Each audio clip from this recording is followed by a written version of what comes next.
Jiang Pengpeng was dead. At this moment, her so-called friend and Mingyue and her boyfriend, Lu Yanqing, were feigning tears over her lifeless body. She had caught this treacherous pair in the act at a hotel, had struck the scoundrel and the shameless woman, yet they had repaid her with betrayal in her own rented apartment, stabbing her multiple times and stealing her down payment for a house. If given another chance, she would personally send this despicable duo to the depths of hell.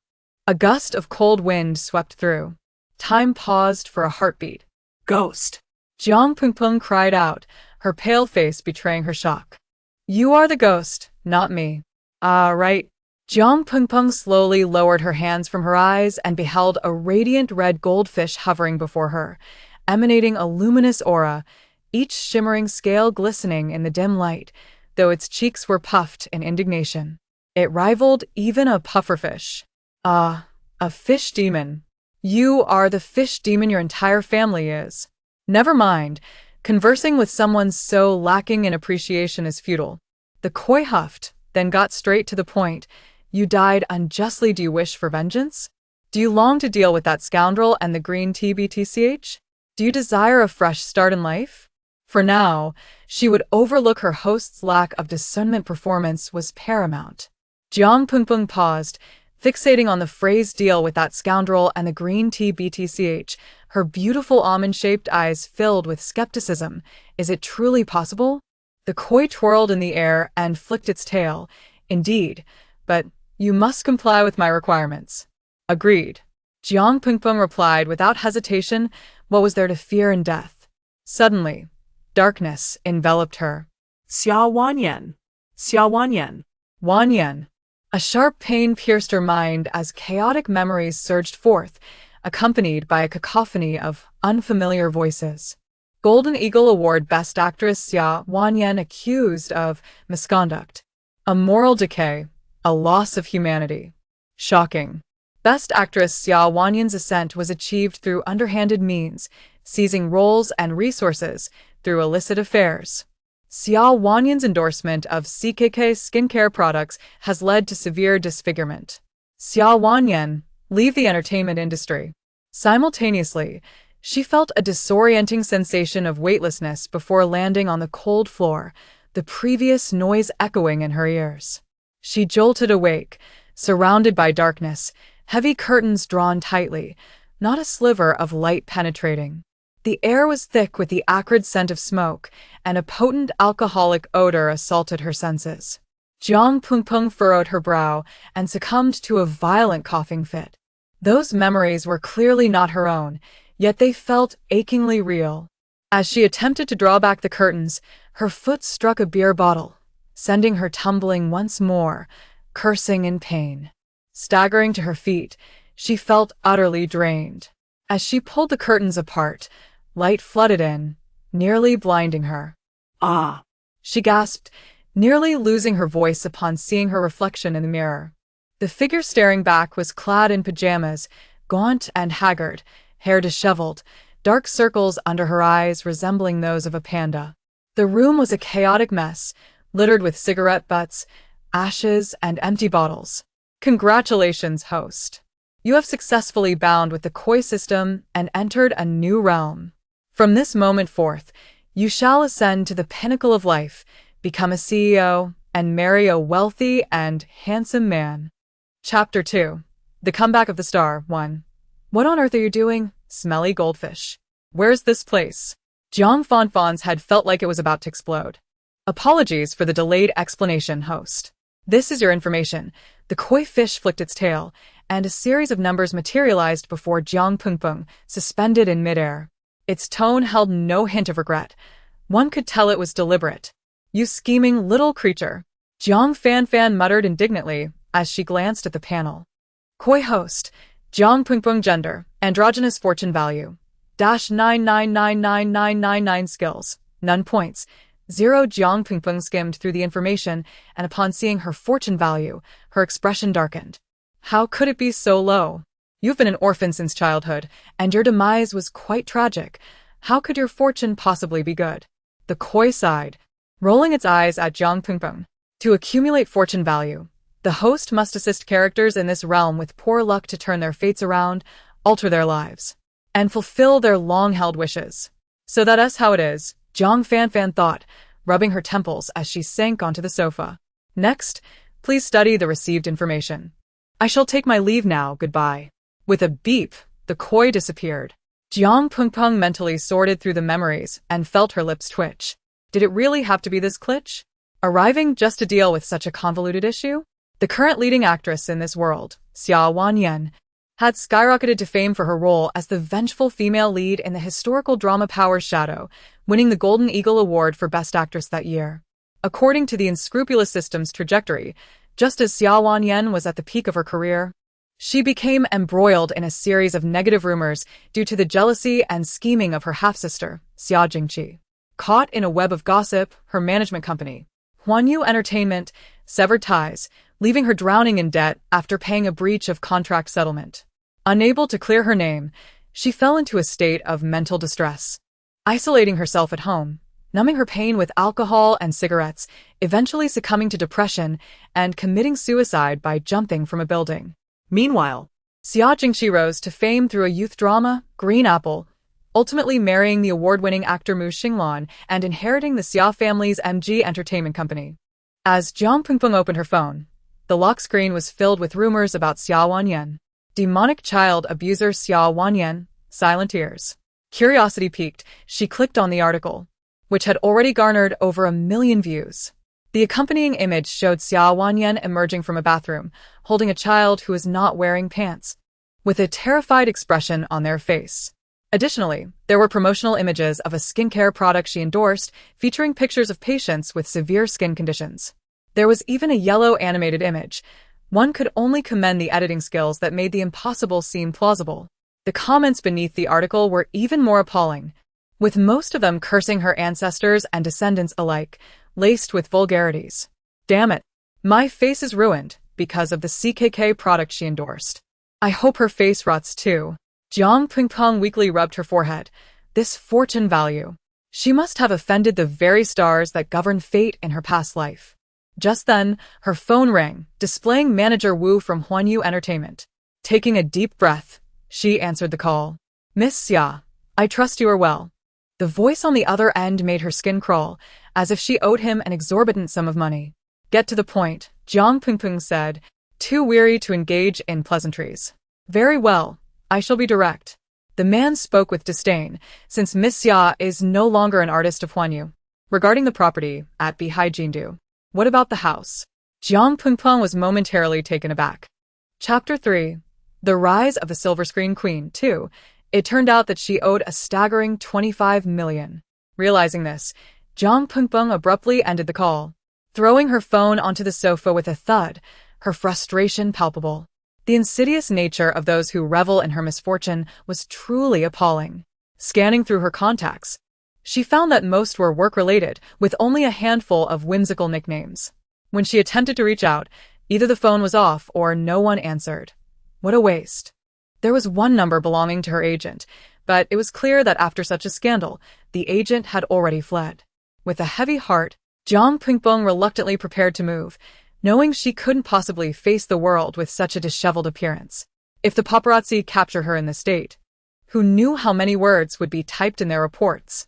Standing before the vanity, she found herself momentarily entranced. Being a star meant having beauty, flawless skin, and an enviable figure. Her complexion was as fair as porcelain, delicate and tender, while her almond-shaped eyes sparkled like clear water, exuding a touch of aloofness. Her features were sharply defined, with a proud nose and full, crimson lips that combined a sense of boldness with a hint of softness. Her aura was enchanting, yet not overtly provocative, exuding grace without arrogance. How could the original owner squander such exquisite beauty? Thankfully, Jiang Pengpeng had mastered the art of makeup. After a flurry of activity at the vanity, she emerged transformed, clad in a casual outfit that was gender-neutral and comfortably loose, making it difficult to discern her true identity. With this disguise, it seemed even Xia Wanyan's own mother might fail to recognize her. In the afternoon, Jiang Pengpeng wheeled her suitcase away from Bihai. Upon spotting the paparazzi lurking nearby, She felt compelled to applaud their dedication. Truly commendable. Wow. Who is this young man? Such looks. Such presence. Is he even from the industry? I don't recall seeing him before. The two female reporters gazed at her with hungry eyes, akin to wolves circling their prey. Hello. I can't seem to find a taxi nearby. Would you be so kind as to take me to the city center? Jiang Pengpeng addressed the two reporters. Her voice smooth and courteous, her lips parting slightly. Of course. Please hop in. One of the reporters eagerly opened the car door, her face beaming with enthusiasm. Her eyes sparkling with excitement. And it's free of charge. Li Jie, aren't we here to stake out Xiaowanyan? Are you really leaving like this thus? With the assistance of the two reporters, Jiang Pengpeng found herself in their vehicle, en route to Mingyue Hotel. As the saying goes, the most perilous places are often the safest ones. After expressing her gratitude, the reporters left, elated, as if they had struck gold. Did you hear that? He just called me miss. He was clearly referring to me. Jiang Pengpeng couldn't help but smile as she approached the hotel reception, suddenly realizing that this ID could no longer be used here. The front desk staff paused for a moment, then nodded rapidly. Jiang Pengpeng exited the hotel, took a stroll through a nearby alley, and found a contact number for obtaining a new ID. Returning to the hotel, she presented her ID, thanking the receptionist once more. No need to thank me, the receptionist stammered, nearly fainting from the encounter. Jiang Pengpeng took the room key and ascended the stairs, shaking her head in disbelief at the absurdity of a world so fixated on appearances. Seated on the plush hotel bed, she rummaged through Xia Wanyan's belongings, uncovering some jewelry and a stack of bank cards. Half an hour later, after checking the balances of all the cards, her expression darkened. The total amount in all her accounts barely amounted to 250 yuan. Chapter 4. The Comeback of the Film Queen 3. I feel utterly foolish. Jiang Pengpeng lamented, her expression a mixture of despair and disbelief. Xia Wanyan, as a renowned film queen, is this all you can offer? Aren't you ashamed? Suddenly, an idea sparked in her mind, and a charming smile graced her lips. Beautiful and adorable little Jean, or rather, little Koi. No money. The Koi failed to make an appearance. Truly a heartless and unscrupulous system. Her gaze fell upon a jewelry box, which contained a necklace resting quietly inside. A sly grin flickered across her face. This must hold some value, right? Yet she quickly shook her head. No. What if this item holds great significance for her? Resigned, Jiang Pengpeng lay back on the bed, her fingers tangling in her disheveled hair. Just then, her phone buzzed with a new message. Give me the item. Name your price. What on earth? Jiang Pengpeng felt a jolt of surprise and quickly sat up. Could it be referring to this very necklace? As she pondered, fragmented memories danced through her mind. The eye of the demon, 1 million for a single glance, 2 million for two, 20 million. It was Xia Wanyan's voice. Jiang Pengpeng froze for a few seconds, her pupils dilating as her gaze returned to the necklace, which now glimmered with an eerie green light. She swallowed hard. It seemed the original owner was rather wealthy. Caught in a whirlwind of indecision, she contemplated whether to sell the necklace. To sell. Or not to sell. At 8 o'clock that evening, Jiang Pengpeng arrived punctually at the Rhine River CAF. As she entered the private room, she beheld a well-dressed man seated at the dining table, illuminated by the dim light.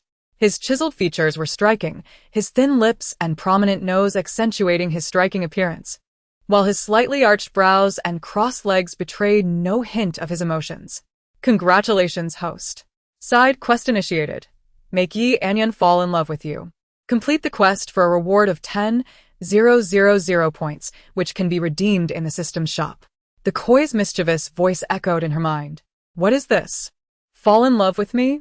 Jiang Pengpeng was momentarily stunned, questioning her comprehension, yet the allure of points piqued her interest. What treasures could the shop hold? Her eyes sparkled with curiosity. From the mundane necessities of life to unimaginable items, including souls, memories, and more. Jiang Pengpeng's interest was undoubtedly piqued. Wait a moment. In the original narrative, Yi Anyan was originally Xia Wanyan's on-screen partner. Yi Anyan, the most renowned star from the nation's leading interstellar media company. A legendary figure who had won the Best Actor award 5 consecutive times. A plethora of Hollywood films featured him. Jiang Pengpeng was taken aback internally, yet maintained an outwardly calm demeanor. As she raised her gaze, he also looked up to meet her eyes. His deep gaze resembled an unfathomable abyss, akin to a whirlpool, seemingly drawing her in. Could the task require me to fall for him? Jiang Pengpeng rubbed her hands together, a sly smile forming. No. The Koi vehemently rejected that notion. She was currently inhabiting a male persona. It was inappropriate for a man to swoon over another man. Please have a seat. His tone was as indifferent as still water, showing no surprise upon realizing he was facing another man. Mr. Yi, greetings. I am Jiang Xiaopeng, Wanyan's manager. Jiang Pengpeng composed herself, donned a smile, and extended her hand with a facade of calmness. Yi Enyan appraised Jiang Pengpeng with a glance, offering a brief nod as they shook hands. Mr. Yi, as you may know, Wanyan is currently tied up, so I am here in her stead. Jiang Pengpeng sat across from the man, her face serene, yet her heart raced as she felt compelled to explain herself to him. Chapter 5. The Comeback of the Film Empress 4. He wore an expressionless face, his words as sparse as ever, sipping his coffee. I forgot to bring it. Jiang Pengpeng feigned calmness. Yi Anyan's pupils suddenly constricted at her words, his gaze chilling and fierce, enveloped by an ominous aura. Jiang Pengpeng distinctly felt a shiver race from her feet to the crown of her head. Goodness, this side quest seemed exceedingly daunting. This man appeared utterly disinterested in the opposite sex. Or any sex for that matter. Suddenly, Yi Anyan's cold demeanor dissipated, and he regarded her with a meaningful look. Miss Xia certainly has a knack for humor. Jiang Pengpeng was slightly taken aback. Had he discerned her disguise? If that were the case, there was no need to maintain the charade. With a slight raise of her brow, she stated, I am here to negotiate a deal with Mr. Yi. I am only interested in what I desire. Leaning back nonchalantly in his chair, Yi Anyan replied casually, after all, it's a necklace that the original owner painstakingly acquired. It cannot be sold. As soon as he finished speaking, the atmosphere in the private room grew tense once more. Rent? A look of skepticism crossed Yi Anyan's face. This item can be rented? When did I say I wanted any necklace? He furrowed his brow, scrutinizing Xia Wanyan, who seemed somewhat different today. She did not appear to be suffering from amnesia. This time, it was Jiang Pengpeng who was bewildered. What was it that made Yi Anyan so anxious? Yi Anyan pinched the throbbing center of his brow, reminding her, the USB drive. Oh, haha, the USB drive. Of course, I know it's a USB drive. I was merely jesting with you, Mr. Yi. Jiang Pengpeng replied, her face flushed with embarrassment. It seemed that there indeed was a USB drive in her bag when she collected her belongings. However, who would have imagined that he sought not a necklace worth millions, but a mere USB drive? What secrets could possibly be concealed within? Name your price. Yi Anyan cut straight to the chase. All right, I can give it to you. But you must agree to one condition, Jiang Pengpeng said, her face brimming with shrewdness. Agreed. Yi Anyan readily accepted. She felt as though he had completely taken the reins. Not adhering to any conventional expectations, did he not inquire about the condition at all? Upon hearing this, Yi Anyan cast another glance at Jiang Pengpeng, sealing the deal. Such eagerness? Jiang Pengpeng noted the expression on Yi Anyan's face. This man was indeed extraordinary. Furthermore, the prestige of the star system would not be denied. Yi Anyan kindly reminded Xia Wanyan that he was, in fact, quite curious to see how the beleaguered Xia Wanyan would cleanse her name. As the two stood to leave, Yi Anyan added, if you manage to clear your name, the star system will welcome you. Thank you, Jiang Pengpeng replied with a smile. I will bring the item to you on Monday. Chapter 6. The Resurgence of the Film Queen 5. In the Interstellar Planning Department, the atmosphere was rife with discontent. What? Xia Wanyan is set to participate in the next episode of Pepsi Talk. This is absurd. She has already been dropped by Huanyu. Who invited her? This will ruin our show. The office buzzed with complaints. At that moment, the operations manager, Zheng Huahui, entered with a glum expression, his tone icy and unyielding. The news of Xia Wanyan's participation in the Interstellar Media's Pepsi Talk had once again ascended to the top 10 on Weibo's trending list. As Jiang Pengpeng opened Weibo, she did not even need to search. It appeared right on her homepage. The official Weibo account for Pepsi Talk posted a terse welcome to Xia Wanyan for joining this episode. But the comments were filled with vitriol. Has the interstellar gone mad? That is Xia Wanyan. Why hasn't she exited the entertainment industry yet? Jiang Pingpong pressed her fingers to her temples and set her phone down. She had come to the interstellar on her own. And upon entering the guest lounge for Pepsi Talk, she was met with indifference. Disinterested, she took a seat. Could you please not block the way? You're quite in the way. A woman with a staff badge remarked sarcastically as she pulled a chair away from Jiang Pingpong. Jiang Pingpong's lips twitched in irritation. What have I done to deserve this? She thought, having only briefly glanced at the name tag which identified the woman as a script supervisor. It was disheartening for a celebrated film queen to be belittled by a mere script assistant. Jiang Pingpong felt a wave of exhaustion wash over her. Clearly, she needed to turn the tide swiftly. Otherwise, how could she remain in this environment? This was not the way Jiang Pingpong operated. Miss Xia, you have 5 minutes until you go on stage. Please prepare, came another cold voice. Jiang Pingpong nodded, acknowledging the cue. Meanwhile, she overheard several staff members discussing the unusually large audience that day. How strange. Why are there so many viewers today? I don't understand, given that she's embroiled in scandals. As Jiang Pingpong strained to eavesdrop on the gossip, she instinctively turned around, only to find the voices abruptly cease. She longed to say, please continue. I'm quite interested, but the host's clear voice soon echoed from outside, prompting her to rise and exit. Welcome to Pepsi Talk. Let us once again extend a warm round of applause for this episode's guest, Xia Wanyan. Dressed in a sleek black dress, with a touch of makeup enhancing her features, Xia Wanyan made an entrance that captivated the audience.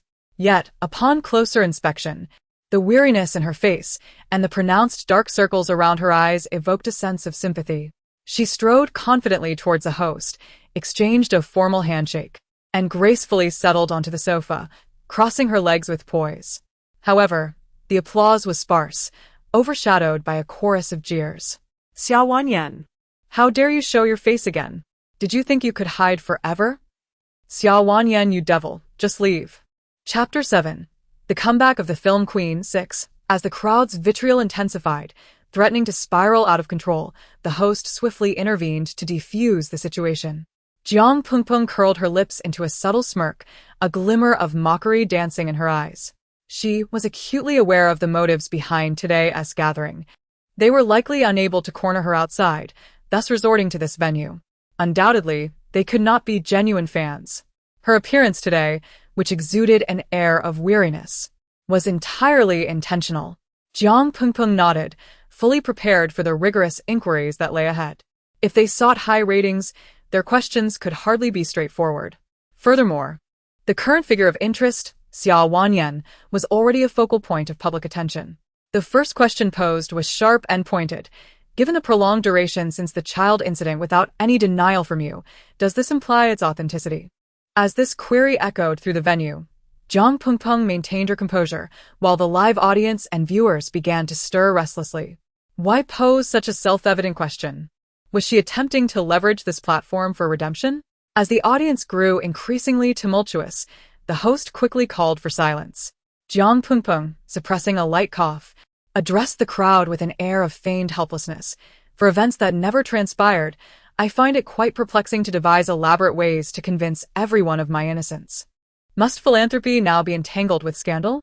Many of the images showcasing her with the children were taken during moments when she sat on their beds, playing, only to be later manipulated. How shameless could one be? It was audacious for her to claim to be involved in charitable work without presenting the children to vouch for her integrity. In truth, she seemed fearful that the children might reveal the truth, which explained their absence. The children had indeed left the welfare institution, and the audience's speculations reached Jiang Pingpong's ears. Xia Wanyan had sought the child but was informed by the institution's director that the children had been adopted and, per regulations, the identities of the adoptive parents could not be disclosed. It was evident to any discerning observer that something was amiss. Coincidentally, just as turmoil erupted here, the children vanished, multiple children, no less. One could only commend Xia Jingqi for her meticulous scheming. There was no need for the audience to hastily assign me the burden of guilt. I, Xia Wanyan, shall procure the evidence in due time, Jiang Pingping asserted, straightening her posture, her demeanor unwavering before the audience. She was in no rush to clear her name.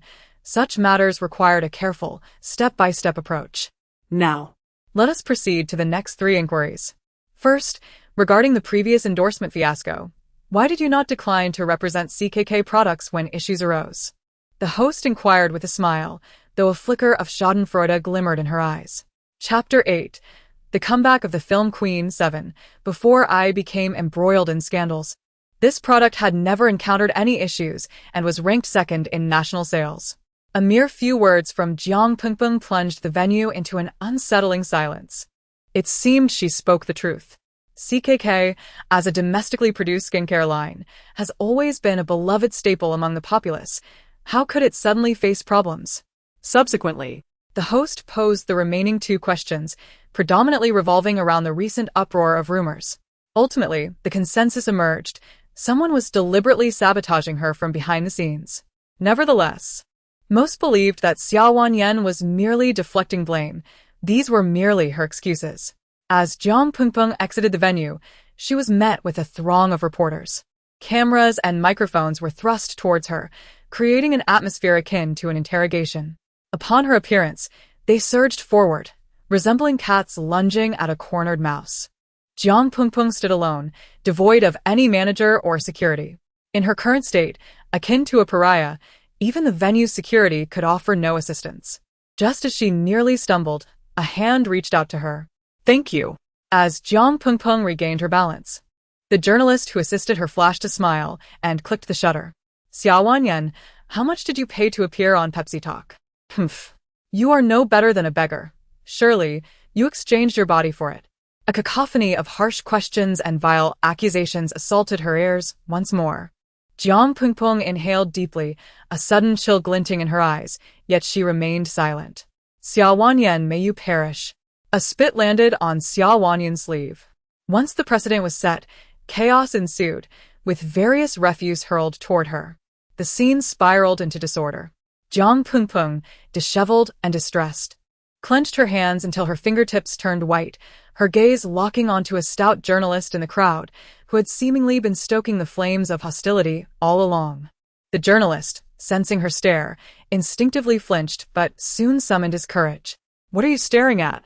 Have we spoken incorrectly? A harlot trampled by the masses. Whose dog are you? Jiang Pingping's glare pierced the journalist. Everyone, please step back.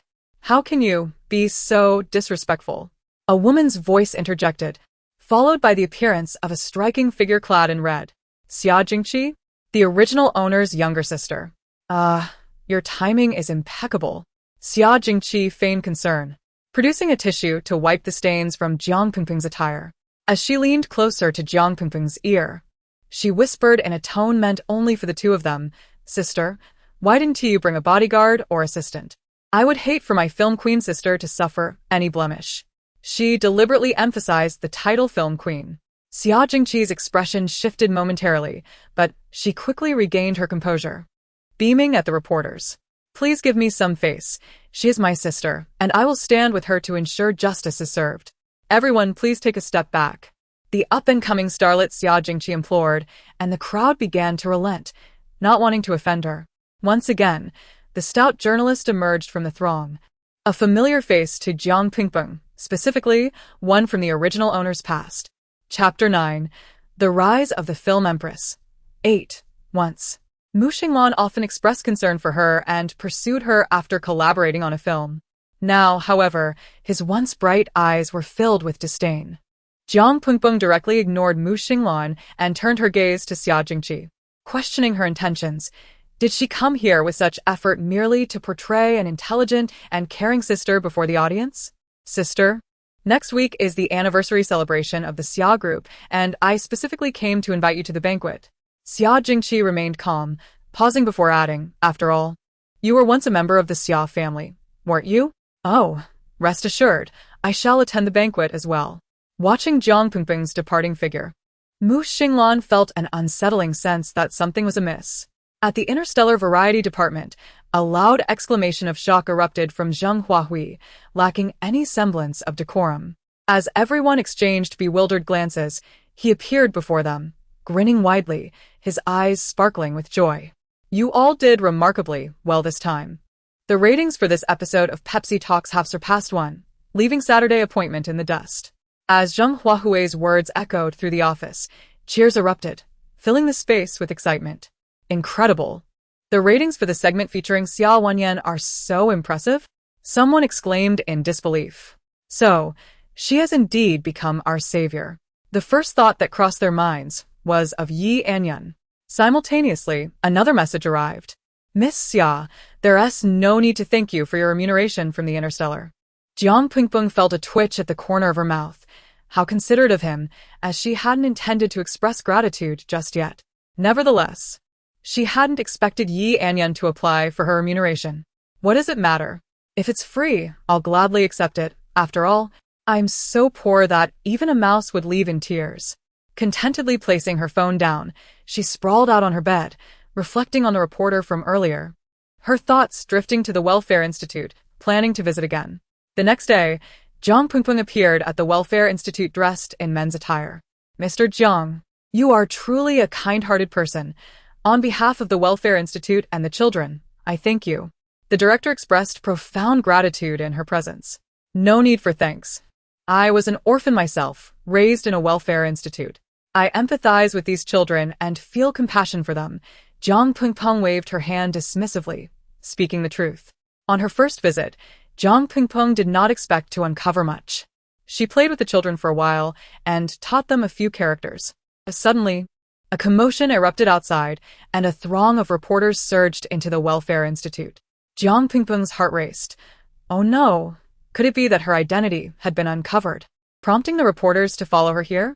Realizing that the reporters were merely photographing to promote the orphanage online, she finally breathed a sigh of relief.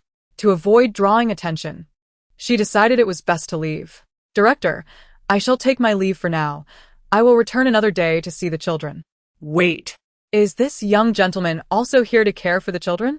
A keen-eyed female reporter immediately noticed Jiang Pingpeng, her face betraying a hint of shyness as she posed her question.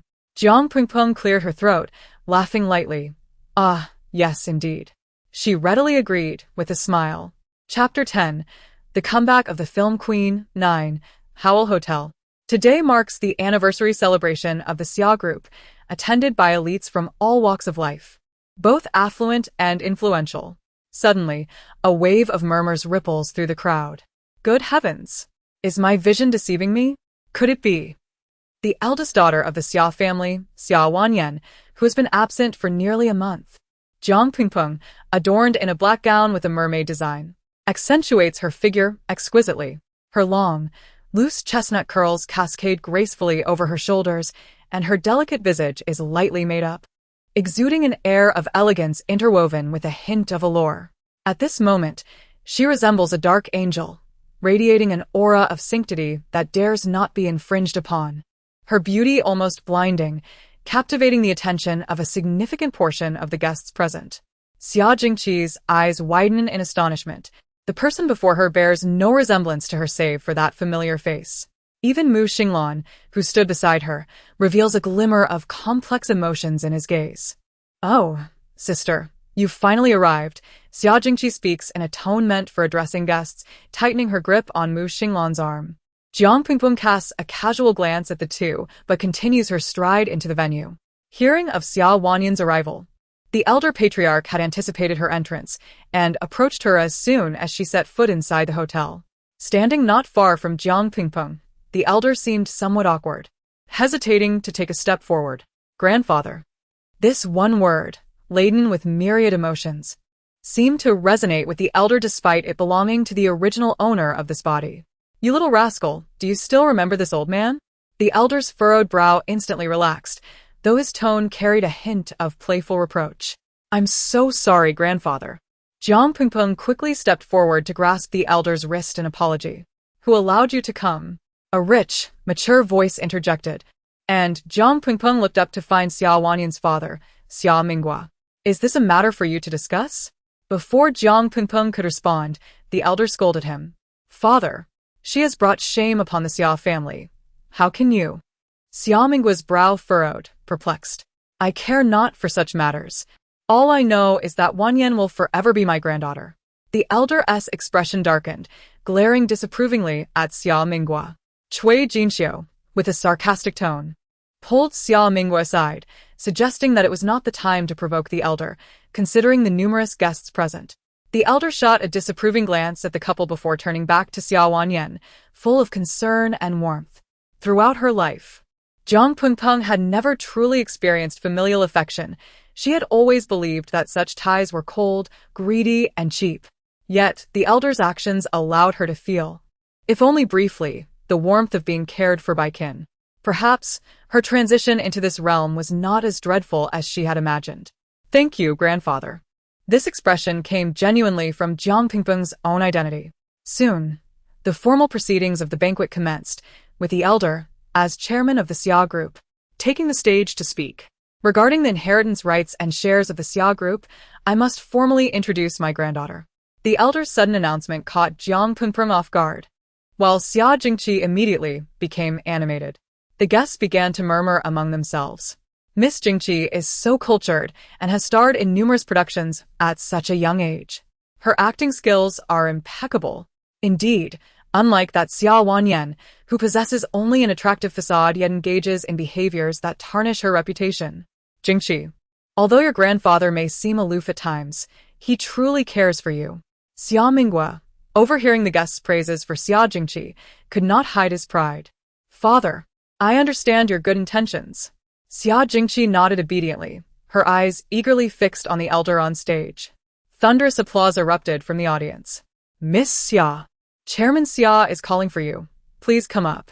With a beaming smile, as Xia Mingyue and Cui Jinxiu prepared to usher Xia Jingqi onto the stage, the name Xia Wanyan echoed in her ears.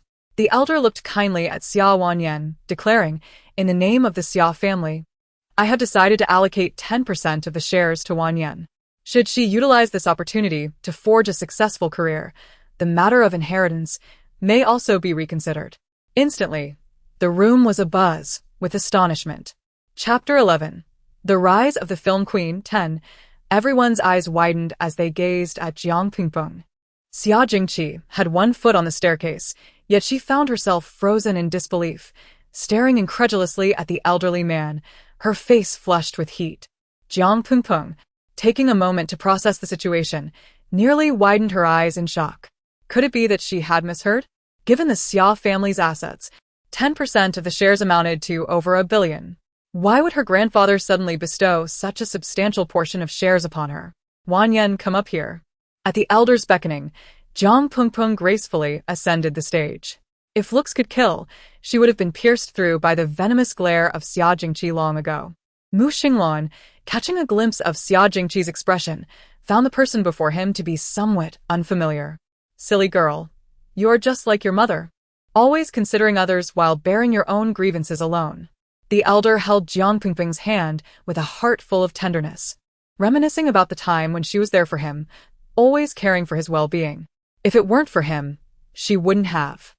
Jiang Pingpeng shook her head gently. Grandfather, please don't overthink it. That matter has nothing to do with you. As for the true culprit behind the original owner's mother's demise, well, they're still standing there as if nothing happened. The elder spoke earnestly, concerned that Xia Wanyan might suffer any injustice outside. Grandfather, thank you for your concern, but I wish to achieve everything through my own efforts. Jiang Pengpeng declined the elder's goodwill. With a resigned shake of his head, the elder observed her with a sense of comfort, sensing that this time, Wanyan was different in many ways. Feeling the conversation was becoming dull, Jiang Pingpeng mentioned her intention to leave, only to be halted by someone blocking her path. Wanna know? Jiang Pengpeng raised an eyebrow, leaning closer to Xia Jingqi and uttering 2 words, conscience. Xia Wanyan, how dare you play me for a fool? Xia Jingqi's face turned ashen, her anger boiling beneath the surface as she glared at Jiang Pingpeng, jealousy threatening to drive her mad. Believe it or not, with a nonchalant turn, Jiang Pingpeng walked away. Filled with suspicion, Jiang Pingpeng arrived at the orphanage. However, she did not recognize the person seated in the principal's office. Mr. Jiang, this is Mr. Li, the head of Sunflower Charity. You two can discuss. I will go prepare some water, the principal said before leaving the room. Hello, Mr. Jiang.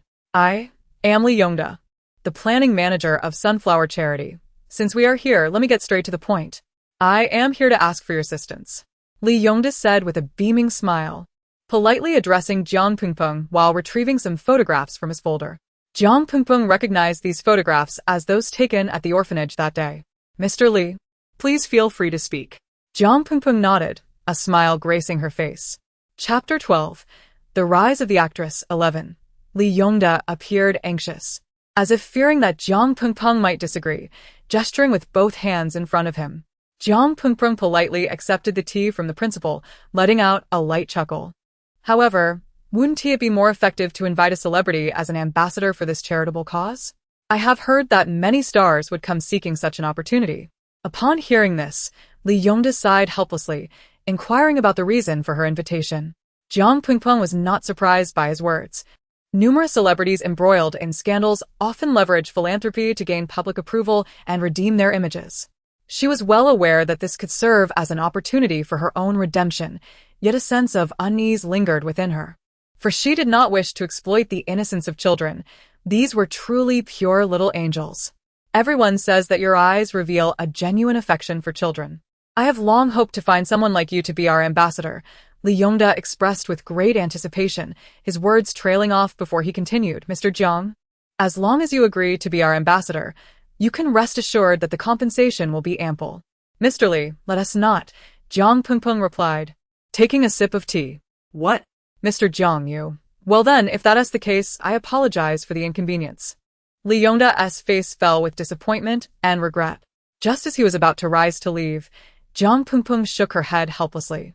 Mr. Li, please don't rush. What I mean is, as for the remuneration, I shall forego it. As soon as Jiang Pengpeng finished speaking, Li Yongda looked at her with excitement. Mr. Jiang, do you truly agree? Jiang Pengpeng nodded again, stating, it is for the children. To contribute even a small amount of effort is worthwhile. Mr. Jiang, it seems inappropriate for you to decline compensation, Li Yongda said, looking troubled. Jiang Pengpeng did not seek recognition for her selflessness. Very well.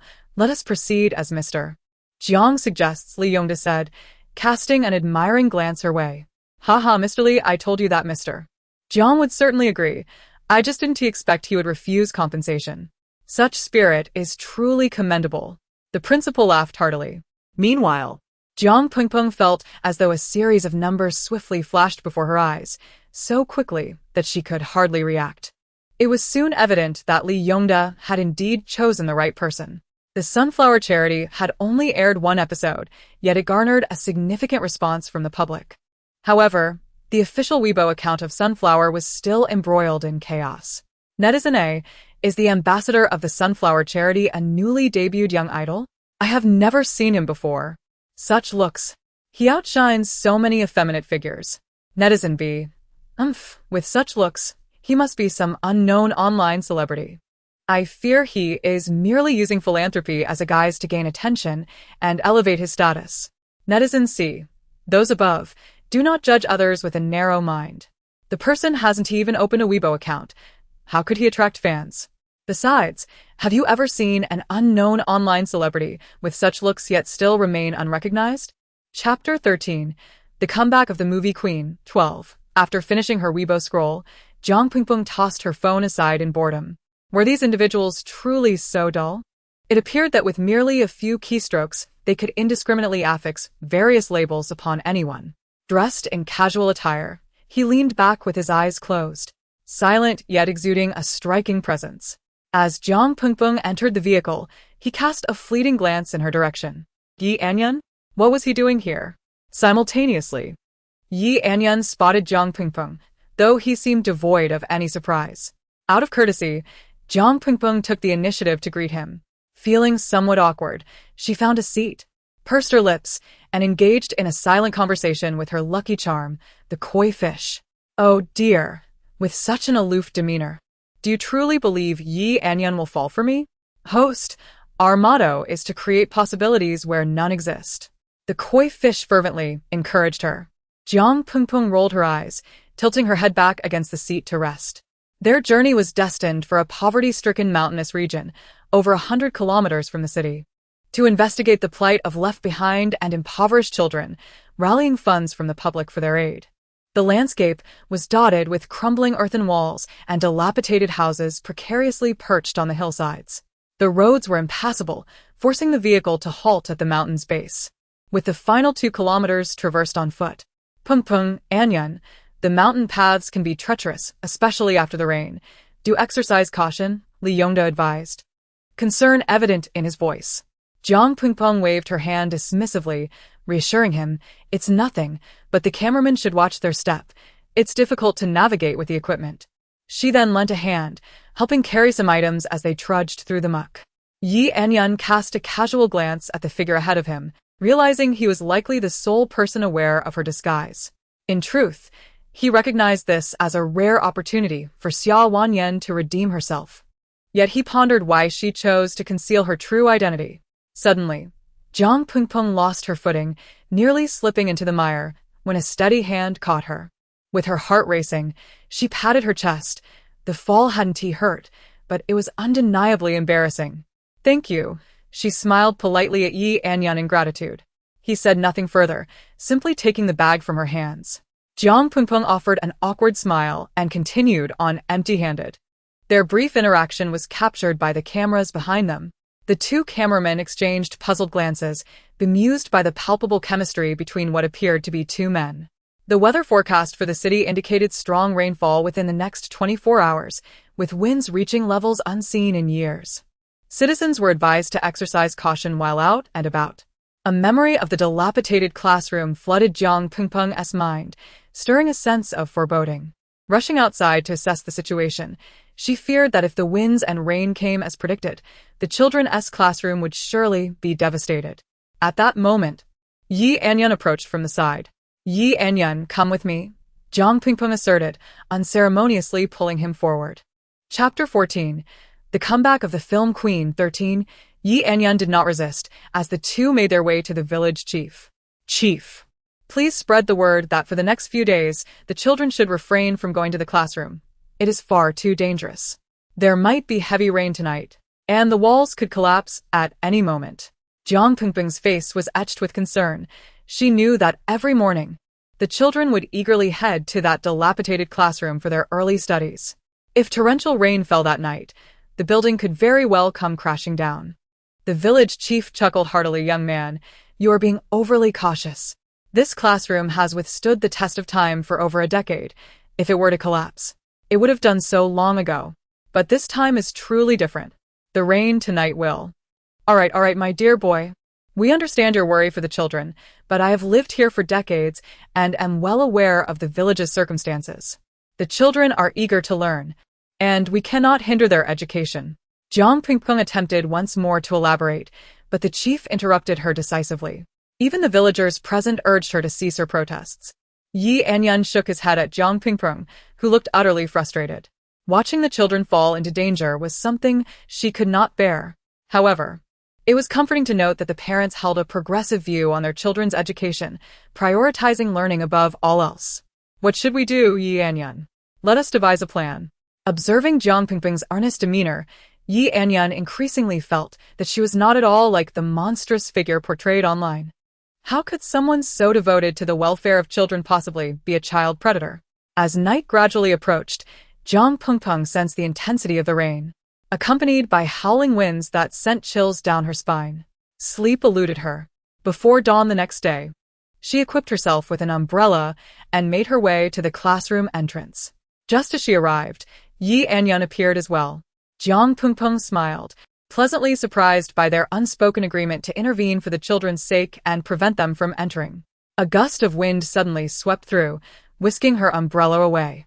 Yi Anyun quickly positioned his own umbrella over her head, exclaiming, "It's freezing outside.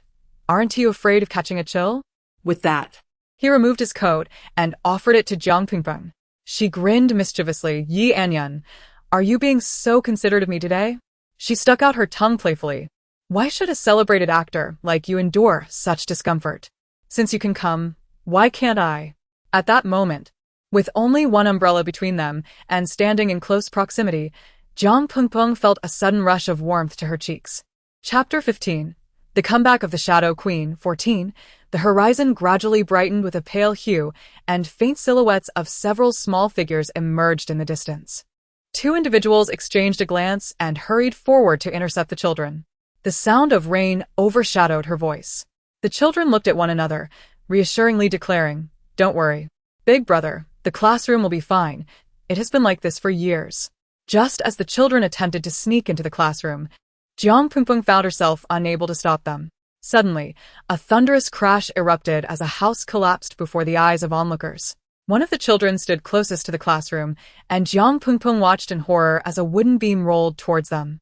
Reacting instinctively, akin to Yi Anyun, she pushed the child away, but a heavy timber fell upon both Jiang Pingping and Yi Anyun, while the wall crumbled and buried them beneath the rubble. The children, terrified, burst into tears and rushed to find adults. The production crew, in a panic, abandoned their cameras and began the rescue efforts. They could not allow harm to befall the two individuals. When Li Yongda arrived, chaos reigned.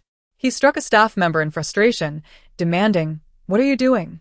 You can't even protect one person." Meanwhile, villagers armed with shovels and picks rushed to the scene, immediately beginning to dig. The village chief, filled with remorse, stood before Li Yongda, expressing his guilt. "I'm so sorry. It's my fault for not heeding Mr. Jiang's warnings yesterday. If I had, this tragedy wouldn't have occurred." Li Yongda seethed with anger, but felt powerless against the villagers. He quickly joined the rescue efforts. Amidst the torrential rain, it took over half an hour to extricate the two. When they were finally revealed, Yi Anyun was tightly holding Jiang Pingping in his arms, both gravely injured and unconscious. That evening, the incident involving the Sunflower Charity made headlines in the Urban Express. The official Weibo account was devoid of trolls. Instead, everyone offered prayers for the recovery of the two, hoping they would awaken soon. "My idol husband, you will be all right. Jiang Pingping is the best. She will pull through."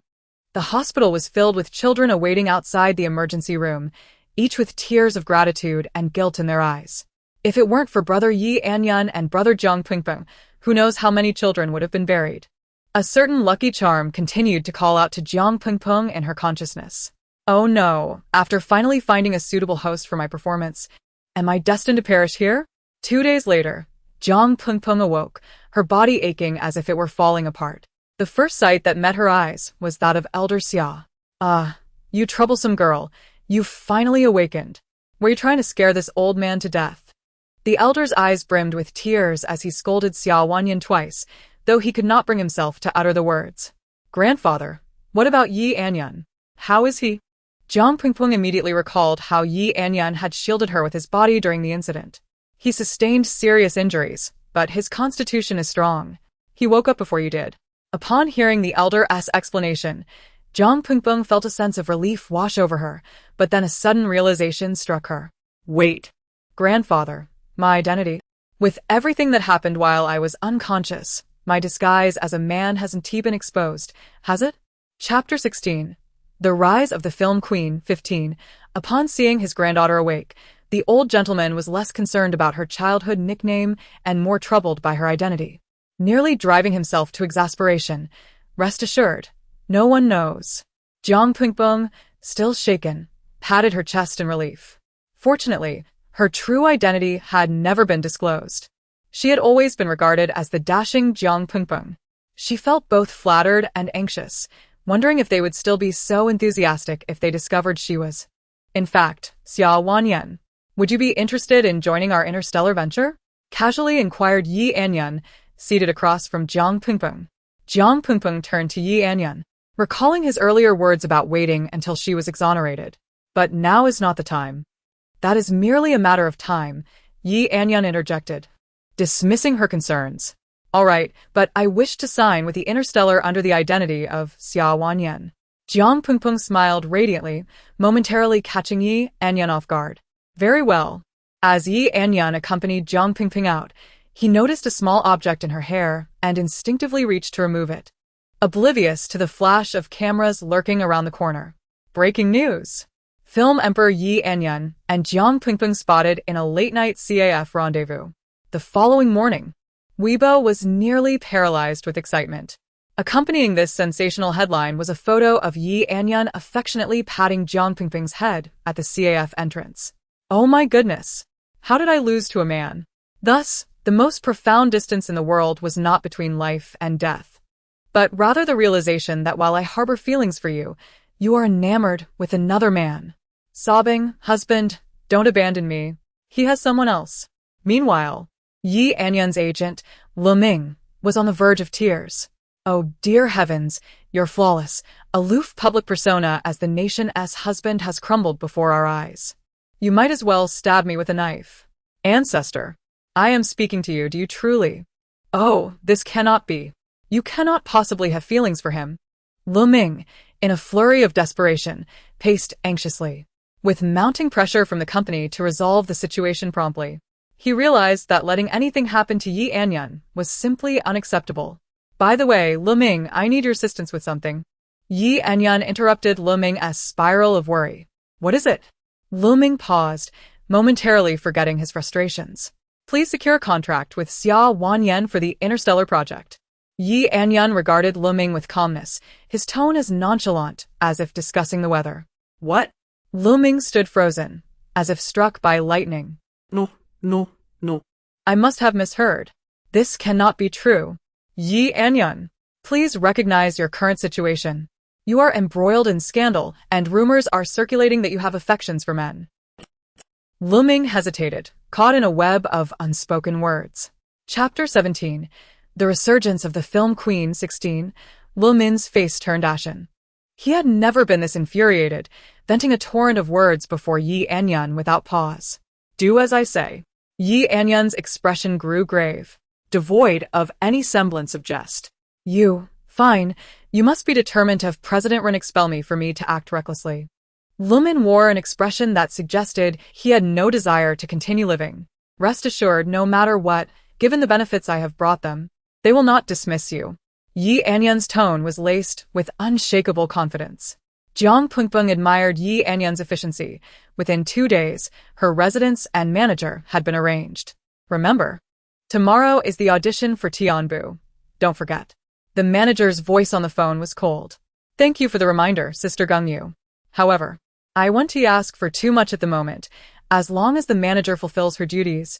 The rest I will prove myself. Tianbu is a fantasy drama adapted from an original novel. It must encapsulate the character's dilemmas between righteousness and emotion within a mere 2 hours, making it a true test of casting and acting skills. A slight misstep could lead to dissatisfaction from the original fans and criticism from the audience. The male lead has been confirmed as Yi Anyan, while the female lead is Xia Jingqi. There are rumors that she was brought into the project with financial backing. Yet, Jiang Pingping knew that without genuine talent, even this would not suffice. Moreover, the director of Tianbu is notoriously picky, and it could be said that Xia Jingqi has indeed improved over the past couple of years. At the audition for Tianbu, as Jiang Pingping and Gungyu entered, they spotted several popular actresses from recent years along with their assistants. Oh, is that not the esteemed manager from Xingji? What brings you here to personally accompany an artist for an audition today? Sister Qingqing, being a top manager means one must take responsibility. The speaker was none other than the popular actress Jia Qingqing and her assistant, who deliberately ignored Xia Wanyan. While others typically assessed the artist first, and then the manager, they did the opposite. Gung Yu's face turned pale. While other artists required only an assistant for their auditions, she was both a manager and assistant. And now she had to endure veiled mockery, which only deepened her resentment. Jiang Pingping offered a slight smile to Jia Qingqing and her assistant. My manager is quite professional. Perhaps when you two possess such spirit, you won't find yourselves struggling in the entertainment industry for years without success, with one being merely an errand-running assistant. Xia Wanyan you. Jia Qingqing was furious, her face alternating between red and white. Meanwhile, Gung Yu felt an inexplicable sense of relief and cast a glance at Jiang Pingping. Sister Qingqing, do not be upset. What is so remarkable about a film queen? She is merely vying for the role of the second female lead. The assistant hastily consoled Jia Qingqing, who then calmed down somewhat, her eyes filled with disdain. After all, as far as I know, Director Huang can hardly tolerate actresses embroiled in scandals, especially negative ones. Jiang Pingping raised an eyebrow and smiled, Before she could respond, Gang Yu's voice chimed in. Ah.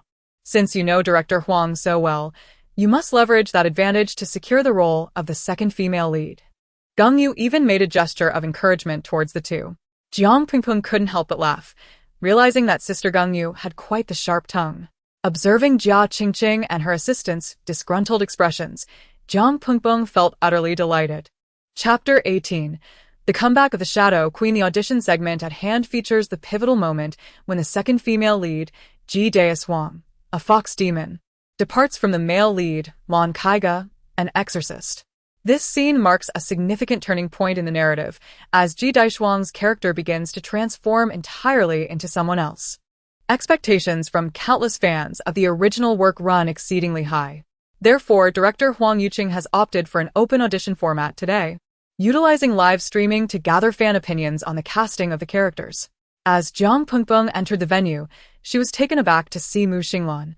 Their eyes met briefly before Mu Xinglan averted his gaze. A flicker of surprise washed over her. She hadn't anticipated that the male lead would be secured by him. Why hadn't this been announced earlier? Could it be a surprise for today? Jiang Pingpeng drew the third audition slot, the one preceding her being Jia Qingqing. The first auditionee was a novice actress whose performance was commendable, yet she faltered with her positioning, resulting in an NG. As it was Jia Qingqing's turn, she cast a sudden glance at Jiang Pingpeng before confidently stepping in front of the camera. Taking a deep breath, she quickly immersed herself in the role. Many viewers online began to comment on Jia Qingqing's acting prowess, expressing their thoughts. Jia Qingqing seems quite fitting for this role, aligning closely with my expectations. Although her acting is indeed impeccable, I can't shake the feeling that something is amiss. However, with only Xia Wanyan left to audition, I'd much prefer Jia Qingqing over that actress who relied on dubious means to rise to stardom. At this moment, the director nodded appreciatively. Jia Qingqing had indeed exceeded his expectations. As the scene concluded, Jia Qingqing bowed in gratitude, receiving enthusiastic applause from the audience. "Qingqing, splendid work," Huang Yuqing called out, his face radiating admiration. Jia Qingqing, taken aback by the praise, humbly replied, "Thank you, Director Huang. Please take a moment to rest. 2 more candidates remain to audition. I'll proceed with the process." Huang Yuqing's tone suggested that he had already made up his mind about the casting. Jiang Pingpeng felt a twinge of anxiety, but Gang Yu offered her an encouraging glance. "Star, please complete the process quickly. Let us not waste anyone's time." Jia Qingqing's assistant resumed her haughty demeanor, looking down on Jiang Pingpeng. Ignoring her entirely, Jiang Pingpeng ascended the stage, knowing that the best way to deal with such individuals was through indifference. As the live stream and several viewers caught sight of Xia Wanyan, the chat erupted in outrage. What on earth, Xia Wanyan? Is Director Huang out of his mind? How could he consider such a person? Xia Wanyan, step aside and don't ruin the original work. Before she even had a chance to perform, a torrent of disparaging comments filled the screen, though Jiang Pingpeng remained oblivious to them. The only expressions she noticed were the disdainful looks from several staff members present. "Let us begin." Huang Yuqing gestured invitingly, his demeanor devoid of any bias against Xia Wanyan. The opinions of others were irrelevant. Having secured this opportunity, she was determined to cherish it. She had diligently honed her acting skills, and with the original character's essence in mind, she held no doubt that she would prevail. "Prepare to witness my capabilities." Jiang Pingpeng stepped forward, swiftly locating the camera's position. The instant she entered the frame, her gaze transformed, prompting gasps of astonishment from all present as they collectively held their breath. Chapter 19. The Resurgence of the Leading Actress. 18. Ji Dae-Swang stood with her back to Lan Kaiga. As Lan Kaiga's talisman drew near, it was evident that her body stiffened, the sword in her hand clattering to the ground. Closing her eyes, she radiated a profound sense of reluctance and helplessness in the face of death. "Lan Kaiga, do it." A bitter smile graced her lips, tinged with mockery towards him and the unfairness of fate. "Xiaoshuang, do not force my hand. If you insist on straying from the path, disregarding morality, do not blame me for being ungracious." This time, Lan Kaiga appeared to be drawn into Ji Dae-Swang's performance, crushing the talisman in his bare hands. His eyes bloodshot with emotion. "Ha! What a rebellious spirit. Ji Dae-Swang slowly turned to face Lan Kaiga, fixing her gaze upon him, her voice rising. I have toiled for a millennium to descend to the mortal realm to save lives, yet the heavens refuse to spare me, subjecting me to relentless tribulations each year. Disregarding humanity. Those people slaughtered over 100 of my kin, setting fire to the mountains, subjecting them to various tortures until their demise. Lan Kaiga, upon witnessing the depth of Ji Dae-Swang's anguish, felt a pang of sympathy, though he quickly immersed himself back into his role. Ji Dae-Swang, no more excuses. Having fallen into the path of darkness, you must face the consequences. Cut. The director's voice interrupted, prompting Jiang Pingpeng and Lan Kaiga to express their gratitude. Perhaps due to their deep immersion in their roles, the shadows of Ji Dae-Swang and Lan Kaiga lingered long after their audition concluded. In that moment, silence enveloped the set, and the live stream displayed no subtitles. It seemed as though everyone remained entranced by the recent scene, captivated by Ji Dae-Swang and Lan Kaiga, reluctant to emerge from the narrative, even pondering why the performance could not continue. They craved more. Suddenly, thunderous applause erupted, as the crowd chanted the names of Xiao Wanyan and Mu Xinglan. Ji Dae-Swang should belong to Xiao Wanyan. Support Xiao Wanyan by pressing 1. Surely no one can dispute that Xiao Wanyan's acting is unparalleled? Ah. I am already eager for the stills. The chemistry between Lan and Yan is undeniable. Ji Dae-Swang's character is indeed Wanyan. Preparations for contract discussions should commence immediately. Huang Yuqing stood up in excitement, instructing his assistant, fearful that Xiao Wanyan might be snatched away. Geng Yu, brimming with joy, cast a meaningful glance at Xiao Wanyan as though she consistently brought unexpected delights. Wanyan, congratulations. This statement emerged from the depths of Geng Yu's heart. Jiang Pingpeng smiled gently, responding, Thank you, Sister Geng Yu. Meanwhile, Jia Qingqing's eyes nearly bulged from their sockets as she stood up abruptly and left, her assistant wiping cold sweat and hastily following. Xiao Wanyan sensed an unusual gaze upon her and looked up, meeting the eyes of Mu Xinglan. This time, the hint of disdain and contempt in his gaze seemed somewhat diminished. Rumors? Are they referring to him being bent? Jiang Pingpeng quickly realized that Geng Yu was alluding to the incident when Yi Anyun and she were photographed at the CAF. Overwhelmed with her busy schedule, Jiang Pingpeng had not kept up with the news, and guilt washed over her as she opened Weibo and scrolled for a while. Heavens! People actually believe such things. She had assumed it was a minor commotion, hence her indifference, unaware that the situation had escalated to this extent. Indeed, Lemon has been quite distressed these past few days. Geng Yu sighed sympathetically. However, there should be a press conference tomorrow afternoon to clarify matters. Chapter 20. The resurgence of the film Queen. Jiang Pingpeng nodded. Yi Anyun had indeed assisted her greatly. This time, she would help him clarify matters.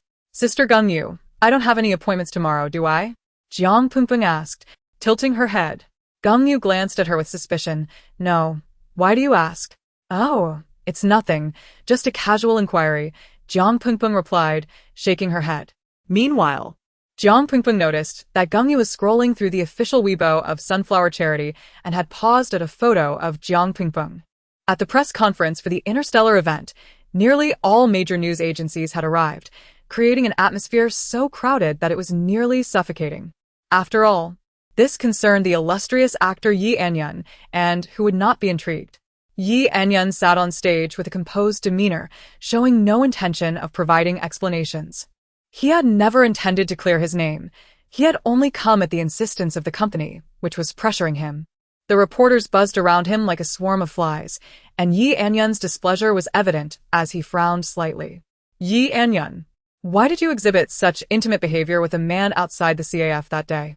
Yi Anyun pinched the bridge of his nose, remaining silent.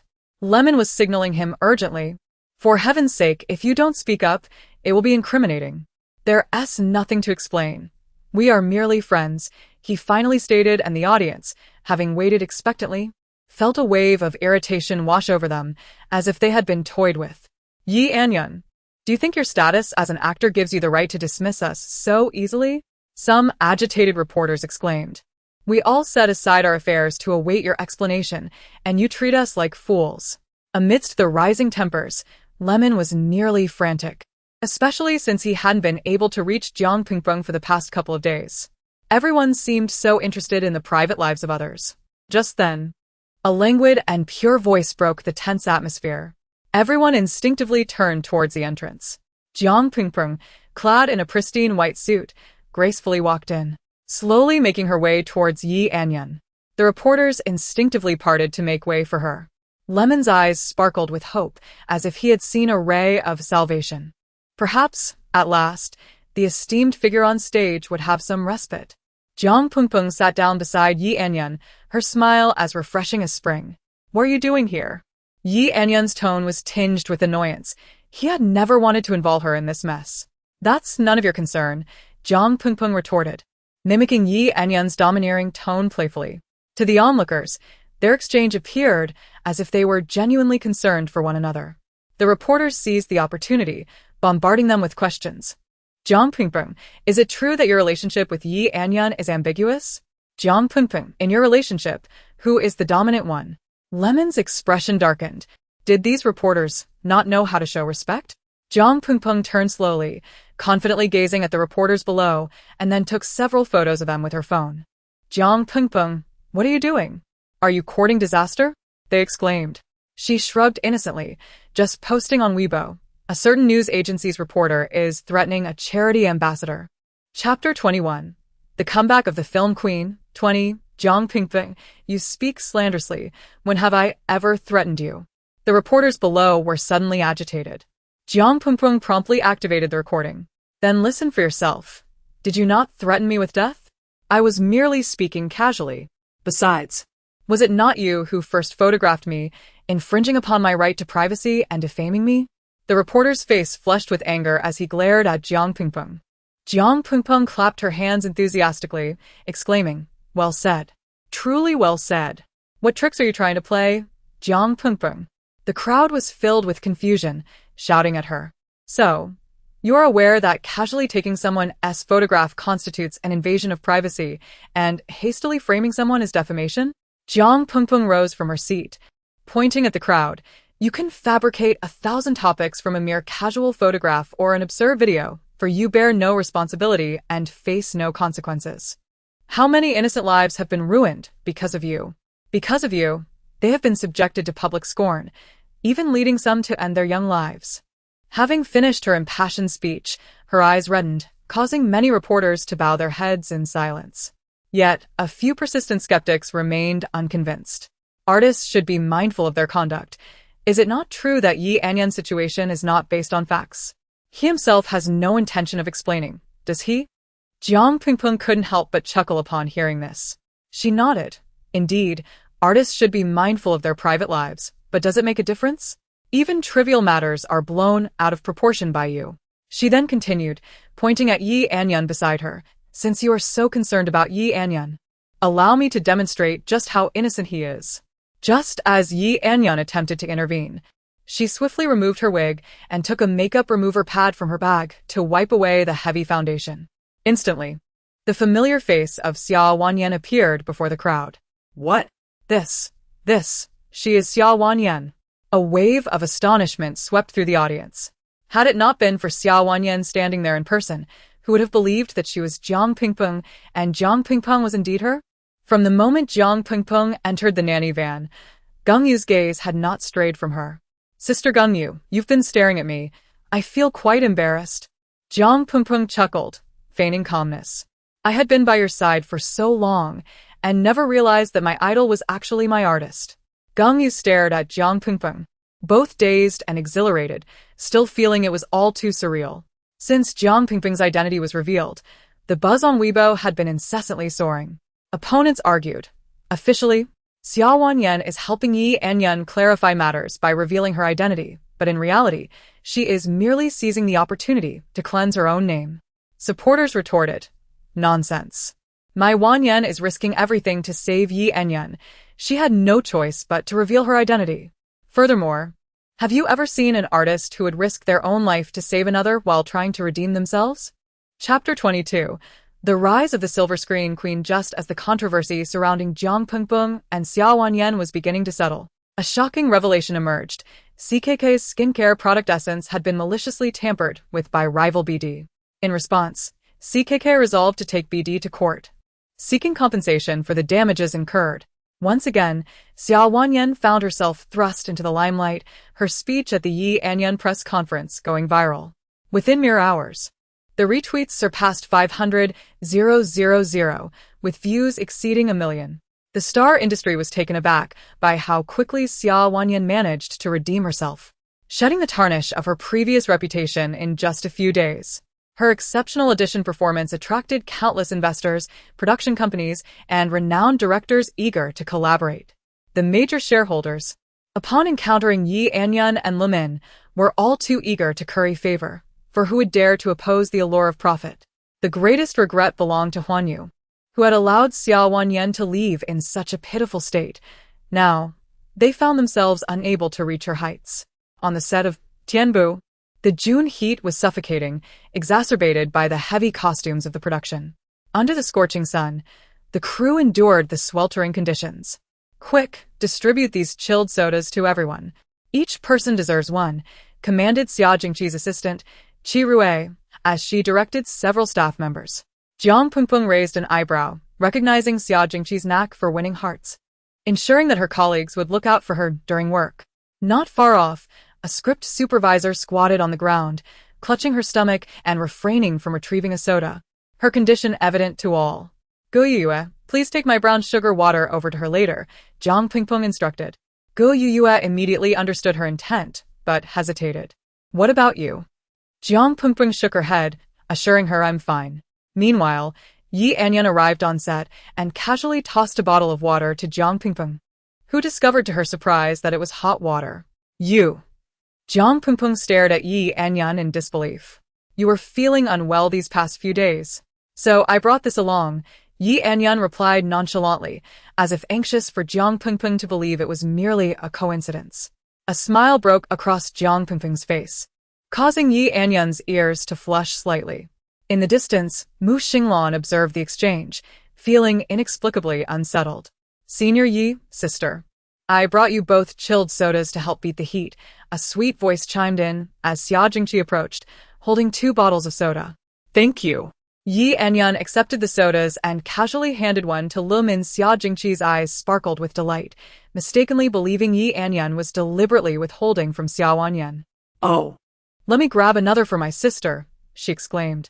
"That's unnecessary. She won't drink it," Yi Anyan interrupted, prompting Xia Jingqi to notice the thermos in Jiang Pengpeng's hand, leading to her immediate realization. Xia Jingqi awkwardly smiled and said, "My apologies, I overlooked that." As she turned to leave, jealousy simmered beneath the surface. Just how close were Xia Wanyan and the esteemed Yi Anyan? Did he truly know such intimate details about her? Could it be that they were engaged in a clandestine romance? "All departments, prepare." With the director's commanding voice echoing through the set, all staff members took their positions. The first scene depicted the initial meeting between the male lead, Xiao Qifeng, and the female lead, Bai Wanan. With the first take completed successfully, Xia Jingqi received praise from the director. In her peripheral vision, she spotted Jiang Pengpeng and, in an exaggerated display of shyness, proclaimed before Yi Anyan, "Senior Yi, your acting is simply outstanding. If it weren't for your portrayal of Xiao Qifeng, I surely could not have performed so flawlessly. Miss Xia, you are too modest." Jiang Pengpeng chuckled, recognizing the performance was aimed at someone else. Chapter 23. The Comeback Journey of the Film Queen. 22. The second scene unfolds after Ji Dai Shuang has succumbed to darkness, leading to a fateful encounter with Bai Wanan. Once the closest of friends, they now tread divergent paths. Following the previous audition, expectations for Xia Wanyan have soared. "Bai Wanan, what brings you here?" Ji Dai Shuang, adorned in a flowing crimson gown, her makeup bold and nails painted a vivid red, sits regally on the throne of the Fox clan. A smirk of disdain dancing upon her lips as she gazes down at Bai Wanan, who stands in the grand hall. "Ji Dai Shuang, how have you fallen so low? Look at the valley below. It is strewn with corpses, rivers run red with blood. Do you still possess a heart?" Bai Wanan, anguished, brandishes her sword at Ji Dai Shuang, her brow furrowed as she fixates on the figure seated above her. "Heart?" Ji Dai Shuang emits a chilling laugh. "Bai Wanan, Are you attempting to engage in a heartfelt conversation with a merciless female demon? Her piercing gaze catches Xia Jingqi off guard. Cut. Jingqi, how could you forget your lines? Director Huang laments, his disappointment palpable as they were engrossed in the performance. I apologize, Director. Let us try again. I have it now. Xia Jingqi swiftly responds. Action. Ha ha ha. Wana, are you trying to have a heart-to-heart with a cold-blooded female demon? Jidai Shuang Yu. Cut. Without a doubt, Xia Jingqi has forgotten her lines once more. Jingqi, you are not in the right state and have forgotten your lines again. Let's do it over. Cut. Again. After nearly 9 retakes, Xia Jingqi remains stuck, while Xia Wanyan's performance continues to flourish, even agitating Huang Yucheng, who finds the simplicity of the scene increasingly frustrating. This woman must be up to something. Due to Xia Jingqi's personal issues, many crew members and extras begin to voice their discontent. Director, let us move on to the next scene. Allow her a moment to rest and review her lines. Indeed. She has held us up for far too long. Had it not been for the chilled soda Xia Jingqi had provided at noon, who would have tolerated this delay? The director, facing mounting frustrations, ultimately decides to shift focus to a scene featuring supporting characters. In the resting area, Xia Jingqi glares at Jiang Pengpeng with resentment. Xia Wanyan, you intentionally sabotaged my performance. Please, do not place this blame on me. We each have our roles. I cannot dictate your performance. Am I to control your mind and your acting skills as well? Jiang Pengpeng feigns innocence, her eyes wide with sincerity. You best hope I do not catch you. Xia Jingqi warns before departing. The term suppressing a scene refers to the deliberate act of instilling anxiety in an opponent during a performance, causing them to forget their lines and falter, potentially leaving lasting psychological effects. However, Jiang Pengpeng typically refrains from such tactics, as it would only hinder the crew's progress and burden the extras' time and energy. Chapter 24. The Rise of the Leading Lady. 23. However, this can also be attributed to Xia Jingqi's lack of skill. A true master would transcend the constraints of the script and elevate their performance to a higher plane when faced with pressure. Gang Yu gave Jiang Pengpeng a thumbs up, exclaiming, Wanyan, your acting has left me in awe. It is nothing short of perfection. Jiang Pengpeng smiled slightly, a hint of mischief dancing in her eyes. Wanyan, let us put aside the scene with Bai Waner for now. How about we shoot the scene with you and Lan Kaiga today? The director proposed in a negotiating tone, to which Jiang Pengpeng readily agreed. The crew members appeared to share a sense of anticipation for the scene between Ji Dae-Swang and Lan Kaiga, their enthusiasm visibly rekindled. Ji Dae-Swang donned a flowing red gown, her makeup minimal, exuding an ethereal charm. She paused before Lan Kaiga Astol, playfully chewing on a tuft of foxtail grass, her bright almond eyes glimmering as she scrutinized him, a sly smile gracing her lips. Fortune teller. I've heard you possess the ability to foresee the future and glimpse the past? Cut. That. Xingluan, your expression is off. It should convey wonder, not forced astonishment. The director maintained a level of patience, despite the circumstances. At this moment, Ji Dae-Swang had not yet succumbed to darkness. She was still an innocent little fox, having just taken on human form, her intentions untainted. In her previous life, she had been rescued by the herbalist Lan Kaiga, and in this life, she sought to learn the art of healing to aid humanity. In this incarnation, Lan Kaiga was a demon hunter, having been cast down the mountain by his master due to a misstep. Strapped for cash, he resolved to set up a stall, ridding the world of demons while also offering fortune-telling. The scene today unfolded as Ji Dae-Swang encountered Lan Kaiga's handsome visage and decided to tease him. However, he saw through her fox spirit disguise but chose not to expose her, captivated instead by her breathtaking beauty. Yet, Mu Xinglan appeared to be in an unsatisfactory mood. Whenever he acted alongside Xia Wanyan, his face bore an unwilling expression, as if he were owed money by her.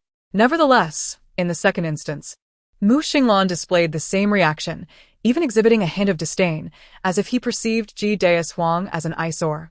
The director sighed in resignation. Mu Xinglan, a fortune teller is not one like you. If I were struggling to make ends meet and finally had a client, that person would be my means of survival. Jiang Pengpeng crossed her arms, looking down from her elevated position at Mu Xinglan seated behind the stall. Humph. Don't think your acting prowess makes you exceptional. Who doesn't know you intentionally overshadowed Jingqi in the last performance? Are you throwing a tantrum? Jiang Pengpeng gasped, shaking her head. Mu Xinglan. If you wish to avenge Xia Jingqi, mere words will not suffice. What? You intend to overshadow me as well? Mu Xinglan replied with a tone rife with sarcasm. Shall we test that? Watch me succeed. Jiang Pengpeng arched an eyebrow. Director, we can commence. Mu Xinglan looked at Jiang Pengpeng in confusion. The director, unaware of their whispered exchanges, prepared to begin as he heard the cue to start. Chapter 25. The Resurgence of the Leading Actress. 24. Fortune Teller. I've heard that you possess the ability to foresee the future and glimpse into the past. Indeed, indeed. All it takes is 5-1. As the voice reached Lon Kaiga's ears, he rubbed his hands together in excitement and rose from his seat. Here is one tael of silver. Please, do take a look for me. As Ji Daiswang extended her hand before him, a silver ingot lay flat in her palm. You needn't offer so much. Before he could finish a sentence, he looked up, momentarily stunned, his ears tinged with a faint blush as he discreetly turned his gaze away. The instant his hand brushed against hers, his pupils constricted sharply. You are. All right, cut. No issues whatsoever. Let's do it in one take. Thus, it became evident that Jiang Pengpeng had intentionally provoked him to pass this particular scene. He suddenly found himself perplexed by Jiang Pengpeng, pondering what manner of person she truly was. If one were to claim that her rise to fame was merely a matter of luck, her exceptional acting skills had already spoken volumes. Even when confronted with potentially ruinous scandals, she maintained her composure, managed to clear her name, and allowed everyone to re-evaluate her. He recalled their first collaboration in a spy drama where she portrayed a female agent, vibrant and full of life. Mu Xinglan shook his head with a wry smile, reflecting on how many years had passed. He had worked alongside numerous actresses, yet only their scenes remained vividly etched in his memory. Wan Yen, do not forget the wrap party for Tianbu tonight. Furthermore, with the current online buzz surrounding CP pairings, many companies are eager to collaborate with you. Cosmetics, gaming, fashion endorsements, as well as films, television series, and reality shows that are simply too numerous to count. I have tentatively agreed to one variety show for you. The Tianbu crew will attend several events for promotional purposes. Gang Yu rambled on, and Jiang Pengpeng felt her head spinning, nearly forgetting what Gang Yu had mentioned earlier. During the positioning, they were initially supposed to stand according to the Tianbu CP arrangement. However, Xia Jingqi had seized the opportunity to claim the central position, nestled between Yi Anyun and Mu Xinglan, while Jiang Pengpeng found herself beside the vacant spot of the fourth male lead. Isn't it inappropriate for Xia Jingqi to do this? Relying on her status as the leading lady to occupy the center stage. She has even pushed the host aside. Such disregard for decorum is incomprehensible. It is evidently intentional, seeking to draw attention. The time for games arrived next, and the first game involved a drawing and guessing activity. Along with the host, they were divided into 2 teams by drawing lots, each consisting of 5 members. Oh my! Yi Anyun and Wan Yen are on the same team. Why must they disrupt my Lan and Yen CP? Chapter 26. The Resurgence of the Leading Lady. 25. I wholeheartedly support the pairing of Yuan, Yen, and her partner. It must be a remarkable twist of fate that brought them together in this game. The rules dictate that each team selects one member to act out a word while the other guesses. The first team to guess correctly earns points, and the team with the most points wins. Ah. My Yuan duo is simply in perfect sync. They guessed it immediately. Clearly, the Lan duo is equally harmonious, with both members mirroring each other's gestures flawlessly. Go on ahead. I will hold them off, declared Yen, bravely blocking the opposing team single-handedly. His domineering words captivating many young hearts. Yet, in a fleeting moment, he was dragged into the water by Mu Xinglan. Seizing the opportunity, Xia Jingqi dashed towards Jiang Pengpeng, shoving her into the water with swift precision. Jiang Pengpeng, nearing the shore, was thrust forward and struck her head against the edge, losing consciousness. This shocking scene left the host in a state of alarm. Although the surroundings were made of foam, the impact was indeed severe. Yi Yan hurriedly rushed to assist Xia Wanyan, his face etched with concern, swiftly lifting her to seek medical aid. With Mu Xinglan closely following. Chaos erupted at the scene as artists were injured during the game, and the host struggled to maintain order. Xia Jingqi stood frozen, desperate to explain that it was unintentional, but under the scrutiny of numerous eyes, she knew her excessive force had caused Xia Wanyan to collide. The video of the incident rapidly circulated online. "How dare you treat my Wanyan so roughly, Xia Jingqi?" Indeed, it was merely a game. She took it far too seriously, as if pushing a rival. After all, she is her sister. It appears that Xia Jingqi was settling a personal score. Following the broadcast of Tianbu, two major topics dominated the trending searches on Weibo: Xia Wanyan Yin Yan and Xia Wanyan Mu Xinglan. Nearly all viewers of Tianbu felt that the character Ji Daishuang was tailor-made for Xia Wanyan, as if she were performing as herself. Conversely, few paid attention to Xia Jingqi's role. Her acting was passable at best, and any other actress could have portrayed her character. Most notably, she appeared ill-matched alongside Yin Yan. 1 week post-release, Tianbu surpassed 500 million at the box office, boasting a commendable rating of 8.5. Fans began to notice a trend. Many edited videos featured Ji Daishuang and Lan Kai-go, capturing their evolution from adversaries to parting ways, which brought tears to countless fans and CP enthusiasts. The male lead, Xiao Qifeng, also attracted a considerable following, while discussions surrounding Xia Jingqi's Bai Wan Air remained scarce. My performance is simply spectacular. Flawless. The film was delightful, though the casting of Bai Wan Air was regrettable. Xia Jingqi was its greatest misstep, failing to embody the transformation from innocence to a heroic figure slaying demons. Nonetheless, supporting Ji Daishuang and Lan Kai-go is worth the ticket price. Are you free tonight? Shall we watch a movie together? How about Tianbu? Jiang Pengpeng lay in bed when her phone buzzed with two messages, one from Mu Xinglan and the other from Yin Yan. Oh my! With a quick swipe, Jiang Pengpeng leapt from her bed. Could it be that Yin Yan wants to watch a movie with me? Does this mean he has feelings for me? Aha! Little goldfish, come out quickly. Have I completed my mission? Congratulations, host, you have completed 99. However, he has yet to confess his feelings, so keep up the effort. Chapter 27. The rise of the actress having successfully secured a date with the leading actor. Xia Wanyan was reveling in her newfound freedom when suddenly, Mingyue approached her, arms laden with a selection of scripts. These are the commercial films and art pieces I believe show considerable promise.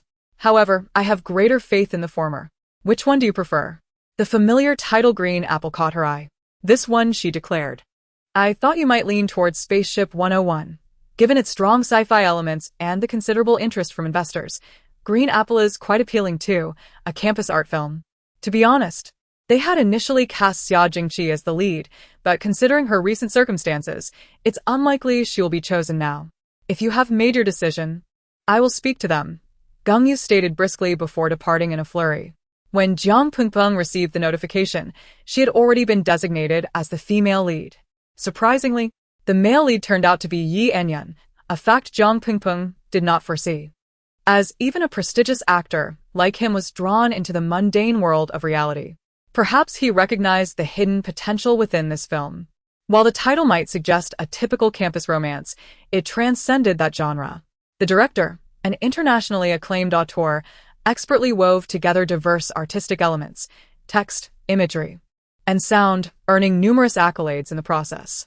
Jiang Pengpeng returned once more to the orphanage, this time personally invited by the director.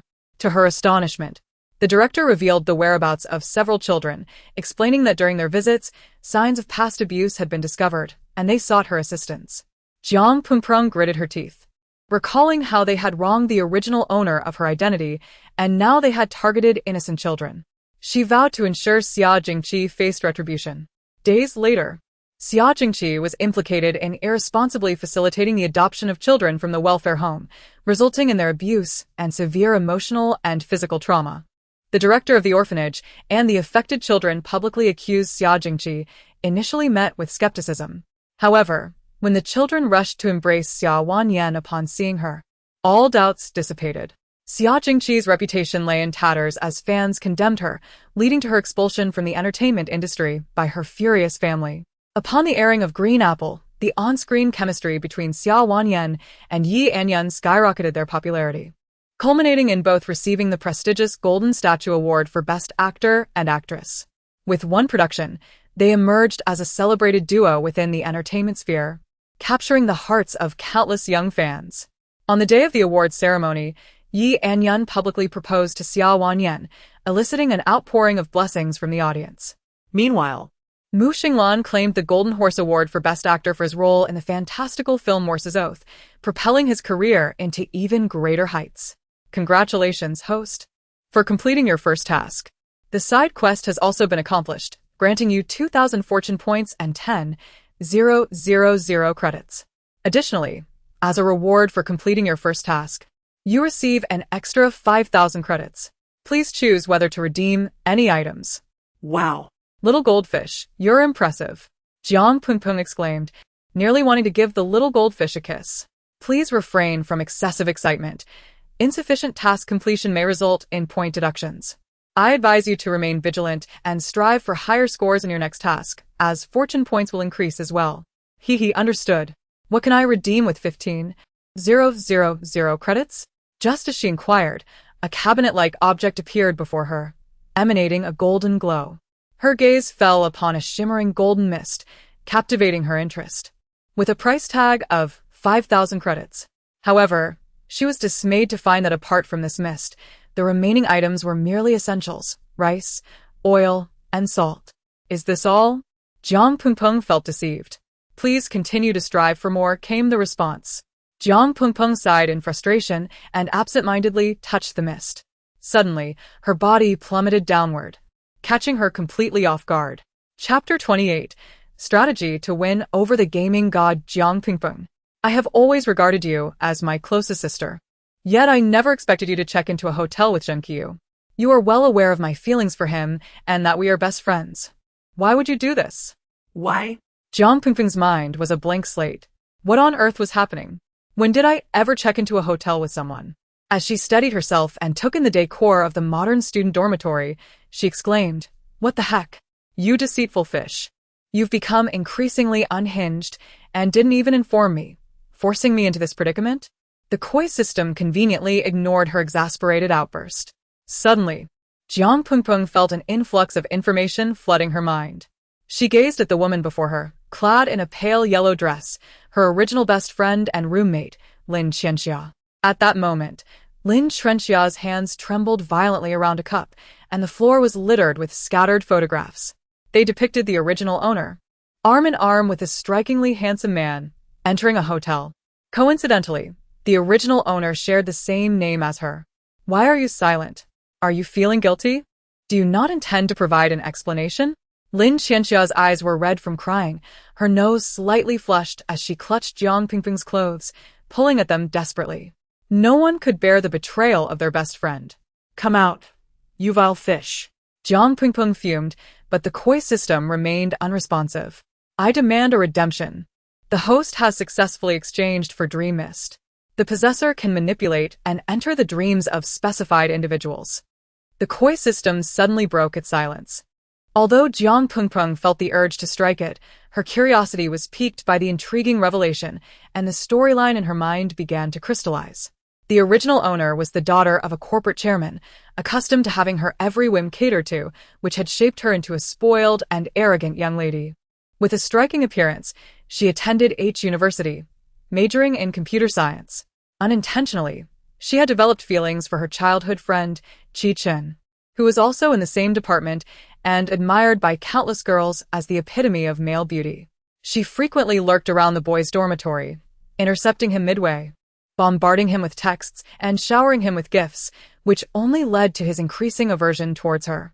To make matters worse, she was captured in photographs with Mingyue, the boy her best friend Lin Qianxia secretly admired. Moreover, her rival, Mu Anqi, was scheming behind the scenes, turning her into a target of animosity among her peers, ultimately leading to her tragic demise under the pressures of campus violence instigated by Mu Anqi. In reality, the original owner had no romantic ties with Mingyue, as purported online. She was merely aware of his less than commendable reputation. However, Witnessing her best friend Lin Qianxia's deep affection for him compelled her to approach Junqiu with a sincere heart, urging him to treat Lin Qianxia well, or to stay away from her. Junqiu, surprisingly earnest, expressed his desire to genuinely pursue a relationship with Qianxia, wishing to forsake his previous reckless ways. He acquiesced to the original owner's request while simultaneously asking for her assistance in dealing with his ex-girlfriend. The original owner, not wanting to refuse, pretended that Junqiu's current partner had accompanied him to a friend's gathering at a hotel. Little did she know, she was being manipulated by Muanqi. Thus, she resolved to clarify the misunderstanding with her best friend, teach a lesson to the scheming rival, and, most importantly, win over Qi Chen. Chapter 29, Strategy for Winning Over the Esports God. 2. The following day, Jiang Pingpeng entered the classroom as usual, clutching a book. Her naturally flamboyant personality often led her to favor bold, dramatic makeup. However, today she unexpectedly donned a fresh, pastoral ladylike outfit. Upon stepping into the classroom, she was met with countless bewildered gazes. Drawing upon her memory, she settled into her usual seat. Were it not for the photos circulating on the campus forum depicting her entering a hotel with Junqiu, her innate charm would have undoubtedly captured the hearts of many young admirers once again. Her only two worries were that everything she wore looked good on her, leading to daily dilemmas about what to choose for the day. The sole concern, of course, was Qi Chen. Looking up, she noticed her desk mate Lin Qianxia already seated with Muanqi, who glanced at her momentarily before quickly turning away. Ah! Who would have thought that this young lady from the Jiang family was a Sea King?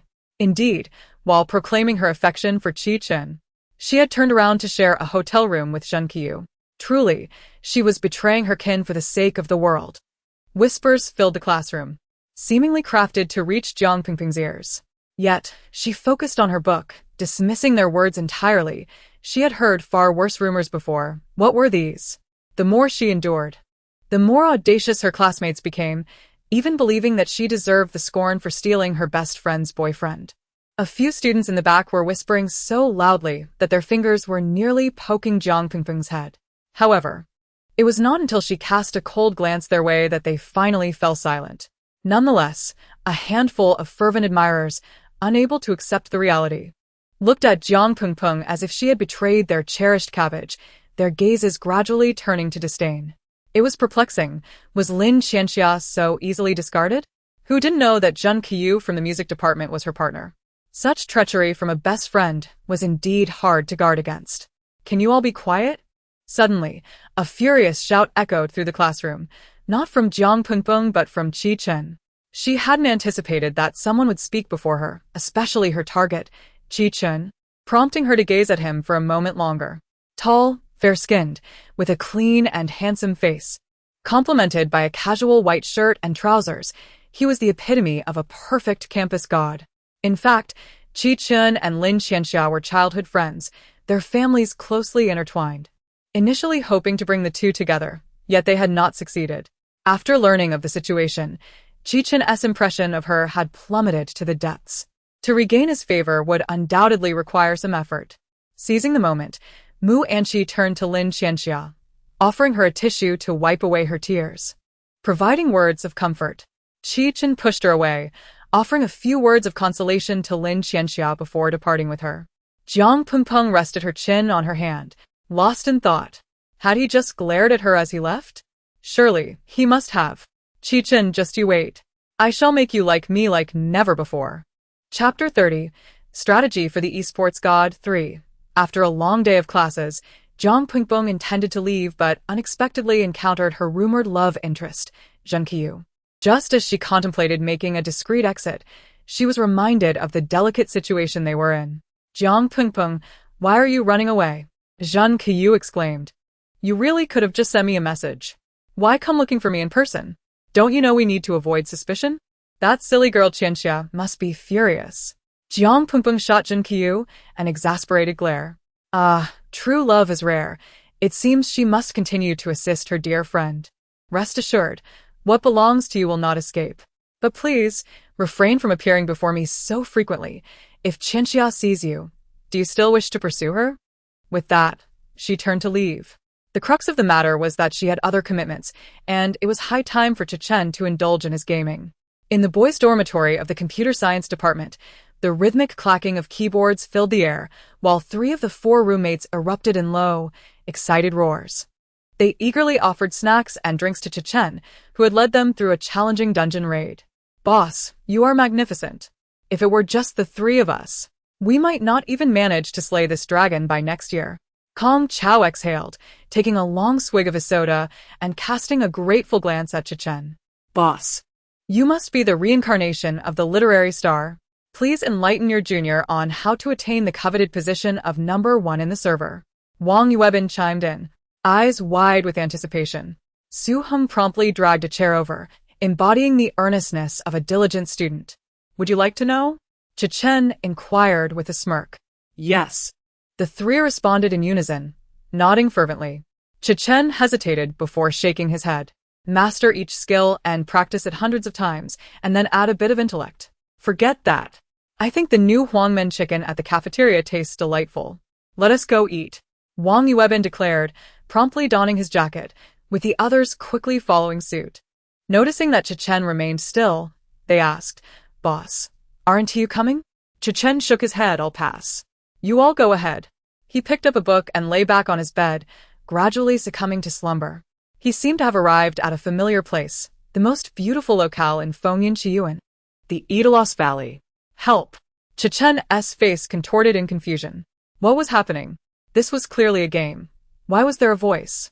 Following the sound, he soon found a group encircling a woman, each adorned with their player names hovering above.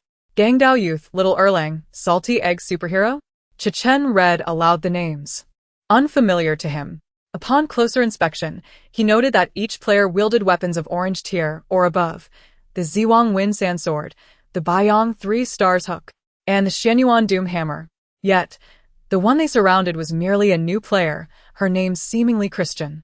Strangely, she possessed a purple tier weapon, the heavenly net-breaking crossbow, a rare item obtained with a 1% chance from a lottery. Had she truly become a lucky charm? Chapter 31. Strategy to conquer the esports god for Little Sister. Heed our advice. If you wish to survive here, you ought to surrender your belongings. The menacing laughter of the salty egg superhero echoed ominously, as the Xianyuan demise hammer in his grasp radiated a fierce orange glow. Indeed, as a young girl wielding a purple tier weapon, your safety is far from assured. It would be wise to comply. Surely, you do not wish to experience the thrill of being hunted? You are robbing me. Is it fair to bully a mere girl? Christian trembled on the ground, softly weeping. Ha ha ha. We are indeed robbing you. What of it? If you possess the courage, challenge us. If you win, we shall let you go. How does that sound? I will fight in her stead. At that moment, Chen calmly approached. A purple tier weapon, the Fengyun Baiwei Qin, materializing in his hands, its body emanating a dazzling platinum light. For the first time, Jiang Pengpeng allowed her consciousness to enter Chen's dreamscape. As she gazed up to see the youth clad in white, approaching her with his Qin, she felt as if he were walking upon clouds, illuminated by a divine spotlight, perhaps due to the essence of the original soul within her body. The 3 men before her felt their resolve falter upon seeing Chen. Though they did not recognize him, they certainly recognized the instrument he held. The Fengyun Baiwei Qin. Only one person possessed it throughout the entire server, and that person was Chenzi. Chenzi, you, the top player in the server. Still wish to bully us? The young man from the harbor island stumbled over his words. Chen cast a cold glance at them. Will you fight or not? Brothers, can we truly fear just one person? How will we know if we cannot defeat him unless we try? So, what if he is the best player in the server? One rash fellow, emboldened, tightened his grip on the Ziwei Fengsha sword and advanced. Chen smirked. If you lose, surrender your weapon fragments and soul stones. Chenzi, are you truly willing to wager so much for a novice? We possess little of value. Are you certain you wish to part with your soul stones? The trio regarded Chen as if he were a fool, unable to comprehend why he would stand up for a mere beginner. Enough chatter. Let us engage.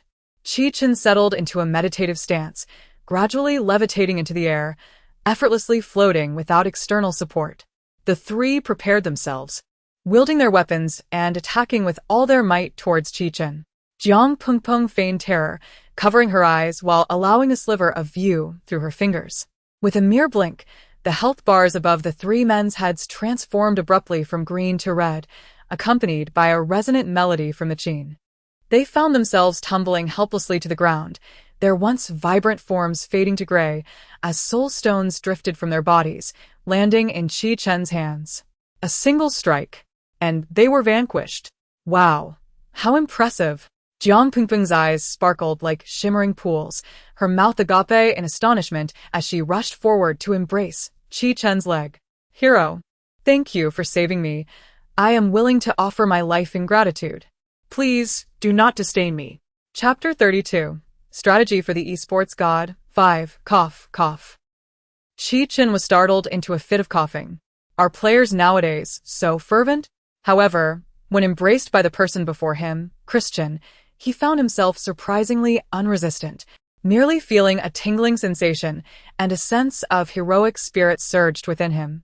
Why are you alone? New players who come here, if they do not form a team, might encounter some bullying from veteran players, Qi-chen asked sympathetically to Christian before him. New players? Veteran players? What does that even mean? Is this something newly emerged in this world? I don't seem to have heard of it, Jiang Pengpeng expressed with a look of skepticism, utterly perplexed by Qi-chen's words. At this moment, it was Qi-chen's turn to feel bewildered. He tentatively inquired, You didn't register your account and create a character to enter here via the internet on your computer? Jiang Pengpeng scratched her head, shaking it like a wave drum. This is really strange. I just left my home and encountered some oddly named individuals. I can't comprehend what they're saying. It seems they keep emphasizing the term player. Standing opposite Qi-chen, Jiang Pengpeng scrutinized him, then circled around him, her hand poking at her lower lip. Huh? Why do I feel like we are somewhat different? Qi-chen was well aware of the distinction she alluded to. The characters and environment of the game Fengyan Qingyuan exist in a realm between the third and second dimensions. The game characters appear nearly as realistic as those in the third dimension, yet lack complete authenticity, thus can be described as 5-dimensional. Qi-chen increasingly felt that this was not merely a dream. He pinched himself, and to his astonishment, it hurt. He became momentarily petrified, realizing that the scenery around him was indeed that of the game. Wait a minute. At this hour, he should be asleep, as he had classes the next morning. Why was he here? Could it be that his mind had slipped into delusions? Hero? Jiang Pengpeng called out to Qi-chen.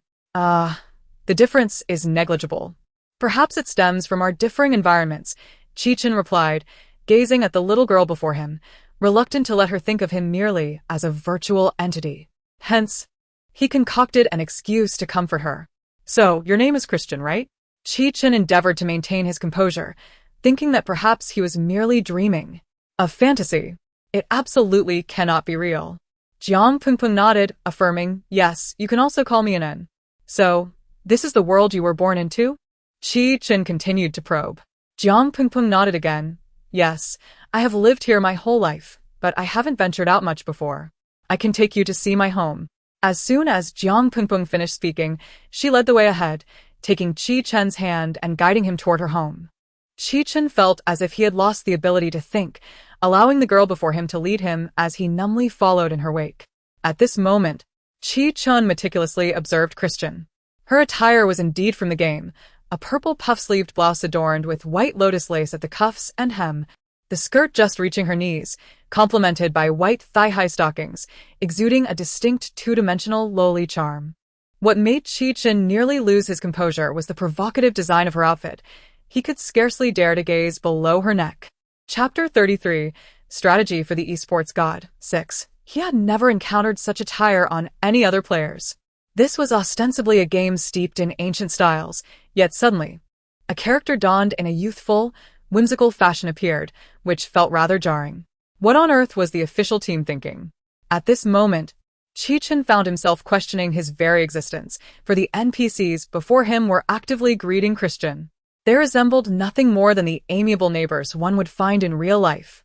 They busied themselves with their own tasks, farming, trading at the market, indistinguishable from the rhythms of reality. After crossing yet another bridge, they finally arrived at Christian's abode. Chi-Chen had no recollection of this place. Despite years of gaming, he had never encountered it before. Jiang Pengpeng turned to Chi-Chen and gestured invitingly, "Hero, this is our home."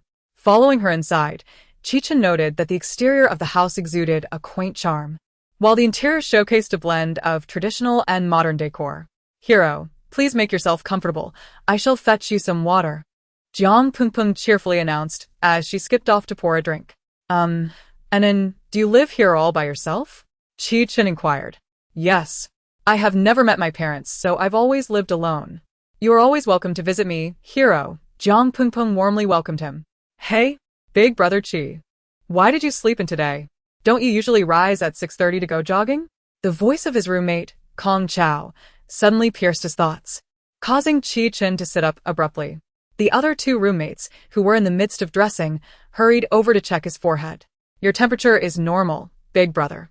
Are you a bit dazed?" After Jiang Pengpeng woke up, she promptly headed to class. Last night had been her first close encounter with Chi-Chen. If she was not mistaken, he would surely wonder if he had lost his sanity. Jiang Pengpeng chuckled quietly to herself, pleasantly surprised by the effectiveness of this dream-inducing fog. However, the pressing matter at hand was to resolve the misunderstandings between Zhen Qiyu and Lin Qianxia, the young couple. As Jiang Pengpeng stepped outside, she found Zhen Qiyu waiting for her at the dormitory entrance. Coincidentally, she bumped into Mu Anqi and Lin Qianxia. Lin Qianxia cast a glance at Jiang Pengpeng and Zhen Qiyu, pretending to be nonchalant as she walked away, yet her forlorn gaze betrayed her true feelings. A gleam of triumph flickered in Mu Anqi's eyes as she hastened to follow Lin Qianxia. It was clear that she would not miss the opportunity to gossip at Lin Qianxia's expense. "What should we do?"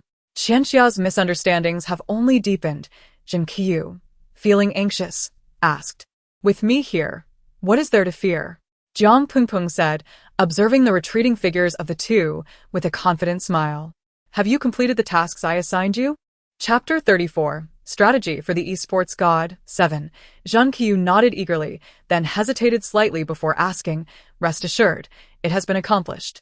However, I have already enlisted you as a shield, and now I must inform her that you are not my girlfriend. Do you truly believe she will accept that?" You can be completely at ease. Women are the most formidable, yet the most easily swayed beings in this world. In the classroom, Lin Qianxia had been in a rather poor state in recent days, either daydreaming or meditating during lessons, appearing utterly lost. "Qianxia, are you still thinking about that scoundrel? Trust me, it's not worth your time. I've arranged for you to meet the gaming expert I mentioned before. This afternoon, we'll take your friend Chi-Chen along. And coincidentally, he is ranked first in the entire server, so there will surely be endless topics to discuss." Mu Anqi's face was alight with excitement, and when she mentioned Chi-Chen, a distinct glimmer danced to her eyes. Lin Qianxia could only manage a reluctant nod. She was initially indifferent to the notion of a gaming expert. After all, if she wanted to play, she could simply reach out to Chi-Chen. Yet, knowing Mu Anqi had her best interests at heart, she felt compelled to oblige. Unbeknownst to Lin Qianxia, Mu Anqi's true intention was Chi-Chen. In the afternoon, Lin Qianxia relayed Mu Anqi's invitation to Chi-Chen. Initially, he was reluctant to attend but was apprehensive about Lin Qianxia, the innocent girl, being deceived again. Ultimately, he resolved to accompany her to meet the gaming expert Mu Anqi had introduced. As Jiang Pengpeng made her way back to the dormitory after class, she noticed a flurry of students sprinting towards the dorms after glancing at their phones. "Hey, classmates, what's the rush?" she inquired, grabbing hold of a passerby. It turned out that this afternoon, Chi-Chen was accompanying Lin Qianxia to meet the gaming expert arranged by Mu Anqi. To their dismay, a group of individuals dared to tease Lin Qianxia in front of Chi-Chen.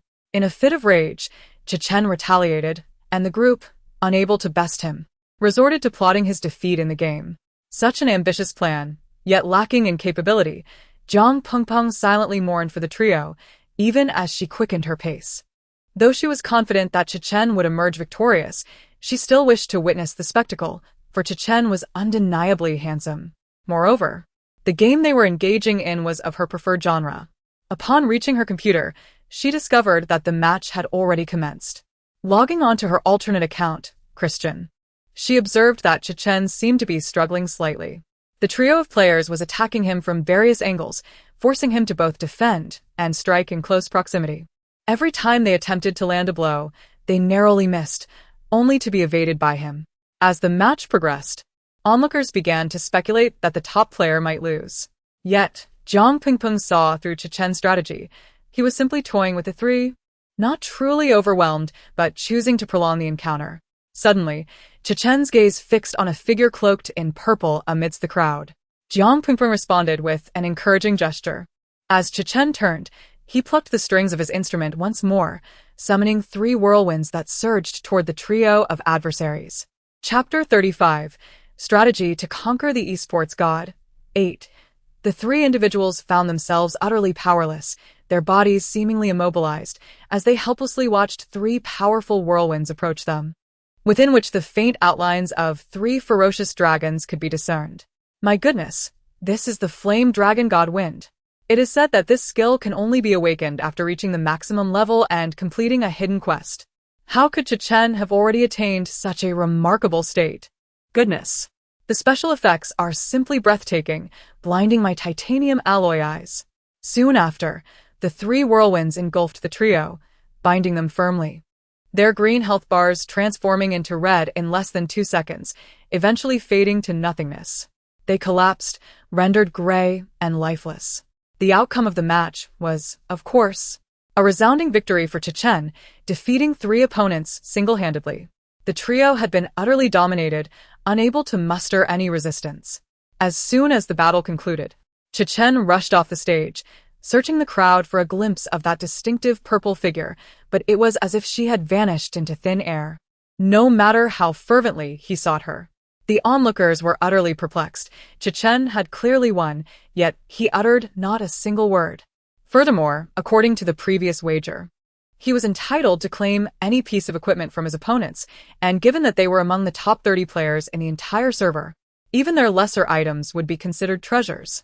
Yet, he appeared completely indifferent, leaving the arena without a second thought. Was this the demeanor of a true master? What was even more bewildering was his abrupt transition from the arena to the throng of spectators. What was he doing? Boss, why the long face despite your victory? Chichen, feeling somewhat perturbed, tossed aside his headset and keyboard, prompting his 3 roommates to approach him with concern. Suddenly, Chichen turned to them, his gaze earnest yet flamboyant. Did any of you see a purple figure in the crowd? Yes, we did. They replied in unison, nodding vigorously. Where? Chichen inquired with growing excitement. Well, this one, and this one are all purple, but boss, why are you looking for them? Su Heng replied, pointing at the purple figures on the screen with utmost seriousness. Chichen felt a pang of frustration and scratched his head. I'm not referring to them. The 3 exchanged glances, their focus shifting back to Chichen. Just as he was about to rise and leave, Kong Chao excitedly pointed at the screen. Boss, you haven't claimed your reward yet. Chichen initially thought Kong Chao had spotted Christian, which made him feel foolishly hopeful. Just click it for me, he replied nonchalantly. In this game, upon achieving victory in a player-versus-player match, the system rewards players based on their performance. The greater the challenge faced, the better the rewards. The 3 were oblivious to Chichen's demeanor, their eyes glued to the golden treasure chest shimmering on the screen, eager to see what treasures it might yield. Oh my! The 3 in the dormitory gasped in unison, their eyes nearly popping from their sockets. Kong Chao felt his hands tremble uncontrollably. This is the silver feather flute of fate. My goodness! This is said to be paired with a cloud and moon zither, a flute and a zither together. At this moment, not only Chichen's roommates were astonished, but even the onlookers were in an uproar. Could this be the legendary Chosen One? After playing the game for so long, no one had ever seen the silver feather flute of fate, and today it had finally made its grand debut. Chapter 36. Strategies for Conquering the Esports Deity. 9. Players from all corners lamented the unfairness of the situation. Qi Chenzi had already established himself as the top contender. Why then was he bestowed with the nearly extinct silver feather flute of affection? I resolved, from this day forth, to elevate Qi Chenzi to a position of reverence. May he bless me with the ability to draw rare items within the game.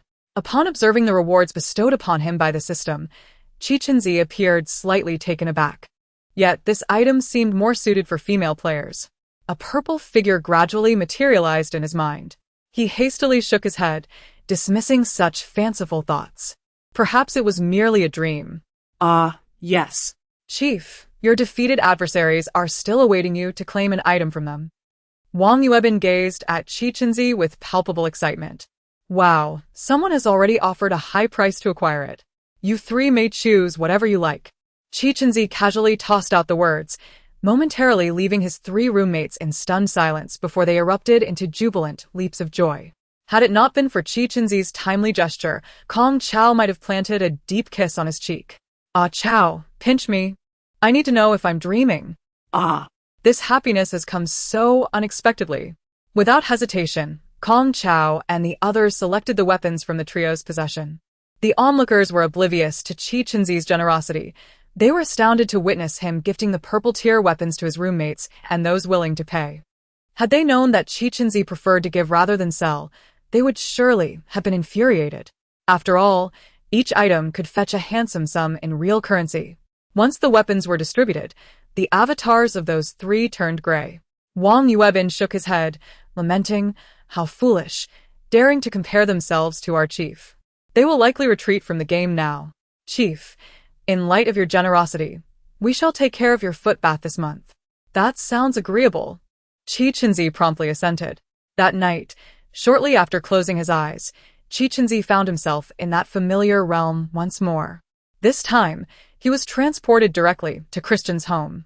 Amidst the silence, he was suddenly aware of a girl weeping. And then, he hurriedly approached the adjoining space and discovered Christian crouched on the floor, cradling her knees as she wept. Qi Chenzi knelt beside her, gently ruffling her hair, and then, why are you sitting here all alone, crying?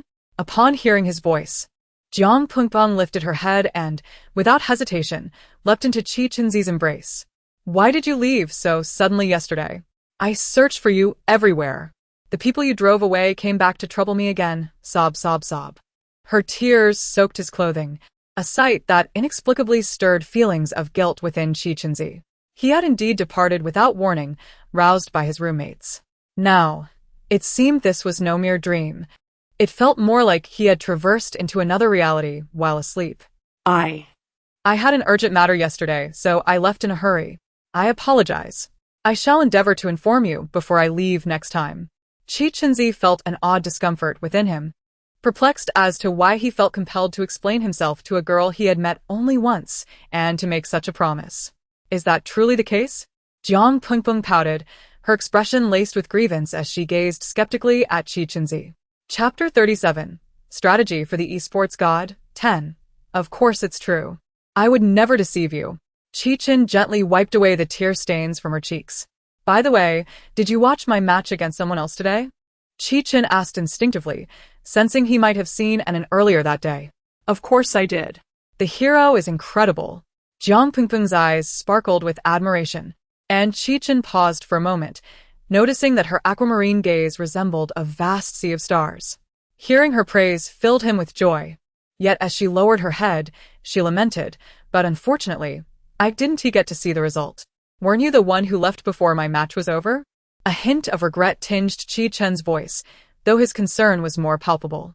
It wasn't my intention to leave.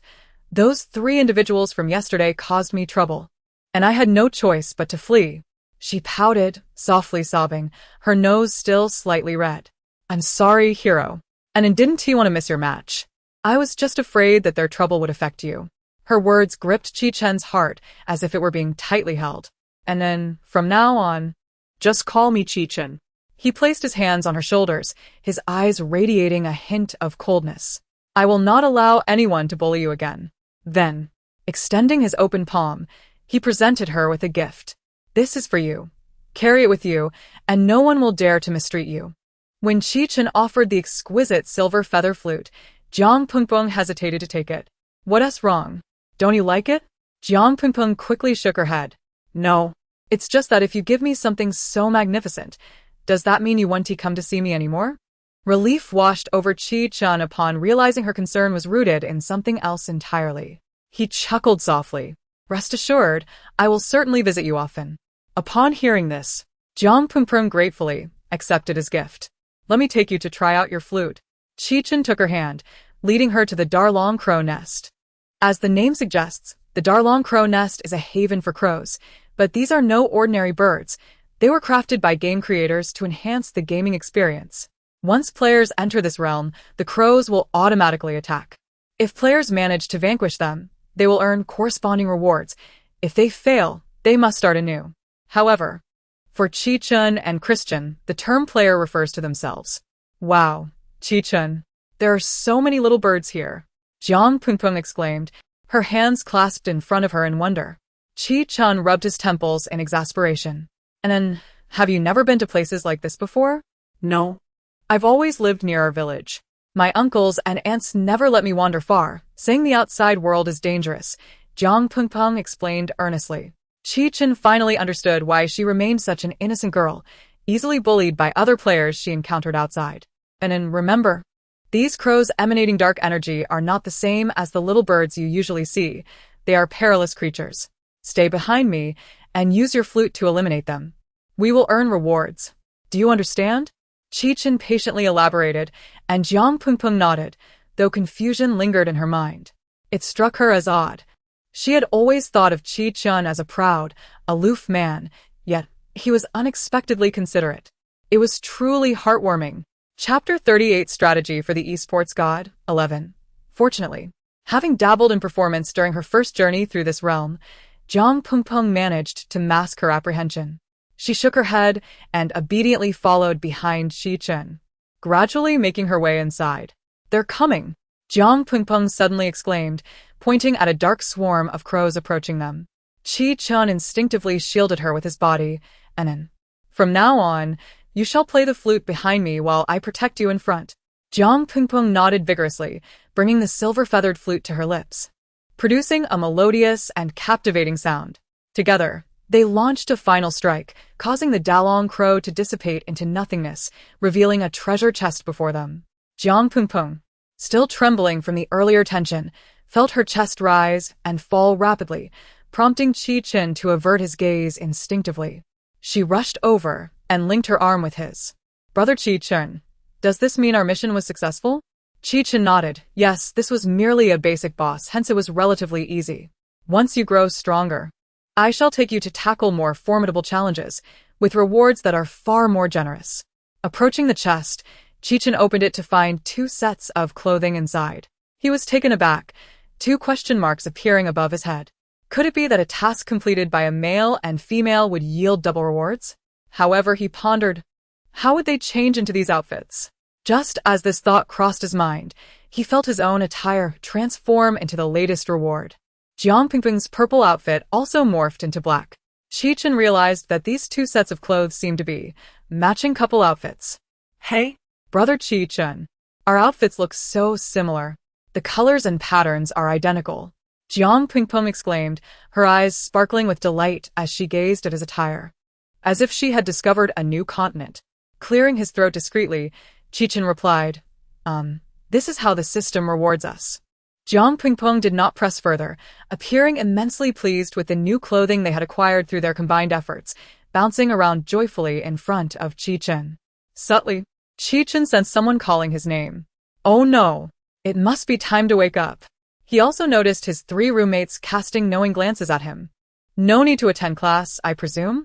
Chi-chun had no intention of offering an explanation. His tone was icy, yet carried an air of guilt. The 3 quickly dispersed, wary of provoking their leader's temper. Crisis. Without a second thought, Jiang Pingping immediately called Jin Qiyu to inform her of the situation before dashing to the soccer field. Fortunately, during the break, she overheard Mu Anqi inviting Lin Qianxia for a stroll on the soccer field. As she sprinted, she abruptly collided with someone, gasping in pain. I'm so sorry. I'm in a hurry, she exclaimed before continuing on her way. The person she had bumped into, Chi-chun, felt a jolt of electricity course through him. The individual who had just collided with him bore a resemblance to Christian. Turning around, he saw the figure had already run far off, leaving him unable to discern their features. Still feeling a sense of unease, he quickly followed after them. Chapter 39 Strategy to Conquer the Esports Deity, 12. Upon witnessing their leader hastily chasing after a female classmate, his roommates exchanged knowing glances. assuming there was an intriguing situation unfolding, and promptly followed suit. After all, one must never miss the leader's gossip. As Jiang Pengpeng arrived at the football field, she spotted three men confronting Mu Anqi and Lin Qianxia from a distance. These were the very individuals who had failed to flirt with Lin Qianxia and had received a harsh beating from Qi Chen when they dared to challenge him. Meanwhile, Mu Anqi was cleverly hiding behind Lin Qianxia, using her as a human shield. Realizing the situation was dire, Mu Anqi shoved Lin Qianxia forward and made a hasty retreat, exclaiming, "Qianxia, you hold on, I'll go fetch someone to rescue you." Lin Qianxia could only watch in disbelief as Mu Anqi abandoned her, a tumult of emotions swirling within her. As the three men reached out with their lecherous intentions towards Lin Qianxia, Jiang Pengpeng sprinted towards them with utmost urgency, landing a swift kick to the abdomen of one of the miscreants. The moment Lin Qianxia laid eyes on Jiang Pengpeng, an inexplicable sense of reassurance enveloped her. The trio's expressions darkened at the appearance of an interloper, but their demeanor quickly shifted to one of leering smiles upon noticing Jiang Pengpeng's striking figure and beauty.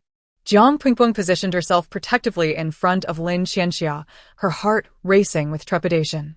What should she do? She had never been in a fight before.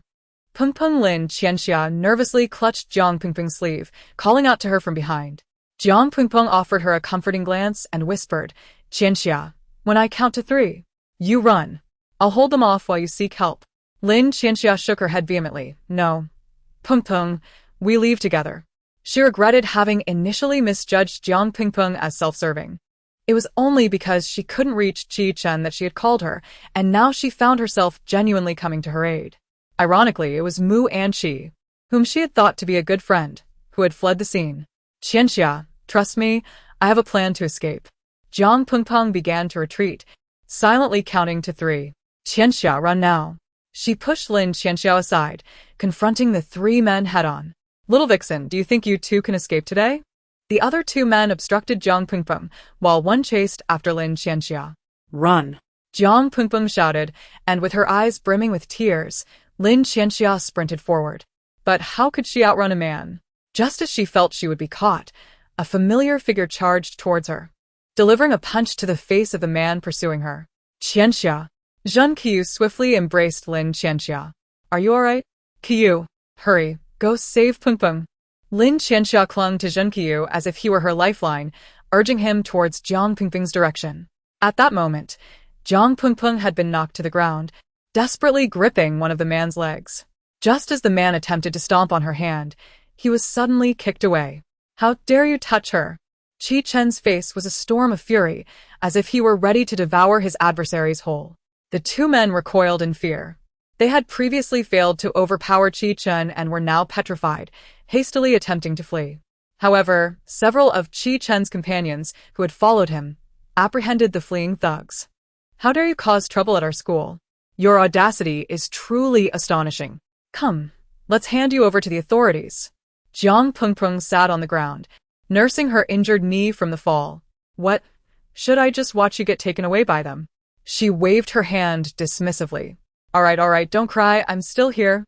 Not dead yet." Upon closer inspection, she felt a jolt of surprise. The resemblance was uncanny. How could he look so much like Christian? Chapter 40 Strategy for the Esports Idol, 13. However, Christian was like a naive little bunny, while the girl before him, Jiang Pengpeng, was a fierce and formidable young lady. The contrast in their personalities was rather striking. Supported by Lin Qianxia, Jiang Pengpeng managed to rise from the ground, but just as she regained her balance, she suddenly fell again. Qi Chen, quick on his feet, caught her.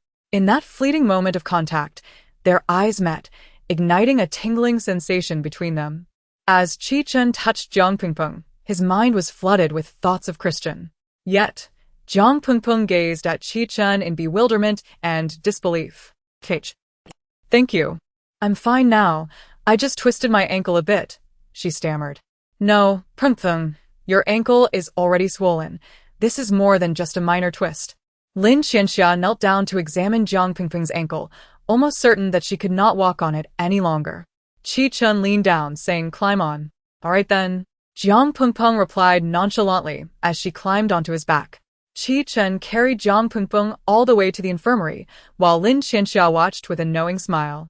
Zheng Qiyu had initially intended to find Jiang Pengpeng to collaborate in redeeming their image in front of Lin Qianxia.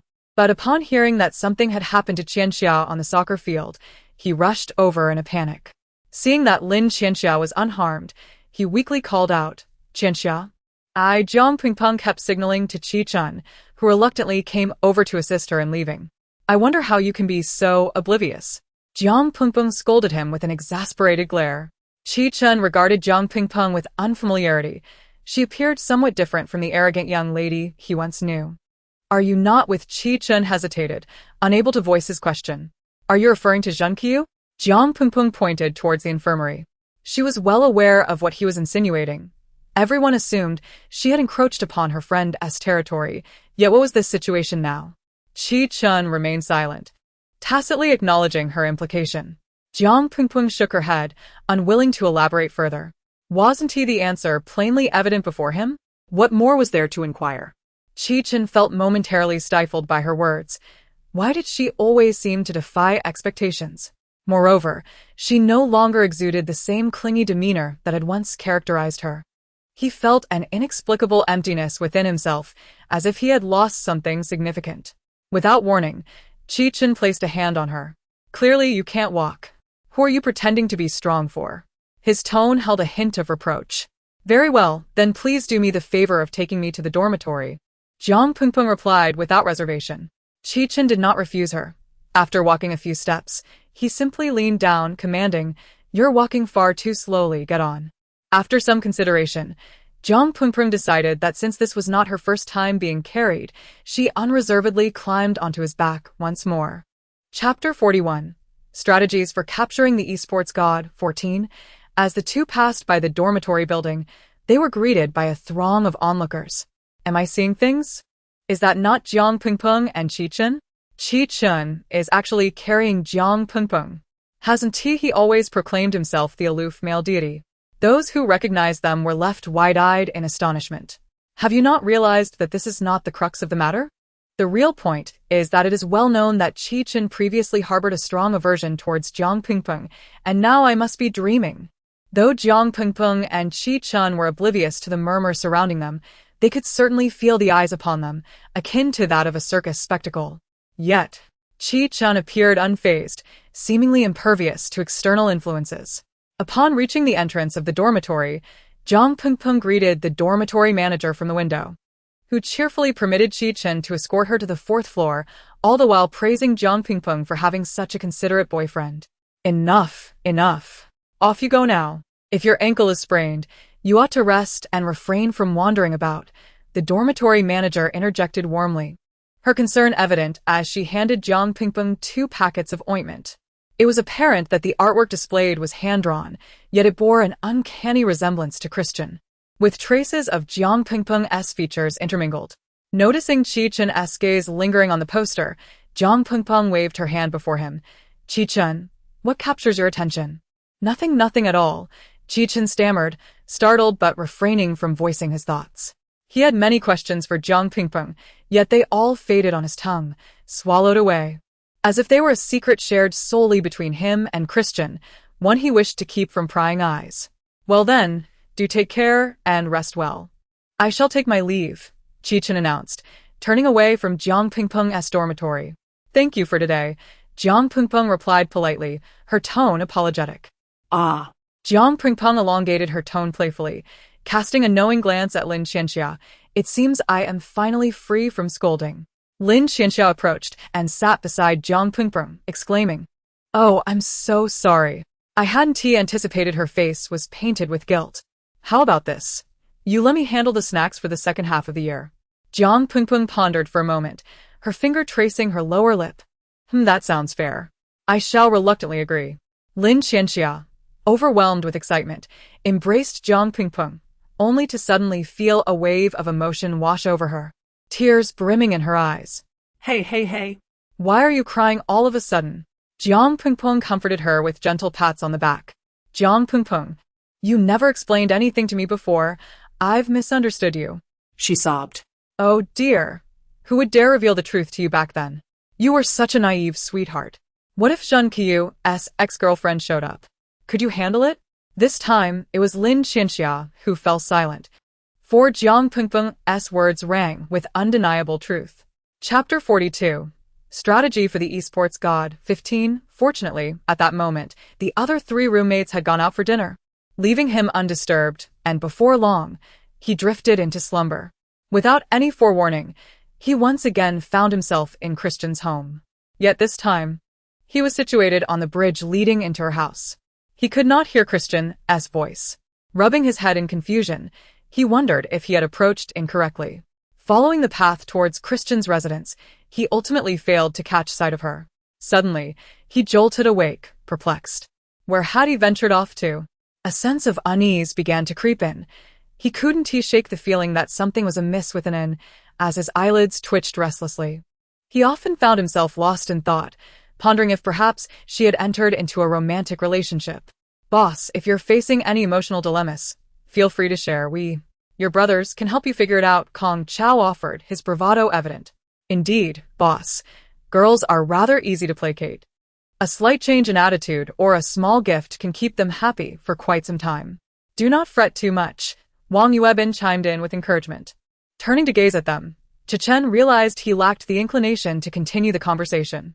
Suddenly, he posed a serious question. What could be the reasons for a girl to suddenly go missing? Wow, boss, has our sister-in-law run away from home? Boss. When did she leave? No, wait, when did you two even meet? I'm asking you a question. Chen furrowed his brow, feeling exasperated by the curiosity of his three gossipy roommates. Oh, well, generally, a girl runs away for just one reason, Kong Chao replied, adopting a mock-serious demeanor reminiscent of a teacher lecturing. First, something must have happened to upset her significantly, and you failed to apologize. Girls tend to overthink. She might be deliberately hiding to capture your attention. In such cases, most girls are simply. Kong Chao elongated his words, drawing the attention of the three in the dormitory. Jealous. I see. Su Heng and Wang Yuebin nodded vigorously. However, they were not in such a relationship, so jealousy did not apply. Yet, after much contemplation, Chen could find no valid reason. Could it be due to his hasty departure last time? Unbeknownst to him, he had already begun to consider Christian a person of great significance in his life. He recalled how each night, upon falling asleep, he would enter her world, guiding her through dungeons and honing her skills. In the depths of his being, he sensed that their relationship was subtly evolving. Chapter 43. Strategy for the Esports Idol. 16. Early in the morning, Jiang Pingpeng was called by Lin Qianxia to have breakfast. Qianxia, good morning. I was just about to come and invite you to join me for breakfast. Mu Anqi greeted Lin Qianxia with a smile, as if nothing had transpired. Mu Anqi, it seems we are not that familiar, are we? Lin Qianxia looked at Mu Anqi with a disdainful gaze, finding it amusing that Mu Anqi still acted as if she were oblivious to the situation. Qianxia, what's wrong? Did someone say something to you again? Mu Anqi's eyes darted towards Jiang Pingpeng, knowing that someone referred to her. At this point, are you still pretending? Do you want me to list everything out for you? Lin Qianxia found the situation increasingly absurd, disgusted by Mu Anqi's true nature. To curry favor with your dubious friends, you would push me into the muck. And, to top it off, you left me stranded on the soccer field that day. Truly, you are something else. The term muck made Jiang Pingpeng stifle a laugh. Lin Qianxia's words were indeed sharp. Mu Anqi glared at Jiang Pingpeng in frustration, hastily retorting, Qianxia, you misunderstood me. I never expected them to be like that. I'm no longer in contact with them. Mu Anqi continued to attempt an explanation, and I was genuinely seeking help that day. Enough, Mu Anqi. Spare me your facade of virtue. I no longer wish to witness it. It was you who slandered Zheng Qiu and Peng Prong on the campus forum. Instead of feigning concern, you ought to contemplate how to apologize swiftly to avoid further trouble. Mu Anqi stood frozen, astonished that Lin Qianxia had already uncovered the truth. Lin Qianxia took Jiang Pingpeng's hand and walked past Mu Anqi. Jiang Pingpeng's legs were still somewhat unsteady, causing her to walk slowly. Mu Anqi clenched her clothes tightly, her gaze filled with malice as she glared at Jiang Pingpeng's retreating figure. Qianxia, I never expected you to become so formidable. Jiang Pingping teased with a maternal smile as they arrived at the cafeteria and encountered a few familiar faces, Qi Chen and his 3 roommates. Qi Chen, you are here too. Lin Qianxia hurriedly pulled Jiang Pingping forward to greet them. Hello. Jiang Pingping smiled and waved. Ah. The campus flower. Please, ladies, take a seat. Qi Chen's roommates eagerly welcomed Jiang Pingping and Lin Qianxia. Oh, dear. Qi Chen, could you shift over a bit? Can't you see Pingping is in pain? Lin Qianxia gestured to Qi Chen, who then subtly moved to the left, allowing Jiang Pingping to sit down. As Qi Chen beheld Jiang Pingping once more, his mind couldn't help but drift to Christian. It seemed the two were increasingly resembling each other, to the point where he could almost conflate their figures. Qi Chen, what are you daydreaming about? Lin Qianxia noticed Qi Chen's unwavering gaze on Jiang Pingping and waved her hand in front of him, feeling puzzled. Wasn't he supposed to detest Pingping? Oh, Qianxia, Qi Chen has been acting like this for the past few days. His behavior is rather odd. Su Heng quickly revealed Qi Chen's secret. Qi Chen shot him a warning glare. Su Heng pretended to cover his mouth, having already said more than enough. Chapter 44. Strategy for the Esports Idol, 17 and He murmured her name, realizing it had been several nights since he last saw her. Recalling the painting he had encountered in Jiang Pingping's dormitory, he ultimately decided to inquire about it. Is this painting your own creation? Indeed, it is my work. Why do you ask? Jiang Pingping feigned ignorance. No, I merely find this piece rather unique. Qi Chen sought to discern something in Jiang Pingping's gaze. Yet it appeared rather indifferent. To her, it was simply an ordinary painting. Actually, this painting is somewhat peculiar, Jiang Pingping remarked. As soon as she spoke, Qi Chen turned to her with palpable excitement. Jiang Pingping casually explained, showing little regard for the significance of the artwork. Each of her words sent tremors through Qi Chen's heart. What a remarkable coincidence this was. What's wrong? You seem quite fond of this painting. If you like it, I could give it to you, Jiang Pingping observed, noting Qi Chen's incredulity. Since you seem to cherish this piece, perhaps it should be yours. Her name is Christian. Qi Chen added, following her lead. Yes, that's her. That's her. Jiang Pingping nodded vigorously, her peculiar gaze turning to Qi Chen. Wait, how do you know? You wouldn't also. As anticipated, I've been having that dream recently as well. The normally reticent Qi Chen found herself conversing extensively with Jiang Pingping, albeit solely concerning the painting. Wow. Incredible. Jiang Pingping exclaimed in surprise, letting slip a mild expletive. Qi Chen paused. Was the focus not meant to be on the strangeness of the dream? Why were they both experiencing the same dream? What was the content of your dream?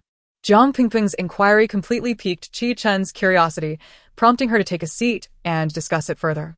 Their 3 roommates privately concluded that this individual must have fallen for Jiang Pingping. Wow. Look. Major news. Students in the classroom huddled together in small groups, their gazes fixed on the same webpage, H University's campus forum. They then turned their attention to Lin Qianxia and Jiang Pingping. What is happening? Why are you all staring at us? Lin Qianxia responded with a hint of displeasure, disliking being scrutinized as if she were a spectacle. Qianxia, someone has apologized to you, and Jiang Pingping. The expressions on the faces of those students revealed a trace of guilt, as if they felt remorse for their previous actions. At that moment, Mu Anqi entered from outside, and instantly, the faces of everyone present transformed into expressions of disdain, reminiscent of how they once regarded Jiang Pingping. I knew it. How could Jin Qiyu possibly be with our department's flower? Clearly, someone was stirring the pot behind the scenes. The situation regarding Jiang Pingping and Jin Qiyu was clarified online, while Mu Anqi's actions were exposed, leading to her being labeled as a White Lotus green tea bitch. Her reputation plummeting. Chapter 45. Strategy to win over the esports god, 18. Lin Qianxia was also preoccupied with her dates with Jin Qiyu, and it had been a long time since she walked with Jiang Pingping. Half a year had passed in the blink of an eye. Boss. I heard our school is collaborating with the official Fengyan Qingyuan to host a cosplay event. Many people are participating, and the winners will receive limited edition equipment and various grand prizes. Let me rest for a moment, Qi Chen said, appearing somewhat disinterested. He waved his hand and lay back down. The 3 roommates exchanged glances, uncertain about what had transpired with Chi-chun in recent days. Could it be that he had a quarrel with his girlfriend? Kong Chao speculated. Su-hung shook his head. That's unlikely. Their relationship has always been good. They go in and out together every day and even spend holidays side by side. Thus, Chi-chun's 3 roommates had come to regard Jiang Pengpeng as their sister-in-law. When school dismissed in the afternoon, Jiang Pengpeng did not find Chi-chun, likely having guessed the reason. Nevertheless, she approached his 3 roommates. Chi-chun, didn't he attend class today? Sister-in-law, we were just about to ask you if he had a fight with our boss. He slept for quite a while and has been acting strangely since he woke up, ignoring everyone and just lying in bed. Kong Chao hurriedly relayed Chi-chun's situation to Jiang Pengpeng. How could this be? Well, how about this? Please convey a message to him, saying I will wait for him outside the dormitory building. Jiang Pengpeng felt a pang of guilt, realizing that her actions had caused him distress. All right, sister-in-law. As long as you have a plan, we will do anything for you. Jiang Pengpeng followed the 3 roommates towards the boys' dormitory, only to suddenly realize something was amiss. Wait. Did you just call me sister-in-law? Her face flushed with embarrassment as she weakly clarified, we're just friends. Oh, sister-in-law. You needn't be shy, we all understand. No, alright, let us hurry. I'm worried the boss might overthink things in the dorm. Jiang Pengpeng urged, come with me. She reached out to pull Chi-chun along. He initially intended to refuse, but the moment he touched her hand, a wave of familiarity washed over him, along with a sense of déjà vu from a phrase she had once uttered to him. Thus, Chi-chun followed Jiang Pengpeng as they walked until they arrived at the school's costume storage room. What have you brought me here for? Chi-chun asked, filled with suspicion. You will find out soon enough, Jiang Pengpeng replied, winking at him. For a brief moment, Chi-chun thought he saw a resemblance to Christian. Just sit here and wait for me, she instructed before stepping into the fitting room. When she re-emerged, Chi-chun stood frozen in place, his gaze fixed intently on her figure. He rose and took hesitant steps toward her, only to stop abruptly. No, you're not her. Chi-chun. Jiang Pengpeng called his name softly. No, you're not her. He shook his head, retreating before suddenly turning to leave. Hey? Chi-chun. Chapter 46. Strategy for the Esports God, 19. Before Jiang Pengpeng could finish her words, she was taken aback as Chi-chun suddenly pressed his lips against hers. Rather than pushing him away, she allowed him to indulge in his fervent conquest until he finally released her. She wiped her lips with her hand, regarding Chi-chun with a sardonic smile, questioning why he had ceased. Did he see her as a substitute for someone else? Or did he see that someone else in her? Jiang Pengpeng's cool, biting words dripped with mockery. Chi-chun gasped for breath, his eyes betraying a hint of shame. Chi-chun, please respect me. I am not a mere replacement. With that, Jiang Pengpeng stepped into the fitting room, slamming the door behind her. To her surprise, upon her emergence, she found Chi-chun still waiting. Ignoring him, she started to walk away when suddenly, her wrist was grasped tightly. Chi-chun pulled her into his embrace, holding her closely. Don't move, let me hold you for a moment, he implored softly. Jiang Pengpeng did not resist, and after a while, he gradually released her. Is it over? If you've vented enough, may I leave? Though her demeanor suggested indifference, she detested the sensation of being treated as a substitute. As she turned to take a few steps, Chi-chun's voice rang out behind her. I do not see you as her. Jiang Pengpeng. I will say it again. I do not see you as her. He approached her directly, asking, so, will you be my girlfriend from now on? Together. Agree to him. The room echoed with exclamations, leaving Jiang Pengpeng perplexed. What was happening? Chi-chun's 3 roommates, along with Lin Qianxia and Mingyue, had appeared seemingly out of nowhere. Had he summoned them when he stepped out moments ago? What was this madness? Chi-chun, did you plan this? Jiang Pengpeng suddenly felt as though she had been ensnared in a trap. She had always believed she was in control, never suspecting that Chi-chun had turned the tables on her. Pengpeng, I realized long ago that I do not view you as her, but rather, I see her as you. If that were not the case, how could the girl in my dreams resemble you so closely? After that, you became distant. No longer the little girl who stood by me. I gradually realized that I had grown accustomed to your presence, which is why I dreamt such vivid, yet surreal dreams. Jiang Pengpeng stood there, listening intently as he poured out his heartfelt confessions. She felt a peculiar sense of unreality, as if she were in a dream. Would you be willing to be my girlfriend? The question caught her off guard, leaving her momentarily speechless. Chapter 47, Strategy for the Esports God, 20. Jiang Pengpeng couldn't help but nod in agreement. Yes. The two embraced closely, prompting a round of applause from those around them. Kong Chao covered his eyes. Ah, the familiar scent of dog food again. Su Heng and Wang Yuebin clung to each other, suggesting, why don't we just pair up too? Everyone else is coupled. Wang Yuebin shivered, hastily pushing Su Heng away, exclaiming, isn't the game enjoyable enough? Why resort to romance? Lin Qianxia and Zhen Qiyu exchanged glances, casting blessings towards them. When they received a call from Qi Chen, they had dropped everything to rush over. Qi Chen's exact words were that he feared Jiang Pengpeng might decline, hence he brought them along to stir up the atmosphere. As Jiang Pengpeng and Qi Chen walked hand in hand across the campus, they attracted envious glances from numerous single individuals. I told you so. Jiang Pengpeng and Qi Chen are clearly a couple, yet you refuse to believe me. But how could this be? Just last year, Qi Chen had thrown away a gift from Jiang Pengpeng in front of many people to reject her. Oh, the complexities of a man's heart. Soon enough, the date of the campus cosplay competition arrived. With a grand prize for the winning team, the turnout was substantial. This was merely a role-playing contest, not requiring actual skills. They might even outperform Qi Chen and Jiang Pengpeng. The rewards were limited edition equipment, likely available only during this event. As the host's clear voice resonated, thunderous applause erupted from the audience. Countless pairs had already descended from the stage, but the crowd eagerly anticipated the appearance of the Pengchen duo, portraying Christian and Qi Chenzi.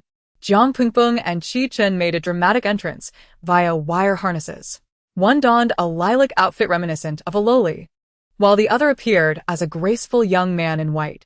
They floated down together, one holding the love's silver feather flute, the other the wind and cloud white moon zither. Together, they performed the theme song of Wind and Cloud Romance. Heavens! Just moments ago, I felt as if I had stepped into the game. This is no mere cosplay, it's a live-action rendition. The audience gasped in astonishment.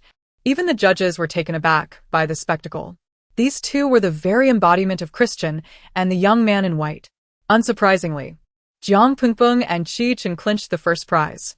On this day, Jiang Pengpeng's main account ID was finally revealed. My goodness! Jiang Pengpeng's ID is I am the Dark Lord, ranking her as the only female player in the top 5 across the entire server. I must be hallucinating. How could Jiang Pengpeng possibly be the top female player? She is clearly a novice. Ever since they began their relationship, the two had become the epitome of fairy tale couples at school. Jiang Pengpeng savored the sweetness of campus romance, a pang of sadness creeping in as she reflected on her own feelings. Though she understood that the world within the game might not be real, how wonderful it would be if someone truly cherished her. That day, while they were engrossed in their game, Qi Chen suddenly glanced at her equipment list, puzzled. Pengpeng?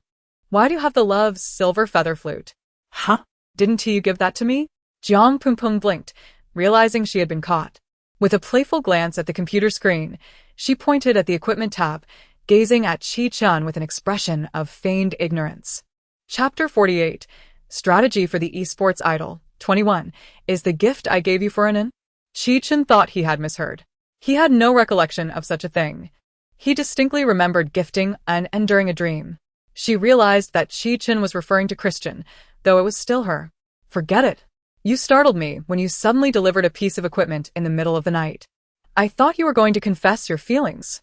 Jiang Pengpeng remarked with a hint of annoyance. Qi Chen scratched his head, genuinely puzzled. Had he really done that?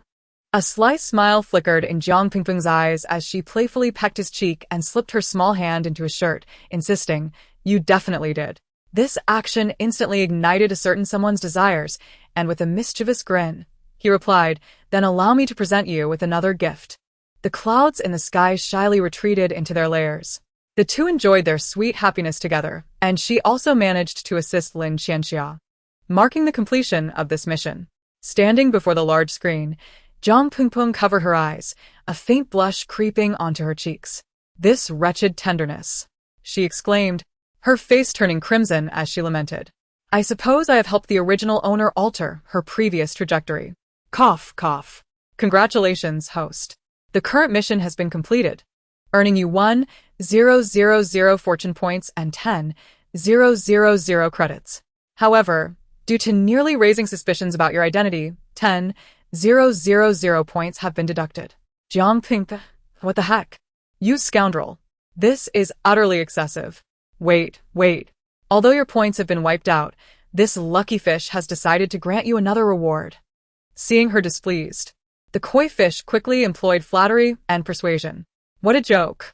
If she gave up just like that, what would happen to his performance? The host next door had already completed numerous tasks. Jiang Pengpeng rolled her eyes, feigning disinterest. What reward? Open your hand. With skepticism, Jiang Pengpeng opened her palm, only to find a caterpillar suddenly appeared. Ah. Her immediate reaction was to toss it to the ground and stomp on it fiercely. No, host. If you don't like it, why resort to such violence? The koi fish lamented helplessly. You know I despise these soft-bodied creatures. Jiang Pengpeng fumed, feeling utterly tricked. It wasn't until the koi fish explained that Jiang Pengpeng learned the caterpillar had not fully evolved. All right, I suppose I will reluctantly accept it, but I can't carry it around. Just seeing it gives me the creeps. She swallowed hard, shuddering at the thought. Rest assured, host. The caterpillar can be temporarily stored with me, and I shall return it when you need it. The koi fish explained eagerly, revealing for the first time that it could provide storage. She readily agreed. Jiang Pengpeng scratched her chin thoughtfully and furrowed her brows, inquiring, So, does that mean I have no skills in the next realm? The koi fish fell silent for a moment. Actually, the 5,000 credits you previously had can still be exchanged for something. Jiang Pengpeng's eyes brightened, and she immediately chose to redeem. This time, the koi fish, feeling guilty towards Jiang Pengpeng, did not transport her to another realm in a sudden manner. Instead, they simply passed through a wall and arrived. Chapter 49, The Little Darling of Lindashui, 1. Jiang Pengpeng felt a sharp pang of pain in her head. As she reached up to touch it, she discovered it was wrapped in cloth. Pulling aside the mosquito net, she surveyed her unfamiliar surroundings. The room, though vintage in style, exuded a sense of opulence. In the center stood a grand bed, and before it was a large dressing mirror. The walls were adorned with black and white posters, lending a touch of modernity. The decor of the bedroom was reminiscent of the Republican era. She sat up in front of the mirror, where a reflection of a woman appeared, her hair styled in a cloud-like bun. A silver hairpin adorned her hair, and her delicate face, devoid of makeup, appeared rather pallid. Fine lines creased the corners of her eyes, yet they did not detract from her inherent beauty. She seemed to be in her early 20s. As she examined her attire, she noted she wore an olive-green blouse, loose-fitting and buttoned at the underarm, paired with a long, slate-gray skirt that reached her ankles, typical of the fashion from the 70s and 80s. At that moment, she heard footsteps approaching, accompanied by the sound of something shattering. Half an hour later, the footsteps reached her door. Jiang Pengpeng realized that this was the result of her newly acquired ability, colloquially known as the keen ear. Quickly, she lay back down on the bed. Madam, are you awake? A raspy, aged voice called from the doorway, belonging to an elderly woman. Jiang Pengpeng searched her memories. And if she was not mistaken, this was Su Tsuelon, a loyal servant to her elder sister. Please come in, Jiang Pengpeng replied as she slowly sat up. Upon entering, Su Tsuelon was taken aback to see Jiang Pengpeng sitting upright on the edge of the bed. Madam, are you feeling better? Why are you up? She asked hurriedly. Jiang Pengpeng nodded. Is there something you need? The young master. Su Tsuelon hesitated, her voice laden with difficulty. He is causing havoc in the garden again and has broken several vases. Very well, I understand, Jiang Pengpeng replied, donning a fur coat before making her way downstairs to the garden. Su Tsuelon cautiously followed her, a look of suspicion crossing her face. Since the day Jiang Pengpeng had injured her head and leg, she had remained confined to her room for half a month. Today, she seemed completely unburdened by her ailments. As Jiang Pengpeng stepped into the garden, she spotted a boy of similar age to hers, wielding a whip and wreaking havoc among the flowers and trees. Even the jars in the garden lay shattered beneath his onslaught. Lin Hongyi showed no sign of stopping his antics at Jiang Pingping's arrival. Go buy more jars. Jiang Pingping commanded the nearby servants. Although they were perplexed, they never dared to oppose her wishes. Madam. The servants exchanged bewildered glances, wondering if she intended to forego punishing the young master. It was well known throughout the Lin family estate that Lin Dashui, Lin Xinrong, had married Su Yazhen, a woman over 20 years his junior, who was the sister of his late wife. Some speculated that he had married her out of an inability to forget his deceased spouse, yet he had never laid a hand on her, instead entrusting the upbringing of his late wife's son, Lin Hongyi, to her care. After all, they were sisters, and he felt uneasy entrusting his son to outsiders, especially since it was a request made by Lin Hongyi's mother before her passing. It was common knowledge that Su Yazhen was a well-educated and reasonable woman, while Lin Hongyi was a headstrong young master. Despite their similar ages, he was expected to address her as mother. Chapter 50. The young wife of Lord Lin. 2. Lin Hongyi was undeniably displeased, exhibiting a blatant lack of respect towards Su Yazhen, often resorting to teasing her. One would have expected Lin Xinrong to reprimand Lin Hongyi thoroughly, yet surprisingly, even upon hearing the news, he merely instructed Lin Hongyi to offer a perfunctory apology. Su Yazhen remained bedridden for over a month. During this time, Lin Hongyi indulged in reckless behavior, causing chaos within the household, with not a single individual daring to speak against him. With a mocking smile playing upon his lips, Lin Hongyi cast a disdainful glance at Jiang Pingping. Ah. The stepmother has arrived. What's this? Aren't you going to punish me? Don't you possess a wooden ruler? Bring it forth and strike me with it. Though ostensibly a stepmother and stepson, their dynamic resembled that of siblings. Provoked by his taunts, a flush of embarrassment crept onto Jiang Pingping's cheeks. Indeed, prior to this, Su Yazhen had used her ruler to discipline Lin Hongyi. Unbothered, Lin Hongyi casually tossed aside the whip he held, dusting off his hands as he settled into a chair with his legs crossed. Rather than becoming incensed, Jiang Pingping walked over, retrieved the whip from the ground, and gripped it firmly. As the eldest son of the Lin family, his reckless destruction of household property warranted punishment. Before Lin Hongyi could react, she brought the whip down upon him, causing him to spring from his seat in pain. Su Yazhen, have you lost your mind? Lin Hongyi exclaimed, his youthful face contorted in fury, clearly displaying his resentment. As a younger member of the family, addressing an elder by their name was indeed inappropriate. Without hesitation, Jiang Pingping struck him again with the whip. Lin Hongyi's handsome features were now marred by a deepening anger, his forehead visibly bulging. The servants nearby were too shocked to do anything but cover their eyes, the most they had ever done being to brandish a ruler as a mere gesture. What could have caused such a drastic change in her demeanor after a month of lying in bed? Was it possible that the young master's actions had led to her injury, prompting her to seek revenge under the guise of her newfound authority? The servants, wary and silent, dared not intervene, with only Su Tsuelon appearing particularly frightened. She had merely followed the principles of her position by informing Jiang Pingping about the young master's latest destructive antics. As a son, his lack of respect for his mother, coupled with his derogatory language, deserved reprimand. Jiang Pingping swung the whip down once more with conviction. Su Yazhen, you try moving against me again, and don't think that just because you are my stepmother I want to retaliate. Lin Hongyi pointed his finger at Jiang Pingping's forehead, a full head taller than her. To be struck with a whip by his stepmother in front of so many servants was a slight he could hardly endure. Chapter 51. The Little Darling of Lord Lin. 3. Jiang Pingping casually discarded the whip she held, brushing her hands together. If you dare to show me disrespect once, I shall repay it in kind. Yet, as Lin Hongyi pointed accusingly at her, her expression remained unperturbed, so placid that Lin Hongyi struggled to recognize her. Lin Hongyi regarded Jiang Pingping with a peculiar gaze, wondering what had caused her unusual demeanor today. Jiang Pingping, unfazed, turned and departed. Perhaps it stemmed from the original owner's circumstances, Su Yazhen, who was compelled by her elder sister before her demise to marry her brother-in-law and care for their child. A child of similar age to her own. Su Yazhen, one of the few educated women of her time, naturally resisted such an arrangement. However, under familial pressure, she found herself without choice and ultimately capitulated. Yet, after marrying, Lin Xinrong never laid a hand on her, which was, in fact, what she had hoped for. Instead, she was relegated to the role of caretaker for his son. Su Yajin possessed a gentle disposition, yet she harbored an affinity for refined matters. Thus, whenever she attempted to impart moral lessons to Lin Hongyi, she was met with relentless teasing.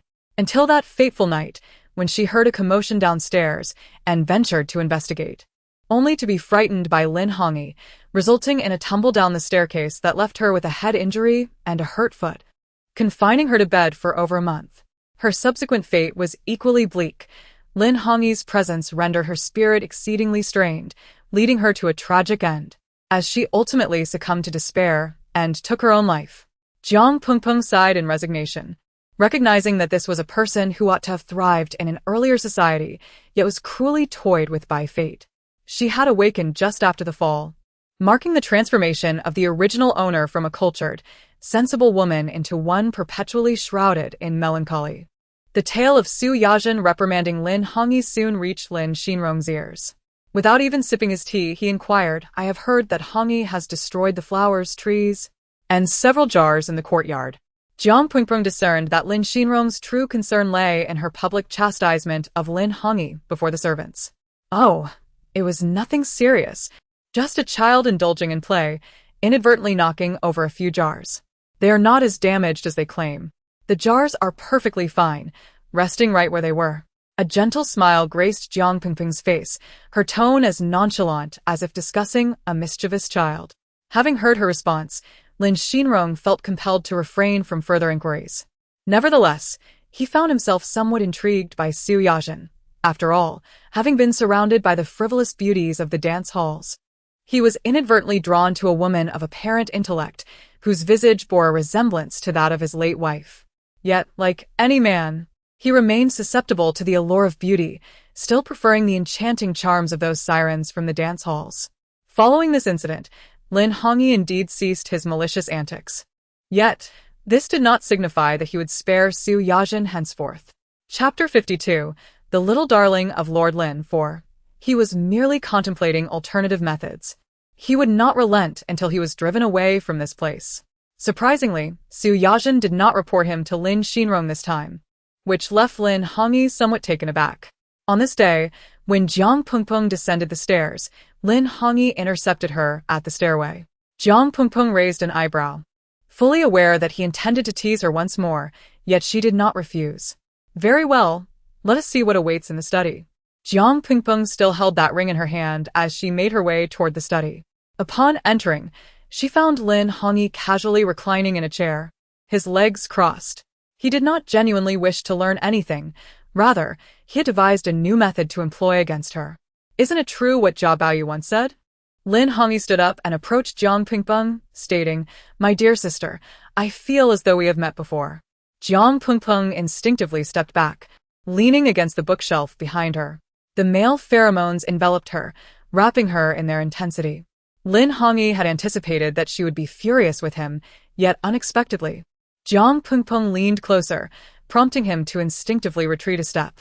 Jiang Pengpeng let out a soft laugh, her misty apricot eyes fixed on him. "Hongyi, Jia Baoyu is not as crude as you. He is a refined gentleman. Even when addressing Lin Daiyu, he would exhibit a degree of shyness." Her simple words dissipated the tension between them. Suddenly, she half covered her face, softly sobbing, "Alas, my fate is indeed unfortunate. What have I come to this grand residence for? I merely hoped my sister's child could achieve greatness, yet I find him so averse to me, consistently tormenting me." As she cried, her demeanor bore a striking resemblance to Lin Daiyu, leaving Lin Hongyi somewhat at a loss. It was not until Jiang Pengpeng looked at him and laughed, "So, how did I do? Was my imitation convincing? Su Yajin, have you perhaps suffered a blow to the head?"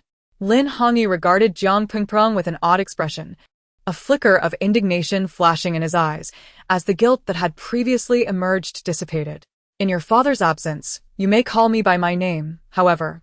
In his presence, you must still refer to me as mother. Otherwise, he will surely punish you." Jiang Pengpeng clicked her tongue, disregarding Lin Hongyi's words, preoccupied with the matter of him being punished. After all, it had indeed happened before. Regardless, You harbor no affection for my father. You are merely nominally married. On what grounds do you claim the role of my mother?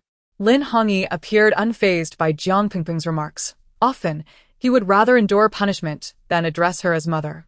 Whether I have feelings for him is our affair. Even in name, I remain your mother. Moreover, even if I have no ties to your father, I am still your aunt, am I not? Chapter 53, The Little Darling of Lin Dasha, 5. Jiang Pingping relentlessly engaged in a battle of wits with Lin Hongyi. Ah. So, relying on a lack of affection, who does not know the countless transgressions you have committed against my father behind his back? You truly have opened my eyes, mother. Lin Hongyi's mocking gaze fixated on Jiang Pingping, deliberately emphasizing the word mother. In his eyes, she was merely a fade of cultured grace and gentle demeanor, while underneath, she indulged in all manner of unscrupulous behavior. Thus, since Su Yajin entered this household, he had never regarded her with any respect. Jiang Pingping curled her lips in a smirk, placing the book she held on the nearby table, and spoke with a half-smile. When did I ever claim that I must be utterly devoted to your father? He may frolic in dance halls and pursue fleeting romances, but must I not be allowed to pursue my own desires? You, a mere woman, are simply incomprehensible. Lin Hongyi was bewildered by Jiang Pingping's audacious rhetoric. How could she shamelessly express such views? She was acutely aware of why Lin Hongyi perceived her as such a disreputable woman. It was because Su Tsuelan often unconsciously whispered in his ear about her supposed flirtations with Lin Xinrong's aide, and even suggested that her interactions with a household steward were far from innocent. There were even rumors that she engaged in indiscretions with the maidservants. Initially, Lin Hongyi did not easily believe these claims, but as time passed, the notion took root in his mind. Therefore, whenever Su Yajin interacted with any man, or when a maid lingered in her room, he would regard her as one of those women lacking propriety. En occasion. Lin Hongyi himself would even provoke her, for how could one expect respect from a person who could not maintain their own dignity? Yet, it must be conceded that she was indeed a strikingly beautiful woman. With proper adornment, she would rival the alluring women of the dance halls. Enough. Let us conclude this for today. As your mother, I advise you to refrain from meddling in matters that do not concern you. With that, Jiang Pingping pushed the door open and exited. Lin Hongyi thought, isn't this something I should be saying? Ever since Su Yajin had been bedridden for over a month, her arrogance had only intensified. That day, Jiang Pingping was watering the garden with a hose, embodying a serene leisure. Suddenly, she heard a cacophony of laughter and chatter from outside. Upon closer inspection, she discerned the voices of 3 women and 1 man, none other than Lin Hongyi himself. Young master, this is the first time we've heard someone arranging for their father to take a concubine, one woman remarked. Indeed, while your father is a frequent visitor in our circles, he has never shown any intention of marrying a concubine, another added. Who said I was suggesting my father find a concubine? Lin Hongyi replied nonchalantly. At that moment, the women were left puzzled. When he had brought them here, he had clearly stated that he intended for them to become Lin Xinrong's concubines. In the chaotic times they lived in, who wouldn't aspire to marry Lin Xinrong? Securing a stable future would alleviate the burdens of the latter part of their lives. Moreover, no matter how tumultuous the world became, it would unlikely intrude upon Lin Xinrong's household. It was less about marrying the man than about seeking refuge in the Lin family estate. Then, young master, do you mean? Chapter 54. The Little Darling of the Grand Lin Family 6. Despite the nature of the establishment they frequented, the women had long since mastered the art of reading expressions. After all, Lin Xinrong's status was well known, and Lin Hongyi was his only son. Even if he played with them today, they would merely consider it a silent loss. You all just need to play along with me later, Lin Hongyi instructed, pulling several silver coins from his pocket, weighing them in his hand before distributing them among the women. A flicker of delight crossed the faces of the 3 women. The young master indeed had a generous hand. Rest assured, we are more than willing to cooperate with you in whatever you wish. They were eager to comply, as few could provide such a sum of money in the entire establishment, aside from Lin Xinrong or Lin Hongyi himself. Lin Hongyi allowed a satisfied smile to grace his lips. Meanwhile, the conversation among them had not escaped Jiang Pingping's ears. She appeared unfazed, tending to the flowers as if nothing were amiss. The Lin family estate truly exudes grandeur, far surpassing the likes of the establishment, one woman remarked. How can you compare the establishment to the Lin family estate? This is the domain of the Grand Lin, another chimed in. The women chattered animatedly in the courtyard. Jiang Pingpeng continued to water the flowers, acutely aware that Lin Hongyi's 3 companions had already entered the yard. She deliberately posed a question to Su Zuelan. Are there guests at home, Bailman? Jiang Pingpeng murmured, plucking a wilted leaf from a red rose. What a lovely place. I would love to visit someday, to listen to their songs and watch their dances. However, upon hearing her words, Su Zuelan's gaze towards her changed markedly. The Bailman was well known as a venue for men's revelry. What business did a woman have there? Alas, how could someone educated behave so scandalously? All right, you go attend to them for a moment, Jiang Pingpeng interjected, cutting through Su Zuelan's thoughts. Su Zuelan nodded, albeit with a sense of unease. As she made her way toward the living room, Lin Hongyi furrowed his brow as he observed Su Zuelan, a smirk forming on his lips as he inquired, Has my mother not arrived? Madam is in the garden tending to the flowers. I shall brew a pot of tea for our guests, Su Zuelan replied. Instantly, a shadow of discontent clouded Lin Hongyi's expression. She seemed quite at leisure, tending to her flowers. Forgive me, ladies. I got my dress soiled while watering the flowers and had to change before joining you. I hope you won't hold it against me. Just as Lin Hongyi was about to summon Su Zuelan, she appeared at the door. Madam Lin, you are too kind. We certainly do not mind, the women replied, casting their eyes over Jiang Pingpeng. Today, she wore an elegant apricot-colored embroidered qipao, exuding the grace of a refined lady. Even though the dress was rather revealing, it did not evoke any inappropriate thoughts. Standing in the center of the hall, she radiated the authority of a matriarch. Her beauty was complemented by a scholarly aura, devoid of any harshness or rigidity, making her incomparable to the ordinary women before her. Typically, she favored fabrics in muted tones of black, white, and gray, adhering to a more conservative style, rarely exposing even her calves. Yet today, she had unexpectedly adopted a bold new look, with the qipao slit reaching her thigh, revealing skin as delicate as cream, tantalizingly concealed. Even Lin Hongyi quickly averted his gaze, thinking to himself, she is married now. Must she not dress more modestly? Chapter 55, The Little Darling of Lord Lin 7. He composed himself and delved into the conversation. Lin Hongyi cast a meaningful glance at Jiang Pingpeng, his words laced with a hint of flirtation and provocation. Let me introduce you to my mother. This is Lily, this is Rose, and this is Vanilla. They are the foremost talents of the Palais de Fleurs. He meticulously introduced each of the 3 women, his gaze unwavering upon Jiang Pingpeng, fearful of missing any nuance of her expression.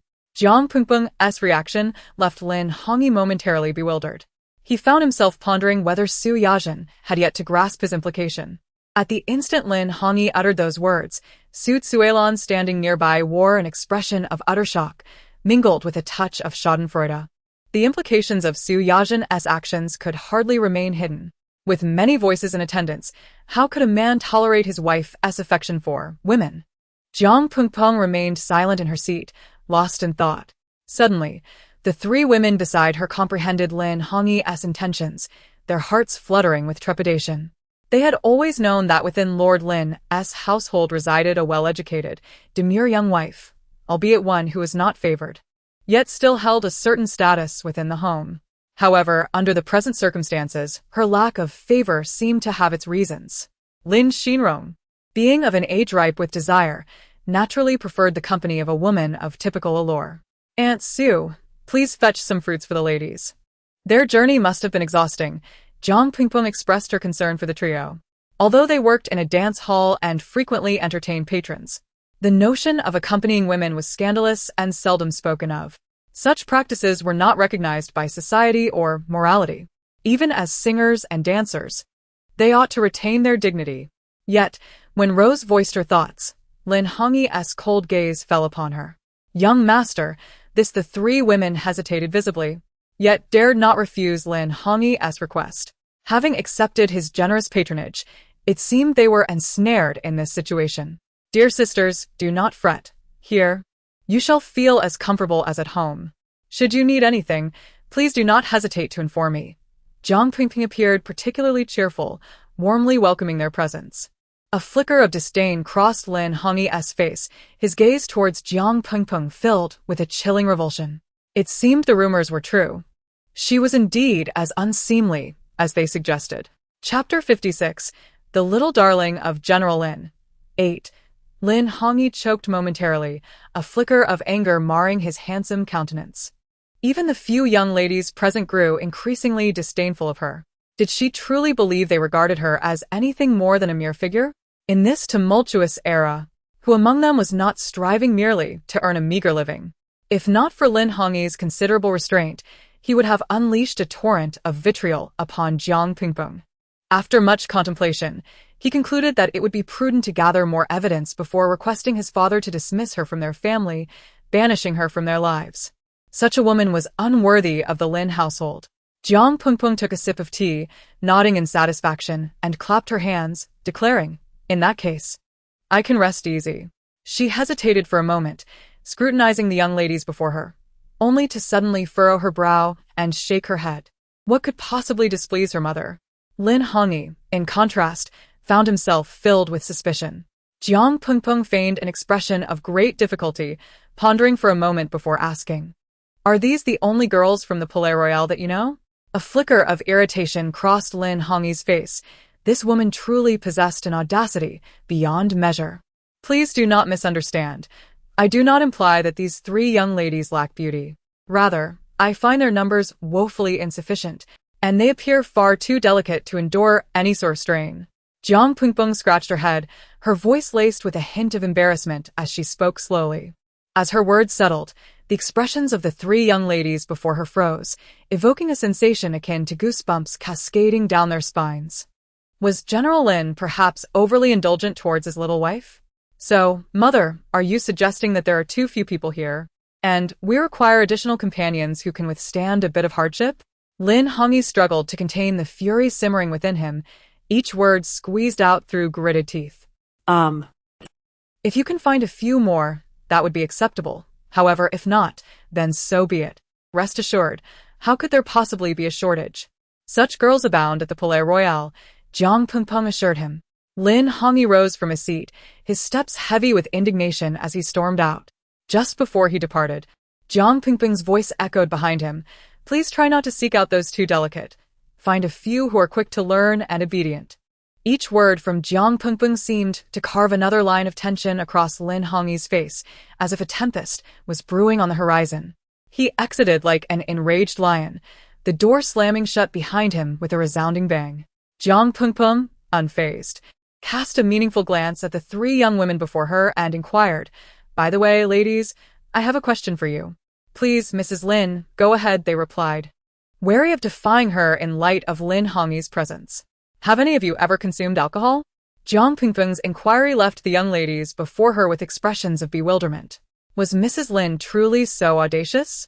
Did she intend to indulge in revelry? Chapter 57. The young wife of Lord Lin 9, in an establishment like the Palais de Butte. Indulging in drinking and smoking is merely a mundane affair. Jiang Pingping nodded in satisfaction and inquired if they enjoyed their current occupation. Naturally, they did not. The constant exposure and the necessity to cater to the whims of patrons had long since become tiresome. They were compelled by necessity, driven to this path for the sake of their families. Indeed, such work is often looked down upon. Some patrons, emboldened by their wealth, would lay hands upon them, leaving them no choice but to endure, even as those within the Palais de Butte demanded that they fulfill every request of the customers. Rose echoed Lily's sentiments. Continuing the lament, Jiang Pingping shook her head, disputing the notion of being exposed. Her words left the three young women before her somewhat taken aback. She further elaborated that the ability to sing and dance was, in fact, a skill, and that no profession should be deemed superior or inferior, should others take their place. They might not possess the same talents. Mrs. Lin Yu. Upon hearing Jiang Pingping's heartfelt remarks, the three women felt a stirring of emotion within them. They suddenly found themselves questioning the intentions of Su Yazhen in keeping them there. In this era, while men may gaze upon them with desire, women tended to shun them. The sight of them often elicited disdain, as their husbands frequently frequented the Paletta Butte, branding them as seductresses. "Fetch some cigarettes," Jiang Pingpeng instructed a nearby servant, listening attentively to their conversation. The servants were puzzled, for she typically despised the smell of smoke, yet complied with her request. Subsequently, Jiang Pingpeng distributed a cigarette to each of the three women, lighting one for herself as well, having heard that it could alleviate worries.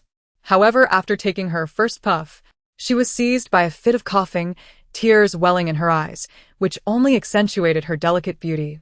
"Madam, please take care." A nearby servant hurriedly offered her a glass of water. "Mrs. Lin, smoking is not done like that," Xiang Cao chuckled lightly, approaching to demonstrate the proper way to smoke. In that moment, the bond between the young women and Jiang Pingpeng grew closer. As Lin Xinrong stepped through the courtyard gate, he beheld Jiang Pingpeng and the three women engaged in a somewhat awkward dance. Her movements were stiff, lacking the grace that one would expect from a woman.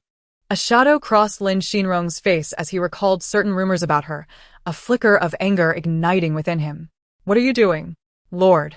The women greeted Lin Xinrong shyly. It seemed he was displeased, likely perturbed by their teaching Jiang Pingpeng to dance. Suddenly, Lin Xinrong grasped her hand, his dark eyes piercing as he questioned, "I am asking you, why are they here?" His growing suspicion that the rumors might hold some truth intensified. Although he had turned a blind eye to the matter in the past, the open invitation of these women into his home felt like a direct challenge to his patience. Chapter 58. The Little Darling of Lin Dashui. 10. Lin Xinrong's expression grew increasingly somber. "Bored at home, I invited them over to teach me a dance, ensuring I would not be ridiculed when accompanying my grandfather to social gatherings in the future." Jiang Pingpeng's words served as a poignant reminder for Lin Xinrong. He recalled the last time he took her to a banquet. Unfortunately, her lack of dancing skills left him feeling utterly humiliated. Since then, he had refrained from bringing her out, opting instead to find a companion from the nightclub whenever an event arose. Lin Xinrong felt as if he had swallowed a plate of bitter green flies. He found no flaw in Jiang Pingpeng's remarks. Eventually, his demeanor softened slightly, and he dryly remarked, "It is rare to see such dedication from you." He had always kept his affairs separate from Su Yajin, yet inexplicably felt compelled to share his plans with her just moments ago. "If grandfather is to stay for dinner, I shall have the kitchen prepare a few extra dishes." Jiang Pingpeng maintained her calm facade, though the glimmer of delight in her eyes did not escape Lin Xinrong's notice. She hurriedly rushed towards the kitchen, hardly mindful of her appearance. Lin Xinrong furrowed his brow, but chose not to comment further, retreating into the living room and ignoring the three young women lingering in the yard. Suddenly, he recalled that he might have something to share with her and followed her towards the kitchen. Before he arrived, he overheard a gentle voice emanating from within. "Grandfather will be dining at home this evening. Prepare a few extra clean dishes, particularly those he enjoys most. I will personally handle the cooking soon, so do not mention it to him. He does not care for cilantro, so that can be omitted. He adores boiled beef, slice it thinly." As he turned to leave the kitchen, Jiang Pingpeng gazed at his retreating figure, suspecting he might come to inform her of an inadvertent revelation he had made outside. Shortly thereafter, Lin Xinrong was startled by a commotion erupting in the yard. He had been engrossed in discussions of state affairs with his aide, only to be disrupted. Feeling a wave of irritation wash over him. "What is the ruckus outside?" Lin Xinrong's deep, resonant voice cut through the air, and instantly, the yard fell silent. In less than an hour, Lin Hongyi had turned to dismiss the group of women behind him when Lin Xinrong approached. The situation aimed to embarrass him in front of his father. Even if he claimed it was Su Yajin's idea, should she deny it, it would paint him as the one wrongly accusing her. "It was I who asked Hongyi to bring them here," a clear voice chimed in from the side. Lin Hongyi paused, raising his head to see Su Yajin walking towards him, seemingly with no intention of shifting the blame onto him. Chapter 59. The Little Wife of the Great Master Lin 11. Jiang Pingpeng's words were riddled with inconsistencies, sounding more like a hasty excuse crafted to evade scrutiny, lacking any semblance of credibility. Lin Xinrong's expression darkened, as he had always been subjected to various rumors about her.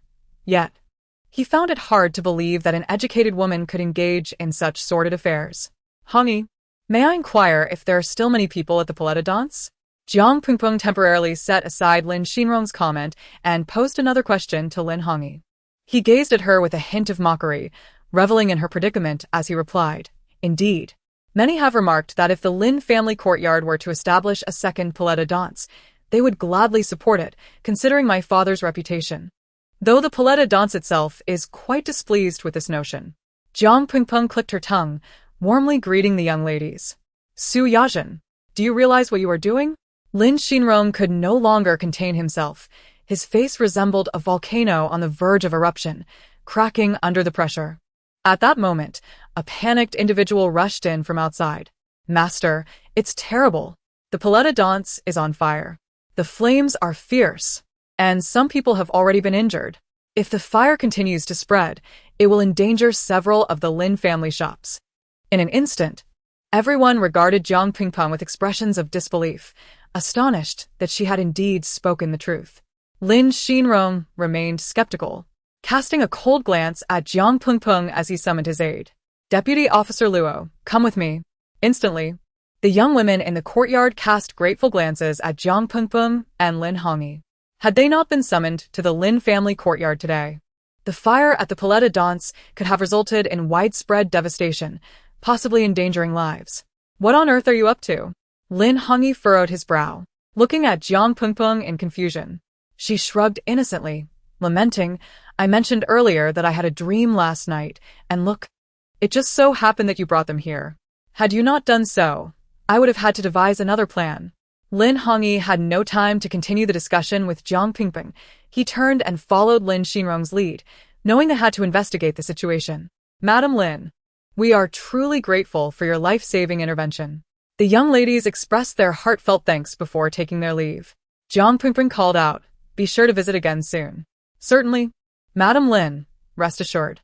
Jiang Pingpeng sighed, reflecting that the fire at the Paleta Dance had indeed transpired as foretold.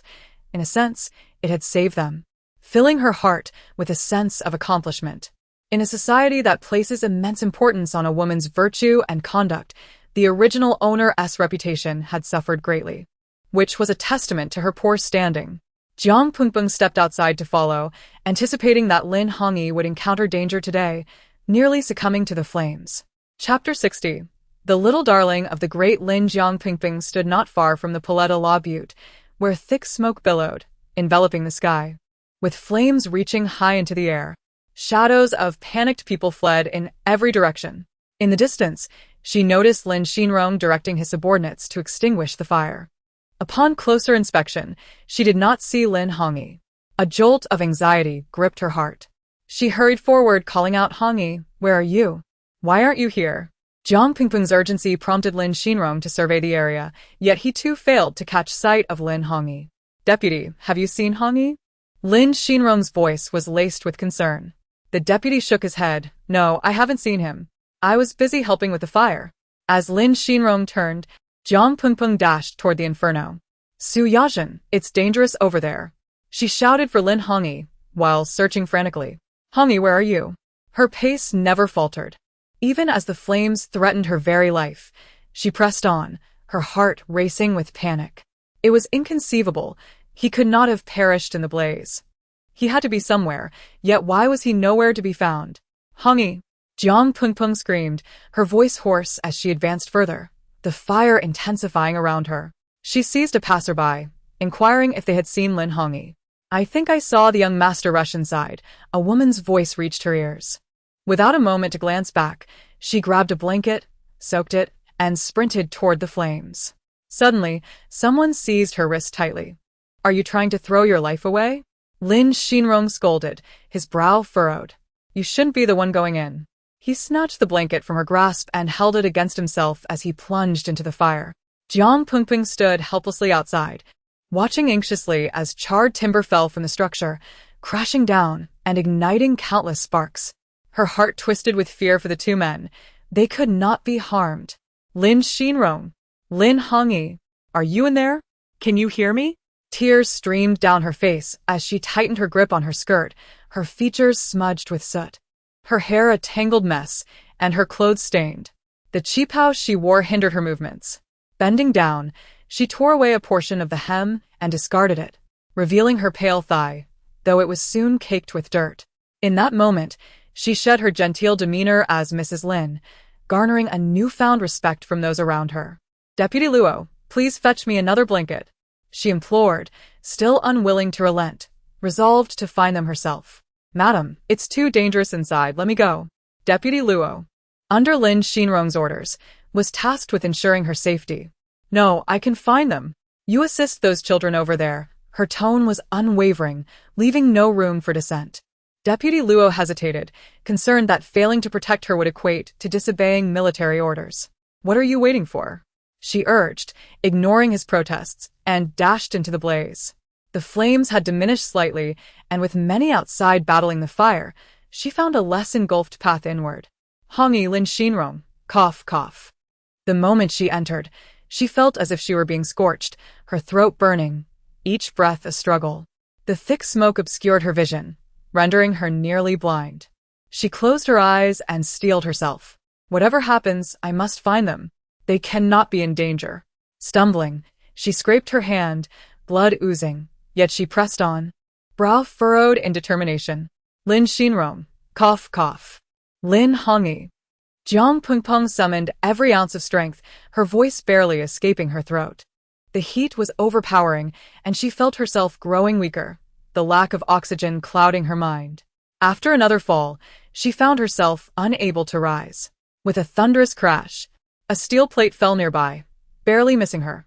Her heart raced, relief flooding her as she called out, "Lin Hongi, where are you?" She felt an overwhelming urge to collapse, recalling how in films, heroes rushed into burning buildings and emerged unscathed, only to realize that such feats were mere fiction. The flames roared, blocking her way, and even if she entered, visibility was nearly non-existent. Tears streamed down her face, stinging her eyes as smoke filled her lungs, causing a choking sensation. Around her, the heat was unbearable, her delicate skin reddening, blistering under the oppressive warmth. "Su Yajin, how did you get in here?" she heard them exclaim, their clothes tattered and burned. "Thank goodness, you're all right. You scared me to death." Only then did she notice they were cradling a small girl.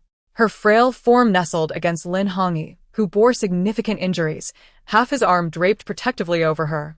Despite his evident struggle, he pressed on, determination etched on his face. At that moment, their expressions toward her became complex. Once outside, Jiang Pengpeng collapsed to the ground, sobbing uncontrollably, a release of pent-up fear and relief at having survived. "What is this display of tears from my wife in public?" Lin Xinrong extended his hand to help her up, offering his handkerchief. When she hesitated to accept, he gently wiped her tears away, which had mingled with soot, leaving her resembling a distressed feline, still sniffling. "Why couldn't I reach you outside? What if something had happened? What would I have done?" Chapter 62. The Little Wife of General Lin 13, her chest rose and fell gently. Tears still glistening in her eyes, her words laced with a sense of grievance and worry that felt profoundly genuine, she was indeed concerned for them. "Wouldn't it be better if I were dead? You could just find someone else. After all, Lin Xinrong's voice trailed off abruptly as he recalled that since her marriage, he had never touched her. Despite the rumors of their consummation, only they knew the truth. On their wedding night, he had drunk too much, calling out for her sister's name, resulting in their complete lack of intimacy. She had vigilantly stayed by his side throughout the night, finally taking his hand and pricking his finger, allowing a drop of blood to stain the sheets. At that moment, she had firmly declared, "If I don't do this, how will I ever establish myself in the Lin family?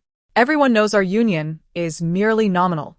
Yet now we have marital substance, so I need not fear others' gossip." "Sir, what are you doing?" Her face flushed crimson as she instinctively wrapped her arms around his neck, burying her head against his chest, overwhelmed by shyness and her heart racing like a startled deer. Lin Hongi gazed at their retreating figures, his hand, previously hanging loosely by his side, now clenched slightly. Lieutenant Luo supported him as they made their way home. In his mind, he had always believed that she detested him. But during the inferno, his perspective seemed to shift. Lin Hongi's eyes brimmed with scorn. What trickery was this woman playing? Was she truly so foolish as to disregard her own life? Jiang Pengpeng, having endured the flames for an extended period, had succumbed to unconsciousness halfway as Lin Xinrong carried her. Yet her hand remained tightly grasping his collar. "Fetch several doctors to tend to the lady's wounds," he commanded. The servants in the courtyard were astonished. The general was personally tending to his wife's bathing. As he removed her garments, including a torn cheongsam, he discovered the scars marring her arms and legs, evidence of blisters that had burst amidst the fire. It dawned on him that such marks might remain for a lifetime. He understood all too well that women cherish their beauty, who would relish the sight of indelible scars upon their skin. A wave of guilt surged within him. Emerging from his chamber, his expression was a tumult of emotions, his brow furrowed deeply. "Lieutenant Luo, seek out more physicians, especially those with remedies for scars. Inquire where they can be found. No matter the cost, procure them for me." "Yes."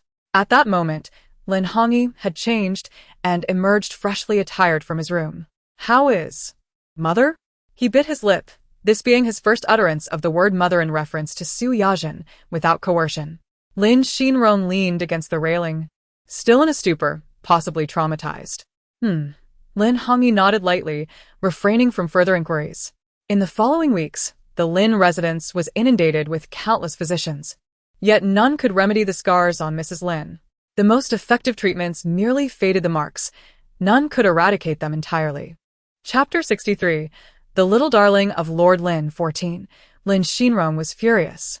Upon exiting the courtyard, he brandished his gun at the several doctors before him, questioning their competence. "Are you all just here to earn your keep?" The doctors, terrified, knelt before him, trembling and bowing their heads repeatedly. "My lord, what are you doing outside? Why have you come out? You should be resting indoors. The wind is chilly." Lin Xinrong, surprisingly, found his tone softening. Jiang Pingping shook her head and chuckled lightly. "I have fully recovered. I am not as frail as Daiyu. I am perfectly fine now." She extended her hand, offering him a cup of tea sent by the sisters from the Palais Butte. "As a woman, I do not particularly enjoy such beverages, but I brewed some for you to try."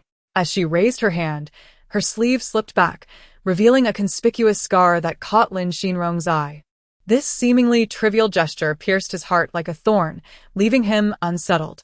"I shall find a way to rid you of these scars. No matter how far I must search," Lin Xinrong declared, his words resonating as a promise to her. She shook her head, her demeanor remarkably calm. "They are merely scars. If they cannot be removed, so be it. After all, my sleeves are long and no one will notice." He then took her hand and led her to a chair in the courtyard. "Why have you not ventured outside these past few days? Can Vice Officer Luo manage alone?" Her gentle voice rang in his ears. "There's been little to attend to lately. I thought it best to remain at home for a few days," he replied, avoiding the company of a woman he did not love, one who was harsh and pedantic, devoid of any feminine charm. Yet, before him sat a transformed figure.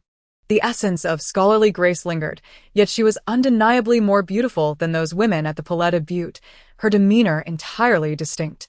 The tale of Madame Lin rescuing the father and son from a blazing inferno had swiftly spread throughout the village. Oh, Madame Lin, despite her poor reputation, displayed remarkable bravery by rushing into the flames to save lives. "I truly admire her," one villager remarked. "Indeed, how could one assume she is not cherished or lacks virtue? If she were truly such a person, she would have preferred their demise in the fire," another agreed. That afternoon, Jiang Pingping noticed Lin Xinrong seemed preoccupied, as if he had something to say, but hesitated to voice it. Memories of that mother and son from the past surfaced in her mind, and she surmised they would soon arrive. She approached him with a large cloak and draped it over his shoulders. "Why are you sitting here alone, lost in thought? The weather has turned cooler. You must not catch a chill. Has it been 5 years since you married?" Jiang Pingpeng was taken aback by his sudden question but nodded, taking a seat beside him. "It was in February that I entered your household. Now it is October, so it has been nearly 5 years," she replied. Lin Xinrong pondered for a moment before finally speaking. "Did I not promise you that I would never take another wife?" "I do not quite recall," she answered. Chapter 64. The Little Darling of Lin Dashui 15. With a hint of disappointment, she lowered her gaze, a bitter smile gracing her lips, yet she quickly composed herself. It was as if, in this place, she had to be perpetually aware of her words and actions. Observing Jiang Pengpeng in such a state, Lin Xinrong felt a pang of reluctance to disclose the news to her. Jiang Pengpeng's sudden remark left Lin Xinrong momentarily stunned, his eyes wide with disbelief as he regarded her. In that fleeting moment, he felt a disorienting sensation, as if something lodged in his throat rendered him speechless.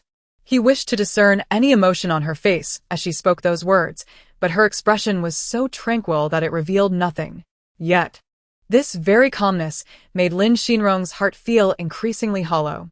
Jiang Pengpeng's hand, resting on her lap, nervously clutched her sleeve, a small gesture that Lin Xinrong noticed. "I knew her before you came into the picture. I truly owe your sister an apology." Lin Xinrong, perplexed by his own compulsion to explain, also realized that even Lin Hongyi's mother was oblivious to the matter concerning that mother and child. "In fact, she is not my biological sister." Lin Xinrong was taken aback by Jiang Pengpeng's focus.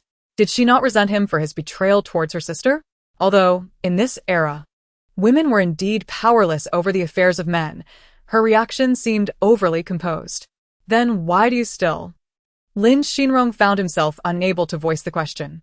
After all, it was well known how he had treated her over the years. Were it not for the title they bore, who would recognize them as husband and wife? "Then why was I still willing to marry you?" she prompted, and then continued, "Did you think I had the right to refuse back then?" Her tone was flat, as if she were recounting someone else's tale. I thought you were willing from the start," Lin Xinrong admitted, only now grasping the truth of the matter. He had always believed that her willingness to marry him stemmed from his status and family background. Thus, throughout those 5 years, he had perceived her as a woman driven by vanity, which had deterred him from approaching her. Moreover, after a few years of marriage, rumors had circulated about her, and even those within the family believed she had not genuinely devoted herself to Hongyi. It was only at this moment that he realized how little he truly knew her, that what he had heard was merely secondhand information, and he had no means to verify it. Initially, he had been skeptical, but as more people spoke of it, he subconsciously began to accept these occurrences as truths, further prompting him to avoid her at every turn. How could I ever have been willing? Who wouldn't wish to marry a man whose heart belonged to them? And your feelings towards me, were they merely a form of respect? Jiang Pengpeng slowly rose to her feet, unequivocally delineating Lin Xinrong's place in her heart. Chapter 65. The Little Darling of Lin Dashui, 16. Perhaps men are creatures driven by a strong sense of possessiveness. As he listened to Jiang Pengpeng express that her heart did not harbor him, he felt an overwhelming sensation of impending loss, as if grasping at something elusive. Lin Xinrong removed his grand cloak and draped it over her shoulders. "You need it more than I do," he explained, as if fearing her rejection. She smiled faintly, tightened her hold on the cloak, and stepped into the house. As they closed the door behind them, Lin Hongyi stood outside, braving the biting cold wind, feeling a chill seep into his very bones. Recently, he had resolved to accompany his father to the team to learn some skills, understanding that he must become someone capable of standing on his own, rather than idling at home as a young master. Upon entering the house and changing his clothes, he emerged to find his parents seated beneath a tree, engaged in conversation. He intended to greet them, but inadvertently overheard their words. In Lin Hongyi's perception, he had always held deep respect for his father, believing him to be a man who loved his mother dearly.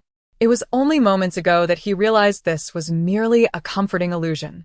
To his dismay, he discovered that his father had already sown seeds of infidelity. A frost settled upon Lin Hongyi's handsome face as he turned and exited the door. At mealtime, Su Zuelon casually mentioned Lin Hongyi. Jiang Pengpeng instinctively inquired, "Shall I check on him?" Su Zuelon, equally perplexed, eventually learned from other servants that he had stormed out in a fury. "He has left." Jiang Pengpeng furrowed her brow slightly and sighed. "Well, the child has grown up. It's understandable for him to be away from home at times." Jiang Pengpeng's intuition proved remarkably accurate. A few days after her conversation with Lin Xinrong, Vice Officer Luo appeared at the door, accompanied by a woman and a young man. Jiang Pengpeng scrutinized the woman, who appeared to be around 35 years of age. Judging by her attire, it was evident that Lin Xinrong had not neglected her. She wore an elegant white fox fur coat and a fine silk garment beneath, clearly of high quality. In contrast, the young man beside her, seemingly around 18 or 19, was dressed in rather plain attire, exuding simplicity. A glimmer of light flickered in Jiang Pingping's eyes, yet she refrained from speaking, maintaining a smile as she lifted her teacup and took a delicate sip. Vice Officer Luo cast a somewhat troubled glance at Jiang Pingping, coincidentally. The commander was not at home today and had merely instructed him to bring them over. For a moment, he felt a wave of embarrassment, uncertain of how to proceed. Please, Vice Officer Luo, show them in. Jiang Pingping's response surprised those present. It was hard to believe she was unaware of the identities of the mother and son she so warmly welcomed. Chapter 66, The Little Darling of Lord Lin, 17. The group arrived at the grand hall together. Jiang Pingping instructed the servants to pour tea and bring fruit for them, displaying utmost hospitality. Thank you for your hard work, she nodded appreciatively. Casually, she cast a glance at the mother and son seated nearby, noting the unmistakable disdain and contempt in the woman's eyes. Jiang Pingping felt a surge of curiosity about who truly held the position of mistress in this household. Now that you are here, this is your home. Please feel free to ask the staff for anything you need. She maintained her role as Mrs. Lin. Thank you, madam. Yang Wanshu responded, nudging her son Lin Suyo with her elbow. Suyo, hurry up and thank the lady. Yet, the youth merely regarded Jiang Pingping with a fleeting glance. His silence, laced with an undercurrent of animosity. Was he truly so ignorant? Jiang Pingping chuckled softly. At 20 years old, and on the cusp of marriage, he spoke as if he were still a child. Before she could utter a word, Lin Suyo could no longer contain himself. Mother, why should we demean ourselves before her? We are not her servants. You are also Father's wife. When you met him, she didn't even exist yet. His gaze towards Jiang Pingping was filled with hostility, as if she had usurped his father. Child, do not speak recklessly, Yang Wanshu admonished, though her tone lacked any hint of reproach.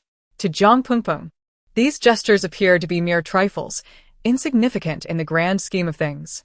After traversing so many worlds, she had witnessed far more elaborate schemes. Yang Wanshu was rather amusing. Seated at the head of the table, Jiang Pingping observed the mother and son, initially intending to extend her courtesy to them as guests of the Lin family. After all, it was no easy feat for a woman to manage with a child in tow, and sharing the same roof could warrant some care. However, she was unprepared for the ingratitude that often accompanied good intentions. Just having stepped through the door, they already sought to assert their dominance over her. Their veiled barbs were directed at whom, precisely? Were they not all but children in their own right? Such excess was intolerable. Taking a moment to compose herself, she spoke. It matters not, he has a point. Yet, I wonder what the esteemed lord thinks of leaving such a beautiful wife and this fine young man behind, only to choose to marry me. I must admit, it is quite a shame to be addressed as sister under such circumstances. As her words lingered in the air, Yang Wanshu's face shifted through shades of red and white, rendering her speechless for a time. The implication was clear. Here I stand, a childless woman who has assumed the position of the primary wife, while you, with your grown son, remain adrift in the world. What right do you have to challenge me here? Mother, let us go. Lin Suyo tugged at Yang Wanshu, eager to leave. Jiang Pingping made no effort to stop them. Clearly, Yang Wanshu would not simply concede defeat. After all, she had only recently secured permission from Lin Xinrong for their stay at the Lin family estate. If they left now in a fit of pique, returning would prove quite troublesome. Desperate, she grasped Lin Suyo's arm. What are you doing, son? The lady meant no harm. She was merely speaking casually. Chapter 67. The Little Darling of Lord Lin. Mother, can you not perceive it? The Lin family does not regard us as human beings at all. They seem to think we are mere beggars, come to solicit alms. Lin Xiutiao furrowed his brow, gazing at Yang Wanshu with confusion. Is it that upon entering this Lin estate, we must relinquish our dignity? Xiutiao, I. Yang Wanshu suddenly displayed an expression of profound grievance, shaking her head and sighing. Very well, let's take our leave, lest we become an inconvenience to them. At that moment, Jiang Pingping was utterly bewildered. Had she committed some offense? As she exited the living room, the mother and son had already departed. Madam, It appears this mother and son intend to lodge a complaint with the lord, Su Tsuelon remarked, her tone laced with irritation. In that instant, Jiang Pingping realized that Su Tsuelon was, surprisingly, on her side. This revelation was not entirely unexpected. Su Tsuelon had always aligned herself with Lin Hongyi. Now, With the abrupt arrival of this mother and son, particularly with the son being of considerable age, it posed a potential threat to Lin Hongyi's position within the household. Naturally, as Lin Hongyi's caretaker, she would not permit such a scenario to unfold. What is there to fear? Do you truly believe the Lord would evict me for the sake of that mother and son? After a pause, she continued, even if I were to be cast out, it would be a blessing in disguise. After all these years in this estate, I find myself utterly weary of it. Jiang Pengpeng's words astonished Su Tsuelon, who stood beside her. By the way, Aunt Su, could you summon the ladies from the Bailey men for me? Let him be angered, I care not. Jiang Pengpeng responded nonchalantly. Su Tsuelon hesitated for a moment, but ultimately turned and exited. Before long, the former ladies of Bailey men had all arrived, rushing over upon hearing Jiang Pengpeng's call. Madam, you summoned us for some purpose? Rose inquired, her face a mask of skepticism, particularly as she observed Jiang Pengpeng manipulating the large jars. Rose, clutching a heavy purse, smiled playfully. Madam, with such a generous sum, are you not afraid I might abscond with it? Instantly, the eyes of the gathered ladies sparkled with intrigue. 100-fold? Is such fortune truly attainable? They were entirely oblivious to Jiang Pengpeng's intentions regarding the sudden purchase of such a vast quantity of corn. Subsequently, Jiang Pengpeng handed some money to Lily. Lily, take 2 sisters and procure several bolts of fabric from the cloth store to fashion garments. Nothing extravagant, just practical for work. Also, create a few costumes, and visit the Western clothing store for some attractive attire. Madam, what is our purpose in this? Vanilla asked, thoroughly perplexed. To brew wine.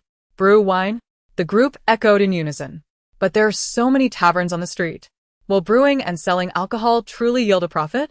Furthermore, what connection does brewing have with purchasing clothing? who said we intend to sell wine? Jiang Pengpeng's face radiated a mischievous smile, deepening the confusion among the ladies. Not selling wine yet brewing it. Was it possible that money would simply fall from the heavens? You shall understand in due time, Jiang Pengpeng teased, deliberately withholding further explanation. Chapter 68. The little darling of Lin Dasha. The other sisters accompanied me to tidy up the vacant houses on E Street. She meticulously organized the tasks, and soon everyone dispersed to their respective duties, leaving the household servants filled with suspicion. Why had the mistress suddenly decided to clean the empty houses? They hurried to report to the master, fearing that she intended to leave home. Jiang Pengpeng grouped those skilled in winemaking together, while those proficient in singing and dancing were gathered separately. She clapped her hands and said, "All right, from now on, those who enjoy singing and dancing will follow Sister Rose, while those less adept will learn winemaking from Vanilla. May I inquire what we are actually doing?" One of them asked. Jiang Pengpeng nodded. "Since you are so curious, I shall enlighten you." What? "Isn't this reminiscent of the old days at Bailman?" He inquired with curiosity. "Theater, stage plays? That indeed sounds novel," someone remarked. However, they were somewhat worried, wondering if the audience would appreciate it. "Rest assured, as long as we perform well, they will certainly respond positively. The prerequisite is that our wine must be excellent. We needn't prepare an elaborate feast. Just a simple dish like pig intestines and peanuts will suffice." As Jiang Pengpeng finished her words, she noticed the eager expressions on the faces of the young ladies before her. Yang Wanshu and her son, exhausted from a long day. Jiang Pengpeng ascended to her bedroom to change her attire. When mealtime approached, Lin Xinrong sent Su Tsuelon to fetch her, prompting her descent from the upper floor. At that moment, Lin Xinrong's countenance was far from pleasant. "You have been busy all day, brewing wine and preparing to open a tavern. Has the Dasha mansion failed to provide you with sufficient sustenance and warmth?" His accusatory tone displeased Jiang Pengpeng. She had intended to share her thoughts with him, but suddenly lost all inclination to do so. How could that be? "I merely wish to engage in activities I enjoy," Jiang Pengpeng replied with remarkable composure. After a lengthy discourse, Lin Xinrong finally circled back to the crux of the matter, prompting a smile from Jiang Pengpeng. "To suddenly accuse me of such a crime is a heavy burden I cannot bear. All the household servants are watching. If they choose to leave today, I cannot stop them." She adjusted her slightly wrinkled sleeves, her expression tinged with a hint of grievance, her misty gaze fixed upon Lin Hongyi. I even had the adjacent bedroom to the master cleaned for Wanshu's comfort, and Xiao's room is conveniently located near the study. These are the closest to you. She cast a glance at young Wanshu, seated in the living room. Which gossiping tongue has insinuated before you that I have mistreated them? If this is indeed mistreatment, I find myself at a loss as to how to satisfy everyone. Chapter 69. The young wife of Marshal Lin, 20, with a hint of skepticism. Lin Xinrong gazed at Jiang Pingpeng, for was it not the case that Yang Wanshu had conveyed a different sentiment previously? She summoned Su Tsuelon to inquire. Are the rooms of the third concubine and the second young master truly cleaned? Seizing the opportunity, Su Tsuelon promptly spoke on Jiang Pingpeng's behalf. Marshal. Those two chambers were personally tidied by the madam herself. She expressed concern that the servants were rather careless and might not clean thoroughly, which could lead to discomfort for the third concubine and the second young master. Thus, she insisted on taking the matter into her own hands. Instantly, Yang Wanshu, seated within the room, regarded Jiang Pingpeng with incredulity. Could she truly possess such goodwill? Did she genuinely undertake the cleaning herself? Lin Xinrong's tone betrayed a hint of disbelief. It was not I who cleaned, Jiang Pingpeng retorted, as if in defiance, striding away. In truth, she had attended to the cleanliness of those two rooms well before today. The art of winning hearts was a skill she had mastered. The household staff would inevitably see things as they were, and feigning effort was hardly a challenge. She recalled how the original owner, upon Yang Wanshu's arrival with her son at the Lin family estate, had been completely at their mercy from the very first day, with the servants aligning themselves with her. However, in this lifetime, Jiang Pingpeng vowed not to allow such a fate to befall her again. She had claimed that Su Yajin barred her entry, subsequently subjecting them to various scornful jibes, yet it appeared that Suya was not as she had been portrayed. He trusted that the household staff would not deceive him. Yang Wanshu's eyes flickered with a hint of panic as she clenched her teeth in frustration, never anticipating that Su Yajin would resort to such tactics. Clearly, Su Yajin was indeed a formidable opponent. That night, shortly after Jiang Pingpeng had settled into slumber, she was roused by the sound of the front gate creaking open. Once again employing her keen hearing, she discerned Lin Hongyi's voice. A twinge of surprise coursed through her, for it had been some time since she last saw him. She donned a coat and rose to investigate, finding two soldiers in uniform assisting him into the parlor. Jiang Pingpeng initially feared he had sustained an injury and hurried down the stairs. What has happened to Hongyi? She inquired with palpable concern. It was only when a strong scent of alcohol reached her that her brows furrowed tightly. How had he consumed so much drink? Jiang Pingpeng nodded, requesting the two men, please assist me in getting him upstairs. She had never before witnessed Lin Hongyi in such a state of inebriation. This was indeed an exception. Once the two soldiers departed, Jiang Pingpeng prepared some warm water, dampening a towel to wipe Lin Hongyi's hands and face. Just as she stood up, Lin Hongyi retched violently, leaving her exasperated. What on earth had he experienced to be in such a condition? It seemed that sleep would elude her this night. Stifling a yawn, she hurried to clean up his mess. Yajin. In a hazy stupor, Jiang Pingpeng seemed to hear Lin Hongyi murmuring her name. Her heart skipped a beat, a sense of urgency washing over her as warmth suddenly enveloped her wrist. Lin Hongyi had firmly grasped her hand. Chapter 70. The Little Darling of Lin Dashui, 21 Lin Hongyi. Jiang Pingpeng struggled vigorously for a few moments, but it was of no avail. Looking back at Lin Hongyi, he remained sound asleep. Jiang Pingpeng inexplicably suspected that Lin Hongyi might be doing this intentionally. She cautiously tested her theory and found that he showed no response. Shaking her head, she thought perhaps she had misheard. Maybe Lin Hongyi had met some girl outside. Mother, please don't abandon your child. Mother, don't go. Don't go. Jiang Pingpeng suddenly realized he was calling for his mother. In that instant, a wave of maternal affection washed over her, and she felt a pang of sympathy for him. Despite his usual arrogant demeanor, he was, in fact, vulnerable like a child when intoxicated. She reached out to gently stroke his head, filled with tenderness. Time passed, and weariness overtook her. Jiang Pingpeng unknowingly leaned against the edge of Lin Hongyi's bed and drifted off to sleep. Lin Hongyi, lying on the bed, abruptly opened his eyes, nearly revealing himself. But fortunately, he quickly thought of a way to cope.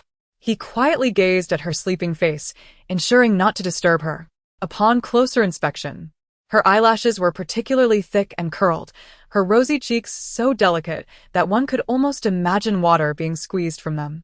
Her exquisite face, petite nostrils, and thin lips made one forget that she was already a married woman. If one were to encounter her on the street, they would undoubtedly assume she was an unmarried maiden. The more he gazed at those rosy lips, the more Lin Hongyi felt a tightening in his throat. An unexpected thought crossed his mind, startling him. He actually wanted to kiss her. Initially, he had harbored disdain for her. But ever since she risked her life to save him from the fire, he found it hard to believe that he had already begun to develop feelings for her. Later, upon learning from her that she and his mother were not biological sisters, the impulsive lion within him began to yearn for her uncontrollably. Closing his eyes, her image would flood his mind. Recent visits from that mother-son duo had stirred a sense of loathing towards Lin Xinrong within him. To be precise, he and Su Yajin should be on the same side. Yang Wanshu posed a threat to her, while Lin Suyo likely couldn't be his match. Yet, he had to admit that he harbored some expectations regarding Yang Wanshu's presence. Perhaps it could divert his father's attention towards that woman the next day. Jiang Pengpeng awoke with a sore body and found herself staring directly into Lin Hongyi's deep, dark eyes. Instinctively, she sprang up from her seat. Hongyi, you're awake. Jiang Pengpeng's face was a picture of panic, her cheeks slightly flushed. Lin Hongyi gazed at her meaningfully, a cryptic smile playing on his lips as he fixed his gaze upon her. Thank you for taking care of me last night, mother, he said slowly, deliberately emphasizing the word mother. Jiang Pengpeng quickly composed herself, feigning calmness as she replied, I saw you were drunk, so I cleaned up a bit. You should drink less in the future.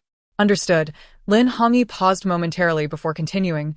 Mother, I didn't say anything inappropriate or do anything outrageous, did I? Chapter 71. The Little Darling of Lin Dashui, 22. Jiang Pengpeng quickly shook her head, insisting, No, you drank too much and fell asleep. She hastily exited Lin Hongyi's bedroom, only to realize that her cheeks felt somewhat flushed. With her hands on her hips, she stretched her aching limbs and, at that moment, encountered Su Zuelan. Madam Yu, how did you come out of the eldest young master's room? After explaining herself, she suddenly became conscious of why she felt the need to clarify. It's all my negligence. Is the eldest young master all right? Su Zuelan immediately shifted her focus to Lin Hongyi, refraining from further inquiries. That's enough. You should go prepare a bowl of hangover soup for him. After Jiang Pengpeng completed her grooming, she headed to East Street to check on the recent progress of everyone.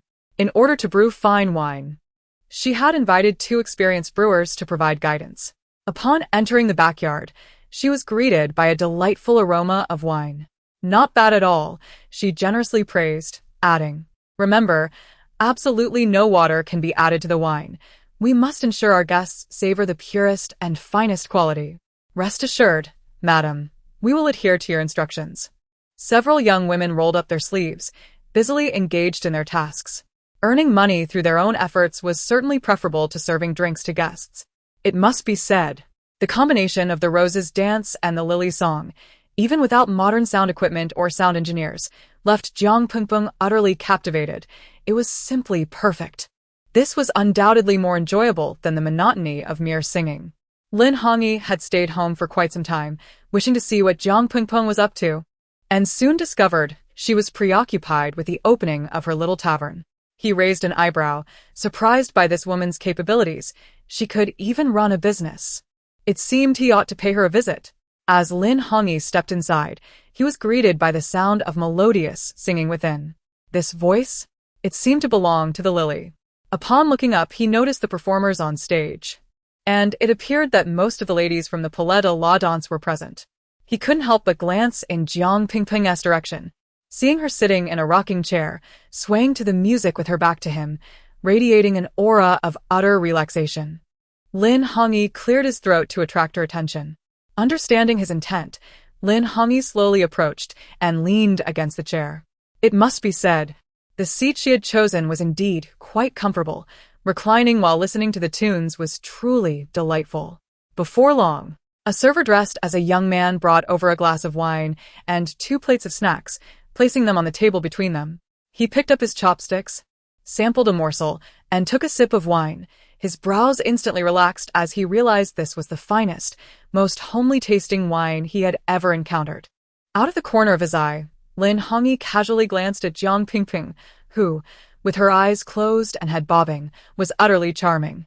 Chapter 72. The Little Darling of Lin Dashuai, 23. As the song and dance concluded, Jiang Pingping applauded enthusiastically. She then rose and positioned herself before Lin Hongyi, inquiring, "What do you think? If I were to establish this little tavern, would it flourish?" Her choice of words, flourish rather than merely succeed, revealed her unwavering confidence. Lin Hongyi set down his wine glass, affirming, "Even if you were to open merely a tavern, it would undoubtedly thrive." Jiang Pingping shook her head, countering no. "If I only open a tavern, it wouldn't sustain many people." Her gaze drifted towards the others on stage. Lin Hongyi regarded her with newfound complexity.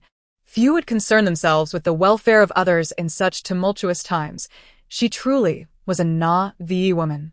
In truth, once people learn that the owner of the tavern is Mrs. Lin, it is likely that business would prosper even without your intervention.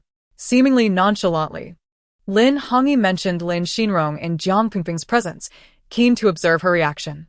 Suddenly, she brightened, realizing, "You have indeed reminded me." Lin Hongyi's expression darkened. She genuinely intended to leverage her identity as Mrs. Lin. However, she added defiantly, "Yet, I prefer not to rely on his status." Her face radiated determination, a stark contrast to her previous demeanor. Lin Hongyi's countenance softened abruptly. Since that day, any mention of Lin Xinrong had irked him. The present Su Yanjin appeared to fathom his inner turmoil. He found it perplexing that she seemed transformed since that incident. Had she suffered a blow to the head? "My dear young master, you may not be aware, but before the lady even began organizing the tavern, she instructed that no one disclose the identity of the tavern's proprietress." Came the cheerful words of Mingyue and Bai He as they descended from the stage, smiling brightly at Lin Hongyi. Jiang Pingping refrained from further comments. Lin Hongyi felt an inexplicable sense of clarity. This was acceptable. With only the two of them at home, their plans would remain undisturbed. Yang Wanshu approached with a beaming smile, but neither seemed inclined to engage with her. Lin Hongyi furrowed his brow and remarked, "We are unacquainted. It would be more proper for you to address me as young master." Yang Wanshu momentarily faltered, her face flushing with embarrassment, and weakly responded, "Yes, young master." Jiang Pingping stifled a laugh. Though Yang Wanshu had not yet committed any overtly inappropriate acts, she chose to refrain from making her uncomfortable. As they proceeded, Yang Wanshu's gaze remained fixed upon them, her nails nearly digging into her flesh. "Just wait. There will come a day when I will trample you all underfoot." Jiang Pingping's tavern officially opened. Desiring to keep her identity concealed, she remained backstage on opening day, delegating the ribbon cutting to Mingyue and the others. Many assumed that the establishment was initiated by women from the Palais des Beaux-Arts, who had established their own venture, and numerous patrons criticized them as ungrateful, lacking faith in their success. The struggles they faced were comprehensible only to a few, while at the Palais des Beaux-Arts, they were obliged to comply with every directive issued by the management, never daring to voice a complaint during client engagements. Jiang Pingping meticulously penned a set of rules in elegant script to adorn the entrance, emphasizing that the ladies within would not entertain or serve drinks. Upon witnessing this, passers-by waved their hands dismissively and departed. "What is the point?" they mused. "Women from the Palais des Beaux-Arts are meant to entertain, are they not? If they're no longer serving, why would I squander my money?" Chapter 73. The young wife of the great lord. Once the firecrackers had ceased, the crowd erupted in a cacophony, dispersing from the tavern's entrance. It appeared that no one was inclined to venture inside to savor the offerings. Anxiously, Rose rushed to the backstage, her brow furrowed in worry. "What shall we do, madam? No one is willing to come." "Fear not, I have a plan," replied Jiang Pingping, exuding an air of calm. "The young master should be at home. Go and persuade him to summon his friends to support our tavern." With a cheerful smile, Jiang Pingping was not averse to leveraging Lin Hongyi's connections. Right away, Rose nodded determinately before hastily departing. As midday approached, the throng outside the small tavern had dissipated entirely, with no one willing to step in and take a look. Upon locating Lin Hongyi, Rose relayed that this was Jiang Pingping's suggestion. As he sipped his water, He couldn't help but chuckle. I thought she had some remarkable influence, yet it turns out no one is interested in her offerings. Please, young master, you must assist our madam. If not a single soul graces us, our little tavern will have endured this in vain. Rose implored, her eyes wide with anxiety. Flustered before Lin Hongyi, Jiang Pengpeng furrowed her brow. Waiting any longer was untenable. Ah? Shall we give them away for free? Rose's face was a mask of confusion. Since time immemorial, business has never operated on such principles. Besides, the corn they purchased is of the finest quality, and those 100 jars of wine are worth a considerable sum. Just follow my instructions. Free, you say? Now that piques my interest.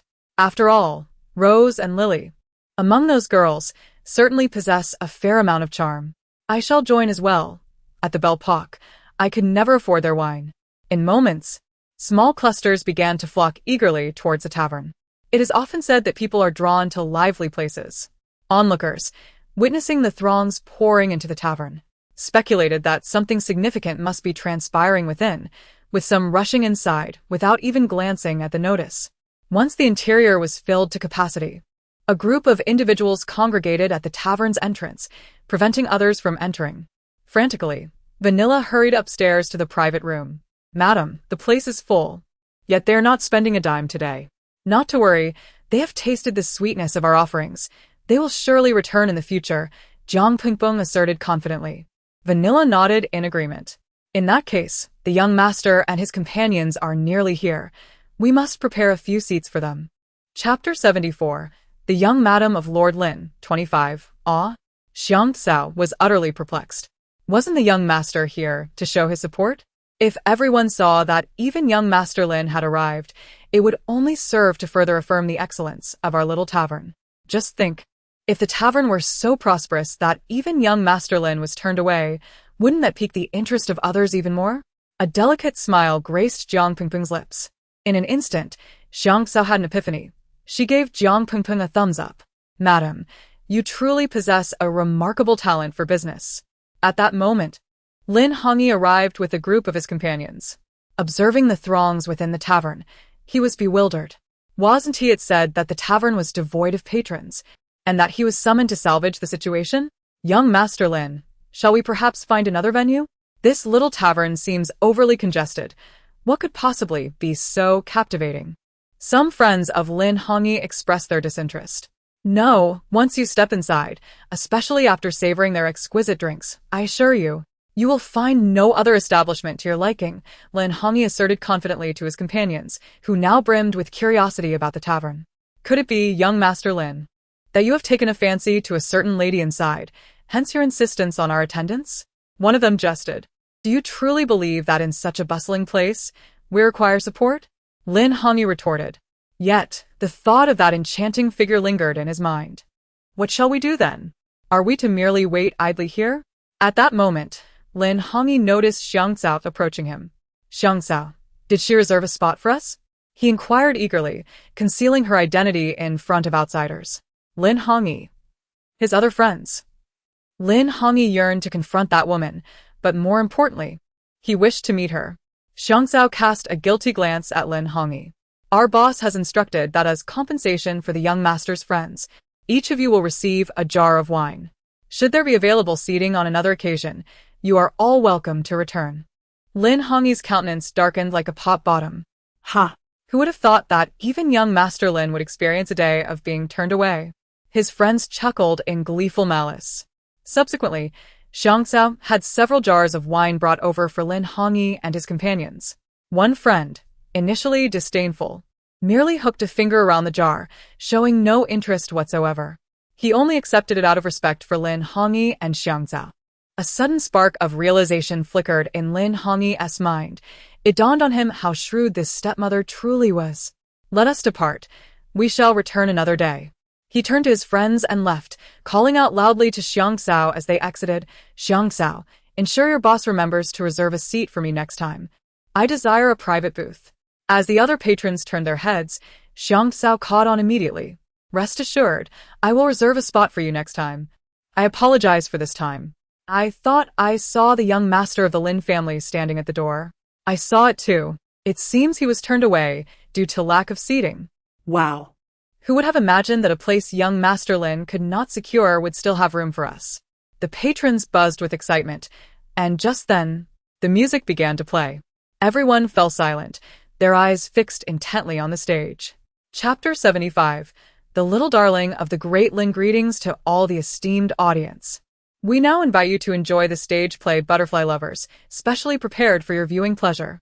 Some individuals initially intended to merely enter, grab a drink, and depart. However, they were captivated by the unique manner of the announcement and found themselves pausing to take in the spectacle.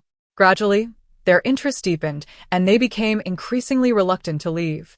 What began as a light-hearted visit soon turned into tears as they watched the unfolding drama. As the performance drew to a close, tears flowed among the audience, who erupted into applause.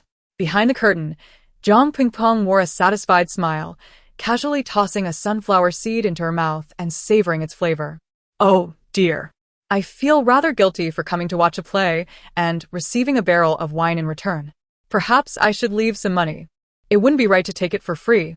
Madam, did you see? They're actually offering money, exclaimed Xiang Cao, her face alight with excitement. Go. Let them take the money, Zhang Pingpong instructed once more. Ah? Just as Xiang Cao was about to question this, she remembered that she must not voice any dissent regarding her mistress's words, so she promptly set about her task. As Xiang Cao requested the audience to put their money away, the spectators looked on in astonishment. There truly exists a tavern that does not charge. This is a gesture of goodwill from our owner. She is a person of her word and will not accept your money, Xiang Cao patiently explained, taking the opportunity to commend her mistress. Your owner is truly honorable. I would love to meet her if given the chance. We're terribly sorry, but our owner is not present in the tavern. Her identity is rather special. Hence I cannot disclose it, Xiang Cao replied. After such an explanation, the audience ceased their inquiries about the tavern owner. As the guests prepared to leave, they felt a sense of reluctance. With offerings of songs, dances, operas, and stage plays, this establishment was not only affordable, merely a couple of coins per visit, but also boasted authentic corn liquor with a promise of no adulteration or tenfold compensation if found otherwise. In a place so commendably run, where else could one find such value? Alas, the tavern only operated until 10 in the evening. Otherwise, many would wish to linger overnight. Here, they had no desire to engage with the performers on stage, nor did they seek their company for drinks. Suddenly, a chilling thought crossed Jiang Pingping's mind. Could it be that she had encountered a rogue? What if it were not a rogue, but a specter? Her heart raced wildly. Jiang Pingping grasped a stick she found by the roadside and cautiously advanced. As she proceeded, a dark figure approached her. Instinctively, she halted and took a step back, feeling a profound insecurity with the stick in her hand. The shadow's pace quickened, intensifying her fear, prompting her to turn and flee. Unfortunately, the high heels she wore betrayed her. After just a few steps, she stumbled unexpectedly and fell to the ground. The shadow seized her, lifting her from the earth. Ah! Help me! Panic enveloped her, and she struggled desperately. Jiang Pingping felt every hair on her body standing on end. Am I truly this frightened? Chapter 76. The Little Darling of Lin Dashui, 27 Lin Hongyi. Are you trying to scare me to death? Jiang Pingping exclaimed, her small fist striking his shoulder, and suddenly, she burst into tears. Throughout her life, she feared little, but the specter of ghosts terrified her the most. That shadow she had just encountered made her think it was something vile. Lin Hongyi, completely taken aback, never expected to frighten her. At a loss for words, he stammered, I'm sorry, it wasn't my intention. For the first time, he realized that there were indeed things to be afraid of. Couldn't you at least make a sound? Jiang Pingping said, her face a mask of grievance, her petite features scrunched up. I thought you knew it was me. Lin Hongyi replied, clearing his throat and lowering his gaze. Jiang Pingping waved her hand dismissively, but a glint of mischief crossed her eyes as he bowed his head. If her instincts were correct, Lin Hongyi had likely come to confront her about the events of the day, so she decided to take the initiative. After all, to Lin Hongyi, it would now seem he had startled her, and he would likely overlook the earlier incident of her deliberately keeping him at a distance. At that moment, Jiang Pengpeng realized with dismay that she had merely intended to feign a sprained ankle. To her surprise, she had genuinely twisted it. "Oh no," she muttered under her breath, cursing softly. Lin Hongyi looked at her in disbelief. Had she just uttered a curse? Jiang Pengpeng noticed his puzzled expression and wished she could retract her words. Surely such language was inappropriate in this era. As she contemplated this, she was startled to see Lin Hongyi reaching out to lift her into his arms. No, no, no. There's no need for a stepson to carry his stepmother. It would be scandalous if anyone saw us. Besides, there are distinctions between men and women. It would be better if you simply supported me, she quickly protested. What? So you refuse me out of fear of what others might think. Lin Hongyi's ambiguous remark always left Jiang Pengpeng feeling uneasy. Fine, then you can walk by yourself. He suddenly released his hold on her. You. Jiang Pengpeng glared at him, grinding her teeth in frustration. She was left balancing on one foot, the toes of her other foot barely grazing the ground, too afraid to put weight on it or attempt to walk. With his arms crossed, Lin Hongyi looked at her with a smirk, showing no inclination to assist her. Lin Hongyi's gaze was one of absolute certainty. You disrespect your elders. Jiang Pengpeng gritted her teeth, forcing a few words through clenched jaws. You and he are merely a facade, he replied nonchalantly, causing a jolt of shock to reverberate within Jiang Pengpeng. Chapter 77, The Little Darling of the Great Lin, 28. How could Lin Hongyi possibly know about their affairs? Who said anything? I've been married to him for 4 to 5 years. How could it be merely nominal? Jiang Pengpeng felt an overwhelming sense of guilt. The pain in her feet made her furrow her brows tightly. Alas. Lin Hongyi let out a heavy sigh, shaking his head, wondering why she was so unwilling to listen. Jiang Pengpeng glared at him fiercely. What if I refuse? He stood tall beside her, a playful smile dancing on his lips. As she finished speaking, he crouched down. She regarded him with a defiant gaze. What else could I do? Should I submit to your intimidating authority? Jiang Pengpeng gritted her teeth and directly flung herself onto his back. Who feels guilty? So, what if I am on your back? In that fleeting moment of physical contact, Jiang Pengpeng's cheeks flushed slightly, while Lin Hongyi's heart raced. At that instant, he found himself wishing that time could freeze in that very second. Perhaps it would be better that way. They had been arguing vehemently before, yet now silence enveloped them both. Upon reaching the entrance of the courtyard, Jiang Pengpeng asked Lin Hongyi to set her down. What is the harm in carrying me inside? After all, he is not home. What is there to fear? Lin Hongyi appeared unfazed, having long since lost any fondness for that father of his. He did put her down, shrugging his shoulders. Shall I call someone to assist you? Just then, a familiar voice rang out, causing both of their hearts to skip a beat. It was Lin Xiutiao's voice. Jiang Pengpeng and Lin Hongyi turned their attention to him simultaneously. Lin Hongyi clenched his fists tightly, speaking with deliberate emphasis. What does it have to do with you? Are you angry out of shame? I wondered why you two always enter and exit together, returning home at odd hours. Could it be something dubious is afoot? Lin Xiutiao's ostentatious voice practically begged to be overheard. Dare you say that again? Lin Hongyi's temples throbbed, and he was desperately trying to restrain himself. He had no intention of entangling himself with that mother and son duo, but if others dared to provoke him, he would not hesitate to retaliate. As Lin Hongyi clenched his fists, ready to charge at him, Jiang Pengpeng swiftly grasped his wrist. He felt a rush of coolness. She shook her head at him, imploring, Lin Hongyi, don't kill him. Lin Hongyi. Lin Xiutiao. Chapter 78. The Little Darling of Lin Dashui, 29. Lin Hongyi gazed at Jiang Pengpeng with incredulity. She was not attempting to dissuade him. Well then, you all. Bang. Before Lin Xiuyao could finish his words, Lin Hongyi delivered a powerful punch squarely to his face. Since your mouth is so reckless, don't blame me. Another flurry of punches and kicks ensued. Lin Xiuyao, being of a smaller stature, had no strength left to retaliate and endured Lin Hongyi's relentless blows, a left hook followed by a right. Help me. Lin Xiuyao cried out in utter disarray, having been struck down and unable to rise. Given another chance, he would certainly refrain from provoking this pair of ruffians without any advantage. All right, that should suffice. Watching you beat him is quite entertaining, and I'm feeling a bit restless myself. If my leg weren't hurting, I might have been tempted to join in and teach him a lesson, Jiang Pengpeng remarked, leaning against the wall with a look of regret.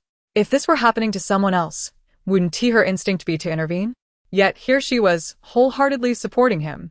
Still, she felt an undeniable urge to intervene. What a predicament. You all wait. Lin Xiao's face was ashen, overwhelmed with fury. Uffed. Jiang Pengpeng chuckled. Lin Xiao, next time you provoke someone, could you first assess whether you can hold your own against them? She continued her lecture, much to his chagrin.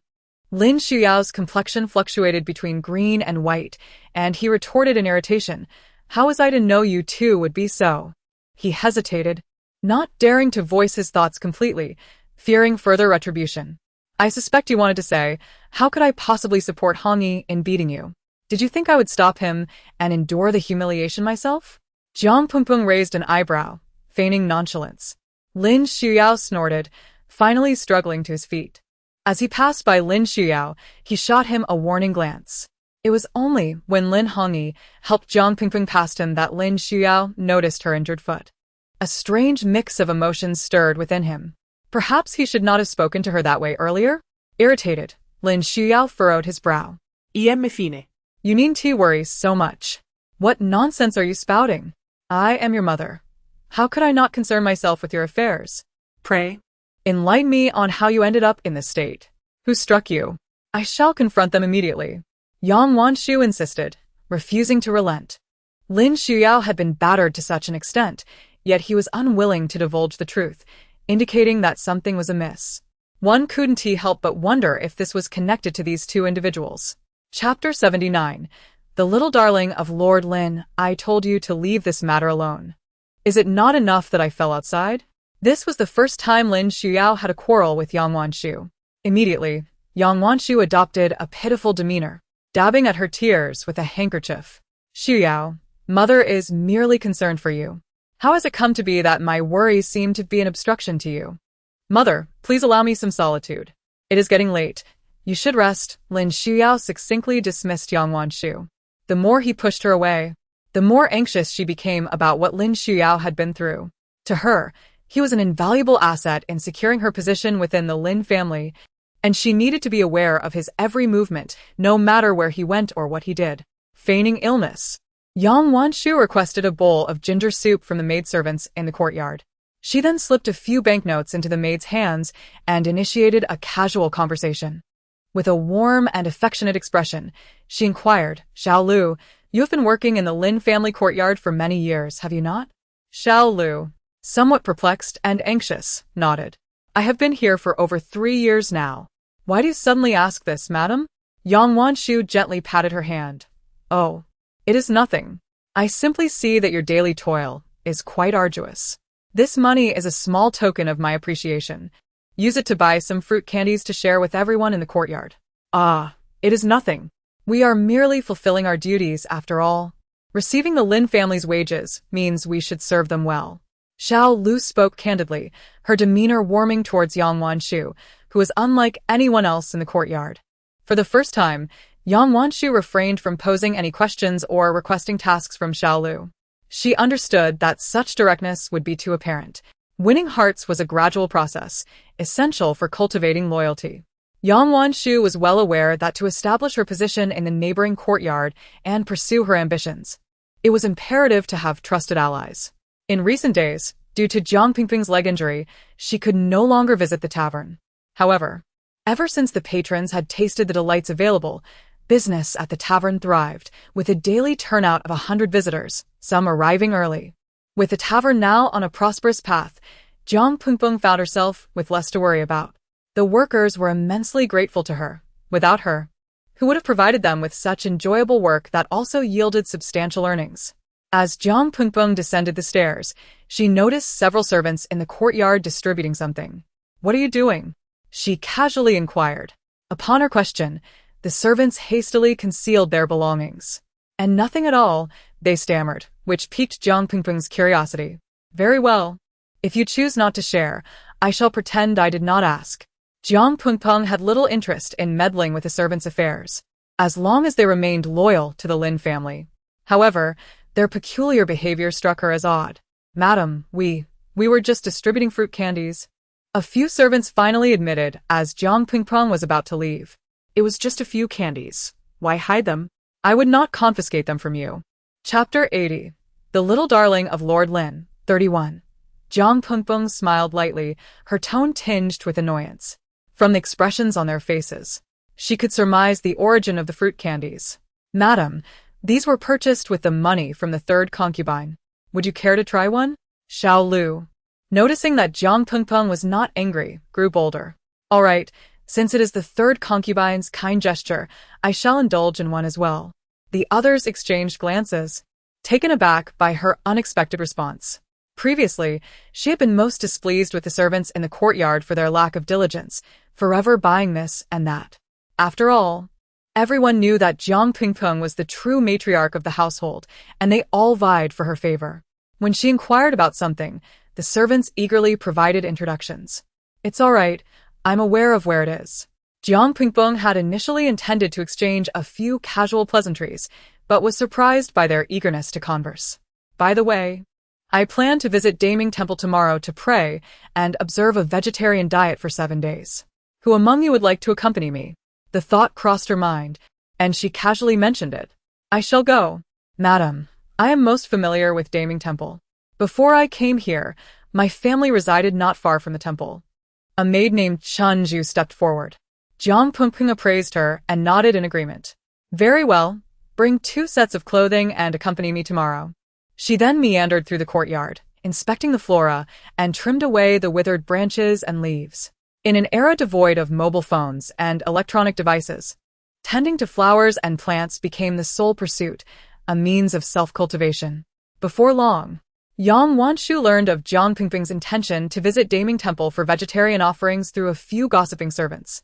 How amusing, she scoffed. She actually intends to go to the temple to pray for blessings. In her view, Jiang Pingpong's visit was merely a fade for the outside world, leading the uninformed to believe that the lady of the Lin family was exceptionally virtuous. The maid speaking at that moment was Xiao Lu, who had repeatedly benefited from Yang Wanshu's patronage. One who receives favors must repay them, she thought, feeling obliged to assist Yang Wanshu. Yang Wanshu's lips curled into a disdainful smile. Since my sister is going to pray, it would be unbecoming for me to decline, lest it appear I lack her benevolent heart. What is your intention, madam? Xiao Lu inquired, her tone laced with suspicion. Prepare for me. I shall accompany my sister to the temple tomorrow, Yang Wanshu casually instructed, playing with her nails. Just then a knock resounded at the door. Lin Shutiao entered. Mother, I heard you're going to Daming Temple tomorrow? You've heard correctly, Yang Wanshu replied with a gentle smile, a special expression reserved solely for Lin Shutiao. But you have always been a skeptic of such matters, Lin Shutiao remarked, puzzled. The hour grows late. You should retire early. Remember, whatever I do is for your benefit. Yang Wanshu deftly shifted the topic. Chapter 81. The young wife of Lin Dashuai, 32. Whenever she spoke to Lin Suyo, she adopted a commanding tone, and he had grown accustomed to it. As her son, he could hardly be oblivious to Yang Wanshu's ambitions. Very well, mother, you should rest early, Lin Suyo replied, refraining from further inquiries. By the way, is there something you wish to discuss at this late hour? Just as he turned to leave, Yang Wanshu called out to him again. No, nothing in particular. I merely noticed that your mother's room light was still on, and came to check, Lin Suyo said nonchalantly, though he indeed had matters to attend to.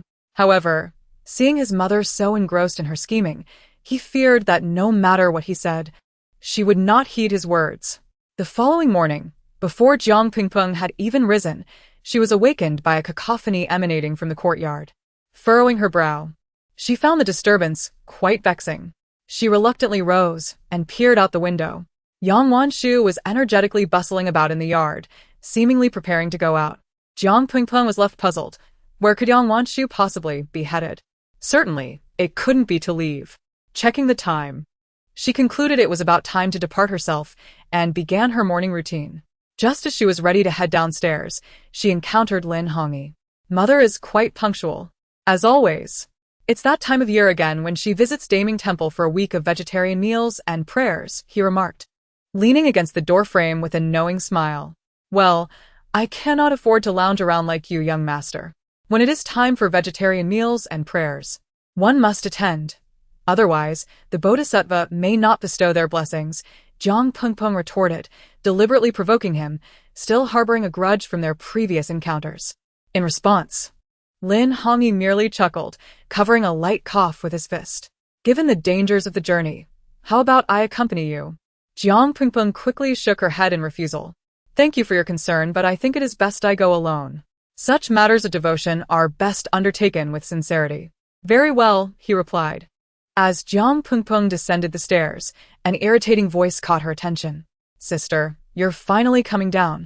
Jiang Pengpeng pointed to herself, curious. Are you addressing me? Yang Wanshu chuckled lightly, her tone earnest. Who else would I be calling? I heard you were going to Daming Temple for vegetarian meals and prayers, and I thought it would be nice to accompany you. Considering the timing, I too am planning to go next month. Why not do so in advance? Jiang Pengpeng scrutinized her for a moment, finding no immediate cause for suspicion. Had she not recently heard any whispers of malice? Regardless, it would be impolite to refuse her offer to join. All right then, since I have yet to prepare, perhaps you could assist me in gathering everything I need. After all, why not take advantage of free help? Yang Wanshu appeared momentarily taken aback, unprepared for Jiang Pengpeng's forthrightness. Very well. Rest assured, sister. I will ensure everything you require is prepared meticulously. She wore a beaming smile, exuding an air of reliability. Jiang Pengpeng yawned and reclined in a chair. I'll take a short nap. Just call me once you're ready. Yang Wanshu. Truly, she is quite unabashed? Chapter 82. The little darling of Lin Dashui. She took a moment to compose herself. All right, sister. You may rest for now. Jiang Pengpeng peered through the gap at the corner of her eye to watch Yang Wanshu leave the room before finally opening her eyes. This woman's excessive attentiveness seemed suspicious. She feared there might be ulterior motives. If she were to remain a dutiful third wife, Jiang would not have to endure the machinations typical of novels and dramas, and could stay here in peace. However, if she chose to stir trouble, then Jiang could not be blamed for her own reactions. Perhaps, one mountain cannot accommodate two tigers. With a resigned sigh, Jiang Pengpeng contemplated the absurdity of it all. Could they not coexist harmoniously? Why must there be conflict? At that moment, a thought struck her. Could this woman be attempting to seize her fortune? She abruptly sprang from her chair. Indeed, since her arrival in this world, she had not encountered anyone attempting to usurp her luck. She had even entertained the notion that the third-rate system of her rival had collapsed and could no longer dispatch any hosts for tasks. It appeared she had underestimated her opponent. Lin Hongyi stood at the staircase, observing the myriad expressions flitting across Jiang Pengpeng's face. He occasionally clapped his hands in feigned enlightenment, then broke into a grin, finding the scene rather amusing. Mother, what are you up to? He queried, descending the stairs with an air of playful curiosity. Jiang Pengpeng jumped, startled. How can you walk so silently? You nearly gave me a heart attack. He chuckled softly. After all, she was not engaged in any wrongdoing to warrant such fright. With a meaningful glance, he teased, Or is it that you simply fear me? Preposterous. Who is afraid of you? Jiang Pengpeng rolled her eyes dramatically, turning away to disregard him. Before long, Yang Wanshu had prepared everything Jiang Pengpeng needed and sent Xiao Lu to summon her. Madam, my mistress has everything ready for you. Shall we set off? At that moment, Jiang Pengpeng noticed the profound respect Xiao Lu seemed to have for Yang Wanshu. It dawned on her that this girl had already become an ally. Yang Wanshu's ability to win hearts was indeed swift. Very well, you may go ahead. I will join you shortly. Jiang Pengpeng instructed Xiao Lu nonchalantly, her expression devoid of emotion. Xiao Lu had hoped to gauge a reaction but received nothing in return. Soon after, everyone set off together. The steward had arranged for 2 horse-drawn carriages. This time, Lin Hongyi and Lin Suyo did not accompany them. Instead, Yang Wanshu led Xiao Lu, while Jiang Pengpeng traveled with Chen Zhu. Inside the carriage, Jiang Pengpeng closed her eyes to rest while activating her enhanced listening abilities. Perhaps she might glean some useful information. Not wishing to disturb her, Chen Zhu remained silent as well. Before long, fragmented conversations reached her ears. Although she could utilize her listening skills, clarity depended on the speaker's articulation and the absence of background noise. Otherwise, it would merely be a cacophony. Madam, pardon my intrusion, but the second lady truly has an inflated sense of self-importance. She intends to sincerely pray, yet she delegates everything to you. One might question her sincerity, Xiao Lu remarked. Xiao Lu, my sister is simply straightforward, perhaps a bit too honest, Jiang Pengpeng replied. Yet, madam, she has not even left a son or daughter for the great general. What right does she have to assume the role of your elder sister at such a young age? Xiao Lu countered. Perhaps there are reasons behind her actions that we do not understand, Jiang Pengpeng mused, intrigued by the unexpected support from Yang Wanshu. Surely, matters could not be so straightforward. Chapter 83. The little darling of Lord Lin. Otherwise, how could he refrain from preventing Xiao Lu from recklessly speculating about her master? At this moment, on the other side, Yang Wanshu had been resting with her eyes closed throughout. It hadn't been long before Xiao Lu regarded her with such reverence.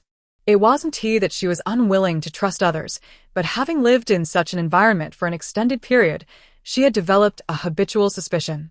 The words Xiao Lu spoke were precisely what she wished to express, yet she feared that Xiao Lu was sent by Jiang Pengpeng to test her. Reluctantly, Yang Wanshu feigned indifference, and her reaction only deepened Xiao Lu's admiration. This was indeed the demeanor of a lady from a prominent family, uncontentious and devoid of gossip. Xiao Lu felt a twinge of guilt, leading her to remain silent in the carriage, choosing not to speak further. The carriage could only reach the foot of the temple. From there, one had to ascend the arduous 490 steps on foot.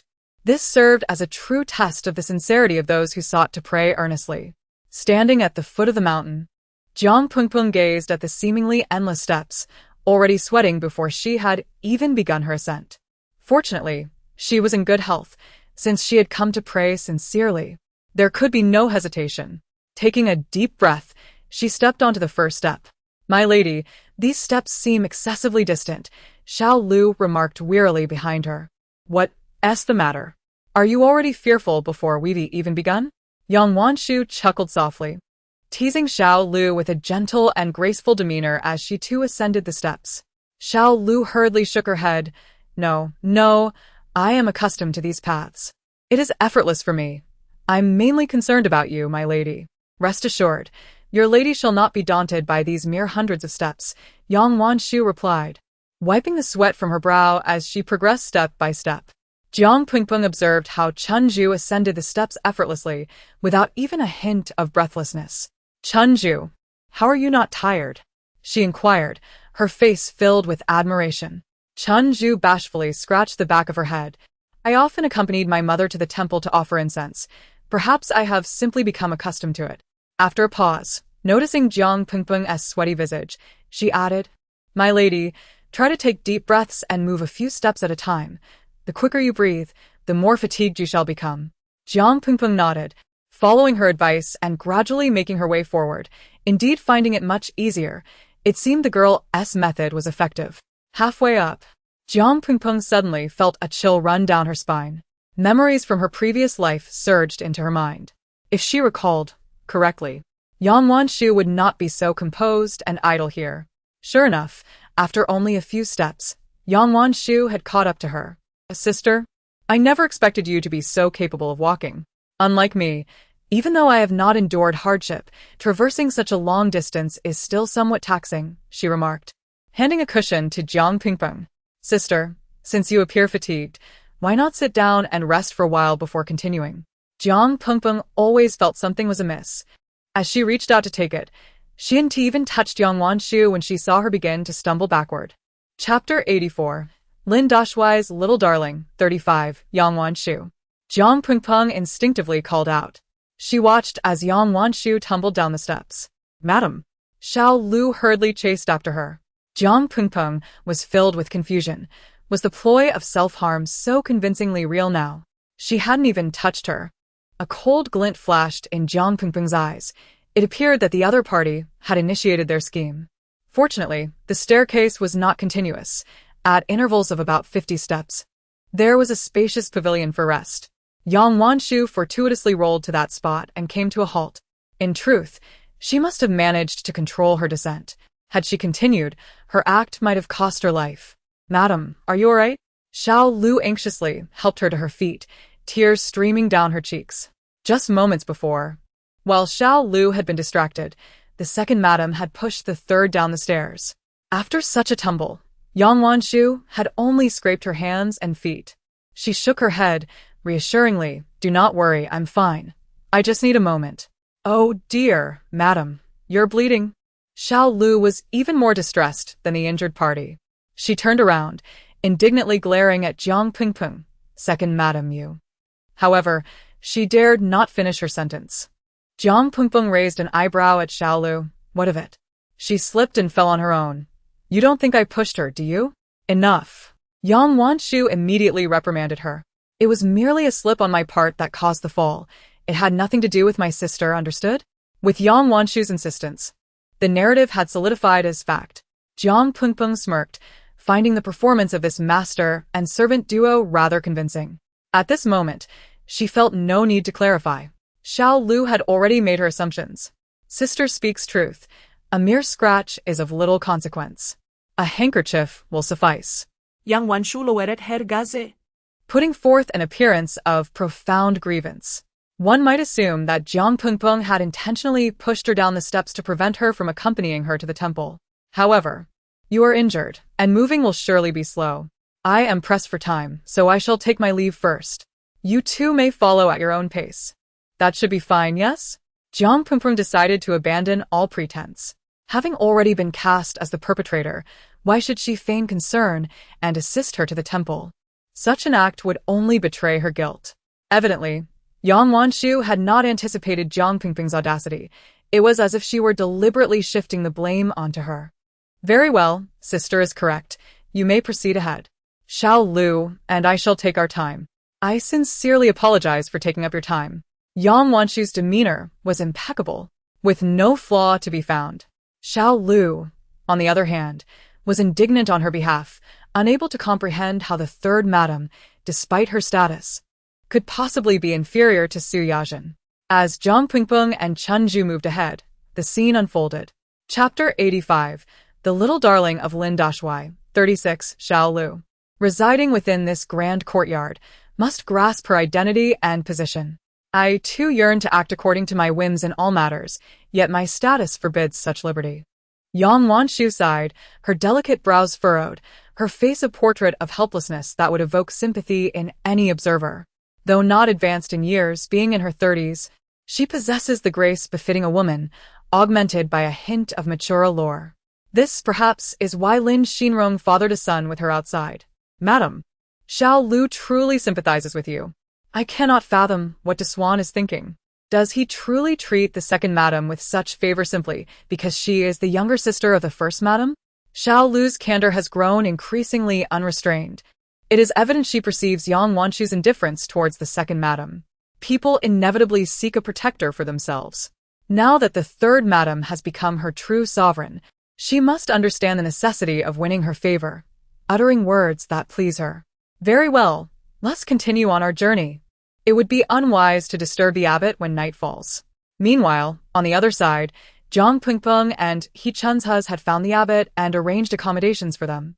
As dusk descended, Chunzhe expressed her concern to Jiang Pingping. "Madam, do you think the third madam and her maid might be in trouble?" "Fear not. She is quite fortunate," Jiang Pingping replied nonchalantly, appearing utterly unconcerned for Yang Wanshu and her maid. What she truly wished to convey was that, according to the trajectory of her previous life, she need not worry about that woman. Not only would she remain unharmed, but she would also devise means to eliminate the original owner of this body. Once she perished, the entire courtyard would likely fall under the unchallenged authority of Yang Wanshu. Before Jiang Pingping lay a wooden fish and a string of prayer beads, which she began to strike with earnestness. Though she held no particular faith, having entered this world and assumed the identity of the original owner, it seemed fitting to fulfill her unaccomplished desires. As the night deepened, still, there was no sign of Yang Wanshu and her maid.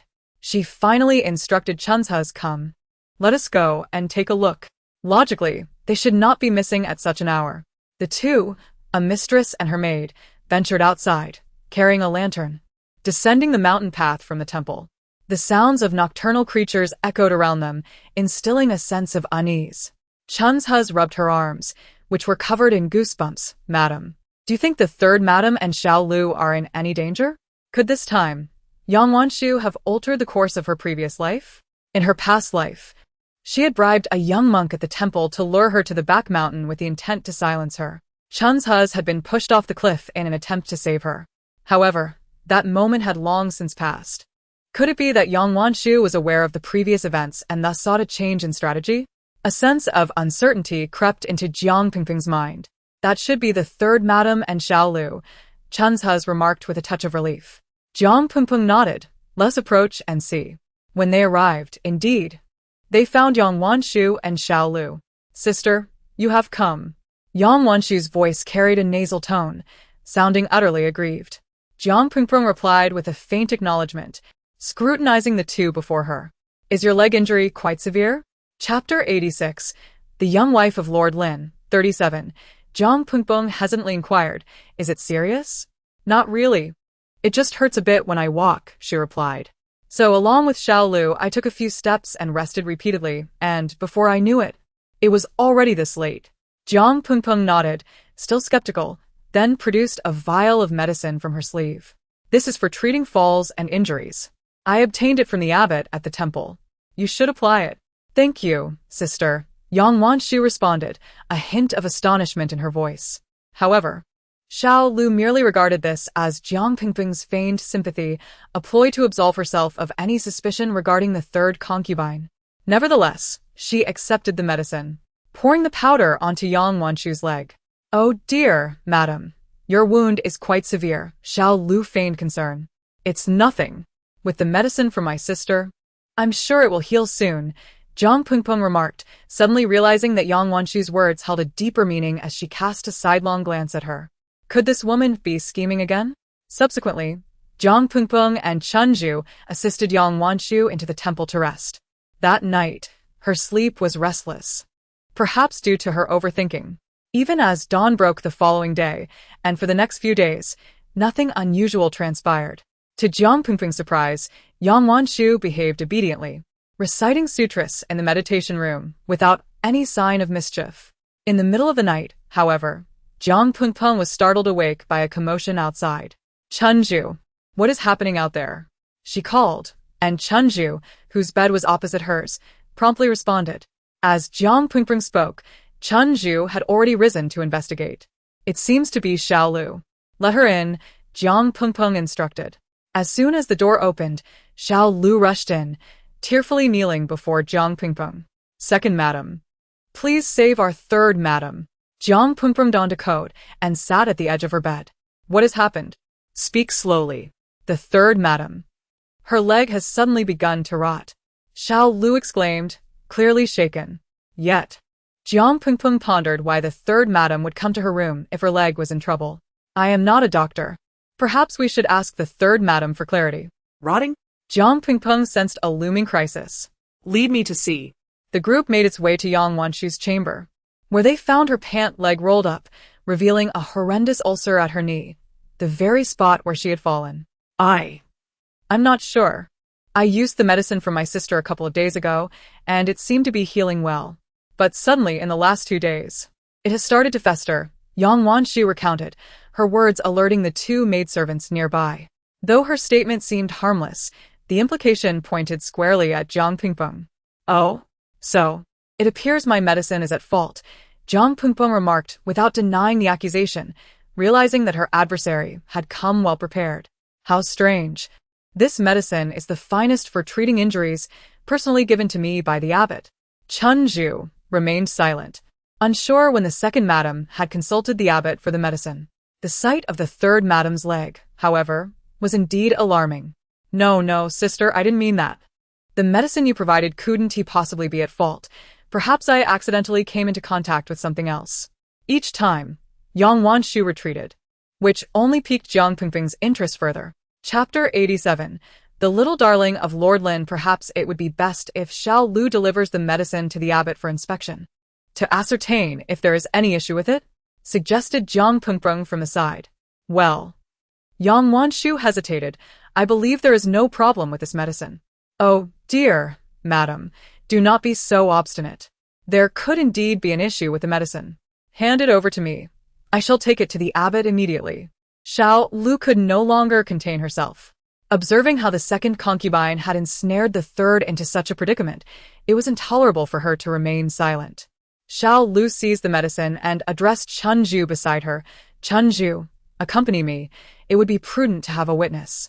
Chunju glanced at Jiang Pingpeng, and upon receiving her approval, followed Xiao Lu. At this moment, only two individuals remained in the room.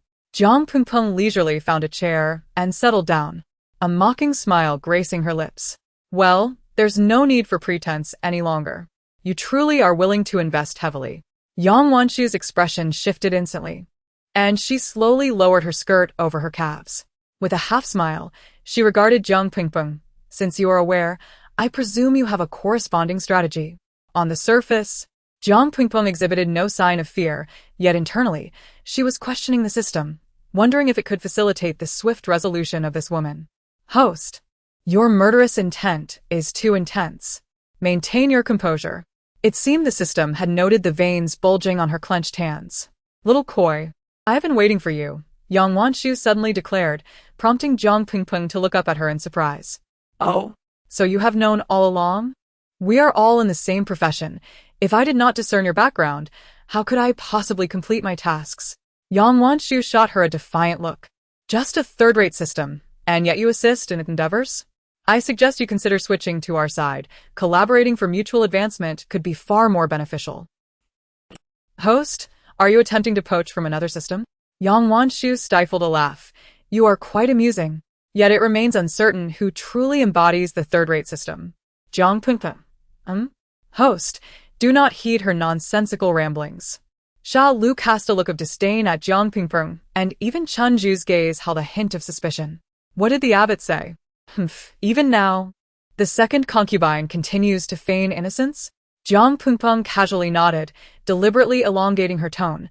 Oh, it seems there is indeed an issue with this medicine. Xiao Lu, what is this second concubine's reaction about? Is she not feeling any guilt for her misdeeds? At this moment, Yang Wanshu had reverted to her previously delicate and demure demeanor. how could that be? No, Perhaps someone tampered with this vial of medicine. It could not possibly be you. sister. Yang Wanshu fervently shook her head in defense of Jiang Pingpeng. Madam, the abbot has provided me with another vial of medicine. He mentioned that the previous one contained a corrosive substance, which could exacerbate your injury. He also stated that he had never given any medicine to the second concubine. Yang Wanshu feigned shock, her eyes wide with disbelief as she regarded Jiang Pingpeng. How could this be possible? Chapter 88. The young wife of Lord Lin, 39. Jiang Pingpeng reached out to massage her temples, pondering the audacity of that wretched monk. It was he who had administered the medicine to her, yet now he feigned ignorance. Nevertheless, this was hardly surprising. In this era, wealth could sway not just monks but even deities. Xiao Lu cast a deliberate glance at Jiang Pingpeng, who, picking up on Xiao Lu's insinuation, emphasized the words mental illness with notable gravitas. As soon as her words fell, Yang Wanshu's countenance paled slightly, though she quickly masked her emotion, mindful of the two maidservants present. If her instincts were correct, Yang Wanshu would not relinquish her position so easily. She had finally seized an opportunity to emerge, and it was unlikely she would abandon it without a fight. Indeed, the very next moment, Yang Wanshu spoke up. Madam, your leg. Xiao Lu expressed her concern. Worry etched across her face. It is of no consequence. The monk has provided another vial of medicine, and I have faith it will prove effective, Yang Wanshu replied, her demeanor radiating gentleness and understanding, presenting an image far removed from that of a woman harboring deep intentions.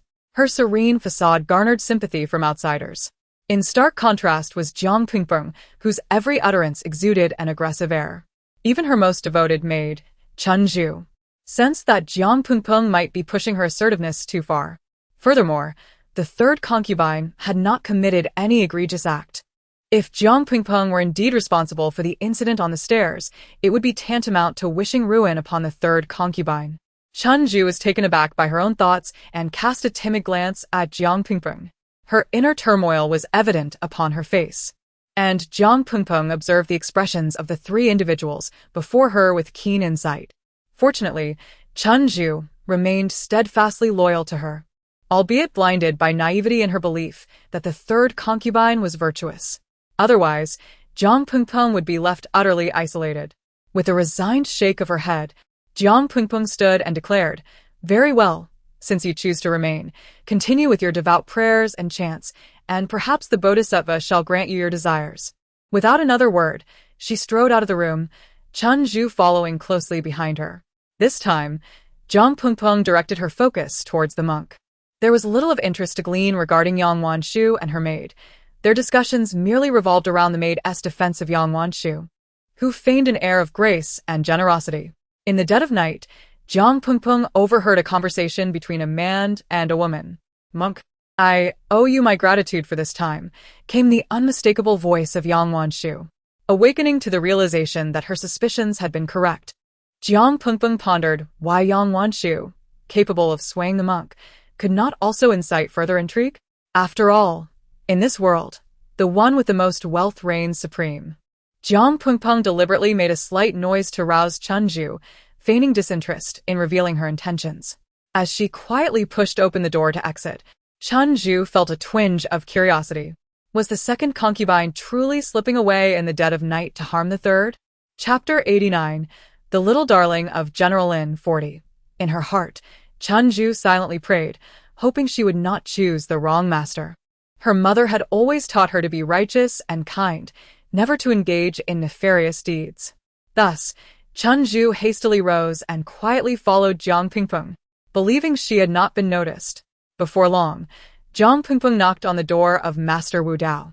Upon seeing her, Master Wu Dao's gaze noticeably flickered. "Master, I encountered a slight difficulty while reciting scriptures late at night and hope to seek your guidance," Jiang Pengpeng stated, not directly revealing her intentions.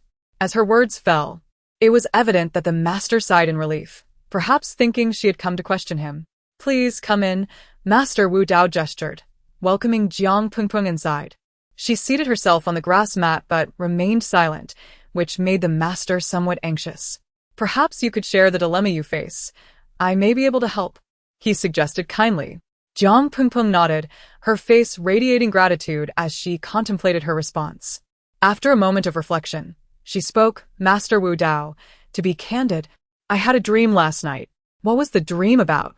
Master Wu Dao listened attentively, taking her fanciful tale seriously, believing she genuinely sought counsel. "I dreamt I was in a particularly dark place, and suddenly, two masters appeared before me, identical in appearance. Yet one radiated a golden light while the other emanated a dark glow." Suddenly, Jiang Pengpeng startled Master Wu Dao, though he quickly regained his composure, his eyes still betraying a hint of evasion. Continuing with her narrative, she added, "The master glowing with darkness suddenly stabbed me in the back with a dagger, which startled me awake. I wondered if perhaps the Bodhisattva wished to impart a lesson to me, yet I could not decipher its meaning, so I sought your wisdom." As she spoke, Jiang Pengpeng carefully scrutinized Master Wu Dao's expressions. He remained silent for a while before responding, "Your dream indeed bears peculiarities. Perhaps it is the Bodhisattva's way of urging you to pursue the path of Buddhism sincerely, yet not to become overly enamored with it, lest you provoke unintended consequences." "Indeed." Jiang Pengpeng nodded vigorously, her chin resting on her hand, absorbing his words.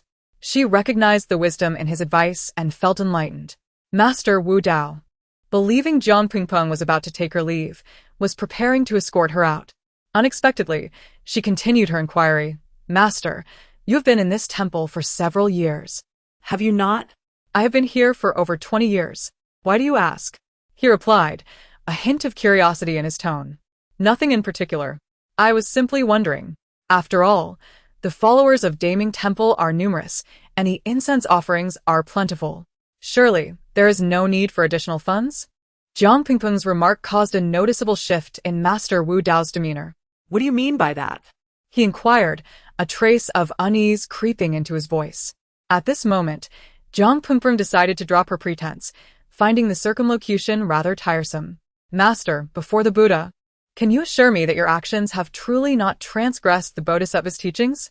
Her expression turned serious as she questioned him, each word deliberate. Without allowing him a moment to respond, she pressed on. Do you not recall the vial of medicine you gave me a few days ago? Could it be that a monk also indulges in deceit? Master, I have no recollection of giving you any medicine. Master Wu Dao continued to deny, maintaining a solemn facade that nearly made Jiang Pingping laugh. Denial is one thing, but how about we confront this matter directly? Jiang Pingping suggested enigmatically, her gaze drifting toward a jar of medicine behind him. If I am not mistaken, that concoction that causes wounds to rot is your own creation, is it not? Chapter 90. The little darling of Lord Lin the Abbot, Wu Dao, instinctively positioned himself in front of Jiang Pingping. What nonsense are you spouting? Without evidence. Do not tarnish my reputation. Jiang Pingping, uninterested in further idle chatter, placed a substantial stack of money before him. I do not care how much she offers you. I will double it. Since it all revolves around money, why not consider collaborating with me? Rest assured, I shall not compel you to commit any immoral acts. Indeed. Gazing at the pile of money, he felt a stirring of desire. Seizing the moment, Jiang Pingping urged, Abbot, ponder this. If I were to expose you, even without proof, the mere whisper of such a scandal could tarnish your reputation. In the future, your earnest disciples seeking enlightenment may dwindle, and worse. It is quite possible that the temple might expel you. So, what are you implying? Wu Dao, understanding the gravity of the situation, was swayed by the allure of money. Jiang Pingping revealed a satisfied smile. There is nothing I require of you but your cooperation. I shall not expose you. The she referred to was unmistakably clear to Wu Dao. After a moment of contemplation, he nodded solemnly, hoping she would keep her word. Rest assured, I shall not impose upon you as that woman did, entangling you in the misdeeds of others. It is best for you, as a man of the Buddhist faith, to avoid such entanglements. Jiang Pingping's remarks garnered the abbot's favor.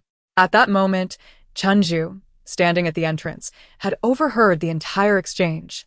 It became evident that the third concubine had been orchestrating the downfall of the second concubine, stirring feelings of guilt within her.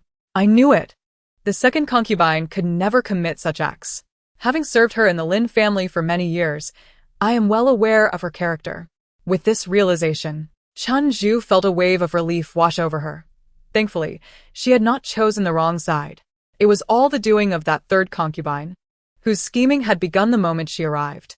The following day, news from the Lord's residence announced that Lin Xinrong was bringing Lin Hongyi and Lin Xiao to the temple to pay their respects and receive a Buddhist blessing. This unexpected visit shattered Yang Wanxi's plans entirely.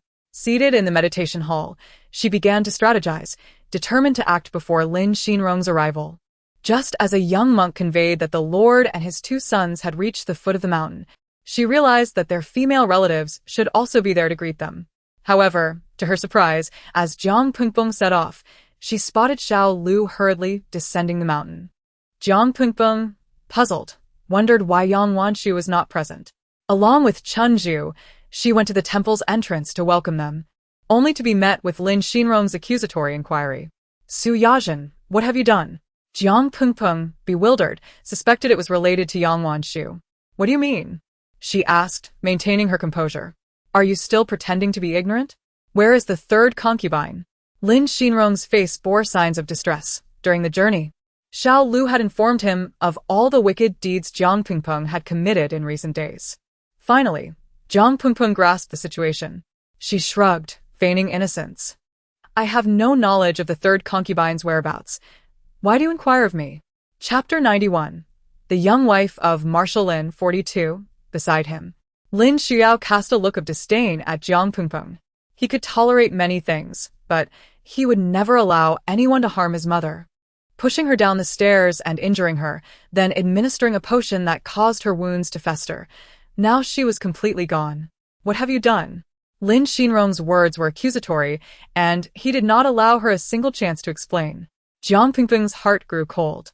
Just days prior, she had believed their relationship had somewhat improved, but it appeared that Lin Xinrong, despite having some intelligence on the battlefield, remained easily manipulated by women. So, according to your lordship, I am to blame for all of this. Since you have already formed such a conviction, do I even need to explain myself? A mocking smile tugged at the corners of Jiang Pingping's mouth as she defiantly met Lin Xinrong's gaze. You dare to admit it? Lin Xinrong instinctively made a motion as if to draw a weapon, but thankfully they had foreseen the sanctity of the temple and left their arms behind. Ah, Rather than squabbling with me here, it would be better for you to send someone to find the third wife. You have always been quite anxious about her. Haven to you? Jiang Pengpeng maintained a subtle smile, poised and composed, though her words dripped with sarcasm. Lin Xinrong despised her feigned calmness the most. At this moment, he had completely forgotten her earlier act of bravery in rescuing him and his father from the fire. You've already lost her. And you still expect me to search for Su Yajin? You had better not be toying with me. Lin Xinrong grasped her chin, his brow icy as frost. Jiang Pengpeng winced in pain but showed no sign of submission. Is your lordship planning to coerce a confession from me? My lord, the maid has been with the lady this entire time. The disappearance of the third wife has absolutely nothing to do with her. Spring Bamboo, flustered, knew instinctively that this was likely a ploy orchestrated by the third wife herself, and she hastily stepped forward to defend Jiang Pengpeng. Spring Bamboo, how can you still speak up for the second wife at a time like this? Have you forgotten what happened when I took you to find Master Fangzhang? Little Six shot an exasperated glance at Spring Bamboo. That's because Spring Bamboo hesitated, unsure if she should speak, and upon meeting Lin Xinrong's gaze, she quickly amended. Perhaps the marshal could inquire with Master Wu Dao. He must know the whereabouts of the third wife. Lin Xinrong's face was a mask of suspicion, pondering the implications of this master-servant duo. Indeed, it would be prudent to consult Master Fangzhang. The very potion that exacerbated the third wife's injury was provided by the second wife, and it was Master Fangzhang who revealed that the medicine was flawed, exposing the second wife's deceit. Little Six regarded Spring Bamboo with admiration, believing she too was unable to tolerate the second wife's actions. Then let us summon Master Wu Dao. Lin Xinrong issued the command. Without hesitation, Little Six dashed off to find the master. Father, I believe her. At that moment, Lin Hongyi, who had been silently observing, unexpectedly spoke up. Lin Xinrong was taken aback. His son, who had always been at odds with the second wife, was now defending her? Chapter 92. Lin Dashuai's Little Darling, 43. I have my own conclusions regarding this matter. However, as the commander of 1,000 troops, Lin Xinrong would not hastily place his trust in Jiang Pengpeng based solely on the words of Lin Hongyi. Father. Just as Lin Hongyi was about to continue his discourse, Lin Xinrong raised a hand to interrupt him. What is the urgency, elder brother? Does father lack even this minimal discernment? Or do you worry excessively for the second concubine? Lin Hongyi cast a dark glance at Lin Xiuyou. Feeling no hesitation in administering a thorough lesson, it seemed his previous reprimand had been too lenient. Lin Xiuyou interjected from the side. That's enough, the both of you. At Lin Xinrong's stern rebuke, both fell silent. Coincidentally, at that moment, Master Wu Dao emerged. Master Wu Dao, esteemed guests, after your arduous journey, why not step inside for a cup of tea and a discussion? Master Wu Dao clasped his hands together before Lin Xinrong, his gaze subtly drifting toward Jiang Pengpeng. No need. I have another matter to inquire of you, Master. Are you aware of my wife's whereabouts? Lin Xinrong directly broached the subject. Master Fangzheng hesitated noticeably before responding earnestly. Not long ago, Mistress Yang ventured alone to the back mountain, expressing a desire to admire the scenery around this temple. I did not impede her. Oh. Lin Xinrong regarded him with a skeptical eye. Then, why did she not take her personal maid along? That I cannot say, for it was Mistress Yang's own decision. How could that be? The third concubine never mentioned her intention to visit the back mountain. Xiao Lu, under the weight of Lin Xinrong's stern inquiry, felt a flicker of anxiety and stumbled over his words. It was then that Xiao Lu recalled something he had found at the door. Upon inspection, it turned out to be a sachet belonging to Jiang Pengpeng. Jiang Pengpeng instinctively checked her pocket and indeed found the sachet missing. This Yang Wanshu possesses quite a talent, managing to stealthily relieve her of her personal belongings. Su Yajin called out Lin Xinrong's name with a drawn-out tone, demanding, "What more do you have to say?" So, your implication is that a mere sachet conclusively determines my culpability in the disappearance of the third concubine? Jiang Pengpeng's nonchalant tone momentarily caused Lin Xinrong to waver, uncertainty creeping into his mind. Yet, faced with the gathered onlookers and with evidence seemingly against her, he could not relent. What else could it be? Given the circumstances, you ought to concede, should you not? If I were to concede, what then would you propose to do? Jiang Pengpeng pressed on, her inquiries now dominating the exchange, with Lin Xinrong responding. Such the malicious woman. What right does she have to be the matriarch of my esteemed household? I feel deeply for your departed sister. Chapter 93. The little darling of General Lin Xinrong seemed to be led by the nose by Jiang Pengpeng. The more she questioned him step by step, the harsher his words became. I see. What you mean is that you wish to divorce me, is it? Jiang Pengpeng inwardly rejoiced. She had long desired to leave the general's residence. Living in such circumstances felt no different from being a widow. Given that Lin Xinrong had already spoken in such a manner, it was better to distance herself from him, perhaps through Yang Wanshu. Moreover, it appeared that this time, fortune was not on his side. Indeed, Jiang Pengpeng still had no idea whose luck was currently shining. The world was peculiar, and none of the individuals she encountered bore any visible auras.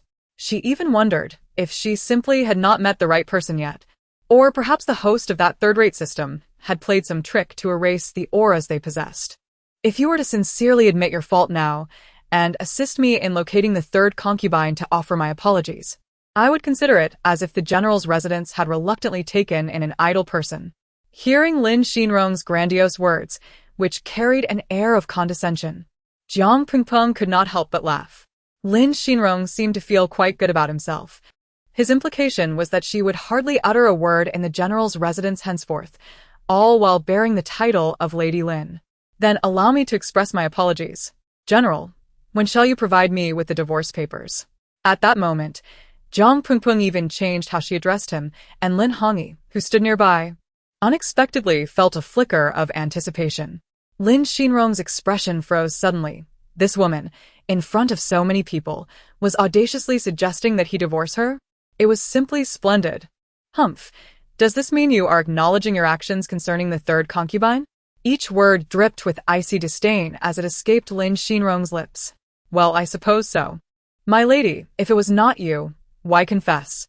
Quickly apologize to the general. Otherwise, it may truly be too late. Spring Bamboo, standing aside, was filled with concern, utterly perplexed as to why the second concubine would act in such a manner. Could it be that she had truly lost all hope in the general? There's no need to say more. Since the witnesses and evidence are already complete, the general may very well condemn my actions. Very well. Su Yajin. Excellent. Lin Xinrong's face alternated between red and white as he trembled, pointing a shaking finger at Jiang Pengpeng. He then led a group of people towards the back mountain. Jiang Pengpeng clapped her hands and turned to head towards the meditation room.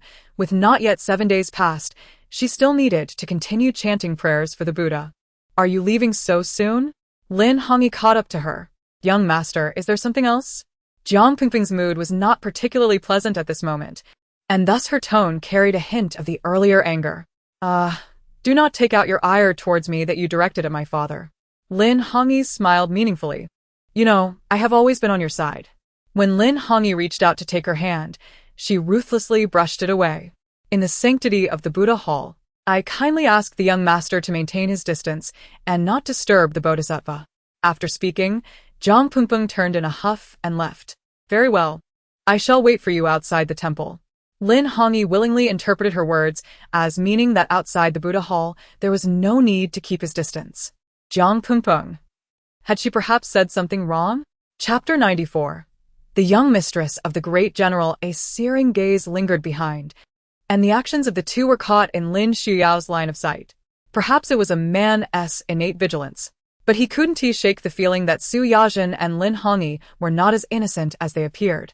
However, he merely cast a casual glance before turning to follow Lin Xinrong in search of his mother. Third concubine, where are you?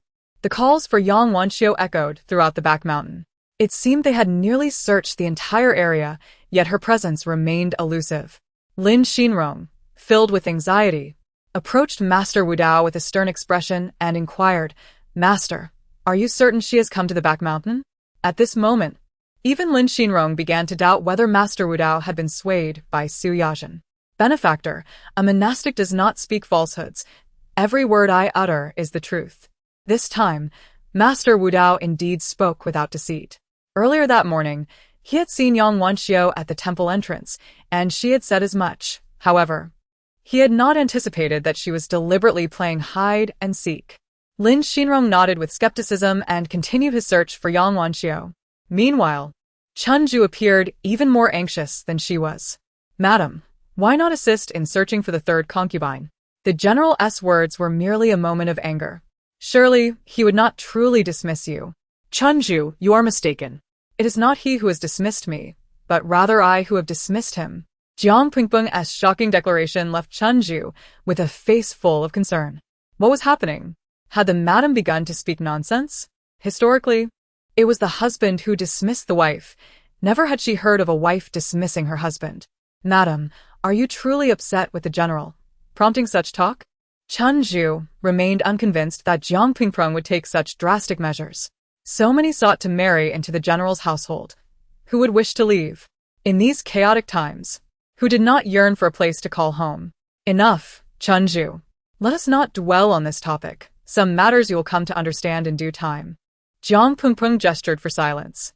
Though Chunju was perplexed, she refrained from further questioning. As Jiang Pingpeng pushed the door open and stepped outside, Chunju rushed to her side, her face marred with worry. "Madam, the general and the others have yet to return. What if something has truly happened to the third concubine?" Jiang Pingpeng stretched, yawning as she loosened her muscles. "What concern is it of mine if something occurs? But rest assured, should anything happen, it will not be her." With a faint smile, she pondered how easily Yang Wanxiu could be found. Yet, this was precisely what she anticipated. The second concubine certainly has a refined taste. Lin Xinrong approached her, his handsome visage clouded with frost, his tone decidedly unfriendly. Chapter 95. The young wife of the great Lin. Jiang Pingpeng shifted the topic, and with that, Lin Xinrong's expression grew increasingly grim. It seemed he was straining to contain his anger, managing to refrain from erupting on the spot. Jiang Pingpeng wore an exasperated expression. Lin Xinrong's capacity for imagination rivaled that of a woman. "Father, I will have someone continue the search." At this moment, Lin Xutiao stepped forward to speak. From this day forward, there would finally be no woman in the Lin family competing with his mother. Lin Xinrong cast a glance at Lin Xutiao and nodded in acknowledgement. Lin Hongyi suddenly spoke up, prompting another glance from Lin Xinrong, who noticed that Lin Hongyi seemed particularly concerned about the second concubine lately. Surely, it could not be merely his imagination. From a vantage point unseen by Lin Xinrong, Lin Hongyi winked at Jiang Pingpeng. Although Jiang Pingpeng felt helpless, she inexplicably gained a sense of security. "Kneel," Lin Xinrong commanded her in an unmistakable tone. Jiang Pingpeng stood her ground, her defiant gaze filled with a hint of reluctance as she looked at him. "How absurd! I, Su Yajin, have neither committed theft nor engaged in any heinous acts. I fail to see what wrong I have done. Why must I kneel?" "Su Yajin." Lin Xinrong raised his voice. "You refuse to kneel, do you? Then you are forcing my hand. If you do not clarify your actions before your sister today, do you believe I will truly divorce you? Forgive me, but first and foremost, I owe no explanations to anyone, for I have done nothing wrong. Secondly, as my husband, you should not hastily condemn me without understanding. You threaten divorce? Ha! Even if there were to be a divorce, it would be I who ends it. You have no right to dismiss me." Jiang Pingpeng's words ignited Lin Xinrong's fury.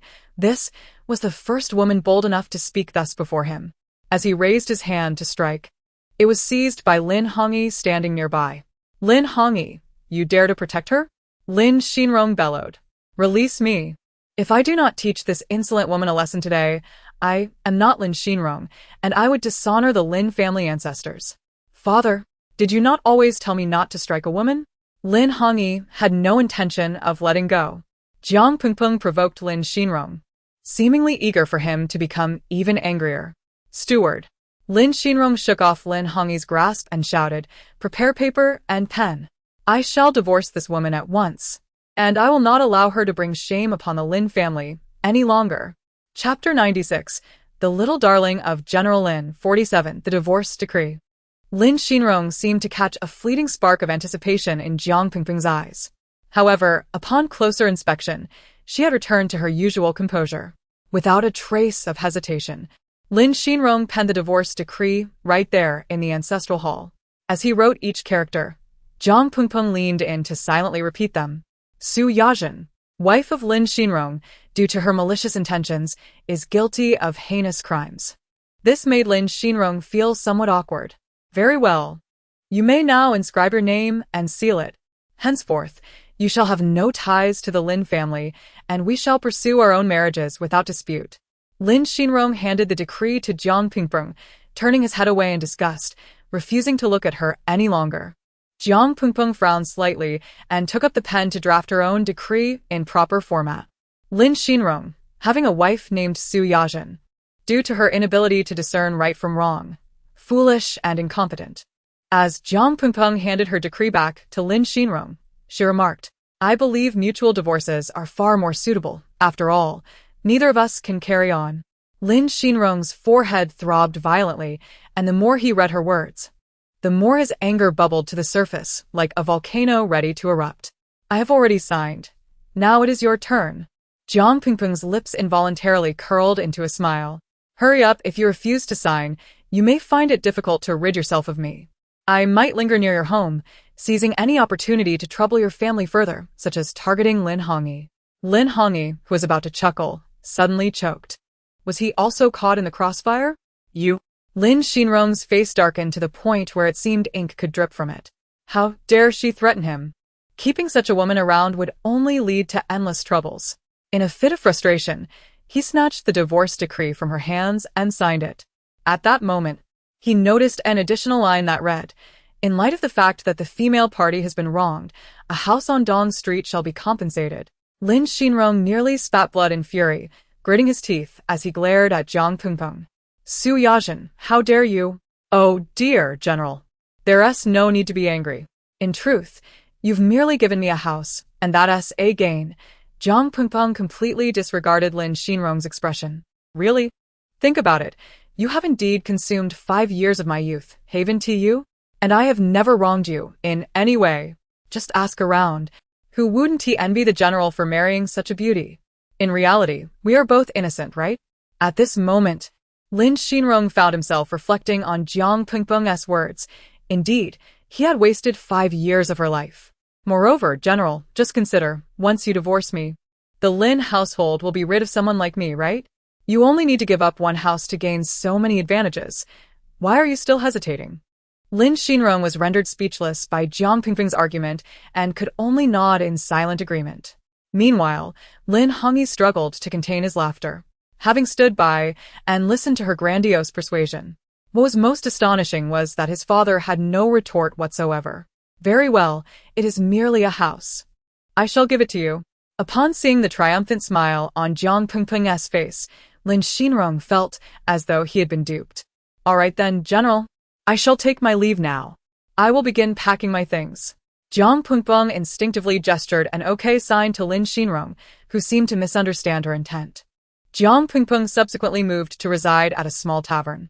Chapter 97, The Little Darling of Lord Lin, 48. After listening to Jiang Pengpeng's complaints, everyone unanimously felt that she was justified. Oh, Yajin, what difference is there between staying with such a person and living in solitude? With your enchanting charm, countless young men would be eager to approach you. Baihe and the others each chimed in, teasing Jiang Pengpeng. All right, you all go rehearse now. I hope you haven't been slacking off in my absence, Jiang Pengpeng said with a hint of annoyance, as they continued to jest with her. Yajin, young Master Lin has arrived. A servant's voice echoed from outside, prompting Jiang Pengpeng to rise and step out. To her surprise, Lin Hongyi had come alone, without any entourage, which was rather atypical for him. Young Master has arrived. Please come to the private room. Jiang Pengpeng courteously invited him. Oh, may I inquire what business brings young Master to me? Jiang Pengpeng raised an eyebrow, her tone tinged with a touch of aloofness. I have a matter of importance to discuss with you, Lin Hongyi replied, pulling Jiang Pengpeng toward the private room.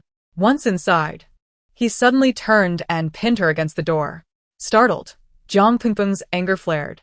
Lin Hongyi, what are you doing? With a lone man and woman in a room together. What do you think we might be doing? Lin Hongyi's expression was anything but innocent, his warm breath brushing against her neck, causing Jiang Pengpeng's cheeks to flush. With considerable effort, she pushed him away, feeling inexplicably irked. Regardless of the circumstances, I was once akin to a mother to you. Please show me some respect. Her words seemed to ignite Lin Hongyi's ire. Su Yajin, admit it, you harbor feelings for me, don't you? Who has feelings for you? Jiang Pengpeng retorted. Young master, it would be best to refrain from such nonsense. I have no desire to be cast aside again or to bear the infamy of sullying my reputation. She moved to the table, pouring herself a cup of tea and sipping it slowly. The private room indeed offered a more expansive view. Lin Hongyi's expression softened, and he abruptly changed the subject, leaving Jiang Pengpeng baffled. If the atmosphere becomes lively later, and I were to confess my feelings for you here, do you think everyone would notice? Jiang Pengpeng nearly spat out her drink. Lin Hongyi, you must be out of your mind. I am indeed crazy, madly in love with you. So, what do you say? Will you consider me? Lin Hongyi looked at her nonchalantly, appearing serious. I warn you if you dare to do that. I will leap from this place. Jiang Pengpeng replied earnestly. What was this Lin Hongyi trying to pull? Was he not pushing her into a perilous situation? Do you truly despise me so much? Lin Hongyi's expression bore a hint of sadness, catching Jiang Pengpeng off guard. After a moment's hesitation, she replied, That is not quite it. I merely believe we should maintain a certain decorum in our relationship. I don't want to lead you into any unfavorable situations. She tried to clarify, wondering if the modern young man's heart was so fragile. So, you're genuinely concerned about me? Lin Hongyi, his demeanor shifting, seemed to take her words to heart.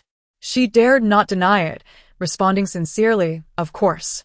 Then, as if fearing Lin Hongyi might misunderstand, she quickly added, after all, we have shared a mother-son bond for so many years.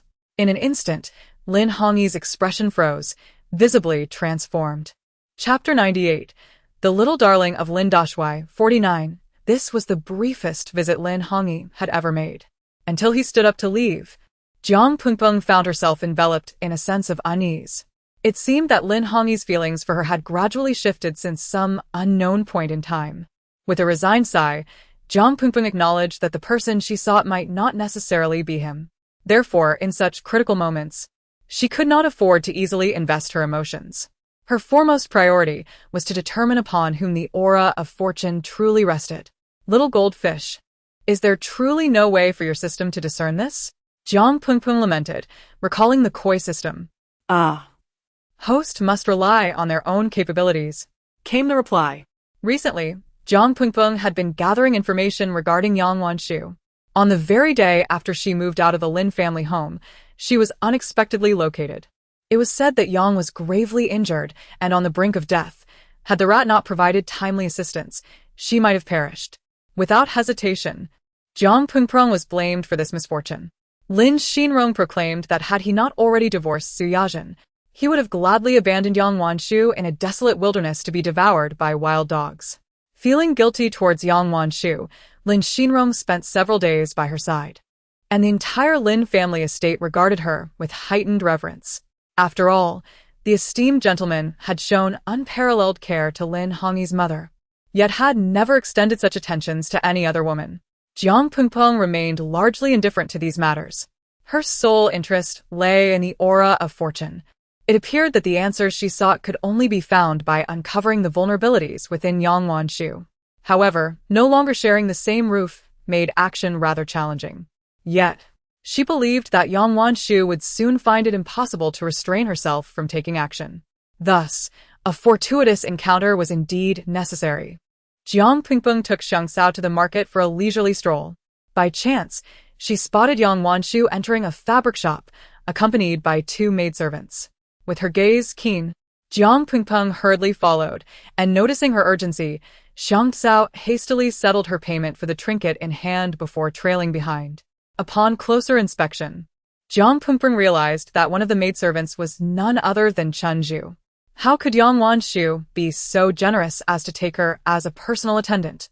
Just then, a woman's voice filled the fabric shop with curses, and Jiang Pengpeng recognized her earlier assumptions had been misplaced.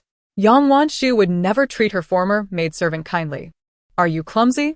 You can't even handle a piece of cloth.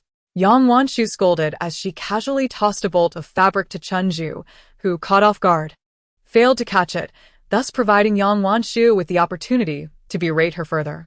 I'm so sorry, I didn't mean to. Chunju trembled in fear, her body shaking in the face of Yang Wanshu's wrath. Jiang Pingpeng tightened her grip on her skirt, realizing that Chunju's evident terror was not a recent development. It was likely that Yang Wanshu had subjected her to considerable torment behind the scenes. Humph. I suspect you did that on purpose. You know that fabric is my favorite. Yang Wanshu continued her tirade, while Xiao Lu stood off to the side, an amused observer, showing no intention of defending Chunju. I'm truly sorry. I will be more careful in the future and will not repeat this mistake, but this time, I genuinely did not mean it. Chunju was nearly in tears from fright. Jiang Pingpeng understood Chunju's stubborn nature. If she believed she was innocent, she would fight to the bitter end to prove her point. You insolent girl. Do you dare to be defiant? So, you are insinuating that I am unjustly accusing you? Yang Wanshu's venomous words dripped with malice. As she raised her hand to strike, Chunju closed her eyes in anticipation of the blow, leaving Yang Wanshu's hand suspended in midair. What? Is it too much to ask of a lady of the Lin family to possess a modicum of tolerance? To publicly reprimand a mere maidservant? Fiske, quite unbecoming. Jiang Pingpeng seized Yang Wanshu's arm, a hint of mockery dancing in her eyes as she quirked her lips into a smirk. Chapter 99.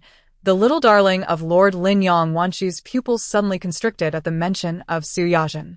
She let out a light laugh, shaking off the hand that Jiang Pingpeng had grasped.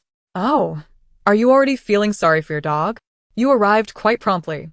2. Sister Yajin. Chunju's voice brimmed with grievance, and upon seeing Jiang Pingpeng, tears cascaded down her cheeks. In the mansion of the esteemed Lord Lin, Lin Xinrong was often absent, rendering the Lin family estate entirely under Yang Wanshu's dominion. Her word was law. When she unexpectedly demanded that Chunju become her personal maid, Chunju had already foreseen her unfortunate fate. Jiang Pingpeng offered Chunju a comforting glance. As she reached out to pull her closer, she inadvertently brushed against Chunju's arm, causing her to instinctively gasp and recoil. At that moment, the glaring scars on Chunju's arm came into Jiang Pingpeng's view. In haste, Jiang Pingpeng grasped Chunju's arm, rolling up her sleeve, and then bending down to tug at her pant leg, revealing even more wounds on her legs, some of which were festering. A familiar medicinal scent wafted through the air. Chunju, these injuries. Even Jiang Pingpeng felt a wave of horror. The marks were unmistakably from a whip. It appeared that a corrosive ointment had been applied, the very one used at Daming Temple. Chunju hurriedly recoiled, waving her hands in urgent explanation. Sister Yajin, I'm fine. These injuries are merely from my clumsiness. Please, you should leave. It's best not to concern yourself with me. Yet, she was adamant about not dragging Sister Yajin into her plight. I don't care who looks after you. Jiang Pingpeng shot a frustrated glance at Chunju. At such a moment, how could she still shoulder all the blame? What could possibly be said in her favor? Are you intending to meddle? Yang Wanshu suddenly covered her mouth in feigned surprise, saying, Oh dear, forgive me, I almost forgot about you. Su Yajin is no longer associated with the Lin family. Yang Wanshu assumed a posture of ownership, deliberately reminding Jiang Pingpeng, even stifling a laugh behind her hand. Smack! As her words faded, a sharp sting erupted across her cheek, silencing everyone in the shop. Indeed, Mrs. Lin has reminded me. Since I no longer have any ties to the Lin family, I need no justification to strike you. The crowd was perplexed by her logic. Yang Wanshu's face twisted in fury as she pointed an accusatory finger at Jiang Pingpeng, grinding her teeth in rage. Su Yajin, how dare you hit me? Unfazed, Jiang Pingpeng dusted off her hands and replied, How odd. I've already struck you. Why do you ask? Do you not feel it? Or perhaps you wish to confirm whether it was merely a figment of your imagination. Jiang Pingpeng's audacious words nearly caused the surrounding patrons to burst into laughter. Xiao Lu, Yang Wanshu, utterly abandoning her genteel demeanor as Lady Lin, bellowed at a nearby maid. Are you blind? Why do you stand idly by while your mistress is being bullied? Chapter 100. The Little Darling of Lin Dashui, 51. My dear, Xiao Lu felt an overwhelming sense of frustration. How could anyone contend with such a fierce woman like Su Yajin? She was bold enough to strike Yang Wanshu, Did she truly expect a mere maid to avenge her? A bunch of ungrateful wretches. Utterly useless. Yang Wanshu was seething with rage. It was her first time being publicly slapped. This was absolutely intolerable. The scene had been witnessed clearly by Xiang Cao, who, upon Yang Wanshu rushing towards Jiang Pingpeng, unexpectedly positioned herself in front of her, feigning a push to the ground. With a dramatic thud, she fell flat. Ouch.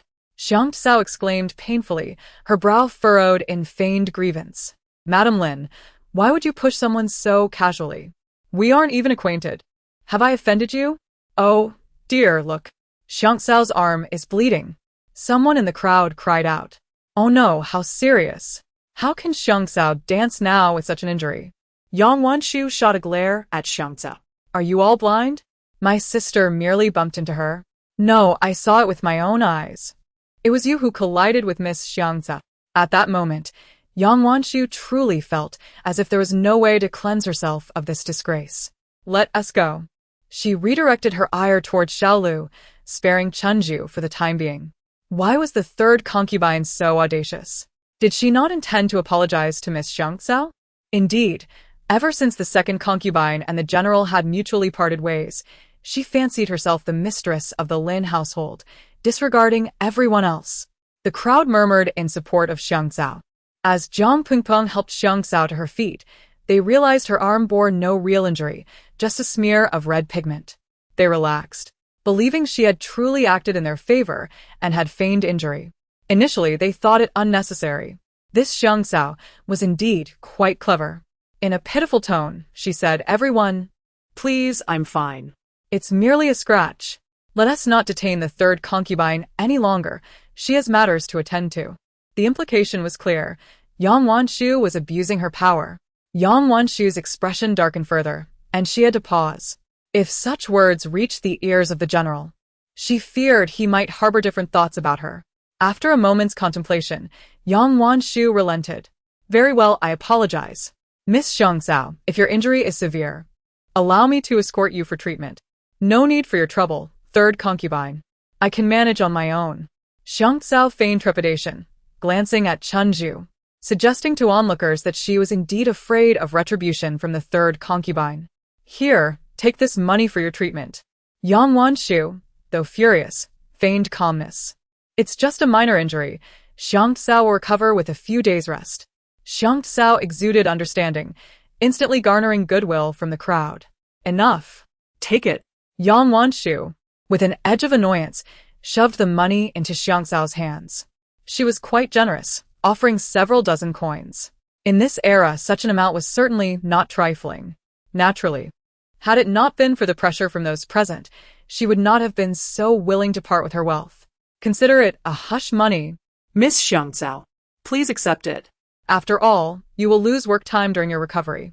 Encouraged by the others, Xiang Cao reluctantly accepted, thanking the third concubine for her kindness with a sly smile concealed from view. Yang Wanshu struggled to contain her anger. Chunju, visibly frightened, was about to follow when suddenly, someone seized her wrist. Yajin. Chunju murmured softly, casting a wary glance towards Yang Wanshu. Oh? What does this mean? She is merely a maidservant of the general's household. Are you certain you can bear the consequences of forcibly retaining someone from the general's estate? Yang Wanshu remarked with a sardonic smile, her tone dripping with mockery in front of Jiang Pingpeng. She gazed gratefully at Jiang Pingpeng and Xiang Cao, feeling an unspoken emotion welling within her. She knew that to buy her freedom would require a substantial sum, and the second concubine had already done enough for her. She did not wish to burden her further. How much does it cost to redeem this maid? Xiang Cao glared indignantly at Yang Wanshu, who was thoroughly taking advantage of her position. Well, considering you are unable to afford it, perhaps it is best not to inquire further, lest it become awkward and spoil the moment for the little maid. Yang Wanshu casually remarked, believing that if Su Yajin had not been dismissed, she might have had the means, but now it was futile. This is 50 coins. To redeem someone from the bailman would only cost 20. Consider yourself fortunate. Xiang Cao promptly handed the 50 coins back to Yang Wanshu. She clutched the money, her face alternating between red and pale. Was it not the same 50 coins she had just given her? You. Yang Wanshu found herself at a loss for words. After all, the price offered was not unreasonable, even generous. Thus, she had lost not only a maid but also 50 coins today. Ultimately, there was no choice. Yang Wanshu could only leave with Xiao Lu. Chapter 101.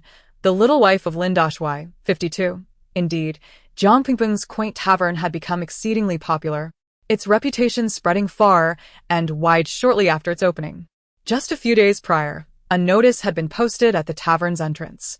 Soon after, word of mouth surged, with many eager patrons seeking connections to secure a reservation. The opportunity to glimpse the tavern's proprietor was a highly anticipated event. Xiao Lu casually mentioned this in front of Yang Wanshu. Lin Xinrong had not disclosed the matter of the residence on East Street to anyone, so few within the Lin family were aware. After all, it would be improper to reveal that it was a compensation requested by Jiang Pingping during their separation. My lady, you must not underestimate it. The tavern only accommodates a fixed number of 100 patrons each day, making entry quite challenging, Xiao Lu remarked. The more she spoke, the more Yang Wanshu's interest piqued. Oh, If it is indeed as delightful as you say, go and inquire on my behalf. With the stature of the Dashui, I trust the tavern will not turn us away, Yang Wanshu instructed nonchalantly while arranging her jewelry before the mirror. Xiao Lu's heart leaped at the prospect. If the lady could attend, surely she, as the accompanying maid, would also be allowed to join.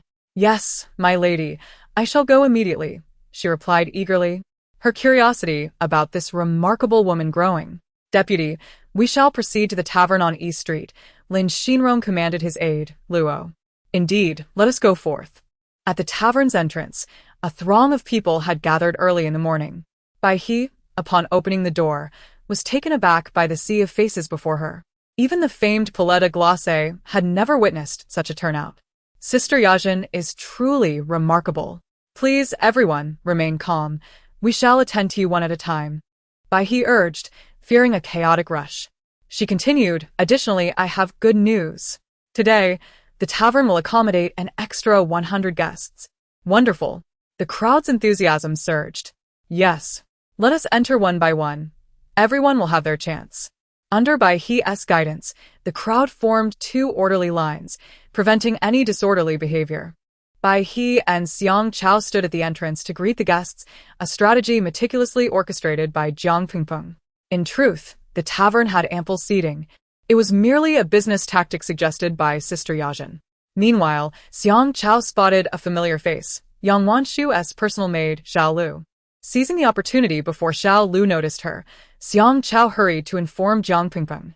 Perhaps it is because Yang Wanshu is unaware that I, Jiang Pingping, am the tavern's owner.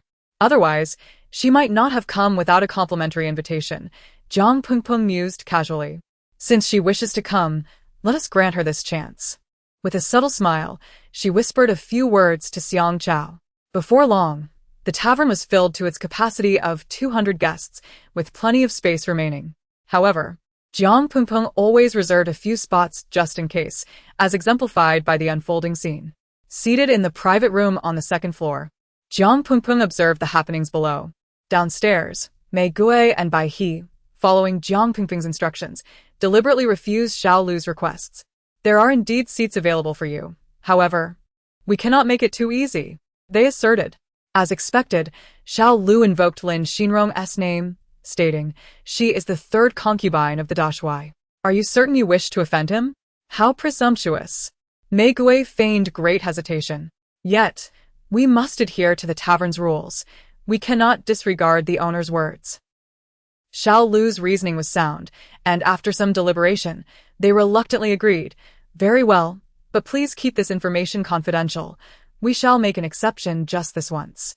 Bai He feigned anxiety, lowering her voice as if to ward off eavesdroppers. Xiao Lu nodded in satisfaction. That is more like it. Do not worry. I shall remain discreet. Jiang Pingping exited the private room to freshen her makeup. Though the performance had not yet commenced, the tavern was already bustling with patrons, and she encouraged everyone to enjoy light snacks and drinks in the meantime. Ah, Sister Yajin. Guess who has arrived? Bai He rushed into the makeup room, playfully teasing Jiang Pingping.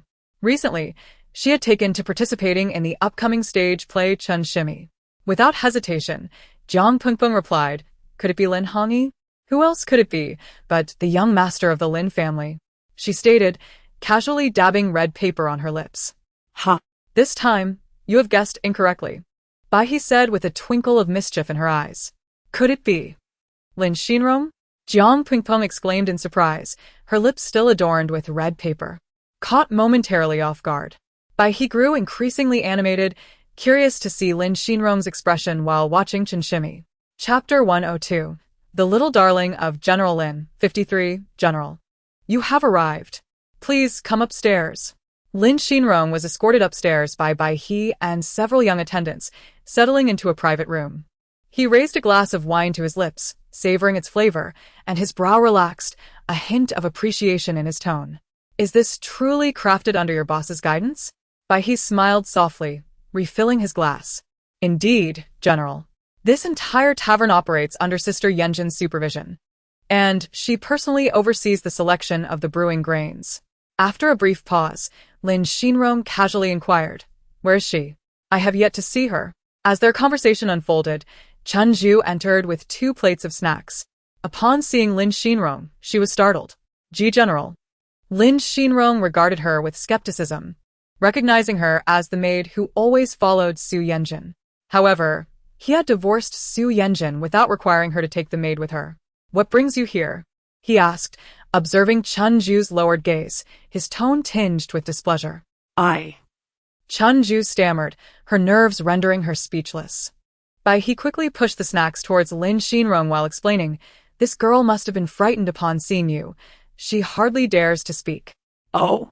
Lin Xinrong feigned curiosity towards his aide. Since when does the third wife possess such authority? The people of the Lin family estate cannot simply be redeemed at her whim. General, may I ask a question? Bai He ventured cautiously. Feel free to inquire, Lin Xinrong replied, already displaying signs of impatience. Does the general's residence mistreat its servants? Lin Xinrong slammed his hand on the table. What an absurd notion. Of course not. Those who serve at the general's estate are compensated fairly. Each of them, driven by desperation, has willingly sold themselves into service here. The estate has never wronged them. Lin Xinrong's assertions were indeed accurate, and Chen Zhu understood this. She had only sought employment at the general's estate due to her family's unique circumstances. Yet, prior to the third wife's arrival, and even before the second wife departed from the Lin estate, she had never endured such mistreatment. Very well, Bai He said, pulling Chen Zhu closer and rolling up her sleeve. Lin Xinrong, confused by Bai He's intentions, was taken aback by the sight of Chen Zhu's scars. Even he, a man of stature, found it shocking that someone could be so cruel to a woman. The general noticed the scars on Chen Zhu's wrist, but they were merely a fraction of the injuries she bore. What exactly do you wish to convey? He asked, furrowing his brow, disliking the veiled hints. We redeemed Chen Zhu 10 days ago, yet these wounds, both fresh and old, have been present for at least a month, Bai He stated, subtly implying that the injuries were inflicted by the third wife. Given Lin Xinrong's intelligence, it would not be difficult for him to deduce the source of Chen Zhu's injuries. Chen Zhu, who is responsible for these wounds? Lin Xinrong directly posed the question. Chen Zhu hesitated, trembling and unable to articulate her thoughts. You need only tell me. I have the final say in the Lin family estate, Lin Xinrong reassured her. Encouraged by Bai He, Chen Zhu suddenly knelt before Lin Xinrong, tears streaming down her cheeks as she spoke softly. Thank you for your concern, General. These wounds were inflicted by the third wife, but now that Sister Yanjin has redeemed me, there is no need for you to reprimand her further. Lin Xinrong's palms struck the table with force. Are you aware of the rules in the Lin family estate? Fabricating lies and wrongfully accusing others is the gravest of offenses. Chen Zhu understood the severity, but insisted. Every time the third wife harmed me, Xiao Lu was present. She trembled before Lin Xinrong, her demeanor suggesting sincerity rather than deceit. Lin Xinrong's expression darkened. In his memory, the third wife had always been gentle and unassuming. How could she be so cruel to a maid? Rise, he commanded. I shall investigate this matter. Should I find your claims to be true, even if you are no longer part of the Lin family estate, I will ensure you receive justice. His words implicitly acknowledged that Chen Zhu had indeed been redeemed. Thank you, General. She stammered before departing at his gesture. At that moment, two familiar faces appeared downstairs. Lin Xinrong recognized Yang Wanshu accompanied by her maid, Xiao Lu. "Where is everyone to welcome our third wife?" Xiao Lu exclaimed loudly upon entering, her tone dripping with disdain. Lin Xinrong frowned slightly, gesturing for his aide not to speak. He wished to observe how the third wife behaved in his absence, hoping to confirm Chunju's account. It appeared that Xiao Lu had grown rather arrogant, likely emboldened by the third wife's approval. "Ah, they have arrived," Chunju announced as she stepped forward to greet them. Upon seeing Chunju, the third wife paused, slightly taken aback. "Oh, Chunju. I assumed that after Su Yenjin redeemed you, you would secure a respectable position, yet here you are, running errands." Her remarks, laced with sarcasm, were largely ignored by the other guests who were preoccupied with merriment. However, Lin Xinrong, from his vantage point in the private room above, observed the entire exchange. "Third wife. We have prepared a seat for you in the central area," Chunju stated politely, disregarding the third wife's scornful comment. "Humph. Wasn't it said that there are private rooms in this tavern? Why are we not seated there?" Xiao Lu persisted, displaying her disdain for Chunju, who had now become merely a servant in her eyes. "Indeed, Xiao Lu speaks my thoughts. I demand to be seated in the private room upstairs. I certainly do not belong in this shabby place." The third wife, observing Chunju's timid demeanor, relished the opportunity to torment her further. Chapter 103. The Little Darling of Lord Lin apologies, third concubine, but the private room upstairs is already occupied. Baihe approached and pulled Chuanzhong behind her. "Oh, "It seems all of you are gathered here. This Su Yajin has quite the capability. After leaving the neighboring courtyard, she has managed to rise to such heights. Performing on stage as an actress?" Yang Wanshu's sarcastic words mocked the two before her. "You're talking nonsense. Our sister Yajin is," the third concubine interjected. "As you said, we are merely actresses on stage, not worthy of comparison to you, third concubine. The position in the middle was merely reserved for you out of respect for the general. So you may choose whether to sit or not." Baihe hastily took over Chuanzhong's words, not wishing to reveal Yajin's true identity to Yang Wanshu just yet. "Don't speak to me in that tone. I declare here and now, regardless of who is seated in the private room, they must make way for me." Yang Wanshu's relentless words reached Lin Xinrong's ears upstairs. His face turned ashen. He never imagined his third concubine would present herself as such an arrogant and unreasonable woman, bringing shame to the entire Lin family. Yang Wanshu strode towards the stairs, but Baihe and Chuanzhong blocked her path. "Third concubine, you cannot go up," Chuanzhong exclaimed. "Your injuries have healed, haven't they? Don't think just because you've been redeemed, I cannot do anything to you." Yang Wanshu's face hardened as she glared, causing Chuanzhong to instinctively hug herself. "What is all this commotion?" At that moment, Jiang Pingping's voice interjected. Upon seeing Jiang Pingping, Yang Wanshu's expression turned disdainful. "Su Yajin, what are you doing here? Call your boss out. I instructed Xiao Lu to reserve the private room for me. What does it mean that others are now occupying it?" Jiang Pingping chuckled lightly, unperturbed. "Third concubine, you seem to have misremembered. Your maid did not ask us to reserve the upstairs room. Are you questioning me?" Yang Wanshu's meticulously drawn eyebrows twitched, her disdain evident in every expression. "We would never dare to question you, third concubine. We merely hope that you do not make things difficult for us." Having finished her makeup, Jiang Pingping had only come out to see what the noise was about. If Yang Wanshu was seeking trouble, she wouldn't mind letting Lin Xinrong witness her true nature. This could be seen as a service to the heavens, ridding the world of harm. "Let us see who dares to stop me." Yang Wanshu shot a cold glance at the people before her and began to ascend the stairs. "Yang Wanshu," Jiang Pingping suddenly called out from behind. "Su Yajin, is my name something you can utter? Don't forget, you are no longer my sister." Yang Wanshu emphasized the word sister, her pride evident as she spoke arrogantly, each word falling upon Lin Xinrong's ears, shocking him. This meant that the incident of her disappearance at Daming Temple was indeed unrelated to Jiang Pingping. Lin Xinrong's grip around his cup tightened, his veins bulging. Deputy Luo swallowed hard. The general had never seemed so furious, and he couldn't help but wipe cold sweat for the third concubine. "What? Is the third concubine planning to perform another act of self-pity? There's no general here to support you." Jiang Pengpeng lured Yang Wanshu into revealing the truth of the matter. One cannot use the same scheme repeatedly. Even if the general is absent, there are still others to convey messages to him. When the time comes, observe whether the general will come to my aid or defend you, a woman already cast aside. With this, Jiang Pengpeng exchanged glances with Baihe and Chuanzhong, signaling it was time for Yang Wanshu to ascend to the second floor. What the third concubine said makes sense. Since you refuse to sit below, you should negotiate with the guests on the second floor, Jiang Pengpeng said, taking a step back. To Yang Wanshu, this seemed entirely reasonable, perhaps out of fear, when the general was mentioned. Yang Wanshu shot Jiang Pengpeng a sidelong glance, asserting that being a wife meant knowing one's place, distinguishing status and propriety.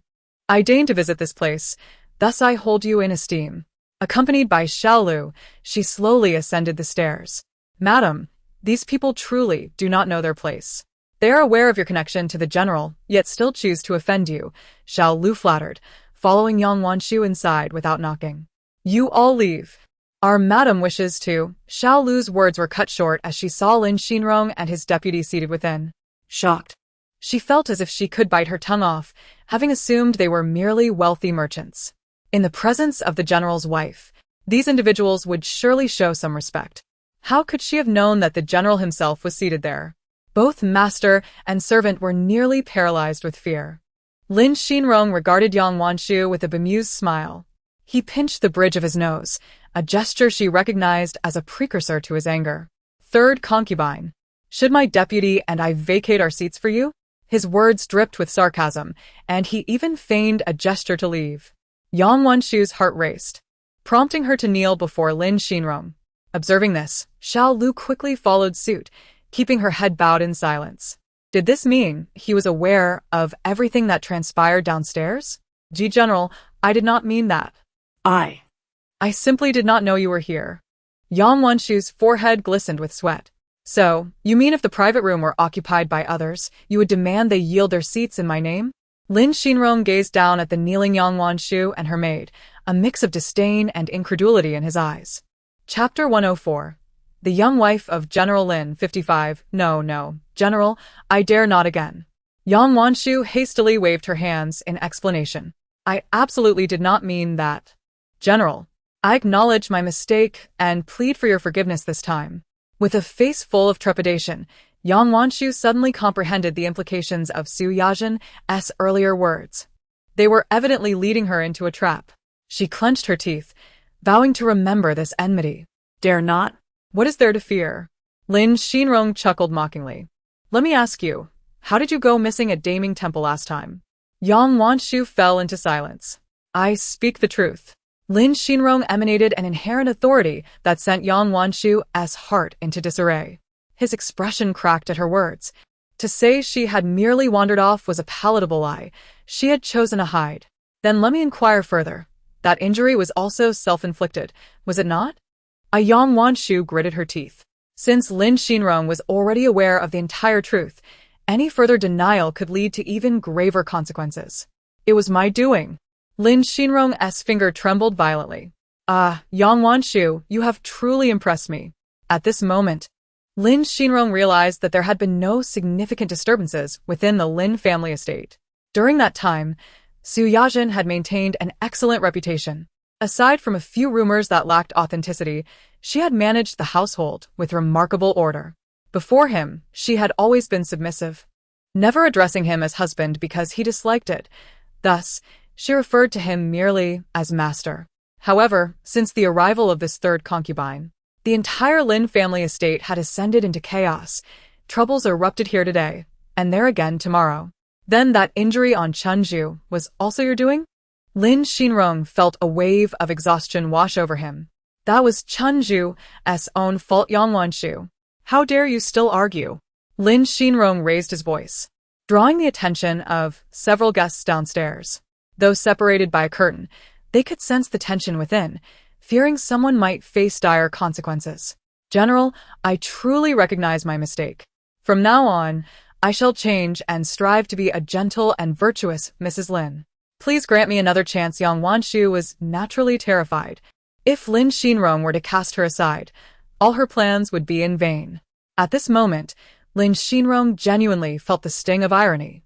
The one who had devoted herself wholeheartedly to the Lin family, Su Yajin, had been cast aside with a mere decree of divorce, while this woman, whose heart was as venomous as a viper, was mistakenly considered a gentle and virtuous Mrs. Lin. Lin Xinrong gulped down the wine before him in one go. Had he not visited this small tavern today, he might have remained oblivious to these truths, potentially remaining under the woman's deception for years, if not decades.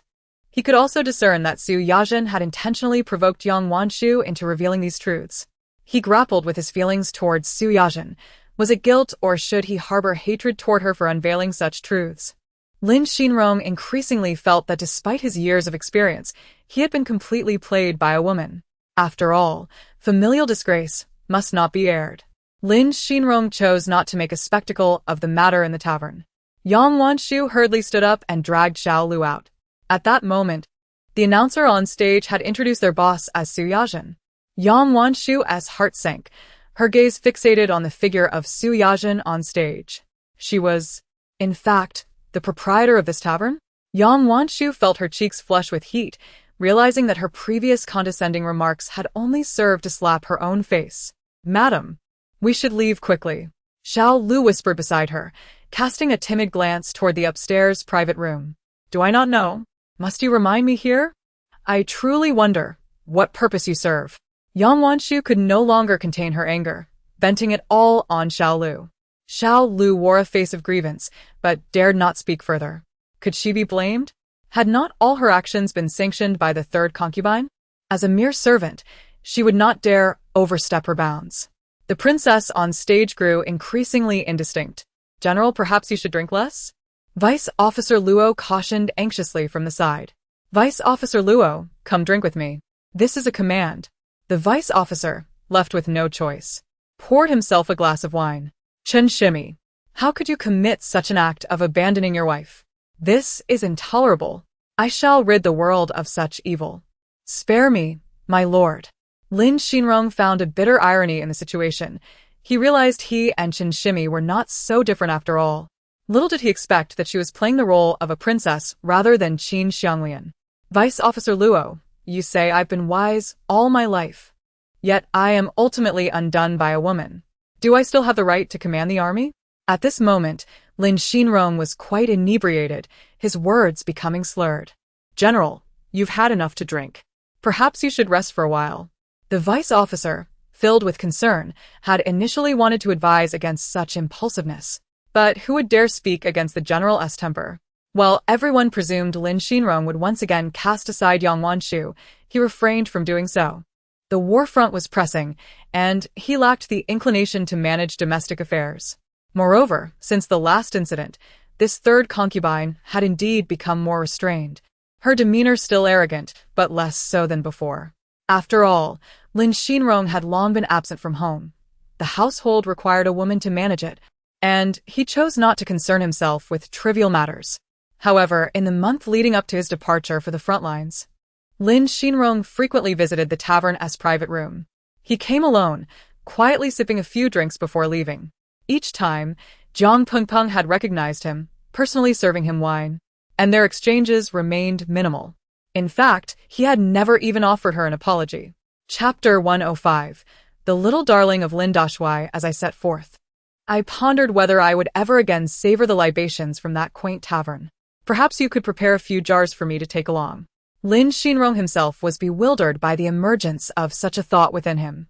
Just as Jiang Pingpeng was about to turn and leave after placing down the wine jug, Lin Xinrong's voice suddenly resonated behind her. Surprised, Jiang Pingpeng cast a fleeting glance in his direction, ultimately nodding in acquiescence. While she ventured to the courtyard to prepare the wine for Lin Xinrong, she was unexpectedly embraced from behind. Assuming she was in peril, she instinctively stepped on her assailant's foot with her high heel, applying pressure. Ah! Lin Hongyi, you nearly gave me a heart attack. Jiang Pingpeng scolded him under her breath. I thought you were plotting to murder your husband. Lin Hongyi feigned an expression of deep grievance. Bah! What brings you here? Jiang Pingpeng's cheeks flushed slightly as she picked up a nearby wine jug to fill it, inquiring of Lin Hongyi. Why are you filling so much wine? Lin Hongyi appeared somewhat disheartened. Jiang Pingpeng, Oblivious to his mood, filled a jug and prepared to leave when Lin Hongyi's voice interrupted her. Wait for me at the tavern tonight. I need to discuss something with you. Noting the seriousness etched upon his features, Jiang Pengpeng nodded in response. Is this all the wine you brought? You aren't worried that Lin Xinrong can't afford the tab, are you? As Jiang Pengpeng handed the wine to Lin Xinrong, he pretended to grimace in disdain. Nevertheless, Lin Xinrong nodded, a hearty smile breaking across his face. Rest assured, for your words, all you need to do is ensure there's wine. I'm as resilient as they come. That evening, Jiang Pengpeng ascended to the rooftop, spotting Lin Hongyi, and waved at him. What brings you here? Lin Hongyi settled beside her. The view is more appealing up here, Jiang Pengpeng remarked, gazing into the distance. Lin Hongyi looked at her in astonishment, hesitating before saying you already know. I'm not a fool. Jiang Pengpeng shot him a reproachful look. You haven't visited the tavern in days. You must have been at the team, right? When did I ever say I would marry you? Jiang Pengpeng playfully punched her shoulder with a delicate fist. His earnest demeanor left her momentarily at a loss for words. But I... Lin Hongyi sighed. Never mind. You still hesitate. It's all right. While I may exhibit a bit of a domineering nature, I never force anyone into difficult situations. He shook his head, attempting to sound casual. Jiang Pengpeng chose silence, suddenly feeling a cool sensation upon her lips. With widened eyes, she realized Lin Hongyi had departed, yet she had glimpsed the halo above his head. However, as Lin Hongyi withdrew from her lips, the halo vanished. Jiang Pengpeng, seemingly lost in thought, leaned forward and pressed her lips against his, and once more, the halo appeared. A flicker of joy illuminated her face. It dawned on her that Lin Hongyi was the one she sought in this realm. Just as she prepared to leave, a warm pair of hands enveloped her head. Under the moonlight, her cheeks glowed crimson. The following day, on the eve of her departure, Jiang Pengpeng tossed and turned, unable to find rest. She had not accepted his proposal. He must be feeling quite dejected. It was not that she lacked the desire to agree, but rather a fear that acceptance would lead him to forget her. She had anticipated Lin Hongyi would seek her out that night, yet he did not come, leaving her heart feeling hollow, as if something essential was missing. Chun Zhu entered her chamber with a bowl of porridge and found her lost in thought, resting her chin on her hand. This was not the first occurrence. It seemed she would often find herself in a daze while applying makeup or washing clothes, ignoring all calls. Realizing her behavior, Jiang Pengpeng hastily explained, It's nothing, I just Didn't sleep well last night. Chun Zhu took her cue, gazing at her with exasperation. Sister Yajin, you always use that excuse. Why do you sleep poorly, every time? Embarrassment flushed Jiang Pengpeng's face. It's nothing. Oh, please don't pry. Go on with your tasks. Sister Yajin is ill. Rose's voice drifted in from outside. Chun Zhu, her face etched with concern, reached out and touched Jiang Pengpeng's forehead. Surely not. How could Sister Yajin fall ill suddenly? But her temperature seems normal. Touching her forehead is of no use, Rose observed with a playful smirk at Chun Zhu's innocence, finding it oddly endearing. Huh? Isn't it customary to check someone's forehead temperature when they're ill? Chun Zhu scratched her head, confusion evident in her expression. Of course, it's the heart. Rose pointed to her own chest. Sister Yajin is suffering from lovesickness. Her little heart must be quite chilled. Rose looked at her with sympathy. Knowing full well her feelings had long since blossomed, yet she refused to admit it. Who is suffering from lovesickness? Jiang Pengpeng interjected, her demeanor betraying her unease. Rose, stop making wild accusations. You're misleading the young ones. Look, you're already flustered. Rose teased, crossing her arms and gazing down at Jiang Pengpeng. You needn't wallow in gloom every day. What is meant to come will eventually arrive. Just wait patiently for Lin Hongyi to come and carry you away. Rose, you were eavesdropping. Jiang Pengpeng recalled their rooftop conversation. Rose shrugged. Who was eavesdropping? You were not on your own rooftop, but rather on the roof of my chamber. How could I not overhear? Jiang Pengpeng found herself at a loss for words, her cheeks aflame.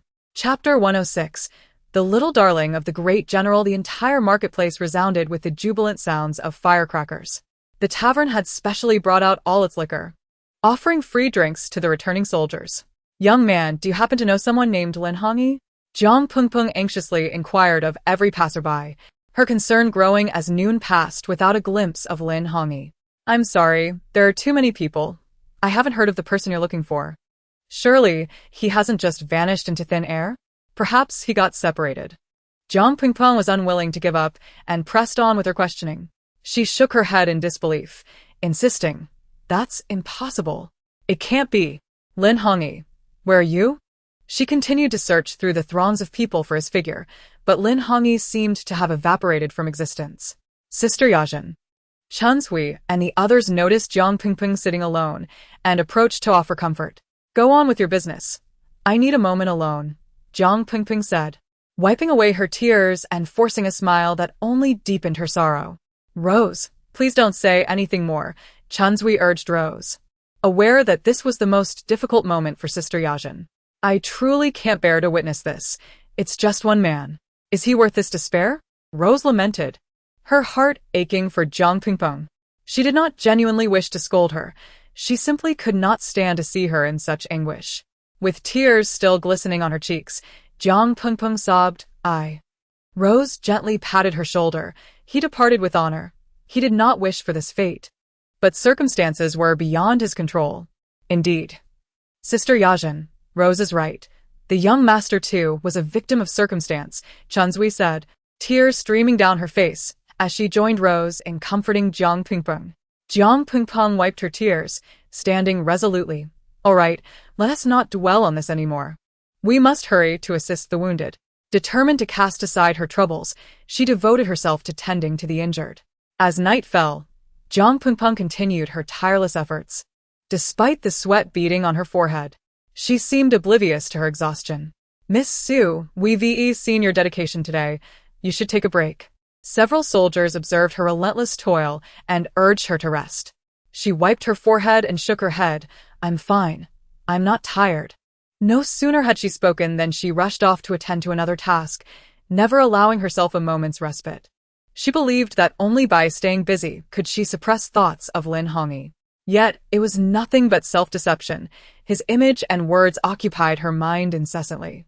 "I find this Miss Su somewhat familiar," one soldier remarked. "Indeed, she does look familiar.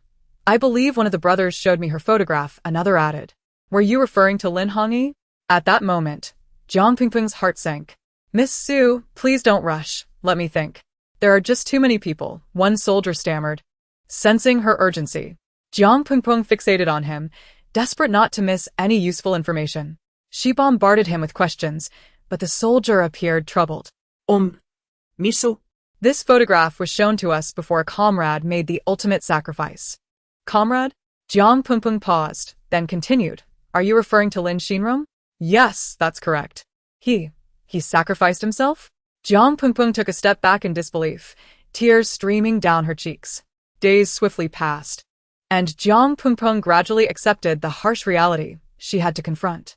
Life continued as usual. However, the tavern owner's smile had vanished, and she no longer took the stage. Often, she sat alone in a private room, sipping her drink, her gaze lost in the crowd below. What joy is there in drinking alone? Wouldn't it be better to share a cup?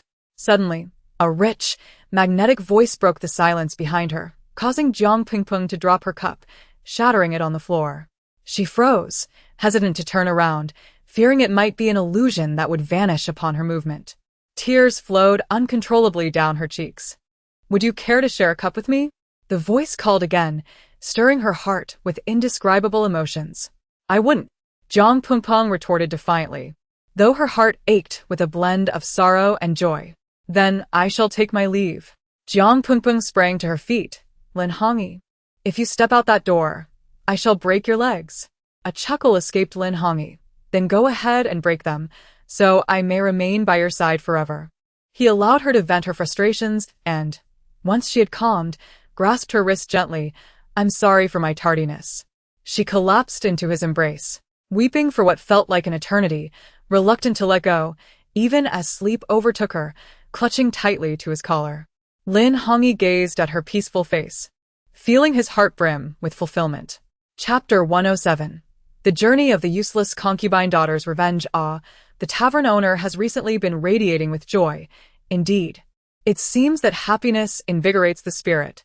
It is no wonder, for her wedding day is fast approaching, and she must be in high spirits.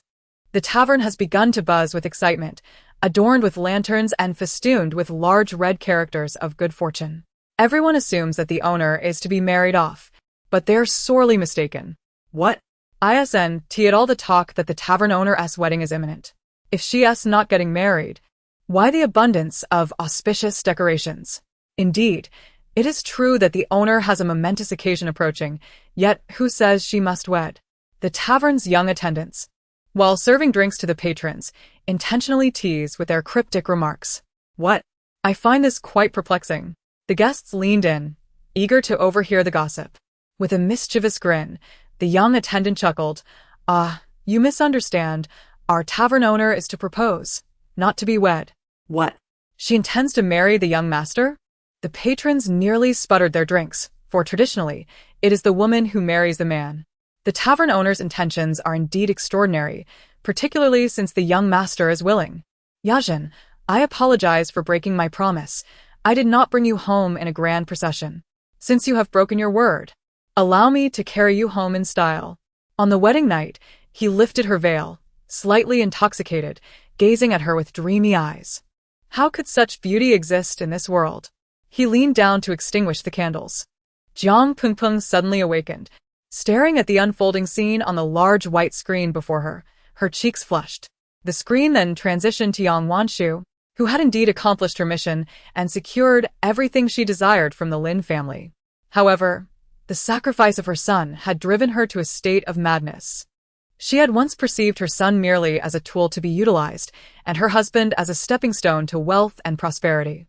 It was only in this moment, alone in the Grand Lin estate, that she realized the treasures had lost their significance. Congratulations, host, on completing the task. Fortune value, 5,000 points, 10,000. Please select whether to redeem. The monotonous voice of the koi once again echoed in Jiang Pengpeng's ears, startling her. I now seriously suspect that should I fail my task one day, I might face the same fate. Oh dear, host, you think too much. This system is not devoid of compassion.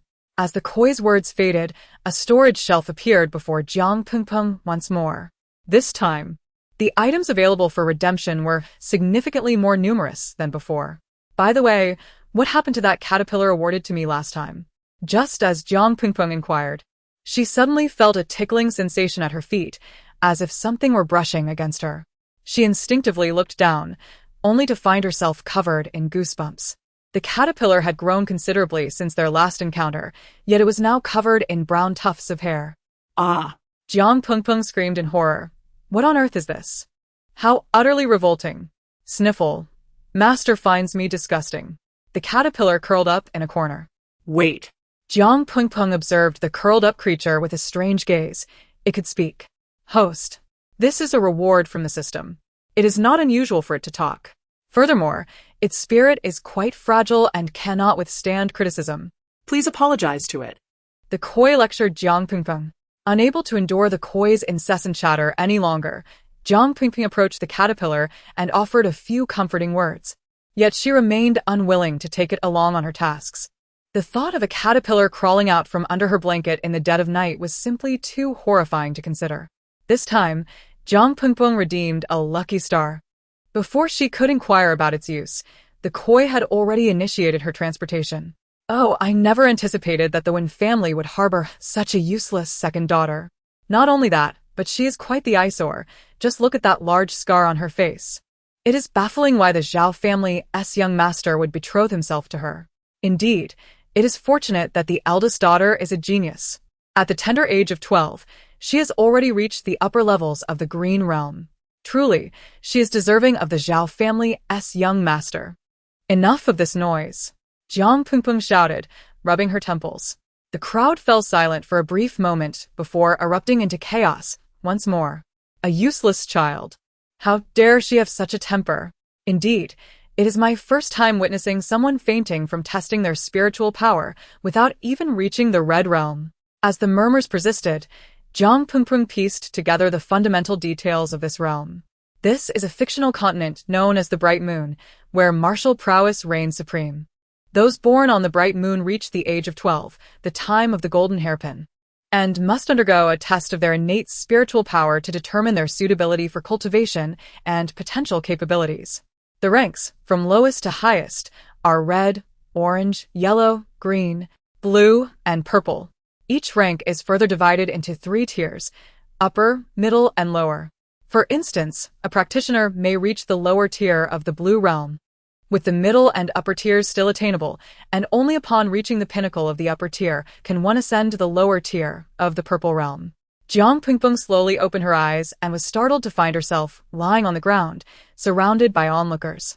"Miss, please cease your struggles. Rest a while. If this continues, I fear for your health." Jiang Pingpeng thought, "Could you not compress me like this?" Ultimately, she gave up the fight and allowed the maid and several others to lift her into the carriage. In that moment, she noticed the maid had red, swollen eyes from crying. Jiang Pingpeng closed her eyes, contemplating the plight of the original owner of this body. The original owner was the illegitimate daughter of the Prime Minister of the Bright Moon, born under auspicious signs, leading everyone to believe she would be a prodigious warrior. However, during her spiritual power test, she was condemned to being a useless child, failing to reach even the lowest tier of the Red Realm and nearly losing her life in the process. Since no one had ever been injured during such tests, it was naturally assumed that she was simply too inept, but in truth, it was the testing device that could not measure her potential. Being still young, her body could not withstand the clash of energies, resulting in her injury. Chapter 108. The Journey of the Useless Concubine's Daughter, Part 2. As soon as she alighted from the carriage, a throng of people awaited her in the courtyard. However, they were not there to greet her, but rather to welcome the esteemed Miss Mingyue. The young lady was truly remarkable. Having attained the esteemed rank of Qing Chong at such a tender age, her prospects were truly boundless. Whether from the household staff or the neighboring villagers, everyone approached her with various pleasantries. Many had even brought gifts to congratulate her. In the vast expanse of the Haoyue continent, individuals of the purple Chong rank were exceedingly rare. Most would only ever achieve the blue Chong rank in their lifetimes. Therefore, for one so young to have already reached Qing Chong was indeed a testament to her exceptional talent. Jiang Pingpeng chuckled softly, noting how well-informed and swift these people were. If she were not mistaken, those gifts were originally intended for the original owner. Who would have thought that after the assessment, the original owner turned out to be a waste, while the often criticized Miss Mingyue became a prodigy? They hastily redirected the gifts to her instead. As the daughter of the Prime Minister and a genius to boot, it was imperative to curry favor with her.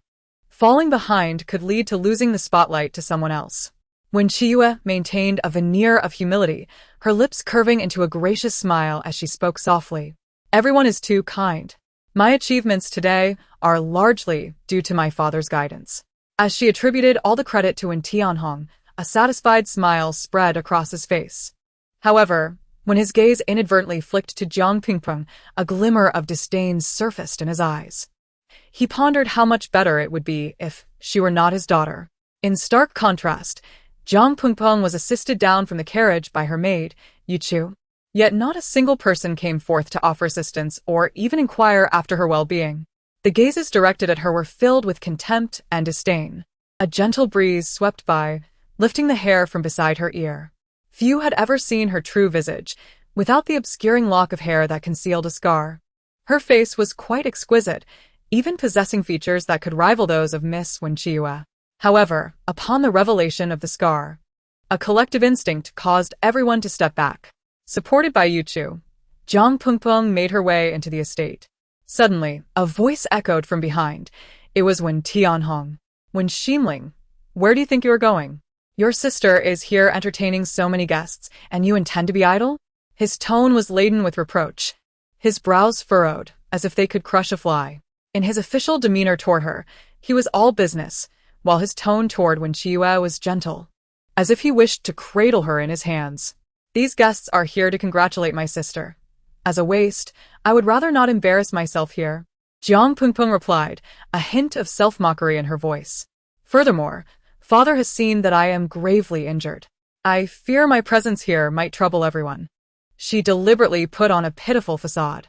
The original owner had been melancholy since her mother's passing, and Jiang Pingpeng could not afford to reveal her true feelings too soon, lest she arouse suspicion. Her calm demeanor elicited no objections from the crowd. When Tianhong's expression darkened, yet he found her words seemingly reasonable. "Oh, sister, how can you say such things? The absence of spiritual power does not reflect your worth. Do not be too disheartened." Wen Qiyu interjected, feigning concern. Listening to Wen Qiyue's insincere words, Jiang Pingpeng felt the urge to expose her hypocrisy.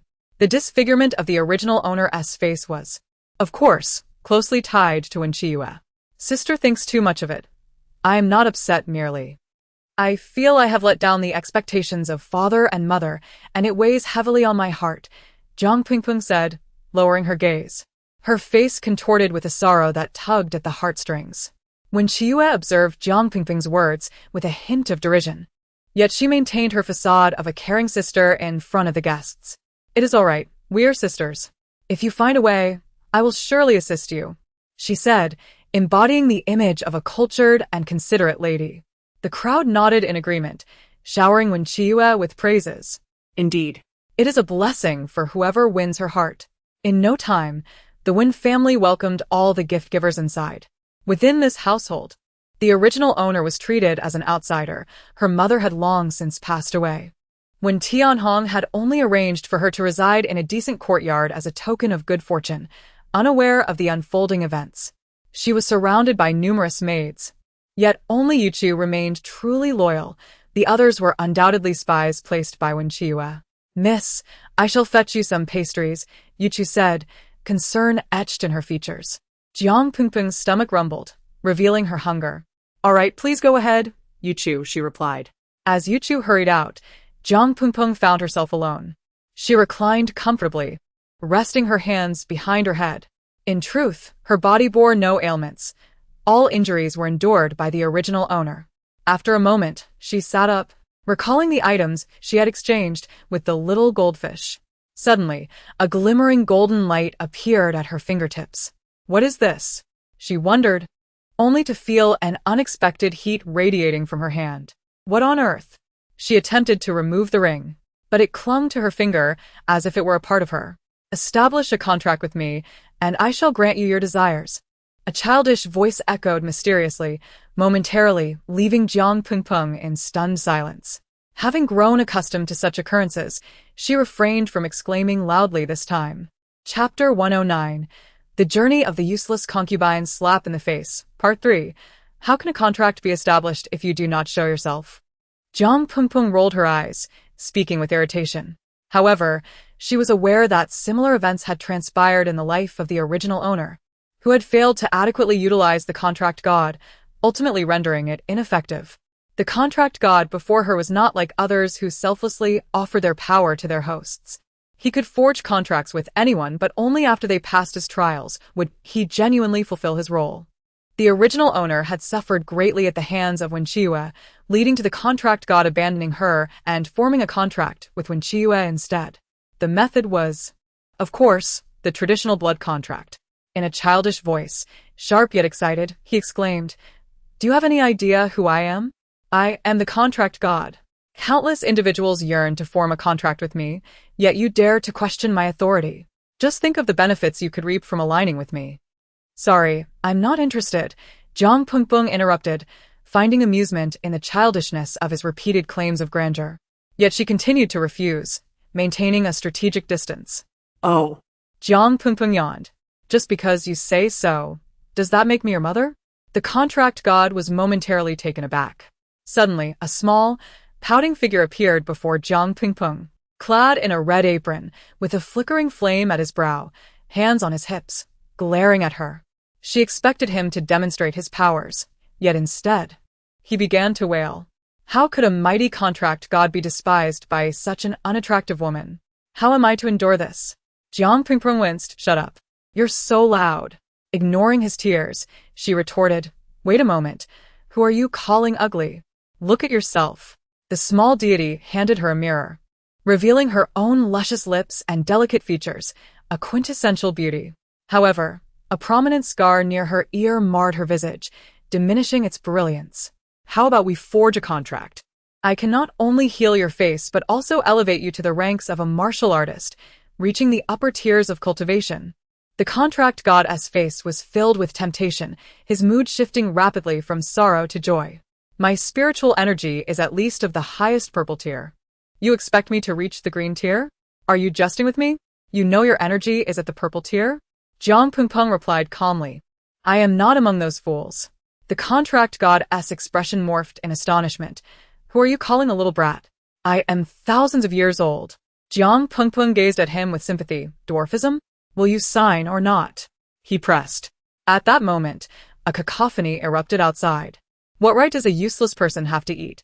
These pastries would be better off feeding dogs. At least they can guard the house. With urgency, Jiang Pengpeng pushed the door open, nearly forgetting her injuries, and slowed her pace. At her doorstep, Yu Chu lay sprawled on the ground, protectively clutching the pastries. The culprits were clearly Wen Qiyue's lackeys, who, upon learning of her status as a waste, no longer regarded her with any respect.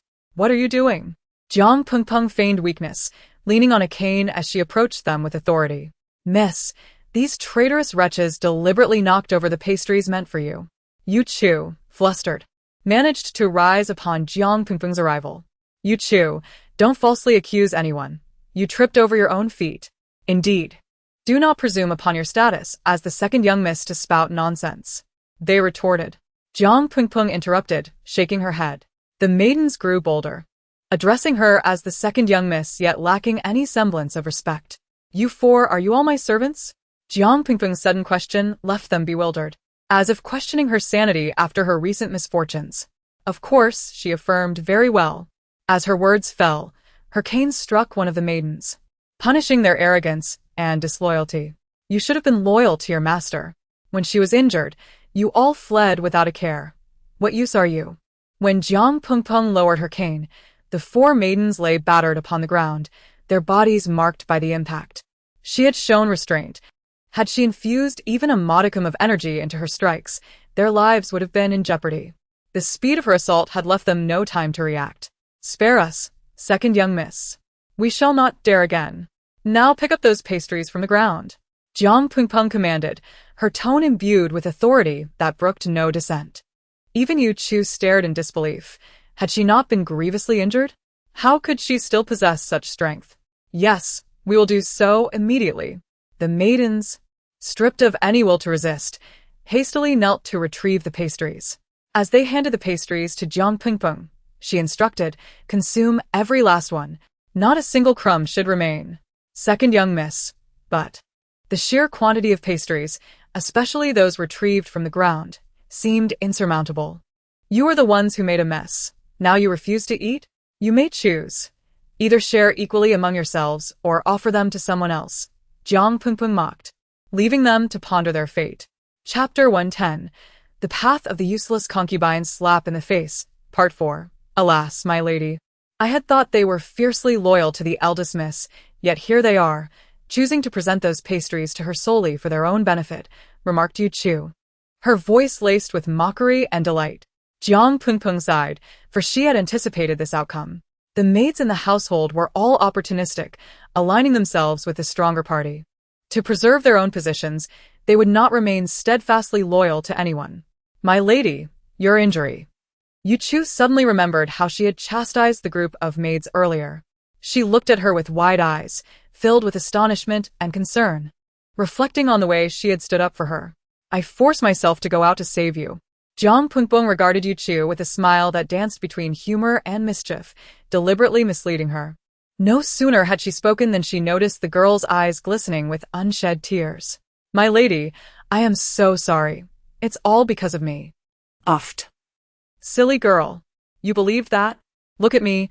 I am perfectly fine. Jiang Pengpeng jumped in front of Yu Chu, intentionally demonstrating her vitality. My lady, you. Yu Chu's eyes widened in disbelief as she gazed at Jiang Pengpeng. Rest assured, I am quite well now. Although Yu Chu was unaware of the tribulations her mistress had faced, witnessing her recovery filled her heart with immense joy. That night, have you made up your mind yet? At that moment, Jiang Pengpeng was deep in slumber when the impatient yet urging voice of the contract god invaded her dreams, rousing her from sleep. This woman was exceedingly presumptuous, keeping the divine being waiting for so long. With a glimmer of mischief in her eyes, she thought, a pact can indeed be forged. Provided you can prove your capabilities to me. Is that not a simple task? I shall restore the wounds upon your face right now, he declared, placing his hands before her, ready to channel his energy. Wait. Jiang Pungbeng hastily interjected. The scar on my face serves a purpose. You are truly peculiar. Preferring to bear an unsightly visage? The contract god cast her a disdainful glance. Very well, I shall first open the channels of your spiritual energy. What do you say? Jiang Pungbeng clapped her hands in excitement and nodded. That could work. Half an hour later, Why does it feel so unbearable? Jiang Pungbeng's forehead was beaded with sweat. Her body felt as though it were being scorched by flames as she clutched her clothing tightly. Her face turned pale, and her lips were bitten until they turned white. All your spiritual energy is blocked and cannot circulate. We must unblock your meridians so that your entire body may be infused with energy. The contract god explained while casting the spell. How much longer? She gasped out, her body suddenly alternating between scorching heat and frigid cold, as if trapped in an ice cellar. Focus and breathe deeply. Channel your energy.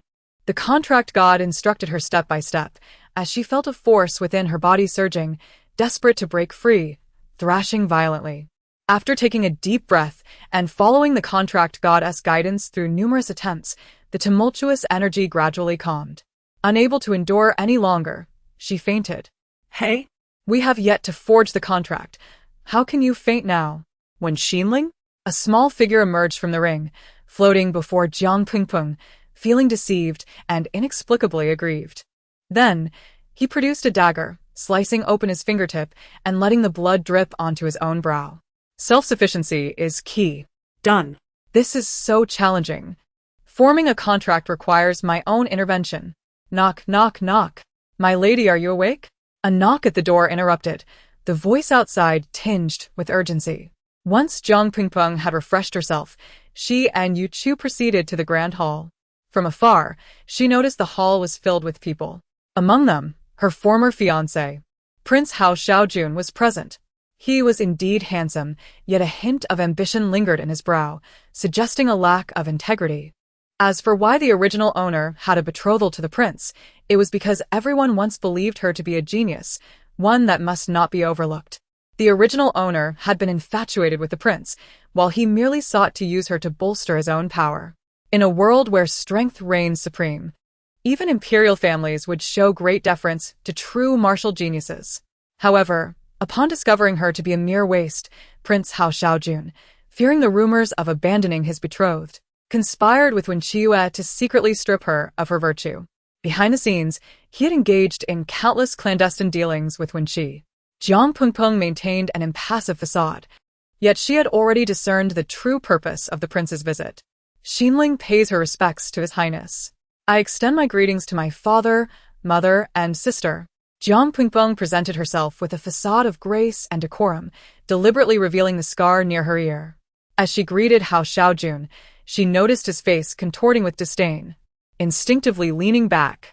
Why do you take so long? You keep everyone waiting. When Tianhong reproached Jiang Pungbeng deliberately. Yu Chu, what have you been doing? I instructed you an hour ago to summon the second miss, yet you took such a long time. What punishment do you deserve? He sure, following Wen Tianhong's lead, shifted the blame onto Yu Chu, indicating that both the master and servant were at fault. Then, she quickly turned to ingratiate herself with Prince Hao Xiaojun. I sincerely apologize, Your Highness, for causing you to witness this farce. Yu Chu, frightened, immediately knelt. Your Highness, forgive me. Master and Madam, forgive me. I am sorry. It is my incompetence. But it has nothing to do with my lady. I merely wasted time.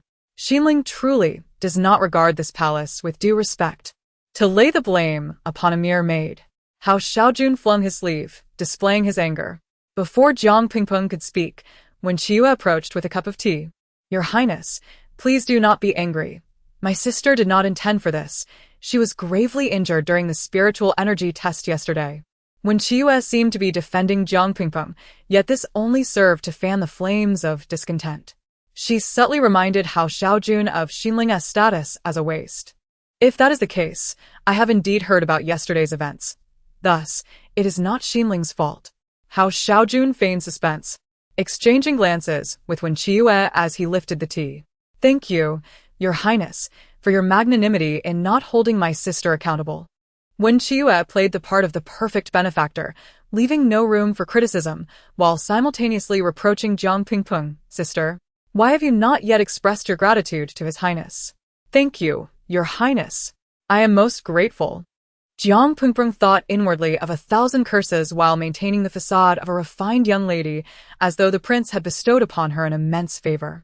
She primarily wished to avoid revealing her true disposition too quickly, lest it raise any suspicions. Chapter 111. The Path of the Useless Concubine's Face-Slapping, Part 5. How Xiaojun set down his teacup, adjusting his expression.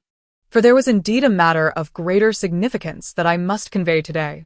If the Crown Prince has something to say, please do, Wen Tianhong replied, his aged face adorned with sycophantic smiles.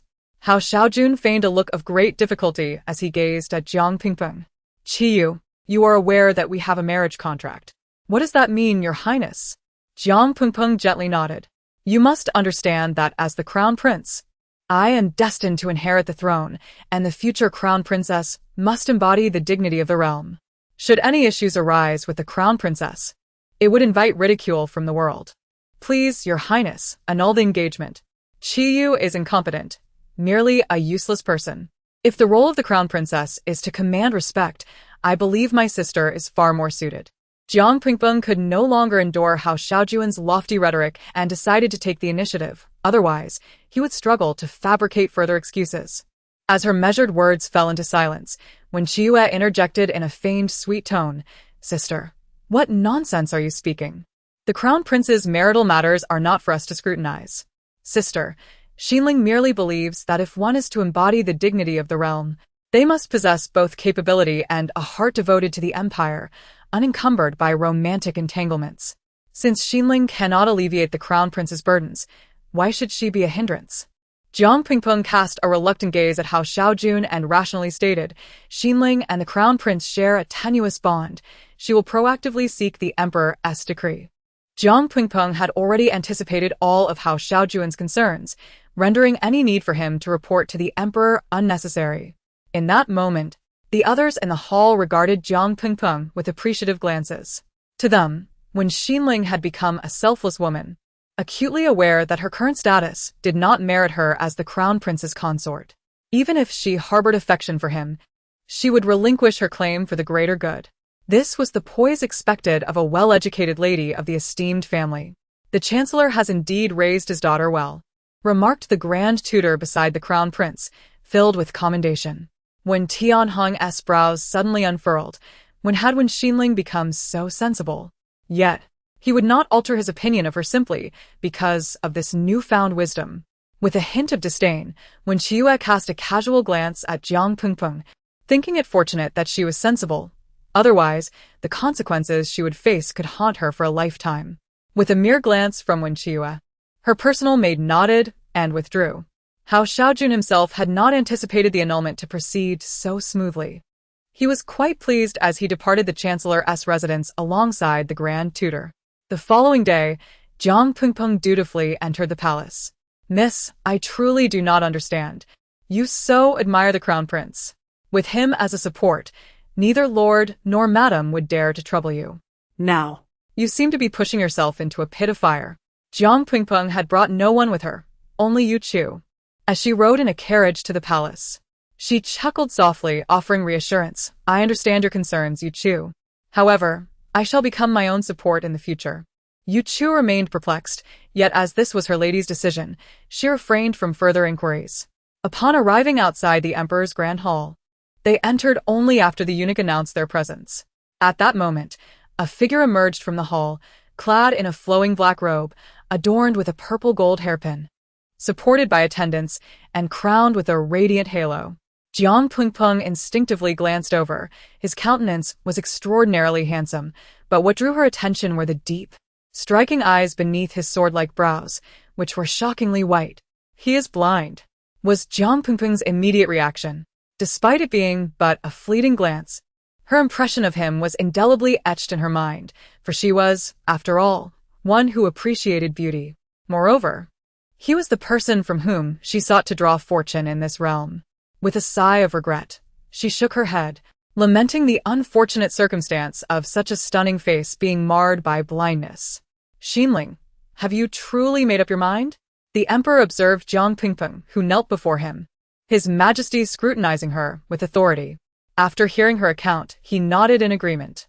Even as emperor, he would not wish for his son to wed someone deemed useless. Thus, upon Jiang Pingpeng's propositions, he was nearly unable to conceal his delight, though he restrained himself from revealing it. After engaging in conversation with the emperor for some time and declining his feigned offer to become the crown prince's concubine, she exited the grand hall with ease. With a heavy sigh, she finally liberated herself from the crown prince's grasp. Yu Chu, filled with suspicion, regarded her mistress.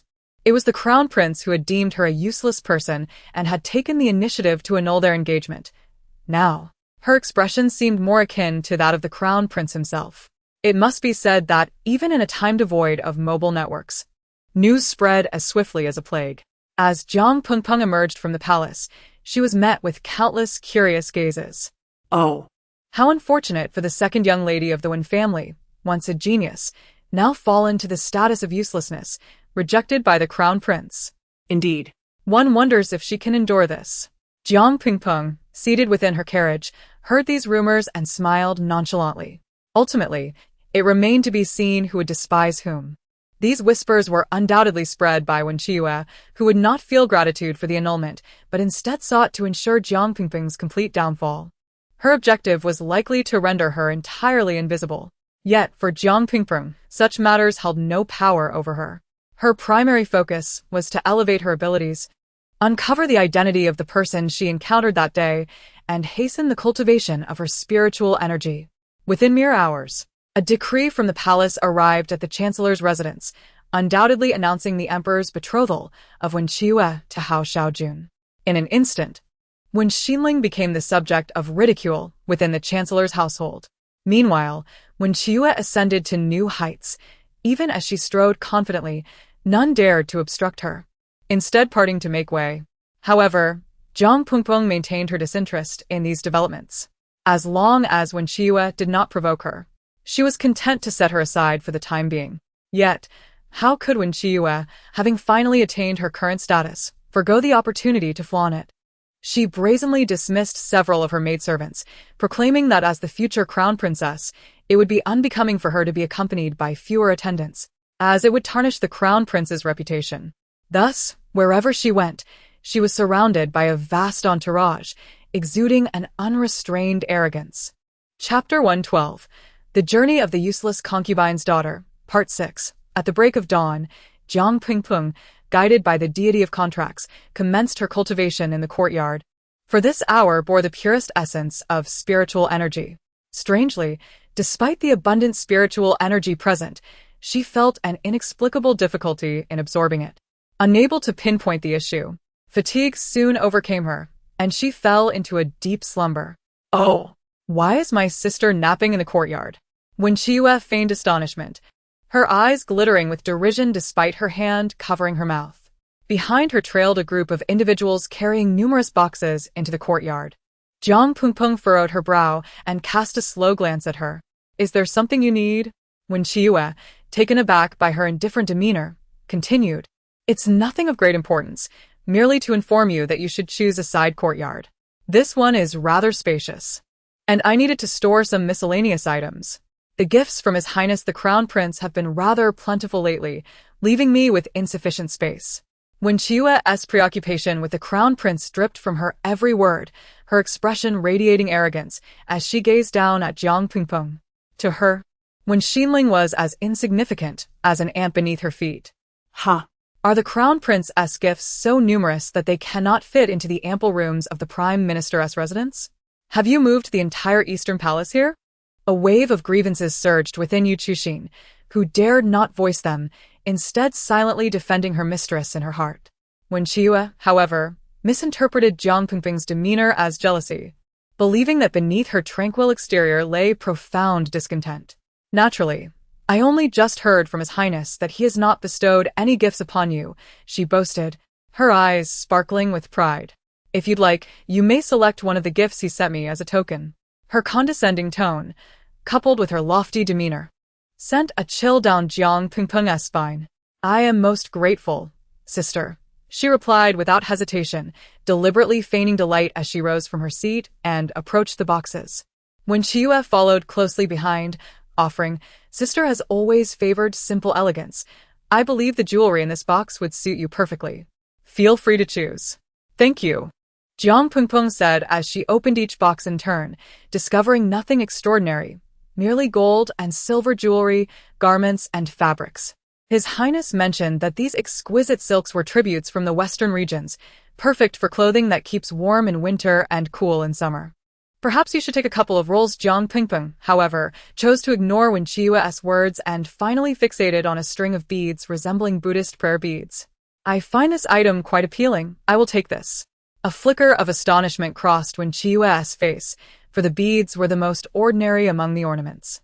"Are you certain you want this?" "Yes, as long as you have no regrets," Jiang Pingpeng replied, weighing the beads in her hand, sensing their inherent value. Minyue scoffed. "That question should be posed to you. After presenting you with so many options, you chose a mere string of prayer beads. I can vacate this courtyard, but I have one more request," Jiang Pingpeng stated earnestly, turning to face Minyue. "I would like the westernmost side courtyard." Minyue gazed at her as if she were a fool. "You want the westernmost courtyard? Do not say we have mistreated you. That courtyard has been abandoned for quite some time. It matters not. I desire that one," Jiang Pingpeng asserted confidently, leaving Minyue with the impression that perhaps there was something valuable hidden within that neglected space. "Very well, I shall personally discuss this with my father. It would not reflect well on the Prime Minister's residence if the second daughter of the Tang family were to reside in such a dilapidated courtyard." Minyue feigned concern, her true intentions veiled. In reality, she wished to deprive Wen Xinling of any advantage. Jiang Pingpeng remained unfazed, nodding calmly. "Well, I have already relinquished this courtyard for you, so perhaps your maid could assist me in tidying up, as I am rather short-handed." The moment those words left her lips, Minyue grasped Jiang Pingpeng's true motive. It was clear she sought to have her maid clean the place for her. Minyue, already harboring a deep disdain for Wen Xinling, responded, "You know I have many tasks for them to assist me with. You have ample time.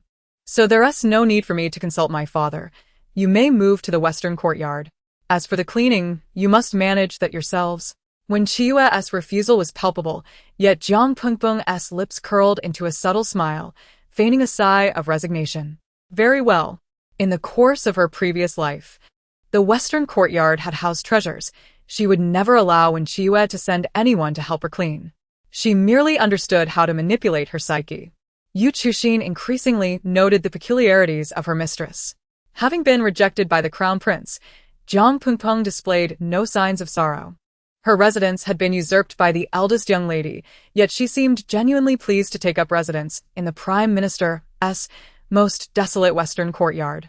With tears glistening in her eyes, Yu Chuxin implored, "Mistress, are you truly unwell? If so, you must tell me. I would go to great lengths to summon a physician." Jiang Pingpeng replied, "Yu Chuxin, feel my forehead and observe my rosy complexion. Do I appear ill?" Jiang Pingpeng took Yu Chuxin's hand and placed it on her forehead, then turned her face to showcase her vibrant health, speaking earnestly. "Mistress, but the western courtyard is overgrown with weeds and in disarray. How can you be so cheerful?" As Jiang Pingpeng rolled up her sleeves, she declared, "Yu Chuxin, once we clean it up together, you will realize it is indeed a hidden gem." Chapter 113, The Journey of the Useless Second Daughter to Face Slaps, Part 7. Upon surveying the surroundings, although the courtyard appeared desolate, each plant within thrived as if nourished by some unseen force.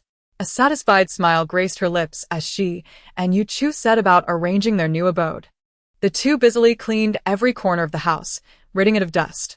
Just as Yu Chu wielded a spade to uproot the weeds in the courtyard, a voice echoed in Jiang Pingpeng's mind. "Fool. Stop her at once. Those are not weeds, they are zihuang grass." What? Without the luxury of time to inquire about the significance of zihuang grass, Jiang Pengpeng hurriedly dashed out to halt Yu Chu. Yu Chu, stop. Jiang Pengpeng gazed anxiously at the round-leaved plants sprouting amidst the weeds, reminiscent of lotus leaves. The divine spirit of the contract continued its explanation. Zihuang grass is an essential foundational material for upgrading alchemy and also serves as medicinal herb. Although this grass is relatively abundant, it is often difficult to locate due to its growth among weeds. Crouching down, she delicately caressed the Zihuang grass, her heart brimming with excitement. So, this is a treasure. Yu Chu looked on skeptically. These weeds have been here for years. If they were truly treasures, others would have long since harvested them. After gathering the Zihuang grass from the thicket, Jiang Pengpeng began rifling through the house in search of items. It's strange. Didn't Mingyue find the Jin Feng poisonous silk right here? She scratched her head, a blade of foxtail grass clutched in her mouth as she scanned the room, finding nothing of her desire. After searching fruitlessly for an entire afternoon, she finally surrendered, deciding to take her time uncovering treasures now that she resided there. In the dead of night, a series of faint sounds echoed from above her roof. Her brow furrowed as she swiftly sat up. Could it be that when Mingyue was still after her, sending someone to harm her? Having encountered numerous dangers, Jiang Pengpeng had nearly developed a paranoia of being targeted. Suddenly, the front door creaked open, and a figure clad in black stumbled inside, hastily shutting the door behind him.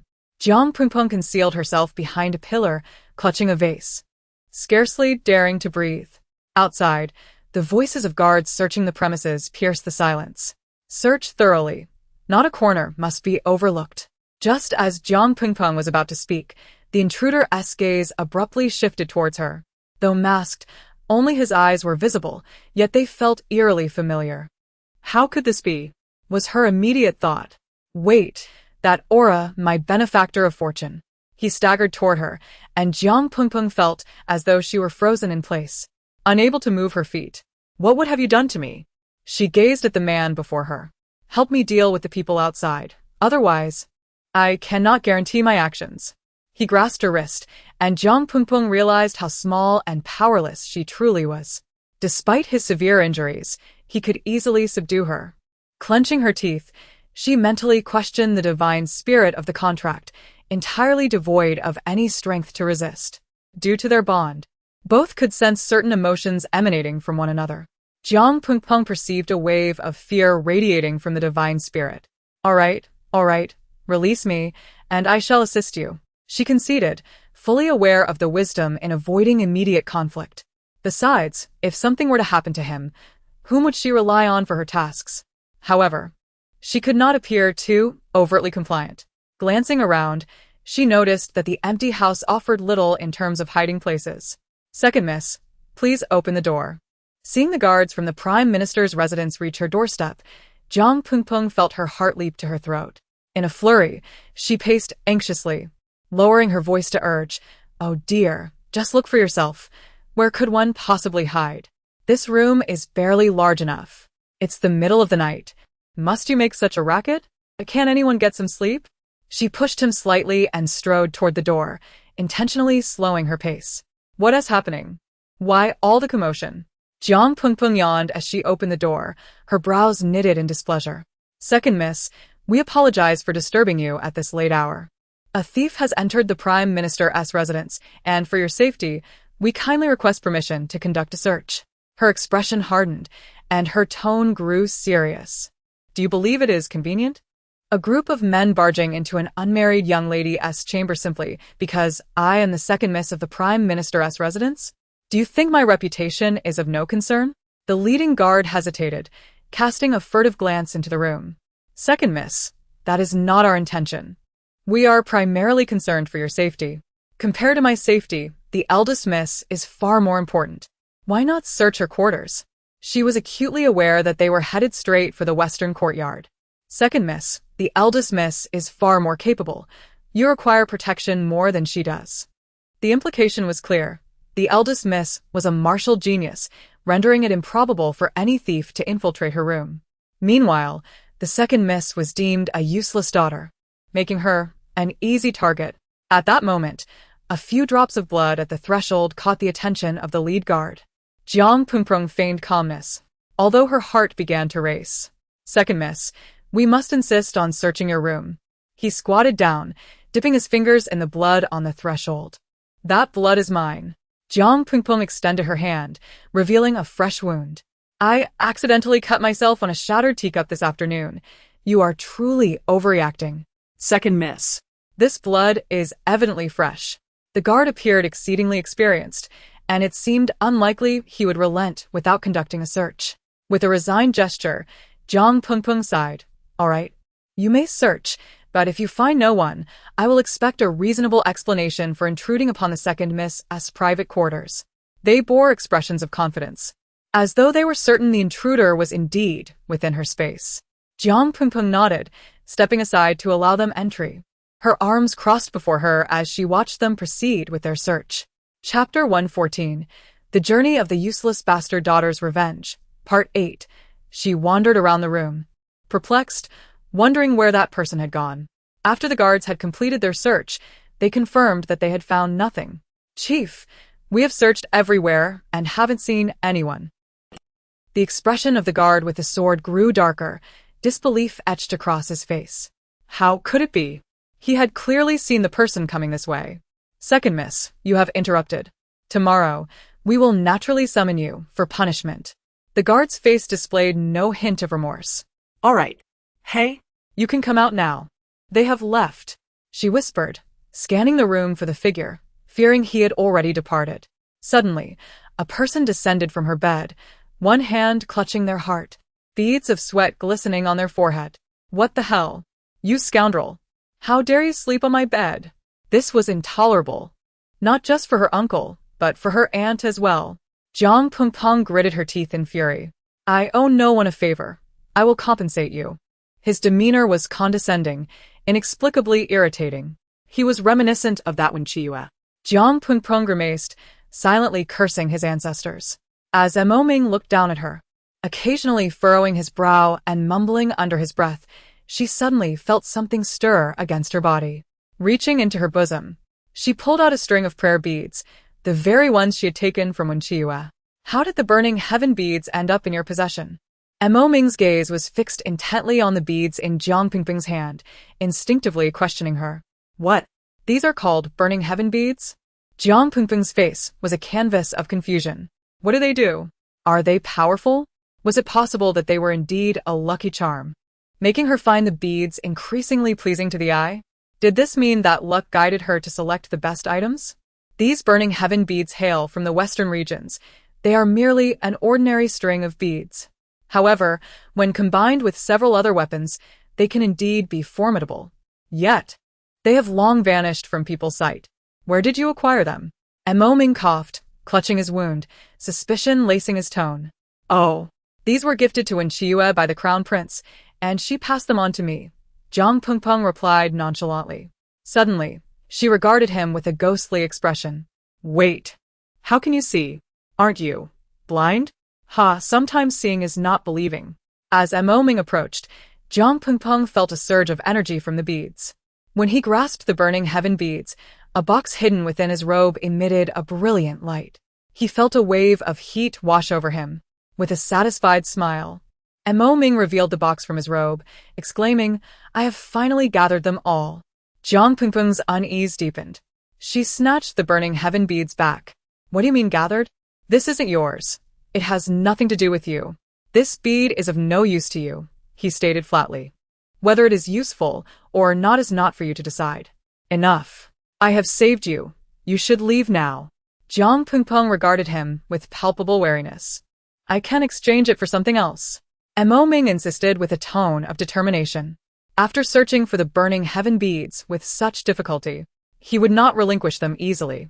No exchange. You are the first woman bold enough to reject me. Trust me, you will regret this. Ming smirked wickedly, revealing another box from his sleeve. Jiang Pingpeng thought, is this a scene from a domineering CEO drama? He opened his palm, gazing meaningfully at her. Currently, you are unable to harness the spiritual energy within your body. With this harmonizing pill, it would not require such effort. Jiang Pingpeng stared at him, astounded. How do you know?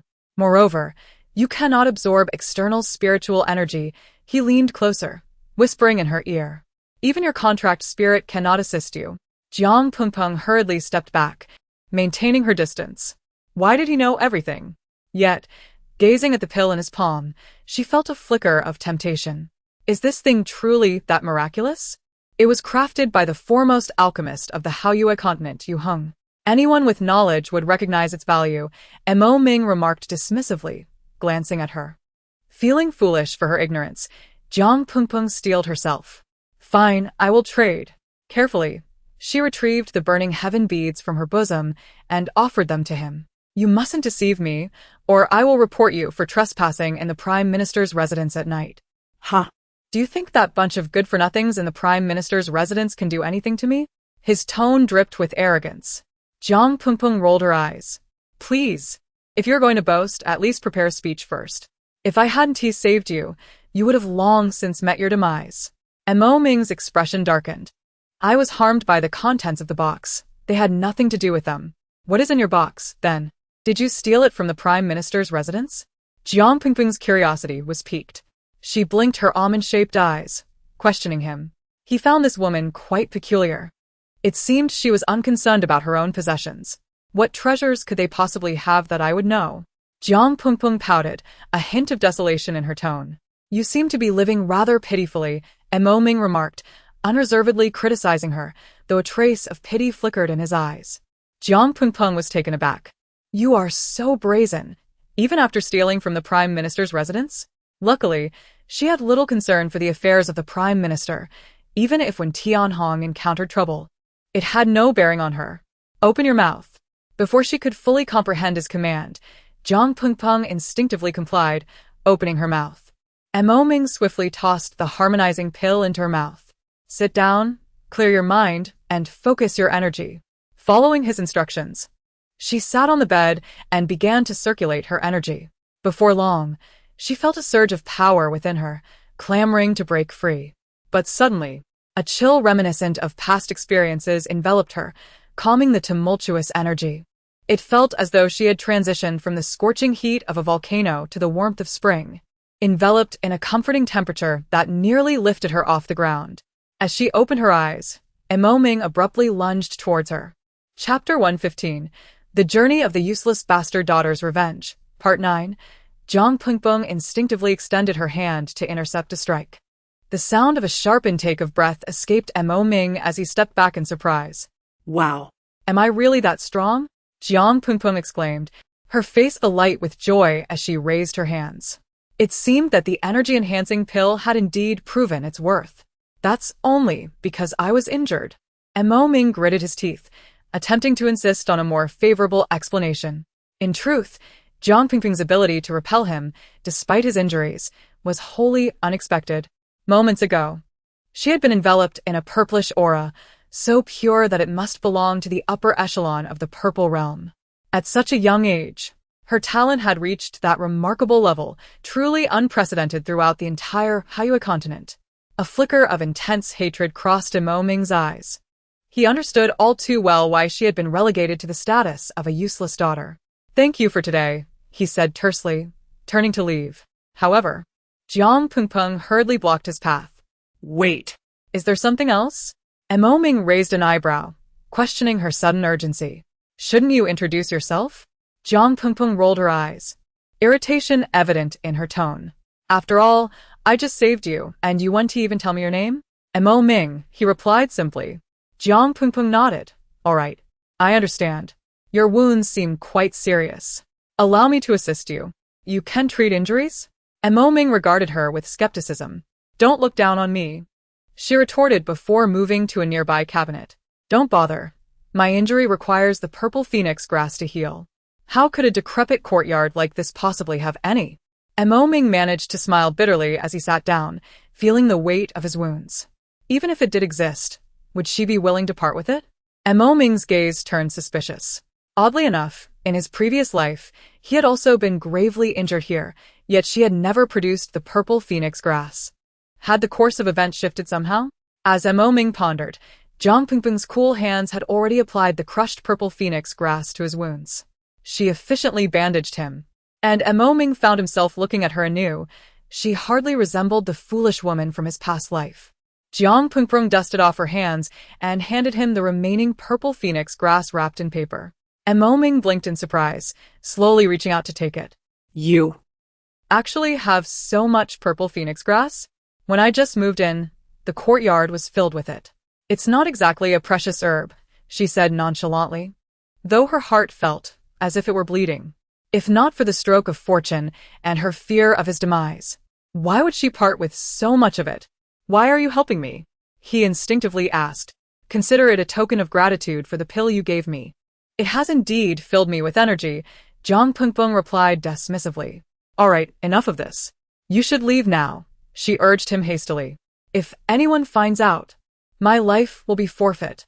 Mo Ming nodded and leapt out of the window. Indeed, in this realm, Mo Ming had been granted a second chance at life. In his previous existence, his death was intricately tied to the original owner of this body. At first, he struggled to believe in the concept of reincarnation until he witnessed numerous events unfold a second time, all of which he had seen with his own eyes. Take for instance when Xinling, who did not yet recognize him. In this new life, Mo Ming was determined to unveil her hypocritical facade.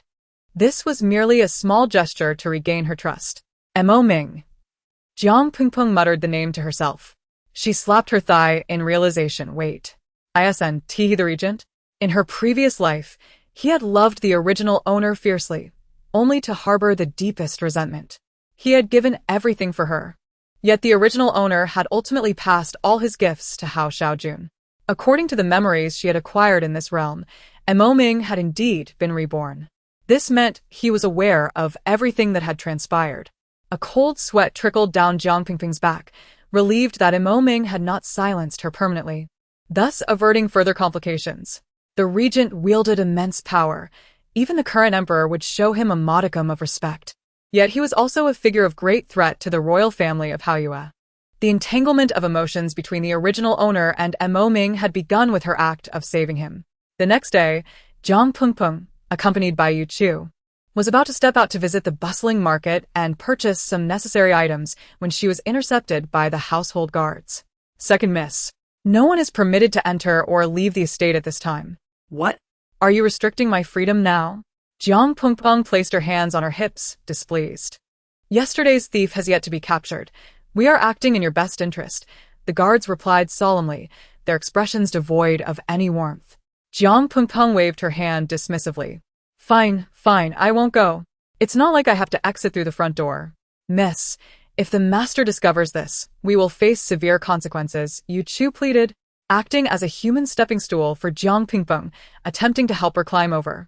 Without hesitation, Jiang Pengpeng leaped over the wall. The market of Haoyue was indeed quite lively. As she wandered about, she called out, "Make way for this county princess." Suddenly, a flurry of urgent shouts echoed ahead. Ah! Jiang Pengpeng watched in horror as a carriage barreled towards her at breakneck speed, seemingly out of control. A child stood frozen in fear, oblivious to the danger. Surrounded by panicking onlookers, no one dared to intervene. Without a moment to think, Jiang Pengpeng sprang into action, kicking the horse aside, which caused it to stumble. She swiftly scooped up the child. "Are you all right?" she asked, her face etched with concern. Observing the child's attire, he resembled a young nobleman from a distinguished family. But where were the adults? How could they be so careless and irresponsible as to leave a child in the middle of the road? Chapter 116. The Journey of the Ineffectual Noblewoman's Revenge, Part 10. It seemed the child had been thoroughly frightened, as he could only wail and cling tightly to Jiang Pengpeng, unwilling to let go. At that moment, Jiang Pengpeng suddenly felt a gust of wind rushing towards her from behind. Instinctively, she extended her right hand just as the whip was about to touch her, grasping the weapon that had been aimed at her. "Who do you think you are? How dare you evade the whip of this noble lady?"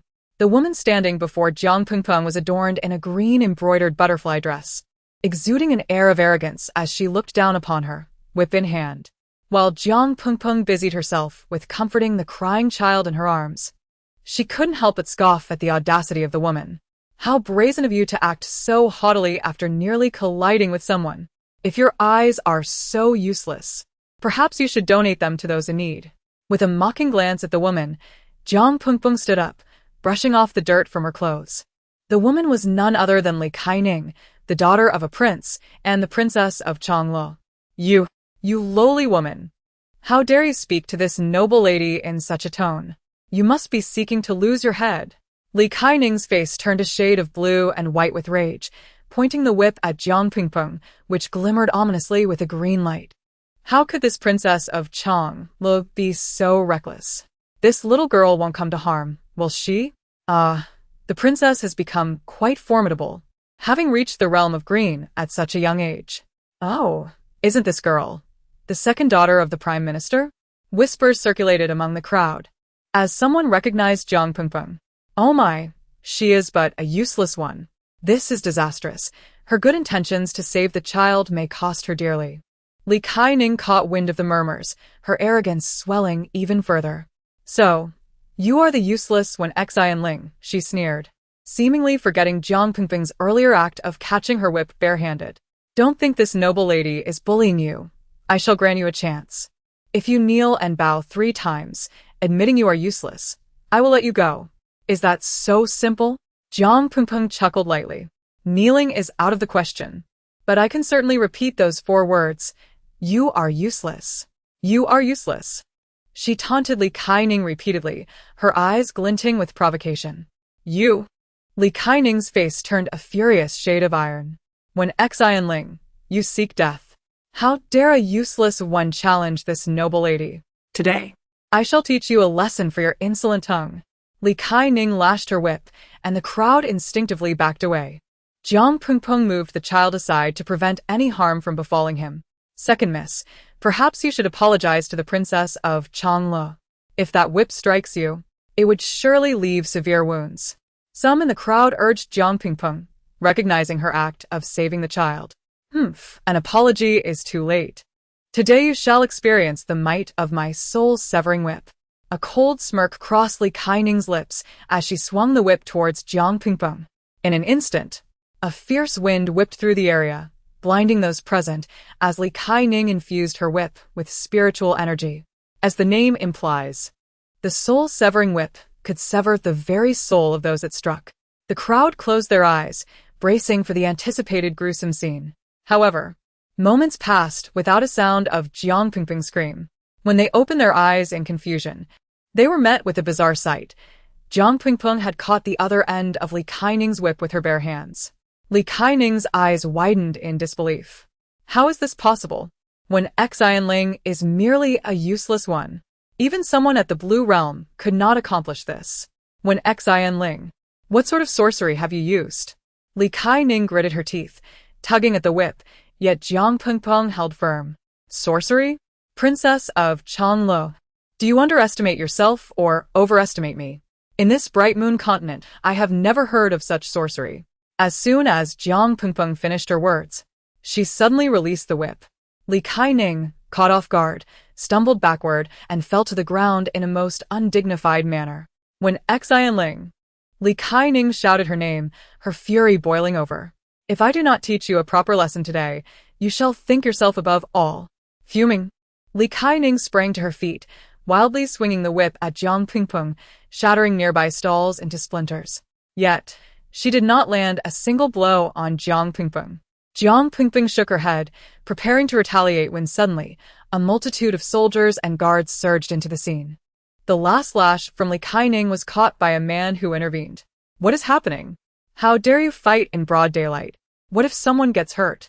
His deep, resonant voice commanded attention as he looked down from his horse, displeased with the 2 women. Your Highness, Li Kaining, like a cornered beast, pointed an accusing finger at Jiang Pingpeng. This woman instigated trouble. Hao Yunqi turned his gaze to Jiang Pingpeng, who met his stare unwaveringly. A smirk of derision played upon her lips as she spoke coolly, as I said. Li Kaining stepped forward. Your Highness, my carriage was passing through the market when this woman tipped it over, nearly injuring me. Why not tell the whole story, princess? Jiang Pingpeng interjected. I have just learned today that as a royal, you can disregard the lives of commoners. Your horse thundered down the street, with such a large child standing there. Yet you showed no intention of stopping. Do you value lives so little? As she articulated each word, her gaze was fixed on Li Kaining, whose face turned a furious shade of blue. gritting her teeth. But the speed of my carriage was too great to halt. Besides, Who told that child to block my path? He should be punished. Changlu. How Yunshi's voice boomed, his displeasure palpable. You have become increasingly insolent. Royal uncle. At that moment, a small boy rushed over, standing pitifully in front of Jiang Pingpeng. Penner? What are you doing here? How Yunshi dismounted swiftly, tenderly lifting the child into his arms, concern etched across his face. Chapter 117. The Journey of the Useless Concubine's Daughter, Part 11. The imperial uncle was nearly beside himself with worry. If he could not locate you, your mother would surely tear my head off. Jiang Pingpeng's lips twitched. It seemed that this seemingly serious Hao Yunshi was actually afraid of the princess. Meanwhile, the terror on Li Xianyan's face could no longer be concealed. How could this be? This little boy was the princess's young heir. What was destined to come had indeed arrived. Unner extended his small finger towards Li Xianyan. Uncle, I'm scared. This wicked woman wants to kill me. Unner nodded, sobbing. Thankfully, this sister saved me. Otherwise, the imperial uncle would never see Unner again. Li Xianyan. Hao Yunshi shouted angrily, directly calling her name. Li Xianyan was so frightened she fell to her knees, trembling uncontrollably. Your Highness, forgive me, Changlu. Did not know he was the young heir.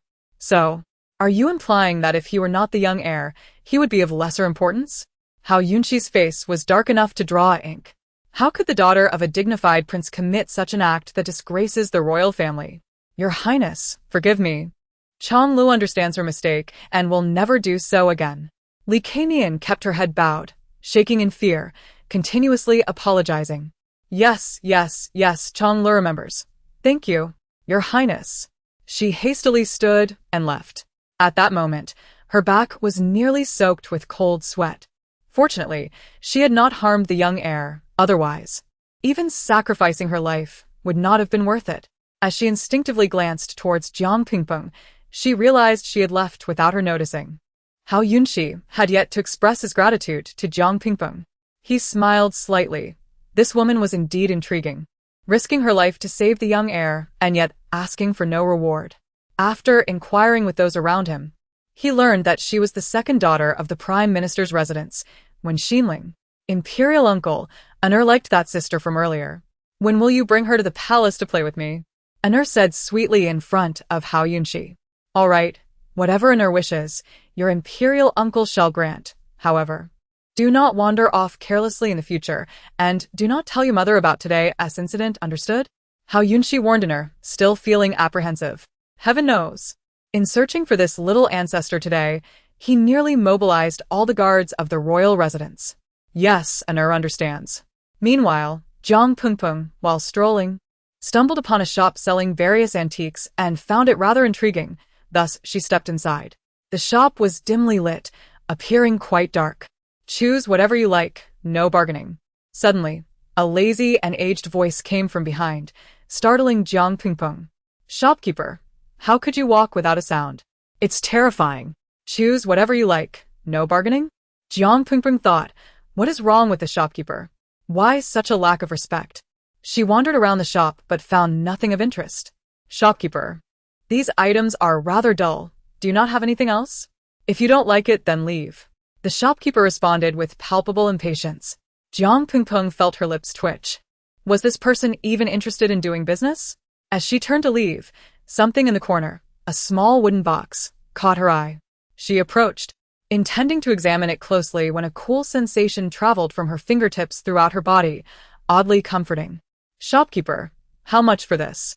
Jiang Pingpeng asked, weighing the small box in her hand. This is not for sale.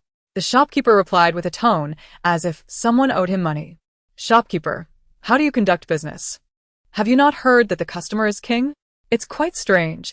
You have such a large store, yet you refuse to sell? Jiang Pingpeng chattered incessantly in the shop. After all, she had finally found something she liked. What was up with the shopkeeper? Leave quickly. I said it's not for sale. The shopkeeper brandished a cane, urging her to exit. Excuse me? Jiang Pingpeng stood at the door, gritting her teeth. What do you need? A familiar voice fell upon her ears.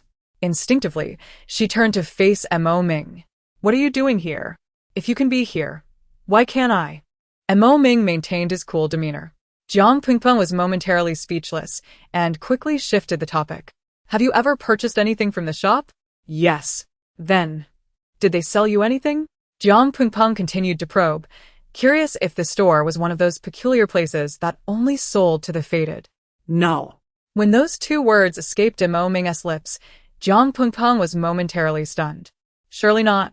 Even the items favored by the regent were not sold? Mo Ming walked straight into the shop, a smirk playing on his lips. This is mine. What need is there for a transaction? What? Jiang Pingpeng felt utterly bewildered. She hurriedly followed him back inside. Upon seeing Jiang Pingpeng, the shopkeeper did not attempt to chase her out again. Jiang Pingpeng increasingly felt that the shop was exceedingly strange. What item did you fancy just now? Subconsciously, she pointed to the wooden box from earlier. Take it, it's yours. As a token of gratitude for saving me last time. Jiang Pingpeng scratched her head, unsure. Are you certain you want to give it to me for free? If I change my mind, you will not have another chance. Without hesitation, she quickly stowed the box away. Grinning, she said, Thank you, thank you. Why refuse something that is free? Why does the shop have such a peculiar rule against selling to customers? Jiang Pingpeng nearly cursed, thankfully catching herself in time. We only sell to those with spiritual power. Only then did Jiang Pingpeng come to a realization. She did not wish to conceal her spiritual power. She simply did not want the Prime Minister's residents to discover it just yet. Sometimes being low-key was not a bad thing. At least, in the eyes of others. She was viewed as a useless person, and Wen Qiyu would not come looking for trouble with her. In the future, if she desired anything, she could come directly. Mo Ming, for reasons unknown, continued to treat her well, perhaps wanting to see through her facade before ultimately revealing her true self.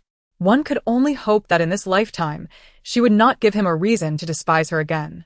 Otherwise, he might just ruin her. Chapter 118. The Journey of the Useless Concubine's Daughter. Part 12. When Xinling, have you truly grown wings?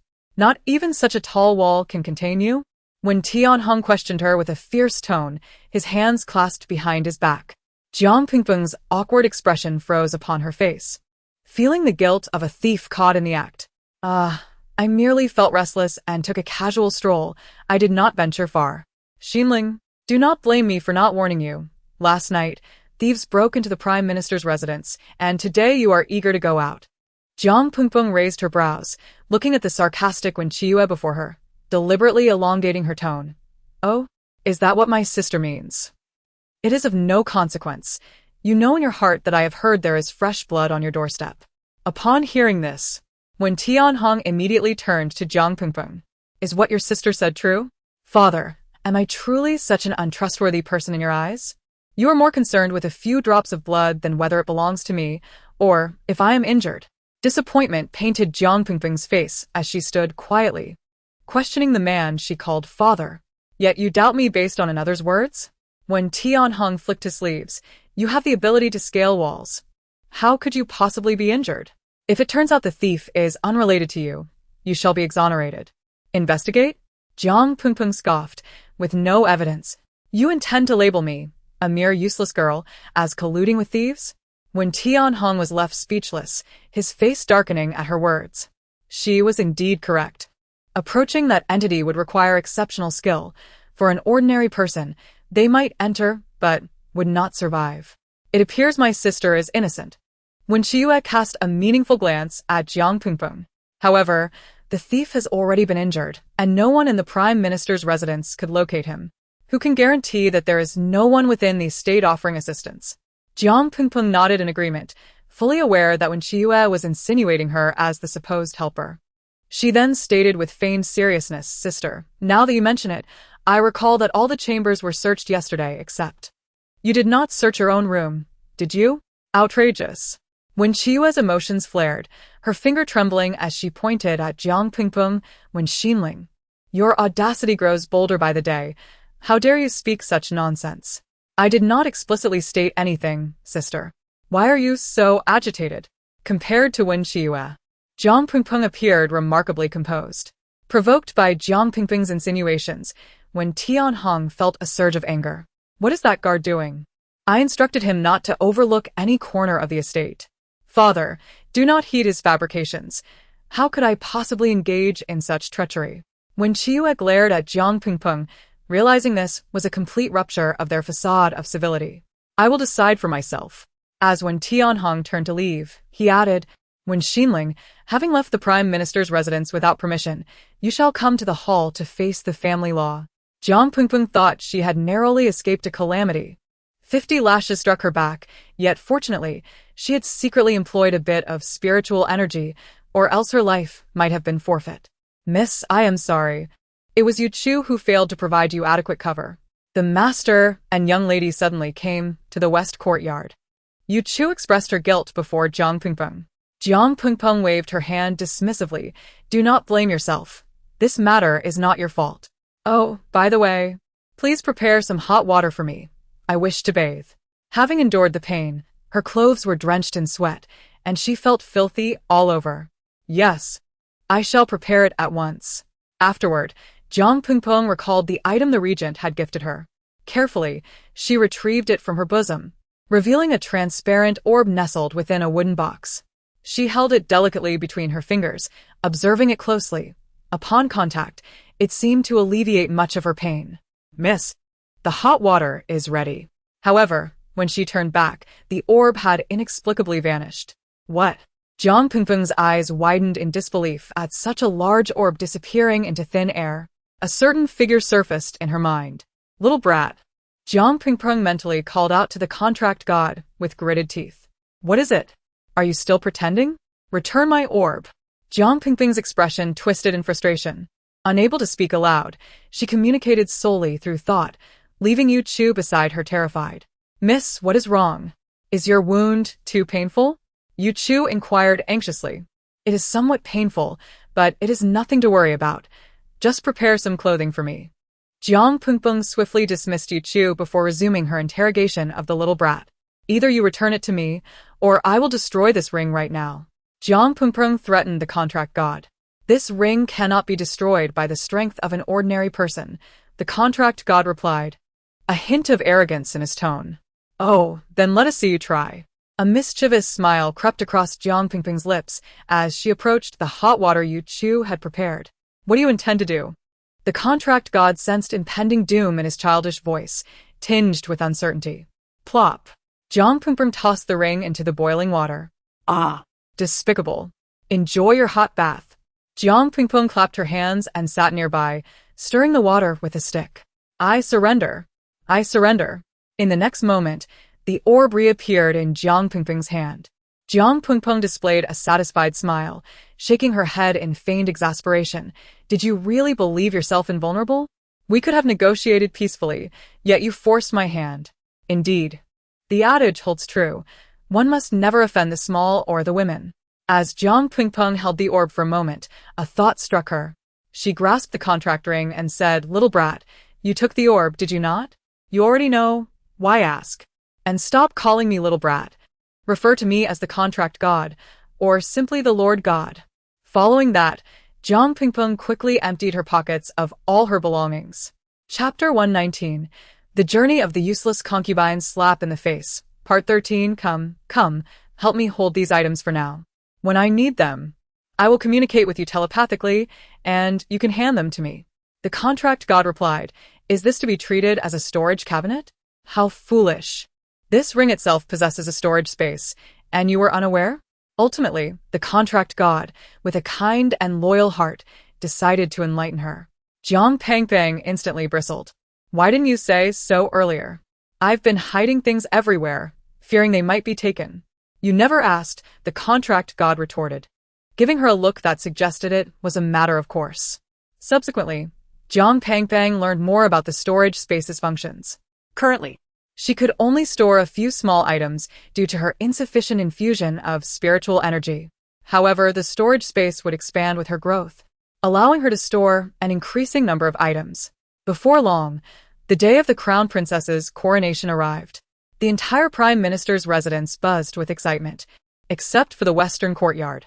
Jiang Pingpeng reclined on a chair in the courtyard, hands behind her head, a straw in her mouth. According to tradition, everyone in the Prime Minister's residence was to accompany the group to the palace today. However, Jiang Pingpeng had no intention of attending. Even Hao Xiaojun and Mingyue would not welcome her presence. Suddenly, memories from her past life surfaced in her mind. After the crown princess's coronation, something seemed amiss with Mo Ming. Jiang Pangbang abruptly sat up from her chair. "Miss, where are you going?" Yu Chu inquired from behind her. "I must enter the palace now. Stay at home and don't wander about," Jiang Pangbang instructed urgently before hastening towards the palace.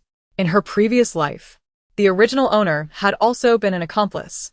Under the crown prince's arrangement, she had approached Mo Ming first, and then secretly added a substance to his drink that would gradually diminish his spiritual energy, making it difficult to detect. One could not deny that their actions were swift. Jiang Pangbang entered the palace in the afternoon, and the coronation ceremony had already concluded.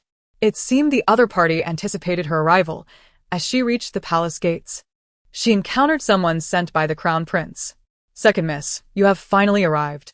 Feigning a sorrowful expression, Jiang Pangbang replied, I just came to take a look." "The servants understand," Eunuch Xiao expressed, deliberately portraying sympathy. "The crown prince has requested you to accompany me. He wishes to see you." "He wants to see me?"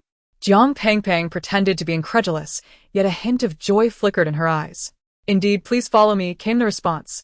Under Eunuch Xiao's guidance, Jiang Pangbang eagerly followed him toward the back garden of the grand hall. As she turned a corner, she inadvertently glanced back and caught sight of a familiar figure. He had indeed come. Upon reaching the back garden, Hao Xiaojun stood alone with his back to her in a pavilion. Jiang Pangbang slowly approached. "May I ask what the crown prince wishes to discuss with Xianling?"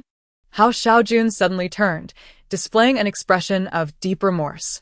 "Xianling, it is I who wronged you. In truth, I have always wished for you to become my crown princess." Jiang Pangbang nearly lost her composure and slapped him, marveling at his growing capacity for fabrication. "Crown prince, your sister has already become your crown princess. Please treat her well." She gradually lowered her gaze. "Xianling merely wished to bid farewell to you today. From now on, we shall part ways." "Xianling, Hao Xiaojun appeared extremely affectionate. "Does the crown prince have any troubles?" Jiang Pangbang inquired, prompting a glimmer of joy on Hao Xiaojun's face. "Xianling, you are the one who understands me best." The dialogue mirrored the original trajectory perfectly. "I indeed have a matter that requires your assistance. Crown Prince, you know that Xianling has never refused any of your requests." Jiang Pangbang feigned an expression of helplessness. "Xianling, I promise this will be the last time." He then leaned in to whisper in her ear, handing her a small vial. After nodding, Jiang Pangbang turned to leave, suggesting that, to avoid misunderstandings, the crown prince needn't send anyone to escort her. Naturally, Hao Xiaojun believed she had fallen for his ruse and agreed. The two exchanged smug and triumphant smiles. Jiang Pangbang, with the medicine Hao Xiaojun provided, proceeded to the grand hall and took a seat not far from the regent. At this moment, she distinctly felt the chill radiating from Mo Ming. Pouring a cup of wine, she personally presented it to Mo Ming, while holding a cup of tea for herself. "Your Highness, I raise a cup of tea in place of wine." Mo Ming's grip on the cup tightened, his gaze fixated on Jiang Pangbang. "Ultimately, you will still tread that path, will you not?" "Thank you." Second Mississippi, Mo Ming's lips curled into a sinister smile. However, substituting tea for wine lacks sincerity. Jiang Pangbang faltered that Xianling does not drink much. Seeing that Mo Ming had no intention of consuming the wine she offered, the emperor and Hao Xiaojun exchanged worried glances. Noting the tense atmosphere, Hao Xiaojun promptly stood, raising a cup of wine. "Your Highness, since the second miss cannot drink, may I drink on her behalf?" Mo Ming coldly chuckled. "Oh, today is the crown prince's wedding day, and you drink on behalf of the crown princess's sister. Would the crown princess agree?" Mo Ming deliberately shifted the focus onto Mingyue. Mingyue smiled gently. "Your Highness jokes. Xianling is my sister. We are family. It is entirely appropriate for the crown prince to drink on her behalf. What if I insist that the second miss drink this cup?" In light of Mo Ming's usual demeanor, everyone had grown accustomed to his authoritative nature in court. Jiang Pangbang feigned hesitation. With a firm resolve, she poured another cup of wine from the jug, tilted her head back, and drank it all in one go, the spiciness of the wine contorting her face. "Your Highness, It is now your turn. Mo Ming nodded, and also downed the contents of his cup. Chapter 120. The Path of the Useless Concubine's Revenge. 14. As he sipped the wine, he realized that it seemed utterly unremarkable. In his previous life, he had been aware of the treachery within that cup, prompting him to prepare accordingly this time. Yet, to his astonishment, he found only an ordinary drink. Mo Ming cast a skeptical glance at Jiang Pingpeng. Why did the trajectory of this life differ so profoundly from what he had known? Ha ha ha, esteemed ministers, today is the prince's joyous day. Enjoy to your heart's content. The emperor, seated in a high position, laughed merrily. Meanwhile, Jiang Pingpeng suddenly felt a light tap on her shoulder. It was Hao Yunxi, smiling at her. He felt somewhat disheartened. Being one of the few handsome men in the kingdom of Haoyue, it was surprising that the second miss merely returned his smile politely. Did she not harbor any ulterior motives? How could that be? Hao Yunxi began to doubt his own allure. Seizing the opportunity before the feast concluded, Hao Yunxi stood up to seek his nephew. Your Highness, is that sister truly here? An clung tightly to Hao Yunxi's neck, asking in a childlike voice. Of course. When has your uncle ever deceived you? At that moment, Jiang Pingpeng took a bite of the delicacies before her, only to be surprised as a small child suddenly leapt into her embrace. Her eyes sparkled with delight. Oh, young master, what brings you here? Hao Yunxi flashed a grin at Jiang Pingpeng. In terms of age, he was a few years older than the crown prince. Why was he still unmarried? Others at the court observed with curiosity how the second miss of the prime minister's residence appeared to share such a close bond with the young master of the princess. Surely, they had never met before. Was it truly a case of kindred spirits? Strangely, it was well known that the young master had an eccentric temperament, and aside from his royal uncle, few dared to approach him. Wen Qiyu also discreetly scrutinized the duo, pondering how Wen Xinling had managed to become so close to the young master of the princess. It seemed she must investigate further. The banquet continued, and Mo Ming feigned discomfort in front of the crowd. Your Majesty, I am feeling a bit unwell and may need to take my leave.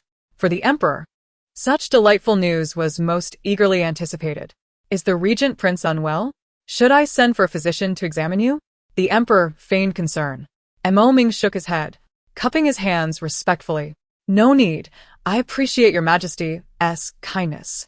He gradually departed the grand hall, casting a fleeting glance in Jiang Pingpeng's direction. She was filled with suspicion. What was happening? She had certainly not placed anything from Prince Hao Xiaojun into his cup. Could it be that the regent prince was merely pretending? Seizing the moment amidst the crowd, Jiang Pingpeng slipped out of the grand hall, hastily trailing after Mo Ming without alerting him, observing stealthily from behind. At that instant, she witnessed Mo Ming leaving the palace unscathed. A sudden jolt of realization struck her. Her suspicions were indeed correct. Xinling, you have done remarkably well, truly living up to my expectations, Hao Xiaojun praised, his face alight with admiration. Yet, Jiang Pingpeng was filled with worry and trepidation. Would the regent prince seek revenge against her? Fear not. Once he ingests that substance, he shall be powerless to harm you. Hao Xiaojun smirked knowingly. But did you not say that his spiritual energy would merely diminish gradually? Jiang Pingpeng feigned astonishment, standing helplessly before him, unsure of what to do. Hao Xiaojun immediately adopted a dismissive attitude. Your Highness, how could you? Jiang Pingpeng exclaimed in disbelief. Hao Xiaojun urged her onward, as if fearing she might hesitate to leave. Strangely, he had never inquired how she felt after drinking that wine. Had he truly cared, he would not have been so oblivious to the fact that Jiang Pingpeng had also consumed wine, yet remained unaffected. Ultimately, Jiang Pingpeng exited the palace. Had she not been certain that she had not tampered with his cup, she might have thought Mo Ming genuinely felt unwell. The Prime Minister's residence had not ceased its search for the missing items, even suspecting they might be with the regent prince. They contemplated sending a few individuals to investigate, taking advantage of the regent prince's current ill health. However, those dispatched returned empty-handed. The security around the regent prince's residence had intensified significantly. Nonetheless, the Prime Minister's men managed to infiltrate stealthily, yet they discovered nothing beyond the fact that the regent prince was indeed unwell. Worried about Mo Ming, Jiang Pingpeng resolved to visit the regent prince's residence personally. She chose the cover of night, ensuring neither the Prime Minister's men nor the Regent Prince's guards would be alerted to her presence. However, Jiang Pingpeng had overestimated her own abilities. No sooner had she leapt over the wall into the Regent Prince's grounds than she heard his rich, magnetic voice. "Have you arrived?" Jiang Pingpeng was startled, her heart nearly leaping from her chest. "Your Highness, I merely came to see if you're feeling better." Her expression froze, riddled with guilt. Ming nodded. "It is indeed my first encounter with someone who visits a sick person at night and enters through the walls." Jiang Pingpeng was taken aback. Could he not refrain from exposing her ruse? "Oh dear, I merely thought that if others saw, they might misconstrue my intentions towards your Highness. So I had to resort to this method," Jiang Pingpeng fervently explained, anxious for Ming to believe her. After she finished speaking, he nodded and began walking ahead, with Jiang Pingpeng instinctively trailing behind. "Why did you not follow my request?" As they walked, Ming suddenly halted, causing Jiang Pingpeng to bump into him unexpectedly. Rubbing her reddened nose, she failed to catch his words. "I asked, are you not working for the Crown Prince?" Who said that? Jiang Pingpeng retorted defiantly. "I conduct myself with integrity. Why should I serve that scoundrel?" Ming appeared intrigued by the term scoundrel, as if he had never encountered it before. "Then, are you not concerned that I may not cooperate with your charade?" Jiang Pingpeng awkwardly scratched her head, incredulous. "You feigned illness merely to assist me in this act? Otherwise, do you think the Crown Prince would allow you to go unscathed?" Ming smirked coldly. Jiang Pingpeng offered an awkward smile, her expression filled with gratitude. "Thank you, Your Highness." Chapter 121. The Journey of the Useless Concubine's Daughter, 15. However, why would Ming choose to assist her? Logically, having been reborn, he ought to harbor disdain toward her. Could it be that his change of heart stems from her not having poisoned him? Yet that seems implausible. After all, who is Ming? He is the Regent Prince, known for his astute mind and impeccable strategies. It is inconceivable that he would easily place his trust in others. Jiang Pingpeng followed Ming as he led her to a secret chamber. A sense of foreboding gripped her. What could he possibly want in such a place? Was it his intention to silence her? In her previous life, it was the original owner who had divulged the existence of this location to the Crown Prince, who subsequently dispatched numerous skilled individuals to ransack it. Indeed, this incident was inextricably linked to the original owner. Thus it was understandable for Ming to harbor animosity toward Wen Xinling. "You do not inquire why I brought you here?" Not asking was a testament to his intention. Jiang Pingpeng offered a faint smile, her expression remaining remarkably composed. She surveyed the surroundings, noting that the items within were all rare treasures of the realm. She picked up an object resembling a claw, which emanated a soft glow, a blend of blue encasing purple. This was the claw of the Qingyan spirit crane, with the blue being the least valuable among the treasures here. Ming's indifferent voice caused Jiang Pingpeng's eyes to widen in astonishment. The lowest rank was indeed blue. What, then, could be the highest? The thought was almost too daunting to contemplate. Indeed, just as individuals are categorized into red, orange, yellow, green, cyan blue, and purple based on their cultivation, so too are weapons and beasts. In this continent where martial prowess reigns supreme, only those of high cultivation are spared from being trampled upon and looked down upon. Jiang Pingpeng finally grasped the reason behind Ming's seemingly casual shop filled with countless rare treasures. Perhaps it was merely a fade, with the true treasures concealed within his royal palace. After all, aside from him, no one else could approach this place. As she continued to follow Ming deeper inside, she came across a small vial radiating a mingling glow of gold and white. "What is this?" Jiang Pingpeng inquired, her curiosity piqued. "This exists beyond the purple tier.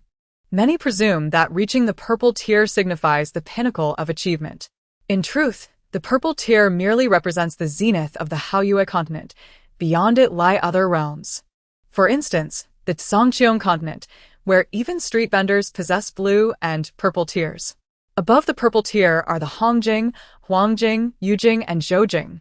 Upon hearing Ming's explanation, Jiang Pingpeng blinked her large, expressive eyes, her mouth forming a na shape. "How do you know all of this?" "You will come to know it all in due time." He scrutinized her every subtle expression, seemingly attempting to glean something from her demeanor. Yet, her tranquility rendered him unable to discern anything. After a pause, Mo Ming continued. Jiang Pingpeng, as she played with her lower lip, increasingly felt that the treasures within Mo Ming's secret chamber were tailor-made for her.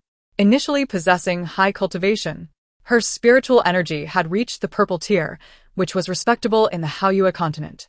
However, she had unfortunately fallen to the status of a useless individual. Even now, while her spiritual energy flowed freely throughout her body, her mastery was still lacking.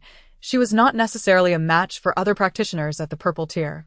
Surely, this item must be exceedingly precious? Jiang Pingpeng instinctively asked. Indeed, it is virtually non-existent in the Haoyue continent and even rare in the Songqiong continent. Wow, how impressive. You can acquire such items. Jiang Pingpeng increasingly questioned Mo Ming's true identity. This is the Tiandao flame. Anything scorched by it is reduced to ashes. Even the hardest Xian iron cannot be touched unless one has reached the Hongjing tier. This is the Yulong silk. When worn, it renders one impervious to blades and arrows.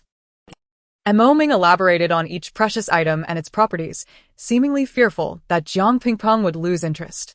Jiang Pingpeng clicked her tongue, realizing that this wasn't about trust. He was deliberately testing her. Wait. Just as Mo Ming was about to continue his exposition, Jiang Pingpeng abruptly interrupted him. What is it? Mo Ming regarded her with a bemused expression, pondering whether she was about to request something from this place. Since you possess so many treasures, why not seek something to cure your eye ailment? Mo Ming felt a surge of surprise. Was she genuinely concerned for him? Moreover, how did she know that his affliction was merely an eye condition that flared up every 3 months? The last time they encountered each other outside the Emperor's Grand Hall was precisely when his ailment had acted up. I have already found it. Mo Ming retrieved a box from within his robes, but I still require one more item. As Jiang Pingpeng observed, a sense of familiarity washed over her. Wasn't this from the Prime Minister's residence? Are you implying that these items belong to you? Why, then, are they scattered about? Jiang Pingpeng's curiosity grew. That old scoundrel Wen Tianhong took advantage of my eye ailment to have them stolen. Otherwise, do you think the Prime Minister's residence would not have mounted a significant search for such important items? A shadow of gloom crossed Mo Ming's handsome features at the mention of Wen Tianhong. This man, leveraging his position as Prime Minister and wielding considerable power, had secretly allied himself with the Crown Prince's faction, intent on eliminating Mo Ming, the Regent Prince. His audacity was truly growing bolder. Chapter 122, The Journey of a Useless Concubine's Daughter, 16. Oh. Jiang Pingpeng nodded heavily. Indeed, it was exceedingly shameless. What about the burning heaven pearl? It is true that it has fallen into the world. I have never seen it myself. Mo Ming, however, was not lying. Jiang Pingpeng, with a perplexed expression, kindly inquired, What do you lack now? Why do you ask? It's not like you can assist, Mo Ming retorted with a scornful smile. Who says I cannot help? How would I know unless you tell me? Moreover, isn't it I who helped find the burning heaven pearl? Jiang Pingpeng felt a surge of indignation. How could Mo Ming look down on her like this? With a cold snort, Mo Ming revealed, It is called the Xianfeng Ghost Vine, and it is in the hands of the Crown Prince. Can you retrieve it for me? This time, Mo Ming clearly observed the hesitation on Jiang Pingpeng's face, and his heart sank further. Indeed, the moment that person was mentioned, her expression changed. She would only take things from him to give to Hao Xiaojun. How could she possibly bring something belonging to Hao Xiaojun back to him? You must give me some time. I will do my utmost, Jiang Pingpeng assured. But Mo Ming dismissed her words entirely. He did not believe that she would genuinely help him retrieve the Xianfeng Ghost Vine from the Crown Prince. All right, let us leave it at that for today. You may go now. Jiang Pingpeng's face was filled with confusion. What was wrong with Mo Ming? He brought her to the secret chamber to showcase his treasures, only to send her away afterward. Was he afraid she would develop a greedy heart? By the way, the primordial heavenly spring isn't something I refuse to give you. It's just that your current body cannot bear it. As he was about to leave, Mo Ming unconsciously added, Oh. Jiang Pingpeng shrugged nonchalantly. I have no interest in your primordial heavenly spring, so rest assured, I will take it step by step. She once again communicated with the contract god through her thoughts. Little one, have you ever heard of the Xianfeng ghost vine? Please call me the main god. The little one responded with an air of arrogance. Jiang Pingping's lips twitched in disbelief. All right, dear main god. May I ask if you have seen the Xianfeng ghost vine? Need you ask? I have seen everything. Jiang Pingping. Why did she have to forge this infuriating contract with a god of no use? Frustrated, she slammed the teacup down onto the table. Who says I am useless? I know where the Xianfeng ghost vine is. Jiang Pingping nearly spat out the water she had just sipped. Does that mean he knows what she is thinking? Humph. You better not attempt to insult me. I know all your thoughts. Rascal. No, I meant how can I obtain the Xianfeng ghost vine? Jiang Pingping quickly put on a flattering smile and asked earnestly. If I am not mistaken, aside from the Crown Prince, there is another place where it can be found. And it is certainly of better quality than that on the Crown Prince. Where? Jiang Pingping asked excitedly, her mind racing with possibilities. If she could help Mo Ming obtain the Xianfeng ghost vine, perhaps he would fall for her out of gratitude, completing her task and boosting her fortune. Sky Continent. The mere mention of those 4 words left Jiang Pingping frozen in place. Then why mention it? Even if I could see it, I couldn't reach it. It seemed she would have to start with the Crown Prince after all. Then think of a way to help me get it from the Crown Prince. Jiang Pingping urged the contract god with a sly look. This deity is merely a remnant of consciousness. I am afraid I cannot assist you. As expected, he was utterly useless. It appeared she would have to rely solely on herself. Thus, she needed an opportunity. The image of the upcoming martial arts trial competition in a month flashed through her mind. Although it was ostensibly a contest among ordinary martial artists, the true purpose was a facade created by the Haiyu Kingdom to gather various experts. The Haiyu Kingdom, renowned alongside the Sky Continent, was the most powerful nation within it. Many believed it was the emperor's wise governance that led to its strength. But without Mo Ming's intervention during that critical battle years ago, the Haiyu Kingdom would not exist as it does today. Now that the Haiyu Kingdom had grown strong, the emperor wished to eliminate Mo Ming, his former ally. What? Miss, are you going to sign up for the martial arts trial competition? Yu Chu gazed at Jiang Pingping in disbelief, her small face filled with concern. Without venturing into the tiger's den, how can one obtain the tiger cub? Jiang Pingping declared with a warrior's spirit, her face brimming with determination. But miss, participants in the martial arts trial competition must meet certain conditions. They must pass the trials of the Morning Bell Ridge to enter. Yu Chu almost thought her lady had lost her mind. Don't worry, Yu Chu, I will find a way. Despite her efforts to dissuade her, Jiang Pingping quietly sought someone to deliver a message to Hao Xiaojun outside the palace. Hao Xiaojun, upon receiving the letter mentioning Mo Ming, would certainly not refuse Jiang Pingping's invitation. He arrived at the Earth Temple not far from the palace, as promised. Let us cut to the chase. What secret of Mo Ming have you discovered? As I expected, you must have visited the regent's residence a few days ago. Hao Xiaojun questioned shamelessly, as if he were certain she would divulge everything, completely disregarding her feelings. Jiang Pingping felt an overwhelming urge to tear apart the odious face before her. But for the sake of the greater good, she held back. However, she had indeed let him know about her visit to the regent's residence on purpose. I did uncover some information, Jiang Pingping said carefully, adjusting her expression as she spoke before suddenly feeling a chill creeping up her spine, causing her to shudder involuntarily. Are you cold? Seeing an opportunity to draw Jiang Pingping into conversation, Hao Xiaojun feigned concern, removing his cloak to offer it to her. At that moment, Jiang Pingping felt even colder. Observing their intimate interaction, a shadow cloaked in hostility turned and left. Indeed, she could no longer contain herself and was about to reveal all her secrets to him. Quickly, Jiang Pingping returned the Crown Prince's cloak. No need, Your Highness. I actually wanted to tell you something else today. All right, go ahead, Hao Xiaojun urged eagerly. I heard that the winner of the martial arts trial will receive a mysterious gift. Do you know what this mysterious gift is? Jiang Pingping inquired tentatively. Chapter 123. The Path of the Useless Concubine's Resurgence. 17. What is the purpose of your inquiry? Hao Xiaojun's displeasure was palpable, and he was reluctant to divulge any information. Your Highness, please do not misunderstand. My intention is merely to inquire about the existence of the Xianfeng ghost vine. which I have learned is needed for the regent's eye ailment. Might you have any knowledge of its whereabouts? To avoid arousing his suspicion, Jiang Pengpeng refrained from revealing that she was aware the Xianfeng ghost vine was in the possession of the prince. Hao Xiaojun's expression was one of guardedness as he hesitated before responding. I have indeed heard of it. However, I am unaware of its current location. Ah. I had assumed you might know. Your Highness. Jiang Pengpeng feigned a look of regret. What do you mean? Is Mo Ming also in search of this item? His scrutinizing gaze fell upon Jiang Pengpeng as he instinctively tugged at his garments. What I imply is that if the Xianfeng ghost vine could be located, the regent would undoubtedly go to great lengths to acquire it.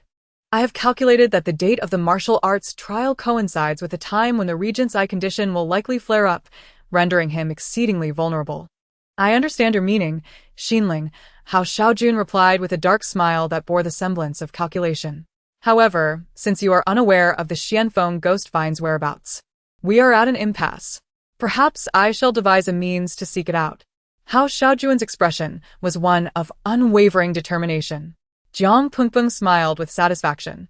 Knowing Hao Xiaojun's character, he would certainly utilize the Xianfeng ghost vine as bait.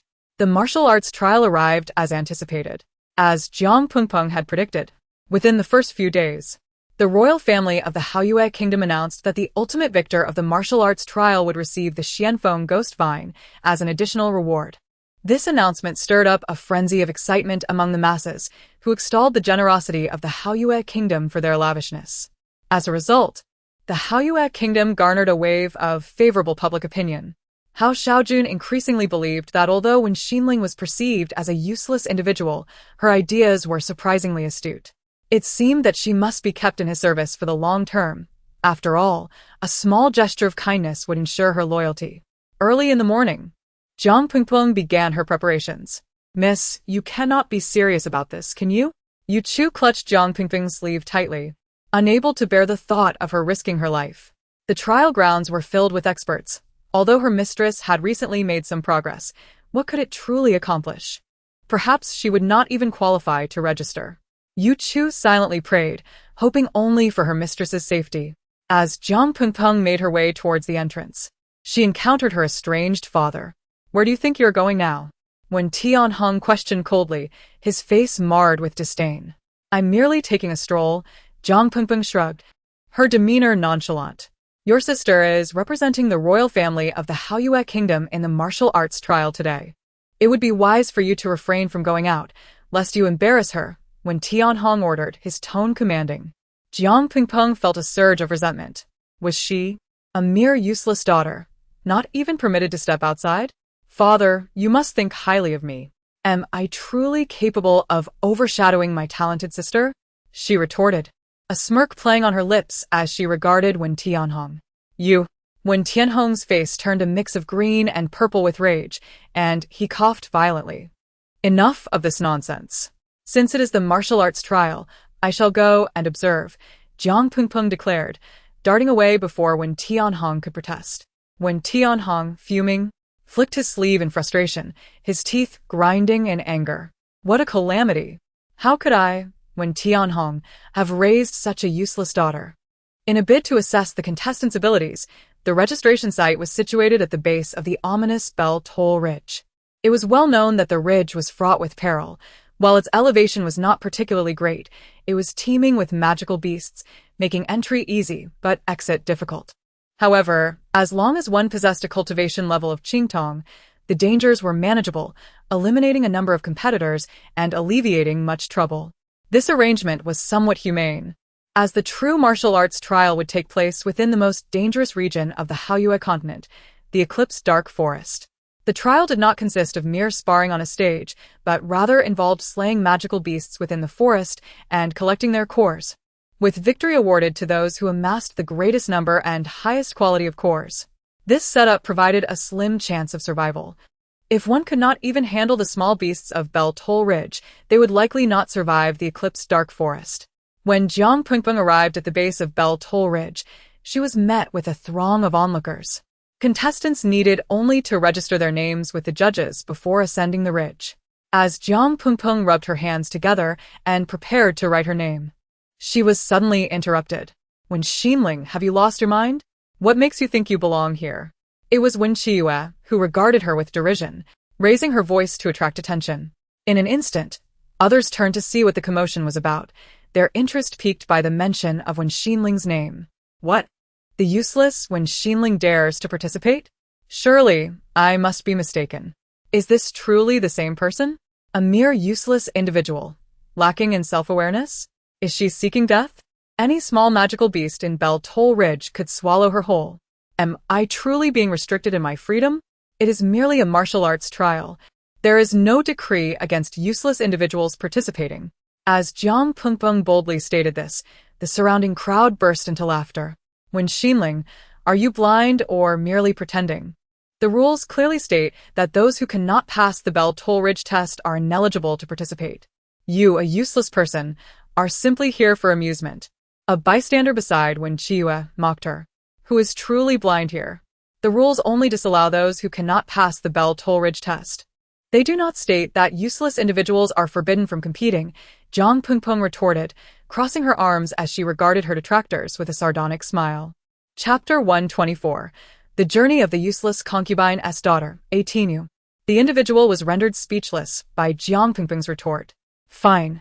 Since you are so intent on seeking your own demise, we shall refrain from interfering. Thank you very much. Without hesitation, Jiang Pengpeng picked up a pen and inscribed her name. Miss Wen, do consider carefully. Once you have written your name, there will be no turning back. The judge, standing nearby, cautioned Jiang Pengpeng, reminding her that those present were participating of their own volition, absolving anyone of responsibility should something go awry. I am well aware. Jiang Pengpeng paid little heed, her pen gliding smoothly across the paper. Xinling, even if this is merely a matter of pride, you cannot toy with your own life.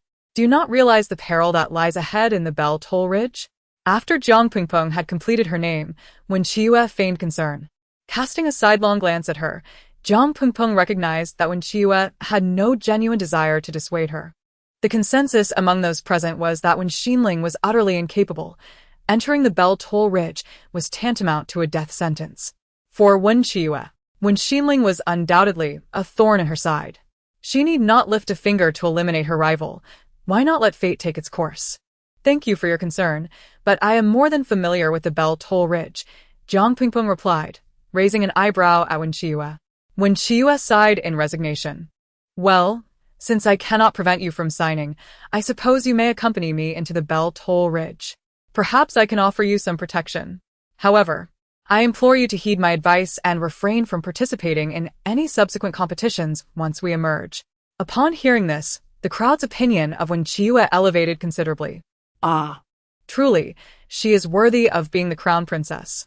Should she ascend to the role of a sovereign, she would undoubtedly embody the virtues of a great ruler. Indeed. Yet she need not be so protective of that useless Wen Xinling. She is but a burden. Accompanying the crown princess will only drag her down. Feigning hesitation, Jiang Pengpeng decided to indulge Wen Qiyu's desire to play the benevolent sister. Very well, but remember, you were the one who suggested it. She wore a smile that suggested she had struck a great bargain, inciting further disdain from the onlookers. You, a useless individual, should remain at home and practice embroidery or the arts instead of meddling in affairs that do not concern you. You truly do not regard your sister as family. The registration concluded swiftly. Amidst the throng, Jiang Pengpeng spotted Mo Ming. It was evident why he was present. They exchanged a brief glance, after which he quickly averted his gaze and ventured into the Bell Toll Ridge alone. She discerned a hint of animosity within his gaze. Confusion enveloped Jiang Pengpeng. Had she inadvertently offended him? Unbeknownst to her, their prior encounter at the temple had left Mo Ming with only half the story, resulting in a substantial misunderstanding. Soon after, Jiang Pengpeng, alongside Wen Qiyu, entered the mountains. In a secluded corner, Wen Qiyu no longer felt compelled to maintain a pleasant demeanor. Do as I say, or your demise here will be of no concern to me. Jiang Pengpeng scoffed. Following your instructions will only hasten my end. Upon entering the Bell Toll Ridge, the air was filled with the cacophony of various magical beasts. Some shrieked in response to human intrusion, while others emitted sounds intended to intimidate those venturing into their domain. Jiang Pungbong instinctively swallowed, having believed that such creatures existed solely in tales, never imagining she would experience them firsthand. When Xinling, what are you staring at? Do you not see that venomous spider approaching? At Wenqiue's words, Jiang Pungbong's eyes widened as she beheld a towering black spider, over 2 meters tall, with 8 long legs. It bore a gaping maw and charged toward them, leaving a trail of white silk in its wake. Nearby, smaller beasts ensnared in its web met their doom as the spider injected them with venom. It appeared that the spider's gaze was directed at Wenqiue. What should we do? Jiang Pungbong felt paralyzed by fear in the face of such a monstrous creature. Ha! You sought to enter here and seek death. Why cower now? Wenqiue let out a cold laugh, swiftly drawing a shimmering sword from her side. With a leap, she soared toward the spider, her blades slicing through the strands of silk it hurled toward her. Indeed, Wenqiue possessed considerable skill. At such a young age, she had attained a commendable level of mastery. Jiang Pungbong watched as Wenqiue deftly evaded the creature's attacks, severing several of its legs before delivering a final blow that pierced its back, releasing a stream of green ichor. Bending over a tree, Jiang Pungbong retched violently. What is this foul creature? It reeks abominably. This is merely a common venomous spider, and I must inform you that it is quite typical in the Belle Toll Ridge. Should we venture into the Eclipse Dark Forest, we would encounter mutated variants that can dissolve flesh with a mere touch, Wenqiue remarked condescendingly. Is it truly that severe? Jiang Pungbong's expression betrayed her trepidation. If you doubt my words, feel free to test them yourself. Now, onward. In a hurry, Jiang Pungbong grabbed a branch from a nearby tree, suddenly realizing she had come unarmed. As they continued, they encountered several other contestants, who burst into laughter upon seeing Jiang Pungbong wielding a mere branch. When Xinling, you are truly here to entertain us. You thought to face the magical beasts of the Belle Toll Ridge with nothing but a stick? Do you consider these creatures mere pets? Ha! This is the first time I have encountered such a fool. Who can say who will emerge victorious? Look at you all, your cultivation is lackluster. Yet your weapons are treasures of the realm. The faces of those mocked darkened. Well, what of it? A waste like you would achieve nothing. Even wielding the finest red rainbow sword. The red rainbow sword? Chapter 125. The Journey of the Useless Daughter's Counterattack. 19. This certainly piqued Jiang Pungbong's interest. Where could one possibly acquire it? Ha ha ha. When Xinling, are you attempting to make me die of laughter? If the Qihong sword were available for purchase with mere silver, then surely everyone in the Haiyue continent would spare no expense, even risking their fortunes to obtain it. The Qihong sword has not been seen for hundreds of years. Its whereabouts remain a mystery. You should give up on this notion. It is simply not your turn. After a few sarcastic remarks aimed at Jiang Pungbong, the group continued on their way. They were also under time constraints, needing to descend from the Belle Toll Ridge within 12 hours, or else they would be eliminated. At this moment, Jiang Pungbong's mind was consumed by thoughts of the Qihong sword. She grimaced, realizing that Wenqiue had abandoned her so quickly. Very well. She would carve her own bloody path down the Belle Toll Ridge. After more than 2 hours, Jiang Pungbong, wielding a twig, walked while tapping it against the ground. There were no magical beasts in sight, not even a single ant.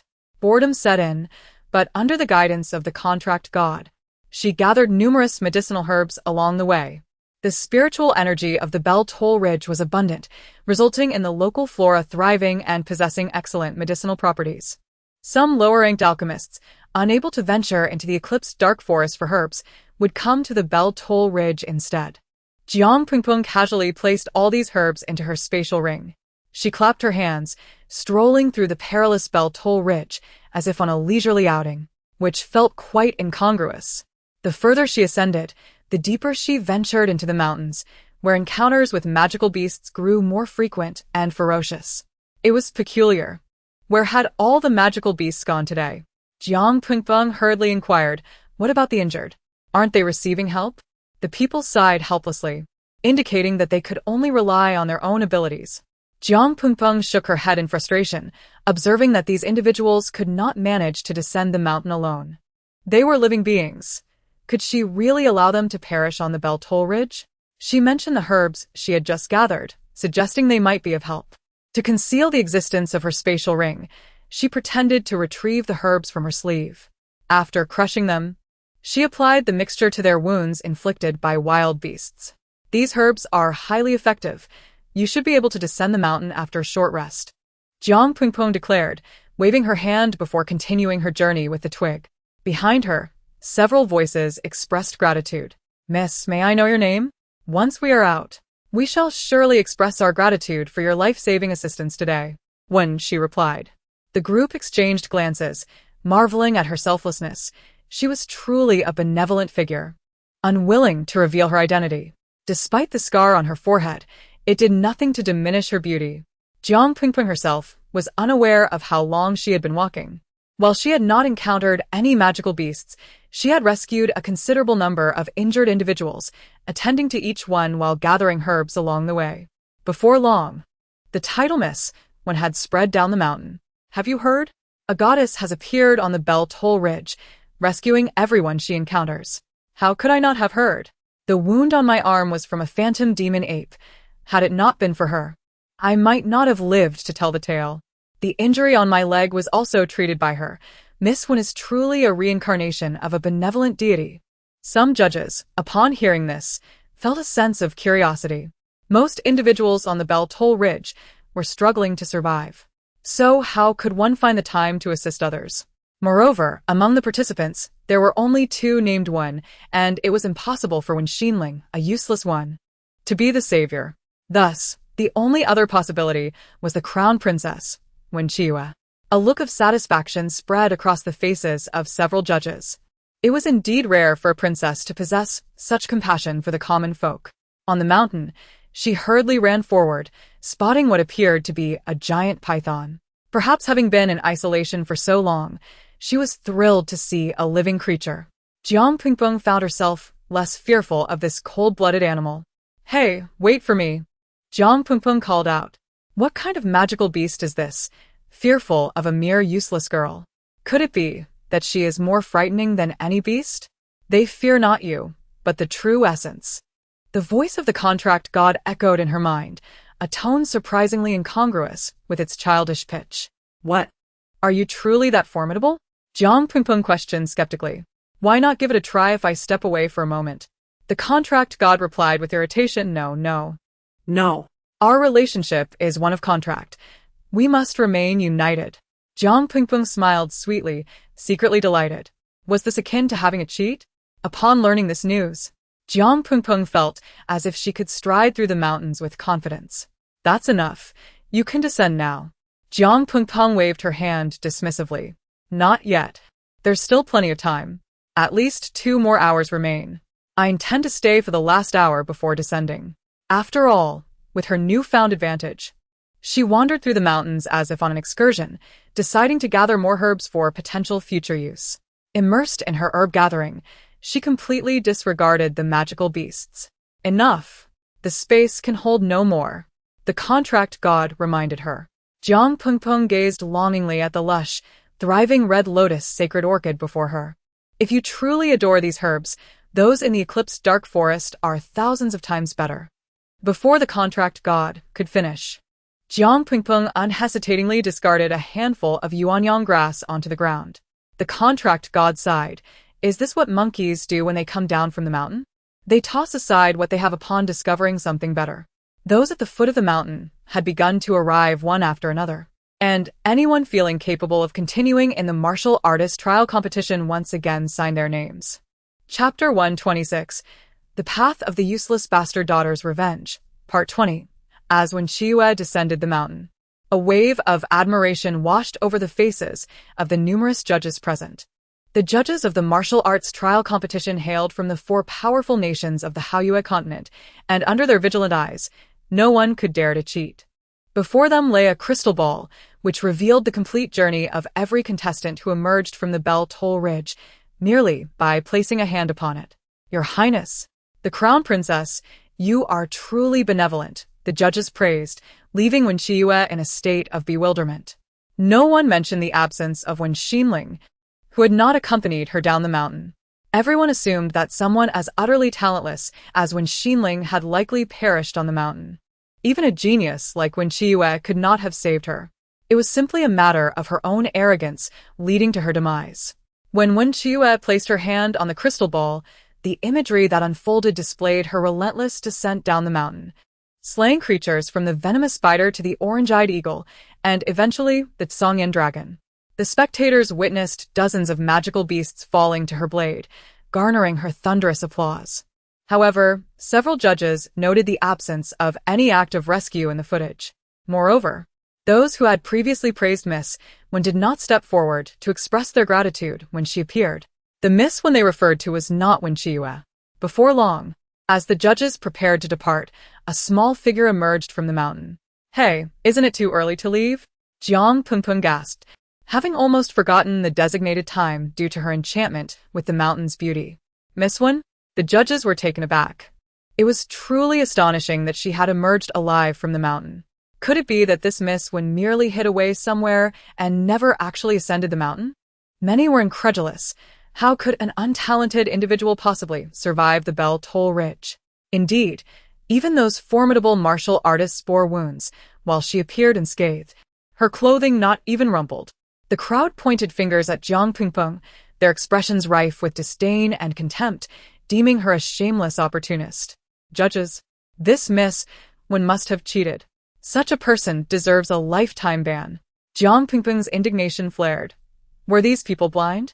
Nevertheless, she maintained her composure and addressed Mingyue. "You all claim I cheated, yet I entered the mountain alongside the crown princess. She can vouch for me." The judges turned their gazes toward Mingyue. "Your Highness, you heard what Miss Wen just stated. Is her claim truthful?" Mingyue hesitated for a moment, then replied, "You all saw the footage on the crystal ball. I merely protected her against the venomous spider. Afterward, we became separated." With this statement, she turned to Jiang Pengpeng, her gaze filled with feigned sympathy. "Separated? Wasn't it you who abandoned me?" When Xinling interjected, "Sister, it's not that I didn't try to cover for you. I was merely concerned for your safety. If you ventured into the Eclipse Dark Forest, even the outskirts are rife with magical beasts." Jiang Pengpeng spat out a blade of grass disdainfully onto the ground. "Mingyue, what do you mean by this? Do you think I was hiding away somewhere only to emerge now?" The crowd's disdain grew as she referred to Mingyue as sister and invoked the crown princess's name. "Your Highness, please cease defending her. She has never regarded you as a sister. Indeed, not only does she cheat, but she brazenly calls out the crown princess's name. Such an offense deserves punishment." The crowd chimed in, heaping accusations upon Jiang Pengpeng. Mingyue feigned innocence, pushing Jiang Pengpeng to the brink of nausea. "What are you all arguing about?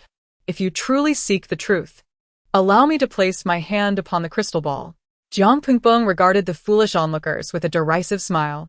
Mingyue hurried to stop her. "Do not trouble me." Jiang Pengpeng impatiently shoved her aside, causing Mingyue to stumble back, nearly falling. The crowd gasped. How audacious was this Miss Wen, so arrogant and dismissive? Even the crown princess is not spared from her rudeness. Disregarding the onlookers, Jiang Pengpeng addressed the judges directly. "Esteemed judges, do you intend to heed their baseless accusations or witness the truth for yourselves?" She rolled up her sleeves, ready to place her hand upon the crystal ball. This time, when Mingyue did not intervene, she was acutely aware of her sister's true capabilities. She recalled their initial encounter with the venomous spider, which had nearly terrified this so-called useless sister. Subsequently, when Mingyue had deliberately distanced herself, not wanting the burden of a liability to affect her own performance. "Judges, let this Miss Wen face her humiliation," someone suggested. "She won't understand until she sees the consequences." The onlookers exchanged words, unwavering in their disbelief.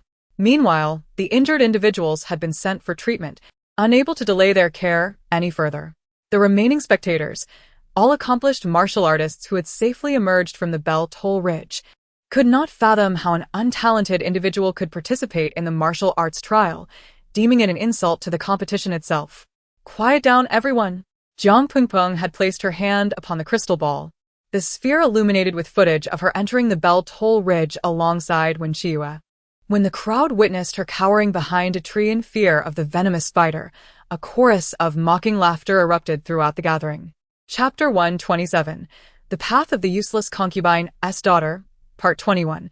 Is there still any need to continue watching? Indeed. This so-called useless individual possesses not even a trace of spiritual power and nearly became a burden to the crown princess. As the crowd murmured among themselves, the scene shifted to Jiang Pingpeng, who was alone in the mountains gathering herbs. At this moment, they realized that the herbs she was collecting were, in fact, rare treasures.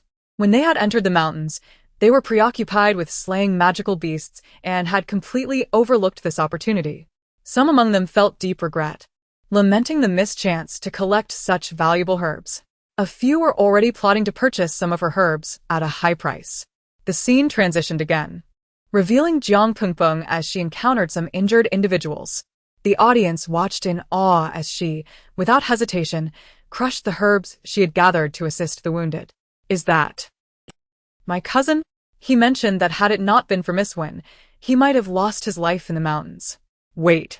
That person who just flashed by the screen is my aunt. How did she end up in such a state?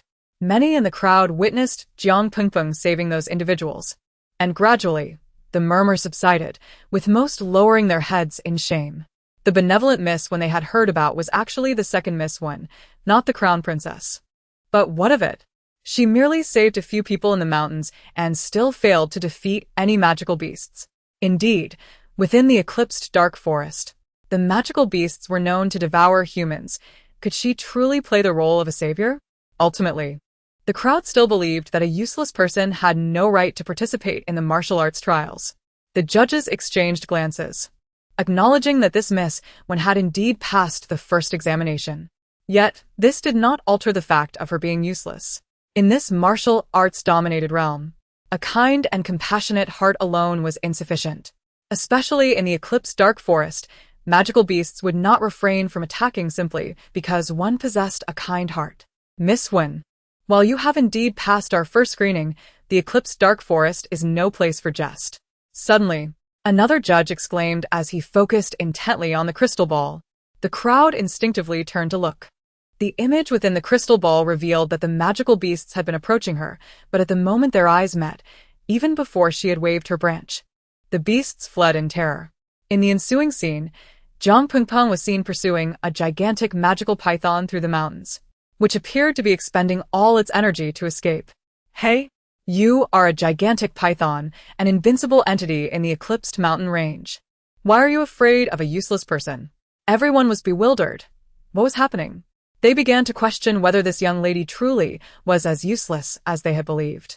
Feeling a bit embarrassed, Jiang Pingpeng scratched her head and awkwardly explained to the judges, Esteemed judges, it's not that I am unwilling to slay those magical beasts.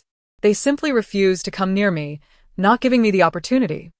The judges were at a loss for words. Should they allow her to pass? Meanwhile, when Mingyue observed Jiang Pingpeng with a peculiar gaze, pondering what tricks she had employed, it was known that the gigantic magical python was one of the most formidable creatures in the eclipsed mountain range. It was said that even those at the blue heavy level might not stand a chance against it. The only reason it did not inhabit the eclipsed dark forest was that the climate there was unsuitable for its survival. I believe Miss Wen is entirely qualified to participate in the martial arts trials. Indeed, they realized they were fortunate to have avoided this magical python. Otherwise, they would have surely been devoured.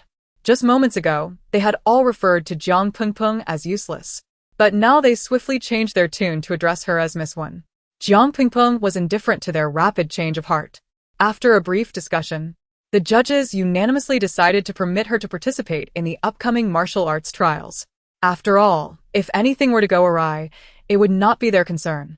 Since she was determined to participate, why should they extinguish her dreams? As the crowd was preparing to leave, a group of individuals suddenly approached, filled with gratitude as they stood before Jiang Pingpeng. Miss Wen, you're truly unharmed. Thank goodness.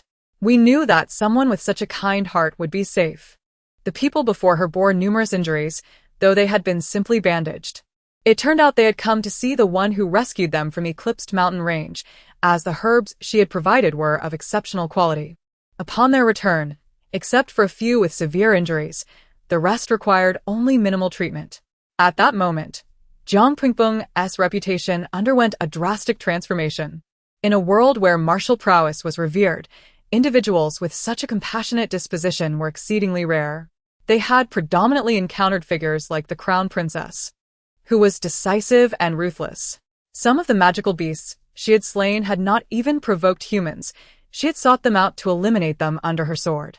But shouldn't a future matriarch possess a benevolent heart? When Mingyue, after tightening her grip on her skirt, led her entourage away with an air of disdain. When Tianhong was skeptical, believing that a useless daughter could not have emerged unscathed from the eclipsed mountain range. He even doubted whether she possessed some treasure that caused the beasts to flee upon seeing her. Father, your words are rather peculiar. Do you think you are more astute than the judges? Do you believe I could cheat under their watchful eyes? Jiang Pengpeng smiled faintly, her expression unperturbed, as she calmly addressed Wen Tianhong. I know precisely what sort of daughter I have. Upon hearing the term daughter, Jiang Pengpeng felt a wave of irony. Her father acknowledged her as his daughter, yet how could someone deemed useless like her ever be worthy of being the daughter of the esteemed prime minister? She had no intention of showing Wen Tianhong any respect. To her, the people within the prime minister's residence merely viewed her as an additional burden, who still remembered that she was the second Miss One. All that mattered was that she was known as the useless concubine's daughter. At that moment, when Tianhong's gaze fell upon the ring on Jiang Pengpeng's finger. Where did you acquire that ring? Chapter 128. The Path of the Useless Daughter's Revenge. Part 22. It seems that my father's memory has truly diminished over time. He has forgotten the gift my mother bestowed upon me right in his presence. Jiang Pengpeng fabricated a casual excuse, leaving Wen Tianhong in a state of stunned silence for a while. Soon after, however, he dismissed the thought, surmising that the issue could not possibly lie with the ring. Otherwise, the composed Wen Xinling before him would not exhibit such tranquility. When Tianhong remained ensnared in his contemplations as Jiang Pengpeng strode past him into the house, he observed her retreating figure, which increasingly appeared foreign to him. In the past, Wen Xinling walked with a slow and measured gait, but now her stride seemed entirely transformed, as if she were a different person altogether. Most strikingly, the once revered prodigy had suddenly devolved into a mere liability. A jolt of realization struck Wen Tianhong. Could it be that the individual before him was no longer his daughter, Wen Xinling? He cast a discreet glance towards the shadows, signaling his hidden guard to discreetly follow Jiang Pengpeng. On the day of the martial arts trial competition, Jiang Pengpeng had anticipated that Wen Tianhong would obstruct her, as usual. To her surprise, she encountered no such hindrance upon leaving the Prime Minister's residence, when Tianhong had not shown himself at all. The absence of an unwelcome encounter in the early hours uplifted her spirits inexplicably. Per the competition's regulations, all participants entered the Eclipse Dark Forest together. Ultimately, the individual who amassed the most and highest quality crystal cores would emerge victorious. There were no time constraints within this realm. The judges possessed the means to monitor each contestant's life, ensuring that anyone within the Eclipse Dark Forest would appear on the judges' grand display. A large crystal orb from the celestial continent, far more advanced than any other. Before entering, participants merely needed to stand before it and record their voices. Regardless of their location, the orb would be capable of detecting them. Within the martial arts trial competition, there were no time limits. Only the survivors would claim victory. In this dark forest, water was not guaranteed to be potable, and food was not assured to be edible. The ground teemed with magical beasts, the lowest tier being the blue and green ones. Slaying these creatures and obtaining the crystal cores nestled within their skulls was no trivial task. Even if one were fortunate enough to secure a core, there was a significant risk of it being snatched away by other competitors. The rules here were devoid of rules. Consequently, some individuals fled the forest within mere hours, having secured not a single crystal core. Only a select few persevered, drawing upon their last reserves of strength. Naturally, some relied on their prowess to hunt magical beasts and procure crystal cores. Occasionally, one would observe small groups forming, but their alliances were strictly based on mutual benefit, lacking any genuine collaboration. One moment, 3 individuals might be seen together. The next, one would mercilessly slay the others to seize their cores. Jiang Pengpeng watched in dismay as those around her fell not to magical beasts, but to the treachery of their own companions. She sighed. wondering if this martial-centric continent truly fostered such callousness among its people. Just then, she sensed a wave of heat approaching from behind. A creature resembling a dinosaur bared its massive jaws at her, its body ablaze with fiery red hues, expelling hot air from its mouth. Jiang Pingpeng swallowed hard, instinctively retreating several steps. Suddenly, her legs felt weak, and she desperately called upon the contract god in her mind, but to no avail. It dawned on her that she had overheard one of the judges mention upon entry that the Eclipse Dark Forest maintained a form of basic fairness. To prevent certain individuals from entering with their contract gods, the moment they stepped into the forest, their contract gods would be automatically suppressed. The contract gods of the Haoyue Great Road were not uncommon. Anyone who reached the purple tier would forge a contract with one, be it a magical beast or a person. Some participants could cheat during the martial arts trial, but only beyond the confines of the Eclipse Dark Forest. Thus, the judges of the Bell Toll Ridge had no reason to suspect Jiang Pingpeng of possessing a contract god, as such beings typically only chose those at the purple tier. The contract god thrived on the spiritual energy of its host, and those below the purple tier lacked sufficient energy to sustain one, thus disqualifying them from forming a contract. At this moment, Jiang Pingpeng truly grasped the magnitude of her fear. The forest was teeming with terrifying magical beasts, and it was no exaggeration. The beast before her was likely a great devouring dragon. She noted the purple glow emanating from its body, unmistakably indicating its strength. Jiang Pingpeng felt an overwhelming sense of despair. How could she encounter a purple tier beast right upon entering? Was there no chance of survival? Great beast, Please spare me. she nearly begged, almost kneeling before the formidable creature. The dragon emitted a fearsome roar that made Jiang Pingpeng hastily cover her ears. Upon closer inspection, she realized she barely reached the height of one of its legs. How could she possibly claim its crystal core? As the dragon bared its teeth and lifted its razor-sharp claws, it was poised to strike when suddenly, its movement froze in midair. Jiang Pingpeng instinctively raised her arms to shield her head and closed her eyes, accepting that if she were to perish here, she would merely face a restart, though it would be the original soul who would suffer. After a prolonged moment, when Jiang Pingpeng dared to open her eyes again, she saw a sword embedded in the dragon's brow. Ming had leaped onto its head, and with a thunderous crash, the great devouring dragon collapsed, producing a resounding thud. He effortlessly extracted the crystal core from its skull and stood before Jiang Pingpeng with poise.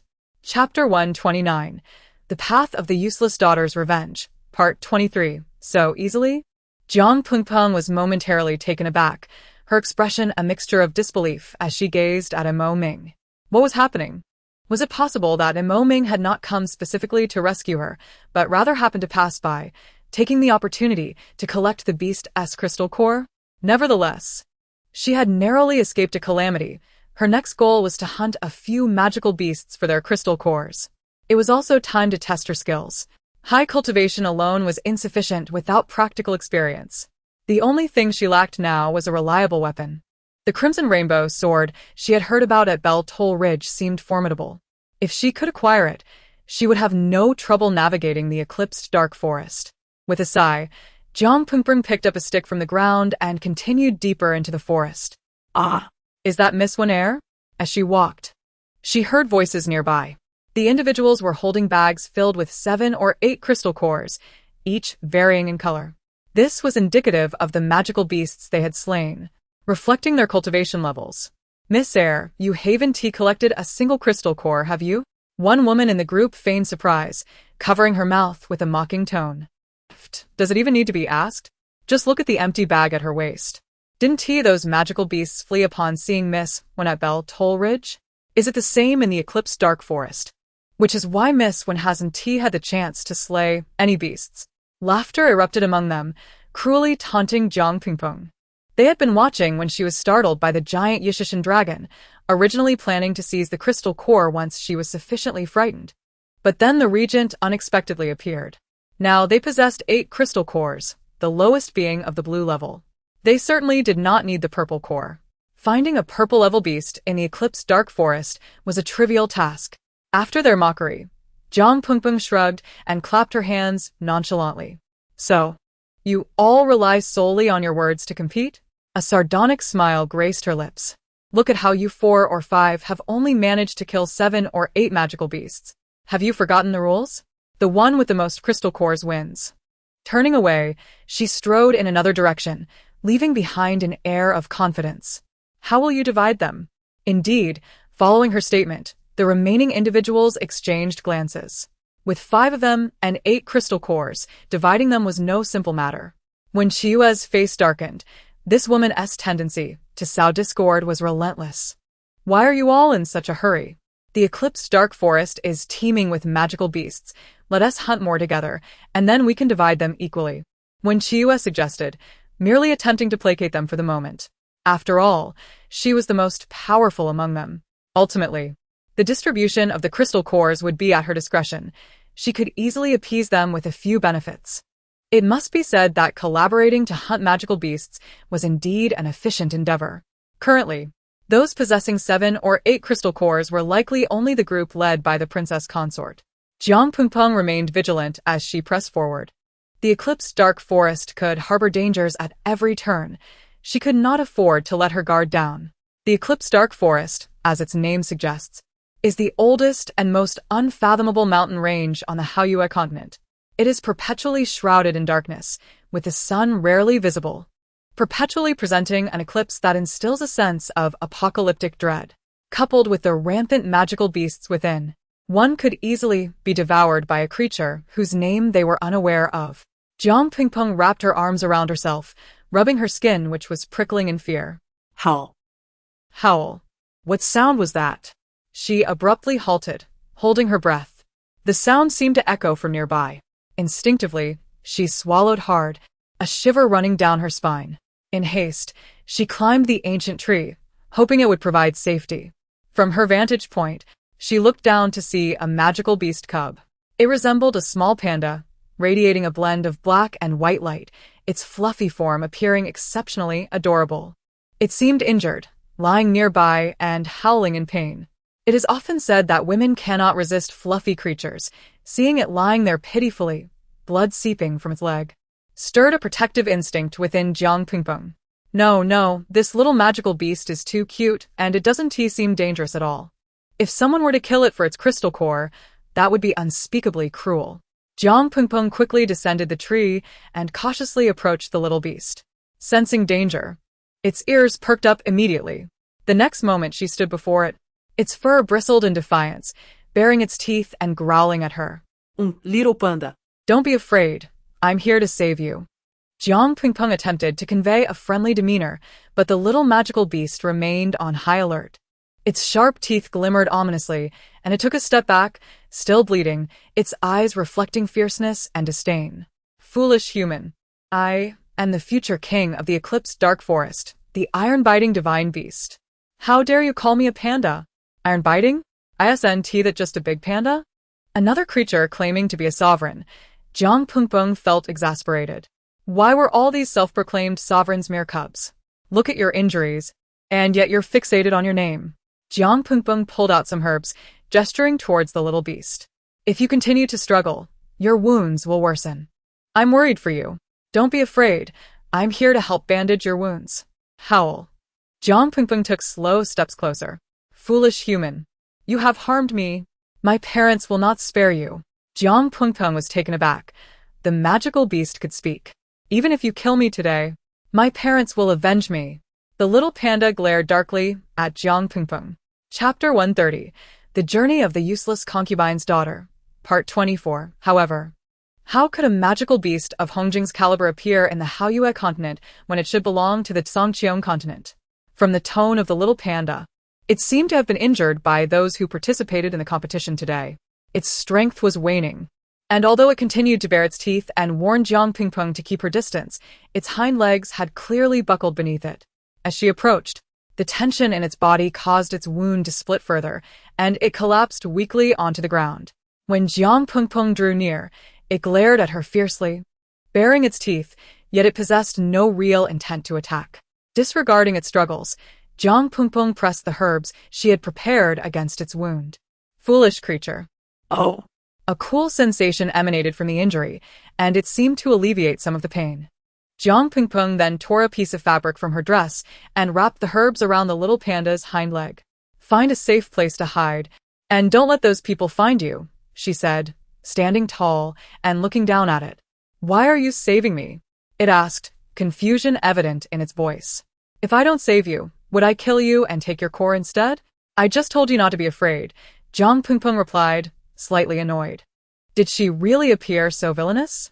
The little panda stood and gestured for her to climb onto its back. Jiang Pingpeng clutched it tightly, realizing for the first time that pandas could indeed fly.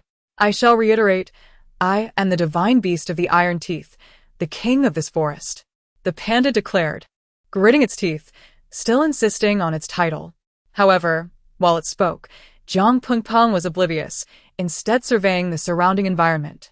The little panda soared high, giving her an unparalleled view of the entire forest. Nestled upon its thick, soft back, she felt an overwhelming sense of security. Before long, the little panda descended, passing through a barrier and stopping deep within the eclipsed dark forest's mountains. This so-called depth of the mountains was not characterized by darkness, where outsiders could not enter. On the contrary, upon crossing the barrier, Jiang Pingpeng felt as if she had entered an entirely different realm. The surroundings sparkled with countless stars, and various plants and animals emitted a shimmering light. The path beneath her feet left behind a trail of twinkling starlight, encircling her and reflecting in her sparkling eyes. This place is breathtaking, Jiang Pingpeng exclaimed. Outsiders could not enter here because they were entirely unaware of the barrier's existence, and the magical beasts living within it would not initiate attacks against humans. The little panda explained in her ear. It had ventured out to investigate the numerous roars of magical beasts from the mountains, only to be ambushed by a group of people. Otherwise, who would dare to lay a hand on it? The king of the forest? Who possessed the capability to do so? And what of your parents? Jiang Pingpeng inquired, instinctively following alongside it. They oversee the Thunder Axe Holy Land in the Zhangqiang continent, it replied. Just then, the little panda moved aside, revealing a sword before her eyes. It appeared to be an ordinary black iron sword. Is this your gift for me? Jiang Pingpeng asked, feigning indifference. You truly lack worldly experience. The little panda scoffed. This is the Qihong sword. Have you ever heard of it? It is a supreme existence in the Haoyue continent. What? This rusty piece of iron is actually the Qihong sword? Jiang Pingpeng was evidently incredulous. She stepped forward, grasping the Qihong sword, weighing it in her hands. Apart from its heaviness, she felt no sword energy emanating from it. Could it be that everyone has made a mistake? Try dripping a drop of your blood on it. The little panda instructed, a look of disdain on its face, as if she were the only one daring to question the sword's authenticity. If it weren't for, I wouldn't even consider giving such a precious item to you. But it also depends on whether you have the fate to claim it. Following the little panda's advice, Jiang Pingpeng drew the sword from its sheath. After several attempts, she finally managed to cut her finger, allowing her blood to drip onto the blade. In an instant, a gentle red light ignited from the sword, shooting skyward.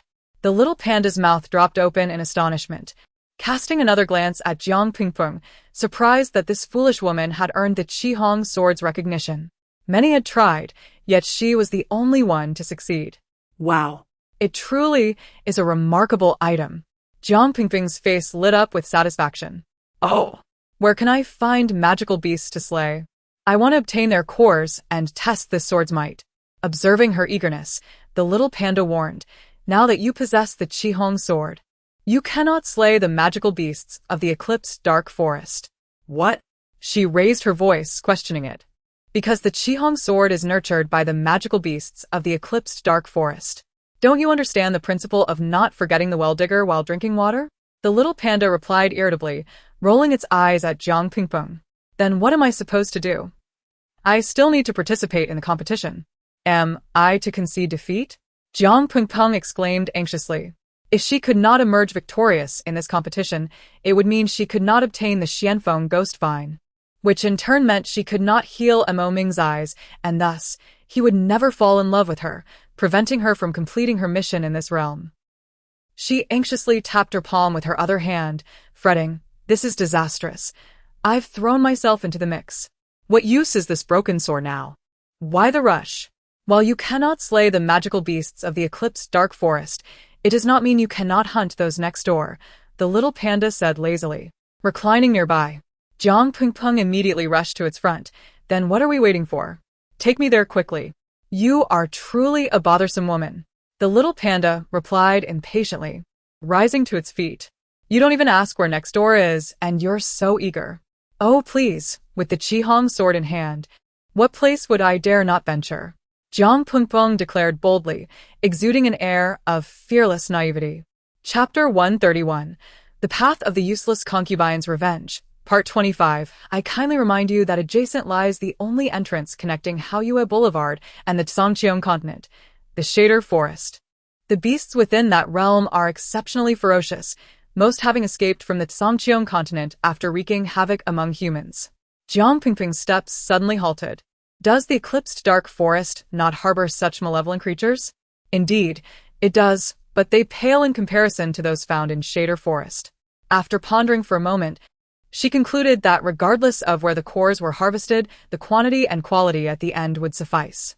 The reason they chose the eclipsed dark forest as the competition venue was precisely because the beasts here were formidable and presented a true challenge.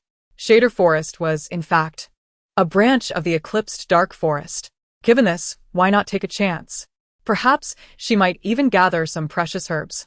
Jiang Pingpeng climbed once more onto the back of the little panda and soared towards Shader Forest. Before she could enter, the roars of the beasts within echoed ominously.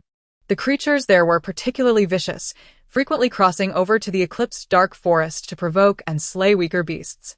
If she could eliminate a few, the overseers of the eclipsed dark forest would undoubtedly express their gratitude. After speaking, the little panda relinquished the scene to Jiang Pingpeng and turned to depart. Clutching the Qihong sword tightly, she stepped forward towards Shader Forest. Hey, Miss Wen, do not proceed further. That area is perilous. After taking only a few steps, voices called out from behind her. You need not worry about me. I shall wander a bit. This time, the individuals she encountered did not mock her, and Jiang Pingpeng felt a measure of relief. Just as they attempted to dissuade her further, her figure had already vanished from their sight. Soon, news of her solitary venture into Shader Forest spread. Goodness, is this Wen Xinling courting death? Does she truly believe the eclipsed dark forest and Shader Forest are mere child's play? Indeed, 90% believed her fate was sealed. Among those attending the competition, there were many of noble lineage, yet none dared approach Shader Forest. After all, it was merely a competition. One could lose in a contest, but if one lost their life, that would be irrevocable. Mo Ming had also heard of Wen Xinling's venture into Shader Forest. He ventured deeper into the woods. Jie Tai, come forth. Standing at the barrier, he called out, and shortly, the little panda appeared, prostrate at his feet. Who permitted you to let her in? Master, are you referring to that woman from earlier?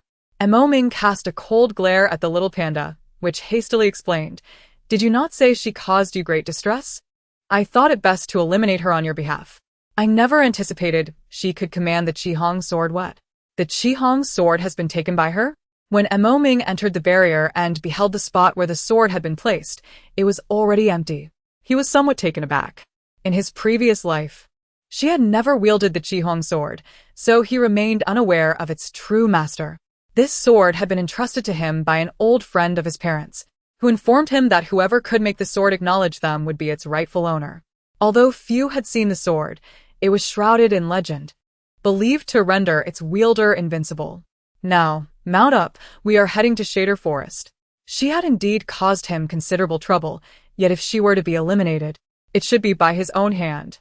Meanwhile, shortly after Jiang Pingpeng entered Shader Forest, the ferocious beasts quickly detected her presence. In this domain, any outsider would be immediately sensed by the beasts lurking within. At this moment, Jiang Pingpeng found herself surrounded by at least a dozen imposing beasts. Standing before them, she felt as insignificant as an ant, easily crushed by a mere finger. An inexplicable sense of having been led astray by the little panda washed over her. Foolish human, how dare you tread here? You are courting your own demise. Jiang Pingpeng's heart raced, and the Qihong sword in her grasp seemed to pulse with energy. The little panda had failed to mention that these beasts would attack her in droves. If she were to flee now, Would she stand a chance? Certainly not. Today, either these beasts would perish or she would become their prey. Clenching the Qihong sword, she lifted her gaze, determination igniting within her. Today, I am here to claim your cores. No sooner had she spoken than she leaped, as if the sword itself propelled her forward. Initially, she struggled to strike the beasts, nearly meeting her end under their assaults. Gradually, however, she began to master the art of wielding the sword. As a pan-Nyeching yen bird swooped down with its sharp beak aimed at her back, Jiang Pengpeng spun around, bringing the Qihong sword down upon it, severing its body and head. Blood splattered on her clothing, and a core floated from its severed head, resting gently in her palm, a platinum-hued core. Astonishingly at the level of Hongjing. While Jiang Pengpeng marveled, the scent of blood incited the other beasts into a frenzy. They charged at her, avian and terrestrial alike. The illusion St. Clear spider spat a white web at her. She swiftly cut through the threads without hesitation. The soul-devouring sharp-horned bull approached with its menacing horn. In a fit of rage, she mounted the bull, which thrashed wildly and charged at the illusion St. Clear spider, its horn piercing through its abdomen. Releasing a torrent of black ichor, Jiang Pengpeng seized the opportunity to stab into its eyes, claiming yet another platinum core. However, the soul-devouring sharp-horned bull succumbed to the venom, collapsing into a pool of blood.